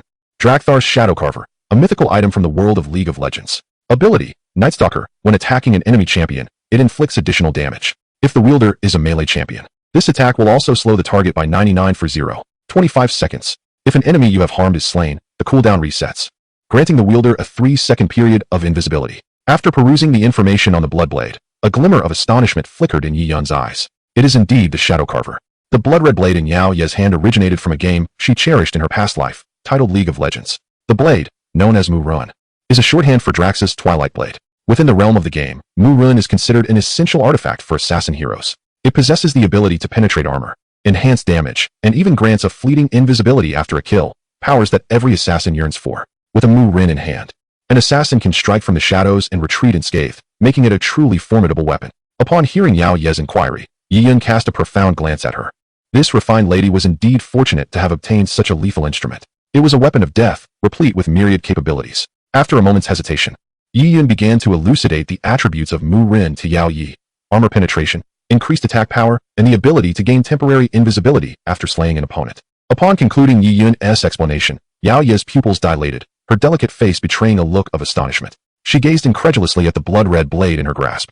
Though she sensed its extraordinary nature the moment she seized it, she had not anticipated its powers to be so overwhelmingly formidable. Such a divine weapon, in the hands of an assassin, could indeed alter the very fabric of fate. As she contemplated the blade, an audacious idea took root in Yao Ye's mind. Perhaps, with this blood-red blade, she could cultivate a top-tier assassin that would instill fear throughout the entire Gamma Empire. Should she ascend to the imperial throne one day, this assassin would serve as her lethal instrument. "Sister, could you please put it away? I feel rather frightened," Yao Yi remarked, sensing an inexplicable chill wash over her as she looked at the blood-red blade in Yao Ye's hand. At her words, Yao Yi snapped back to reality, noticing her sister's fearful gaze upon the blade, and promptly stowed it away in her spatial ring. She then turned her attention to Yi Yun, hesitating briefly before cautiously saying, "Boss Yi, I wish to open another canister. Could you please provide me with 5 more? Yi Yun sighed inwardly, feeling a twinge of helplessness as he replied, "I'm afraid there are none left. Today's supply has been entirely sold out. If you wish to continue, you may return tomorrow." Chapter 67. Yao Yi's Invitation. The Seed of Mighty Divine Power. Indeed, although she had anticipated this outcome, hearing Yi Yun's words still left Yao Yi with a sense of regret. The information relayed by Ying Feng indicated that the canister shop would only sell 5 canisters each day. Her reason for feigning ignorance stemmed from a flicker of hope that perhaps Ying Feng's intelligence was mistaken. However, it now seemed that she had harbored too many expectations. Nevertheless, this also served to confirm that the information provided by Ying Feng was, in fact, remarkably accurate. The esteemed leader of the Yunlan sect, Yun Yun, has indeed ascended to the Dozong realm. Upon realizing this, the joy that had previously surged within Yao Yi at the opening of the jar abruptly dissipated. The fact that Yun Yun has achieved this breakthrough poses a grave threat to the position of the Gamma royal family. Once the Yunlan sect comprehends the implications, the future of the Gamma Empire is destined to have but one sovereign, Yunlan sect itself. A glimmer of cold light flashed in Yao Ye's eyes. She would not permit such a scenario to unfold. At present, the only hope for rescuing the royal family lies with the mysterious and formidable Yi boss before her. Contemplating this, Yao Yi turned her gaze toward Yi Yun, hesitating for a moment before parting her crimson lips to speak. "Yi boss, as a guest, you are most welcome. As the host here, it is my duty to extend an invitation to a banquet. This evening, I shall prepare a feast at my residence, and I wonder if you would honor us with your presence?" Her tone was imbued with sincerity. As the Grand Princess of the Empire, her status was unparalleled. This was the first time she had humbly invited another in such a manner. Yao Yi, upon hearing the self-reference of the regal figure before him, Yi Yun was taken aback. It was no surprise that her demeanor radiated an air of nobility and authority. She was, after all, the Grand Princess of the Gamma Empire. Having perused Battle Through the Heavens, he was well aware that this Grand Princess would eventually ascend to become the Empress of the Gamma Empire. For a woman to claim the throne speaks volumes of her exceptional capabilities. Suddenly, Yi Yun's gaze shifted to the petite girl behind Yao Yi. The little girl, referring to Yao Yi as sister, must be the young Princess Yao Yu of the Gamma Empire. In the original narrative, this young princess was portrayed as whimsical, and her mischievousness in childhood was entirely normal. It was unexpected for the system to refresh in such a manner, leading him to the garden of the Grand Princess's residence. Moreover, the distance of this system refresh was not far, as the Yunlan sect was merely a few kilometers from the imperial capital. Observing Yi Yun's silence and the peculiar expression upon his face, Yao Yi initially presumed he was in a state of indecision. Casting her eyes upon the bottle of Pepsi displayed on Yi Yun's counter, a sudden inspiration struck her. She spoke slowly. "Yi boss, for tonight's banquet, I shall present exquisite wines that I have treasured for many years, along with a plethora of delectable dishes. I am certain you will find them to your liking." Yao Yi mistook the Pepsi on Yi Yun's counter for a fine wine, leading her to believe that he was a connoisseur of spirits, thus tempting him with promises of gourmet delights. The prospect of fine food and drink stirred something within Yi Yun. Having traversed into this realm, he had never anticipated remaining ensconced within the confines of the shop day in and day out. He yearned to venture out and experience the splendor of this world. In the early days of the Yunlan sect, Yun Yun had extended a cordial invitation to Yi Yun to attend a banquet within the sect. However, at that time, Yi Yun had yet to attain immortality and was rather weak in strength. To avoid revealing his extraordinary identity, he graciously declined the invitation. Now, however, Yi Yun, relying solely on his physical prowess, could unleash a force of 1,000,000 pounds. Even a Dozong expert would likely find it impossible to withstand the might of his fist. Furthermore, he had ascended to the Do Huang realm, armed with numerous divine abilities and secret techniques. In the face of a mere empire like the Gamma Empire, no one could pose a threat to him. Additionally, his unparalleled immortality served as the greatest asset, allowing Yi Yun to roam freely. Contemplating this, Yi Yun hesitated for a moment before nodding lightly and saying, "Since you are so earnest, I shall attend the banquet tonight. However, I have one request. I prefer not to draw too much attention." He looked at Yao Yi as he spoke. "Very well," replied Yao Yi. "I will send someone to escort you, Boss Yi." Upon hearing Yi Yun agree to attend the banquet, Yao Yi felt a surge of joy and readily accepted his modest request. After conveying her instructions, she noticed Yi Yun seemed somewhat impatient and promptly departed the shop with Yao Yu. Upon returning to her palace, Yao Yi summoned several subordinates. "Take this royal token and fetch the finest imperial chef from within the palace. Also, bring me that treasured bottle of Yunwu wine." Yao Yi issued her commands with utmost seriousness. "Sister, that Yunwu wine was bestowed upon you by our grandfather. Do you truly intend to use it to host that robe? Does he warrant such reverence?" Yao Yu interjected, visibly displeased upon hearing about the Yunwu wine. Yao Yi fixed her with a stern gaze and replied gravely, "Little Yu, I warn you one last time. You must show no disrespect towards Boss Yi in the future. If a single bottle of exquisite wine can win his favor, it would be an immense blessing for our royal family." After Yao Yi and her entourage departed, Yi Yun immediately closed the door and hurried back to his estate. At that moment, Yi Yun gazed at the 5 jars on the stone table, a look of excitement illuminating his face. With each jar he opened, his strength surged significantly. Thus, he eagerly anticipated each opening, hoping this time would yield an abundance of treasures to enhance his power.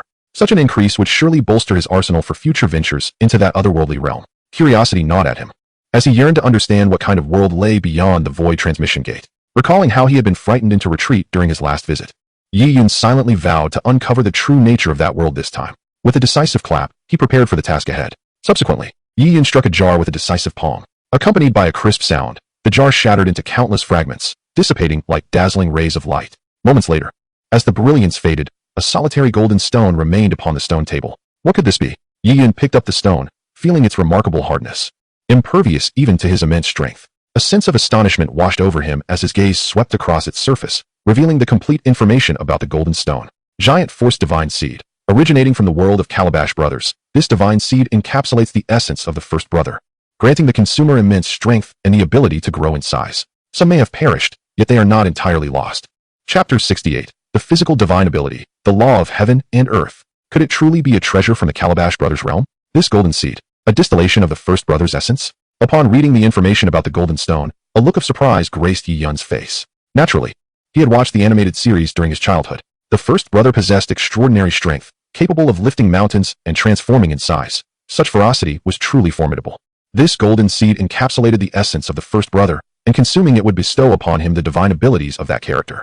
Just as Yi Yun finished reviewing the information about the golden seed, a prompt echoed in his mind. Ding! Congratulations, host, for obtaining the Giant Force Divine Seed. You have triggered a 10,000-fold critical hit, receiving a 10,000-fold reward. Reward options: 1. 100 Giant Force Divine Seeds. 2. An original treasure bone inscribed with the law of heaven and earth. Before him appeared 2 options. Yi Yun swiftly glanced over them, his gaze drawn to the second choice with astonishment. The law of heaven and earth. Could it possibly originate from the perfect world? In Yi Yun's recollection, only the perfect world possessed such unique treasures. With this realization, Yi Yun made his choice without hesitation. System: I select option 2. Compared to the animated series of Calabash Brothers, the combat system of the perfect world was undoubtedly exponentially superior. As soon as Yi Yun's voice fell, the golden seed on the stone table erupted in radiant golden light, vanishing and transforming into a golden bone. This was the original treasure bone inscribed with the law of divine forms. Observing the bone on the stone table, Yi Yun furrowed his brow and examined it closely. The golden bone was adorned with a multitude of intricate runes, shimmering with a mysterious golden glow, exuding an extraordinary aura. Yi Yun directed his gaze to scan the information of the golden bone. The original treasure of Zhu Yan, originating from perfect world. The fearsome beast Zhu Yan is recorded to possess the art of celestial manipulation. This treasure, astonishingly, is the primordial bone of Zhu Yan itself. A flicker of astonishment crossed Yi Yun's eyes. In the realm of perfect world, although Zhu Yan does not rival the 10 ancient fiends, it is nonetheless an exceptionally formidable beast. The treasure arts possessed by Zhu Yan can be considered second only to those of the 10 fiends. Gazing at the golden treasure bone in his hand, a surge of excitement illuminated Yi Yun's gaze. The art of celestial manipulation had indeed been mentioned in the original text. It is a remarkably powerful physical treasure art, reserved for those with formidable bodies. When cultivated to its zenith, it enables one to transform into a colossal being, capable of shattering mountains and rivers with a single step, a testament to its immense strength. Yi Yun, practicing the divine elephant-suppressing prison technique, which is among the most elite of body-tempering methods, had awakened merely 10 giant elephant seeds, yet he already possessed a force equivalent to 100,000 pounds. Should he further acquire the enhancement of this celestial manipulation art, his physical form would undergo a tremendous augmentation. Contemplating this, a look of exhilaration spread across Yi Yun's face. With the celestial manipulation art in his possession, the next time he ventured into that terrifying world of combat, even if he could not harness his fighting spirit, he was confident that he could carve a bloody path solely with his physical prowess. Even if he could not escape the endless wilderness there, Yi Yun intended to slay a few colossal birds and beasts to refine his body with their essence. System, access the celestial manipulation divine ability. Yi Yun commanded the system, gazing at the primordial treasure bone in his hand. As soon as his words echoed, a golden light suddenly erupted from the treasure bone, piercing into Yi Yun's brow. Instantly, a dazzling golden radiance enveloped Yi Yun. Subsequently, intricate and ever-changing runes materialized on his body, rendering it translucent and resplendent. Immersed in the cascade of golden runes manifesting in his mind, Yi Yun focused intently on his comprehension. After approximately an hour, the golden runes dissipated into his body, vanishing from sight. Simultaneously, Yi Yun slowly opened his eyes, and within his dark orbs, profound golden runes flickered, giving him an air of solemnity. Rising gradually, he recalled the inheritance of the celestial manipulation he had just received, a glimmer of joy gracing his lips. In a swift motion, he darted outside the pavilion and arrived at an open space. Then, with a surge of intention, golden runes reappeared on him, enveloping his entire being. Celestial manipulation. Yi Yun exclaimed in a low voice, and immediately, the golden runes on his body began to vibrate violently, radiating an unparalleled brilliance of golden light. As the golden light emerged, Yi Yun's body suddenly surged, transforming in an instant into a colossal golden giant, standing 10 zhang tall. The giant was enveloped in a radiant golden glow, resembling a deity descending upon the earth. Yi Yun pushed the seed of the giant elephant within him to its limits, his stature continuing to swell. Moments later, he had become 100 zhang tall golden giant. Were it not for the fact that the manor beneath him was situated within an invincible domain, one step from this 100 zhang giant could have obliterated the entire estate. There was something reminiscent of a transformation into a superhero. Observing the now diminutive manor below, a faint smile crept upon Yi Yun's lips. With a mere thought, he contentedly retracted his magical technique. As the golden runes flickered, he quickly returned to his original form. However, upon gazing at his now bare self, he felt a wave of embarrassment wash over him. The magical technique, while undeniably powerful, left him rather exposed. Moreover, in a public setting, engaging in combat under such circumstances would be utterly impractical. One might mistakenly think him a pervert. It seemed imperative to acquire a magical garment capable of adapting to his size. Otherwise, bursting out of his clothes mid-battle would be far too humiliating. After changing attire, Yi Yun hastily returned to the pavilion. With a sharp crack, the second jar shattered. As familiar rays of light surged forth, the fragments of the jar vanished. Subsequently, an object materialized upon the stone table. Upon glancing at it, Yi Yun's brow furrowed in confusion. How could it be a broom? The object on the stone table was indeed a broom. Some may have perished, yet not completely. Chapter 69. The Invincible Fire Wheel. Yi Yun scrutinized the broom on the stone table, realizing that it was unlike an ordinary broom. This broom appeared to be crafted from white wax wood, elegantly streamlined, with each bristle meticulously selected to achieve perfection in its design. Yi Yun quickly accessed the information regarding the broom. Flying broom, originating from the world of Harry Potter. This is a common means of transportation for wizards, possessing flight capabilities. A flying broom from the Harry Potter universe? After perusing the information about this broom, a flicker of understanding sparkled in Yi Yun's eyes. He felt a sense of relief that he had not summoned an ordinary broom. Otherwise, he would have faced considerable embarrassment. Although this flying broom held little utility for Yi Yun, who had already transcended the Emperor of War Realm, it remained a magical artifact nonetheless. Yi Yun could only place his hopes in the system's critical hits. Uncertain of what wondrous treasure the flying broom would transform into after a critical strike, Yi Yun mused that it should possess the ability to soar through the skies. As he pondered, a soft chime resonated in his mind, heralding the system's announcement. Ding. Congratulations, host. You have acquired the flying broom, triggering a 10,000-fold critical strike and receiving a 10,000-fold reward. The options for the reward appeared before him. Option 1, 10,000 flying brooms. Option 2, a pair of wind fire wheels. Upon the system's notification, the two choices vividly manifested in Yi Yun's vision, and his gaze was immediately drawn to the second option, wind fire wheels. His heart raced at the sight of the second item. He was quite familiar with it. Could it be that the wind fire wheels were the same as those from his memories? With a flicker of anticipation, Yi Yun resolutely declared, System, I choose option 2. The moment he made his choice, the flying broom on the stone table began to undergo a remarkable transformation. It ignited spontaneously, engulfed in a roaring blaze. Moments later, the flames split into two distinct entities. Simultaneously, a whirlwind erupted from the inferno. Yi Yun focused intently, and there, amidst the two flames, appeared two golden wheels. The golden wheels spun rapidly, exuding an intense force of wind and fire, sending gusts swirling through the pavilion, causing Yi Yun's garments to flutter wildly. Indeed, it was the wind-fire wheels. As he gazed at the two fiery golden wheels before him, Yi Yun's eyes widened, brimming with exhilaration. He could hardly believe that he had actually summoned this legendary artifact. The wind-fire wheels were not unfamiliar to him. Who did not know that they were one of Neza's iconic weapons? The wind-fire wheels, circular in form, existed as a pair, capable of unleashing flames from their centers and producing the sounds of wind and thunder during movement, thus earning their name. To wield them, one would stand upon them and recite a spell, causing the wheels to spin, enabling Neza to soar through the air with remarkable speed, traversing vast distances in an instant. Unable to contain his excitement, Yi Yun eagerly accessed the information regarding the wind-fire wheels. Wind-fire wheels, originating from the world of Journey to the West, these are one of the weapons of the great deity Neza. The dual wheels harbor the force of wind and fire, serving as a means of transportation when placed beneath one's feet. They allow for swift travel both above and below the earth, transforming into the essence of the azure phoenix and the vermilion bird, propelling 9,000 miles with a single leap and covering 18,000 miles with both feet. Upon reading the information, Yi Yun could not help but mentally exclaim his admiration. Truly, as a legendary treasure, its might was extraordinary. A single leap spanning 9,000 miles and 18,000 miles with both feet. This was nearly on par with the great sage's cloud somersault. As he gazed upon the mystical wind-fire wheel, excitement gleamed in Yi Yun's eyes. Suddenly, a burst of golden light erupted from the wheel, piercing directly into his mind. Startled, Yi Yun quickly realized that an unusual incantation had taken root in his consciousness. Was this the invocation for activating the wind-fire wheel? An illuminating spark ignited within him, prompting him to commit the incantation to memory. Moments later, Yi Yun's lips quivered slightly as he recited the strange incantation. With the utterance of the spell, he felt an inexplicable connection form between himself and the wind-fire wheel. "Come forth," he commanded, extending his palm, and in an instant, the two wind-fire wheels on the stone table transformed into fiery shadows, materializing within his grasp. After reciting the incantation, the searing heat emanating from the wind-fire wheels ceased to affect him. Even as he held the wheels in his hands, he felt no discomfort whatsoever.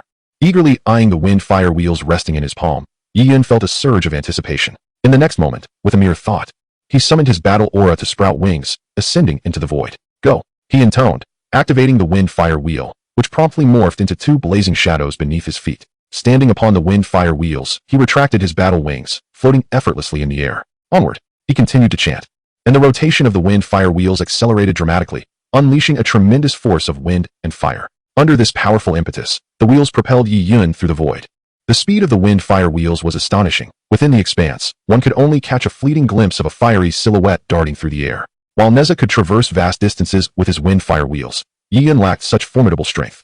The velocity achievable by the wind-fire wheels was intricately linked to the wielder's prowess. Given Yi Yun's current abilities, he could only manage a leap of several dozen miles, his utmost limit. Nevertheless, this velocity was already quite remarkable. Yi Yun was confident that as long as he stood upon the wind-fire wheels, even a battle sage adept in spatial powers in the Duki continent would struggle to catch up with him. Yi Yun's heart brimmed with satisfaction regarding the speed of the wind-fire wheels. With their enhancement, his velocity would ascend to an extraordinarily terrifying level. More importantly, activating the wind-fire wheels required no expenditure of his internal battle aura. This signified that even in the face of the formidable powers of another world, Yi Yun could still wield the wind-fire wheels with ease. Yi Yun had already resolved that when he next ventured into that otherworldly realm, should he encounter a ferocious beast beyond his capacity to combat, he would promptly take to his wind-fire wheel and flee from the terrifying primal wilderness. He was confident that upon reaching the human world, he would undoubtedly acquire information regarding that mysterious domain. After a brief moment of indulgence, Yi Yun activated the wind-fire wheel and appeared within the pavilion. As he recited an incantation, the wind-fire wheel materialized in his palm and was swiftly stored within his system's spatial realm. Some individuals may perish, yet not entirely. Chapter 70. The Golden Holy Armor. The Flying Dragon's Cloud-Searching Hand. Within the pavilion, Yi Yun's gaze fell upon the three remaining jars, a glimmer of anticipation dancing in his eyes. The previous conjuring of the law of heaven and earth alongside the wind-fire wheel had undeniably yielded exceptional treasures, significantly augmenting his power. If he could procure a few more such extraordinary artifacts, he would possess sufficient means for self-preservation in that formidable otherworld. Without further hesitation, Yi Yun decisively shattered one of the jars with a swift strike of his palm. As a burst of radiant light flickered, the shattered jar vanished from the countertop. Peering closer, Yi Yun beheld a seemingly ordinary pair of green underpants resting upon the stone table. "What is this?" Yi Yun frowned. Was this the sole result of his efforts? Indeed, the object before him appeared to be merely a common pair of underpants. However, as he grasped them and gave them a vigorous tug, his eyes widened in surprise. Remarkably, the underpants extended to over a meter in length. With his strength, he could not tear them apart. Evidently, this pair of underpants was far from ordinary. Contemplating this revelation, Yi Yun promptly scanned the underpants for information. High-elasticity underpants, originating from the Marvel Universe. These are the underpants worn by the Hulk, remarkably elastic and resilient, impervious to tearing. Upon reading the information, a glimmer of astonishment flashed in Yi Yun's eyes. This was indeed the very pair of underpants worn by the Hulk in the Marvel Universe. He recalled a lingering question from watching the Avengers. Why did the Hulk's clothing always shred upon transformation, yet his underpants remained intact? It turned out these underpants were exceptional, boasting high elasticity. Yi Yun immediately connected this to the law of heaven and earth he had previously acquired. A smile gracing his features. After invoking the law of heaven and earth, his own garments would similarly be torn asunder. He had been troubled by the prospect of fighting in the nude, but it seemed the system had been considerate enough to provide him with high elasticity underpants, effectively resolving this dilemma. Yet, Yi Yun felt a twinge of embarrassment. Battling while clad only in underpants seemed rather undignified, did it not? In a moment of desperation, Yi Yun could only pin his hopes on the forthcoming system's critical reward. What kind of treasure would he acquire through the system's critical hit? Just as this thought flashed through his mind, the anticipated sound of the system's notification suddenly resonated within him. Ding! Congratulations, host, you have obtained high elasticity underwear. You have triggered a 10,000-fold critical hit, receiving a 10,000-fold reward. The options for the 10,000-fold reward were as follows. Option 1. 10,000 pieces of high elasticity underwear. Option 2. 1 piece of golden holy armor. As the system's notification echoed, 2 choices appeared before Yi Yun's vision. He cast a swift glance at them. Golden holy armor? The name seemed vaguely familiar, as though he had encountered it somewhere before, although he couldn't recall the specifics at that moment. The golden holy armor undoubtedly sounded far superior to the high elasticity underwear. Therefore, Yi Yun hesitated not and made his choice without delay. System, I choose option 2. As soon as Yi Yun's words fell, the green high elasticity underwear in his hand burst forth with a dazzling golden light. Moments later, the green high elasticity underwear vanished, replaced by a miniature model of a golden bull. Could this be the Taurus golden holy armor? As he gazed at the golden bull in his hand, memories surged back to him. He recalled watching an anime titled Saint Seiya in his childhood, which featured the existence of golden holy armors. The appearance of the golden bull before him was strikingly identical to the Taurus golden holy armor from the anime. Subsequently, Yi Yun scanned the information of the golden bull with his gaze. Taurus golden holy armor, originating from the world of Saint Seiya. It is one of the 12 golden holy armors. Indeed, it was from the golden holy armors of Saint Seiya. After perusing the information, Yi Yun couldn't help but acknowledge the truth. The golden bull in his hand truly represented the Taurus golden holy armor. With a thought, Yi Yun summoned a surge of fighting spirit that flowed into the golden bull. In an instant, golden light erupted, and the golden bull transformed into several streams of golden light, swiftly enveloping various parts of Yi Yun's body. When the golden light faded, a golden-hued battle attire adorned Yi Yun. Most striking was the helmet upon his head, adorned with a set of golden horns that exuded an air of dominance. Immediately, Yi Yun conjured an ice mirror before him. As he gazed at the formidable and imposing figure reflected in the mirror, a satisfied smile spread across his face. In that very moment of donning the golden holy armor, Yi Yun also understood its capabilities. The functions of the golden holy armor were primarily threefold. First, an enhancement of power. The golden holy armor significantly augmented Yi Yun's strength. Firstly, the formidable defensive capabilities of the golden cloth are unparalleled, offering an impressive level of protection. Secondly, the ethereal nature of the golden cloth allows it to alter its size at the behest of its wearer. In truth, given Yi Yun's current prowess, the augmentation provided by the golden cloth is rather unremarkable. After all, within the anime Saint Seiya, the combat system is not particularly robust. With Yi Yun's current strength, capable of delivering a punch with the force of 1,000,000 pounds, he could easily vanquish any adversary within that realm. Thus, the enhancement from the golden cloth is quite limited for him. What Yi Yun values most, however, is the third attribute of the golden cloth, its ability to transform in size according to the wearer's will, effectively alleviating Yi Yun's embarrassment when utilizing his abilities. Therefore, despite the golden cloth not significantly amplifying his strength, Yi Yun feels a profound sense of satisfaction. Adorned in the golden cloth, he exudes far more charisma than when fighting bare-skinned. Although the golden cloth may lack utility, it is undeniably visually striking. After indulging in a moment of self-admiration, Yi Yun finally removed the golden cloth and turned his gaze toward the 2 remaining jars on the stone table. With a sharp crack, one jar shattered upon impact. As familiar radiant hues emerged, a paper manual was revealed upon the stone table. Could it be a physical manual? Observing the paper manual, Yi Yun felt a tinge of disappointment. Based on his experience with opening jars, physical manuals usually lacked substance. He then picked it up and glanced over its contents. Sky-soaring Dragon's Grasp, originating from the legend of Sword and Fairy 3, created by the thief Li Hong Kong. The techniques flow like clouds and water, swift as the wind, enabling the user to surreptitiously acquire possessions from others. It was once lost to the world due to its profound complexity, and those fortunate enough to possess it have dominated the martial realm, becoming legends in their own right. Upon reading the information about the manual, Yi Yun's eyes sparkled with excitement. This technique originates from a realm of mythical swordsmen. The sky-soaring dragon's grasp is indeed a divine skill. Some may have perished, yet not completely. Chapter 71, The Stealthy Glove. Thorn Armor. Yi Yun gazed at the paper manual with delight. The sky-soaring dragon's grasp is undoubtedly an exceptional skill for any aspiring thief. After all, the title of Master of Stealth is not awarded lightly. In the original narrative, Jing Tian utilized this technique to achieve remarkable feats. One could say it is a divine skill for stealthily pilfering treasures from adversaries. As he held the manual, anticipation danced across Yi Yun's face. The sky-soaring dragon's grasp is already regarded as a divine technique. He wondered what kind of extraordinary skill he would acquire after a system enhancement. As Yi Yun harbored his anticipation, a sudden system notification resonated within his mind. Ding! Congratulations, host, for acquiring the sky-soaring dragon's claw manual, triggering a 10,000-fold critical strike, and receiving a 10,000-fold reward. Choices available. Option 1. 10,000 copies of the sky-soaring dragon's claw manual. Option 2. A pair of thief's gloves. Upon the announcement of the system prompt, two options materialized in Yi Yun's vision.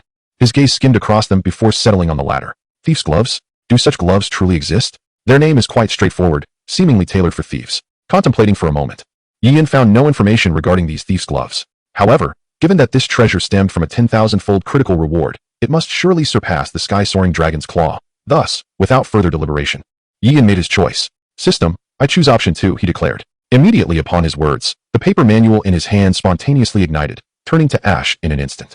In its place, a pair of crimson gloves appeared in Yi Yun's grasp. Observing the vibrant red gloves, a flicker of confusion crossed his eyes. Is this the thief's gloves? They appear rather ordinary. As his gaze roamed over the gloves, he quickly grasped their information. Thief's gloves, originating from the teamfight tactics game world. They guarantee 100% success in stealing one item from the target, with a limitation of once per day on the same target. Wow! Upon reading the information about the thief's gloves, Yi Yun's eyes widened, brimming with astonishment. These so-called thief's gloves are indeed the very ones from teamfight tactics? Yi Yun felt somewhat embarrassed. He had played teamfight tactics for quite some time, and was well aware of the function of these gloves. Yet, he had always referred to them as sneaky gloves and had completely forgotten their true name. No wonder he had momentarily failed to recall the origin of the thief's gloves. With a surge of excitement, Yi Yun contemplated the capabilities of the thief's gloves. 100% success rate in stealing an item from the target? This is simply astounding.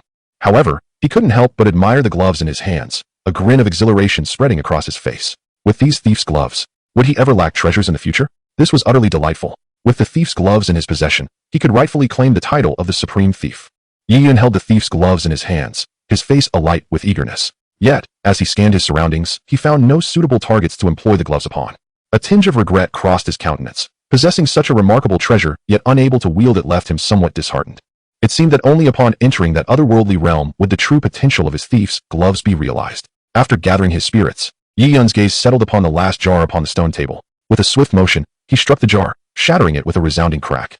As an explosion of radiant light erupted, the remnants of the jar vanished, revealing an object atop the stone table. Yi Yun's eyes widened in astonishment as he beheld a piece of soft armor. This armor was adorned with a multitude of sharp, protruding spikes, reminiscent of a hedgehog. How peculiar! Curiosity piqued. He grasped the armor and discovered that the spikes were surprisingly pliable. Indeed, it was less a piece of armor and more akin to a vest. Swiftly, Yi Yun scanned the information of this soft armor. Soft hedgehog armor, originating from the legend of the Condor heroes, impervious to blades and bullets. When coated with potent poison, it can serve as a lethal weapon. So it is the soft hedgehog armor. Upon reading the details, understanding dawned upon Yi Yun. This armor was a token of affection bestowed by Huang Yaoshi to his wife, Feng, and later passed down to Huang Rong. The soft hedgehog armor is impervious to weapons and can defend against internal martial arts strikes, while its barbed spikes can inflict harm upon those who strike it. In the realm of martial arts, this armor is indeed a rare treasure. Moreover, it is capable of being poisoned, achieving an element of surprise. In the original tale, Huang Rong's armor inadvertently came into contact with Ouyang Feng's deadly poison, leading to Yang Kang's failed ambush and his own demise. However formidable, the soft hedgehog armor is best suited for the martial arts world. In a fantasy realm, it would lose much of its significance. After all, the power systems of the two worlds are incomparable. Thus, Yi Yun could only place his hopes upon the system's critical strike. He wondered what kind of treasure he might receive following the system's enhancement. As Yi Yun finished reviewing the armor's information, the familiar sound of the system's notification echoed in his mind. Ding! Congratulations to the host for acquiring the soft hedgehog armor, triggering a 10,000-fold critical strike, resulting in a 10,000-fold reward. The options for the reward appeared before Yi Yun's eyes. Option 1. 10,000 pieces of soft hedgehog armor. Option 2. 1 piece of thorn armor. Yi Yun swiftly cast a glance, then his gaze settled upon the second option, the thorn armor. Upon reading the details of this selection, Yi Yun's eyes sparkled with intrigue. Could it be that the soft hedge armor, after a 10,000-fold critical strike, transforms into a retaliatory armor? It makes sense, as both possess a capability for counter damage, their abilities not conflicting in the slightest. With this thought, a hint of anticipation graced Yi Yun's face as he made his decision. System, I choose option 2. As soon as the words left his lips, the soft hedge armor in his grasp emanated a dark, shadowy glow. Moments later, it vanished, replaced by a compact, crimson version of the soft armor. Yi Yun gazed at the newly materialized scarlet armor, observing that, like the soft hedge armor, it was adorned with sharp, menacing spikes, exuding an aura of formidable threat. This is the thorned armor? In the next instant, Yi Yun scanned the armor for all relevant information. Thorned armor, a defensive equipment originating from the esteemed realm of League of Legends, capable of significantly enhancing defensive prowess while inflicting counter damage upon attackers. Some may perish, yet not entirely. Chapter 72, The Banquet. Beholding the diminutive thorned armor in his hands, Yi Yun's face illuminated with joy. In terms of defensive strength, this retaliatory armor far surpassed the Golden Saint armor. Moreover, the thorned armor's counter damage ability rendered it nearly invincible. Should anyone dare to assault him, they would equally suffer harm. Truly, this was a divine piece of armor. Subsequently, Yi Yun attempted to channel his energy into the thorned armor. In the next moment, a blood-red light blossomed from the armor, enveloping Yi Yun in a radiant glow. When he regained his senses, he discovered he was clad in a blood-red suit of armor, its surface bristling with a multitude of spikes, presenting a most fearsome sight. Gazing at the retaliatory armor adorning him, a smile crept onto Yi Yun's face. The thorned armor indeed shared the same transformative properties as the Golden Saint armor, capable of adjusting its size at the wearer's will. This meant that even after he invoked the power of the heavens and earth, he could still don the thorned armor. With this realization, Yi Yun regarded the thorned armor as a priceless treasure. Should he venture into that terrifying otherworld once more, wearing this thorned armor while battling those formidable beasts, would it not bring him immense satisfaction? With this thought, Yi Yun could hardly contain his excitement, yearning to immediately open a portal to confront those beasts. However, he soon recalled his promise to attend the banquet with Yao Yi that evening, which extinguished this impulse. There was no rush. He could await the morrow to procure more valuable items before teaching those beasts a lesson. Knock, knock, knock. At that moment, a sudden and urgent knocking echoed from outside, penetrating the manor's tranquility. Yi Yun, hurry and open the door, a youthful voice called out. Upon hearing the voice, Yi Yun was jolted back to reality. A flicker of golden light gleaming in his eyes as he turned to glance outside the shop. There, at the entrance, a delicate little girl, resembling a finely carved jade figure, was fiercely pounding on the shop's door. Not this little girl again. Yi Yun furrowed his brow, shedding his thorny armor. In the blink of an eye, he vanished and reappeared within the shop. Creak! Just as Yao Yu was about to continue her assault on the door, it swung open unexpectedly, causing her to stumble and fall to the ground. Ouch! She winced, clutching her knee, her rosy face contorted with pain. What brings you here? Yi Yun inquired, appearing before the fallen Yao Yu with a teasing expression. It's you. You are behind this mischief, Yao Yu exclaimed. Realizing that the sudden opening of the door must have been a trick played by Yi Yun, she felt a surge of anger. But her sister's warning echoed in her mind. Restraining her fury, she shot Yi Yun an indignant glare and declared, "My sister sent me to invite you to a banquet." Hearing this, Yi Yun glanced at the darkening sky outside, surprised that merely opening 5 jars had caused the evening to fall so swiftly. He regarded the little girl with a detached expression, choosing not to engage in further conflict. Lead the way, he instructed. Yao Yu's face flushed with displeasure at his words. How dare he speak to her in such a manner? Did he expect her, a princess, to guide him? Stifling her irritation and recalling her sister's warning, she huffed softly before obediently leading the way. Night enveloped the world, the moonlight cool and serene. Within the Night Moon Mansion, towering structures loomed like majestic peaks, their vibrant lights flickering elegantly. A blood-red carpet sprawled across the grand hall, illuminating the entire mansion as brightly as day. The elevated notes of the guzheng intertwined with the deep tones of the pipa and the melodious sounds of various instruments, resonating in the night breeze. Graceful maidens donned in splendid dance attire twirled elegantly within the hall. Amidst this vibrant scene, Yao Yi, adorned in a luxurious brocade robe, sat gracefully upon the throne. At that moment, Yi Yun entered the grand hall, following closely behind Yao Yu. Upon seeing him, Yao Yi's eyes sparkled with delight, and she quickly rose to welcome him. "Bossy, please take a seat," she said warmly, inviting Yi Yun to sit beside her. Yi Yun nodded, not declining the invitation, and slowly took a seat. He cast a glance at the lavishly decorated hall, feeling somewhat astonished. He had not anticipated that the esteemed princess would create such a grand affair in his honor. Fortunately, she had not invited anyone else. Otherwise, Yi Yun would have had to contemplate whether to attend the banquet. Yao Yi turned to Yao Yu and instructed, "Little Yu, notify the kitchen to begin serving the dishes." "Oh," Yao Yu shot a glance at Yi Yun, acknowledged with a nod, and then exited the hall. Before long, an array of imperial delicacies was presented, filling the grand hall with an enticing aroma. "Boss Yi, these dishes are the renowned specialties of the Gamma Empire, prepared especially for you. I hope they suit your palate," Yao Yi remarked, gesturing toward the exquisite fare before Yi Yun. "Very well, in that case, I shall not hold back," Yi Yun replied, his eyes gleaming at the sight of the abundant spread. This was undoubtedly the most sumptuous meal he had enjoyed since his arrival in this realm. Although the culinary variety in the Fighting Spirit continent was limited, the dishes, crafted by the royal chefs, possessed a unique flavor that Yi Yun relished. Being a true gourmand, he felt it would be a travesty to traverse this world without savoring its culinary delights. Noticing Yi Yun's hearty appetite, Yao Yi felt a surge of joy. She then uncorked a jug of fine wine, releasing an intoxicating fragrance. "Boss Yi, this is my cherished cloud mist brew, aged over many years. Please, have a taste." With that, Yao Yi rose to pour a glass for Yi Yun. Upon taking a sip, Yi Yun was immediately enveloped by the rich aroma of the wine. His eyes lit up, and he praised, "What an exquisite wine." Yao Yi maintained an elegant smile as she filled his glass once more, saying, "Since you enjoy it, do indulge a little more." With a hint of audacity, Yao Yi inquired, "May I ask, where do you hail from, Boss Yi? And what brings you to the garden of my night moon residence?" After a few rounds of drinks, Yao Yi sensed the atmosphere was just right and decided to probe further into Yi Yun's background. Taken aback by her question, Yi Yun hesitated briefly before reciting a fabricated tale he had concocted previously to deceive Yun Yun and the others. "In truth, I am not originally from this world." This revelation caused Yao Ye's brow to furrow in confusion. "Not from this world? What does that mean?" "Some may have perished, yet not entirely," he continued, leaving her in a state of bewilderment. "What does Boss Yi mean by that?" Yao Ye's eyes reflected her puzzlement as she gazed at Yi Yun, struggling to comprehend the implications of his words.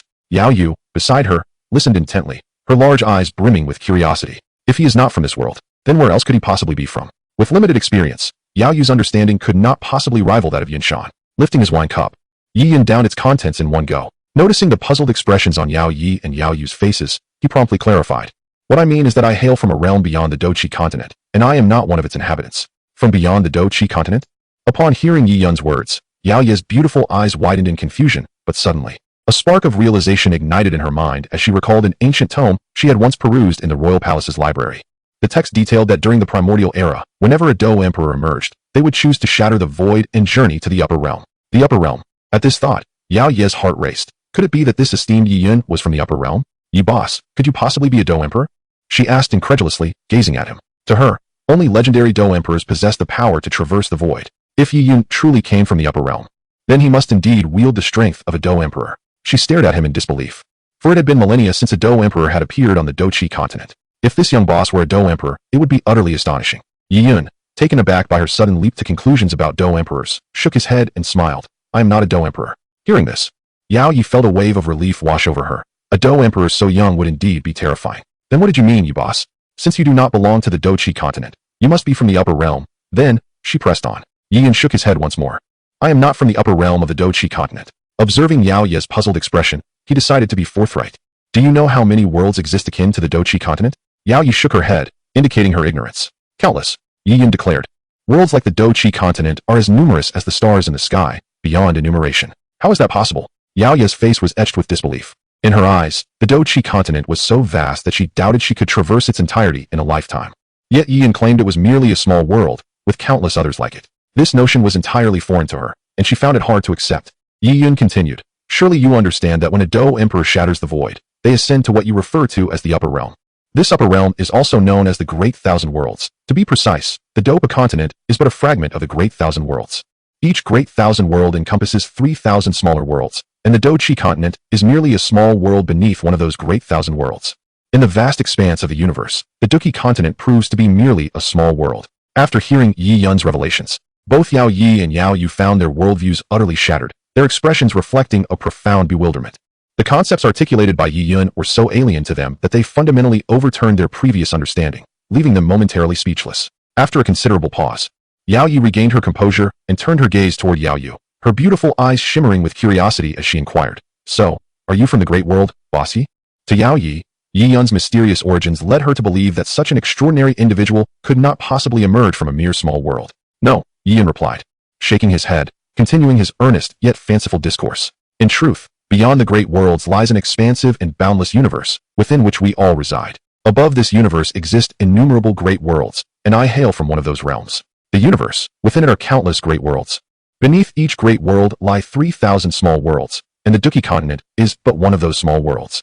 Upon absorbing Yi Yun's words, Yao Yi and Yao Yu were once again taken aback. They realized for the first time that what they had perceived as an expansive Doki continent was, in fact, insignificantly small. "You must have traveled through many great worlds, then?" Yao Yu asked, her eyes wide with curiosity.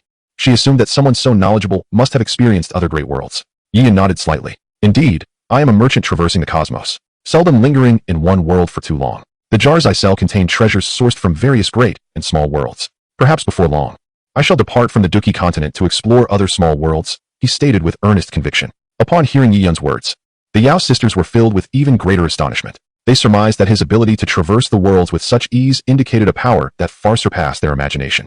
It was likely that Yi Yun's strength had eclipsed even the legendary Do Di. At that moment, Yao Yi regarded Yi Yun with a gaze full of reverence. In this world, where martial prowess reigns supreme, the strong are revered wherever they go. Even the young Yao Yu looked at Yi Yun with eyes brimming with admiration, devoid of any previous discontent.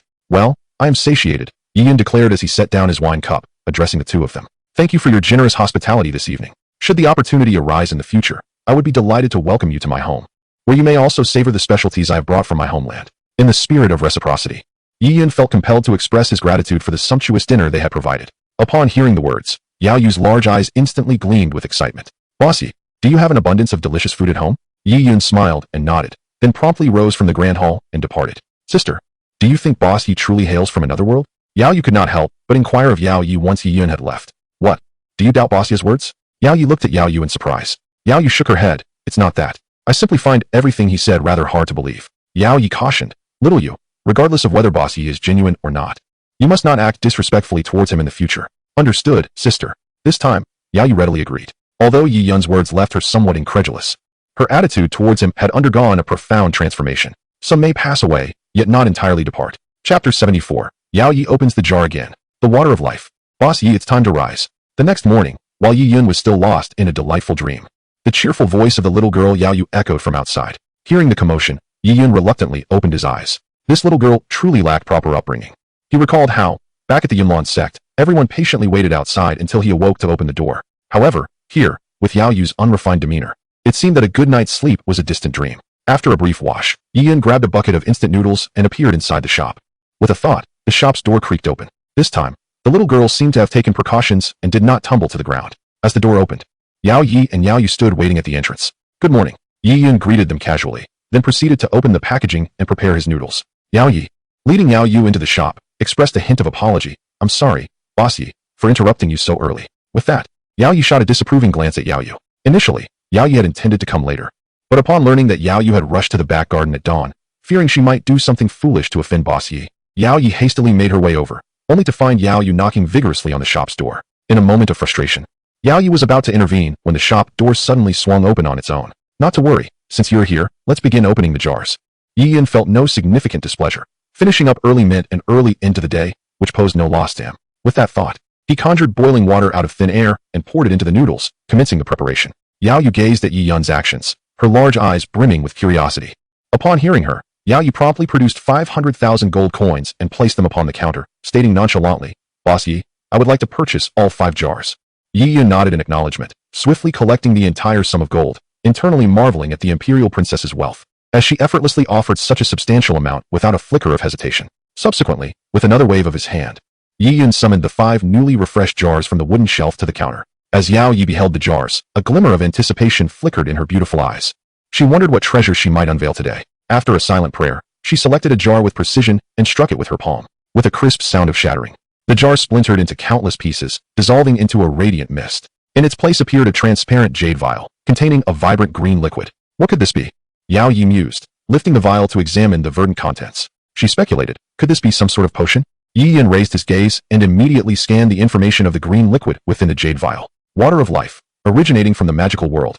This water is derived from the life spring of the elven race, imbued with an exceptionally rich life force, possessing the miraculous ability to revive the dead and restore flesh to bone. To think it is a product from the magical world, Yi Yun was taken aback by this revelation. It was indeed the first instance of someone unearthing a treasure from the realm of magic, and what more, it was the water of life from the elven lineage. In his previous life, Yi Yun had encountered numerous Western fantasy tales, almost all of which referenced the elven life spring. The life spring is regarded as a sacred artifact of the elves, and the water of life is its byproduct, rich in life energy, capable of not only extending one's lifespan, but also facilitating a transformation, granting rebirth. Observing the water of life in Yao Ye's hand, Yi Yun was reminded of the healing potion that Yun Yun had once unveiled. The healing potion, too, emerged from the League of Legends game world, containing a similarly potent life force. The effects of the two were strikingly similar. However, Yi Yun perceived the water of life as considerably more potent. In response to Yao Ye's inquisitive gaze, Yi Yun chose not to keep her in suspense and promptly elucidated the properties of the water of life. The water of life is imbued with an extraordinarily rich life force. It can extend one's lifespan, revive the deceased, and grant new life. After listening to Yi Yun's introduction, Yao Ye's eyes widened in disbelief as she gazed at the green liquid in her hand. Could such a small vial possess such remarkable potency? Surely, the effects of this elixir surpass those of an ordinary 6th-grade medicinal pill. Could it be that this diminutive vial is even more precious than a 6th-grade pill? As she contemplated the life water in her grasp, a sudden flash of inspiration illuminated Yao Yi's mind, and her beautiful eyes glimmered with excitement. In an instant, she envisioned the potential uses of this life water. If it truly granted a rebirth of sorts, it would undoubtedly be a boon to the royal family. For years, the Yunlong sect and the royal family of the Gamma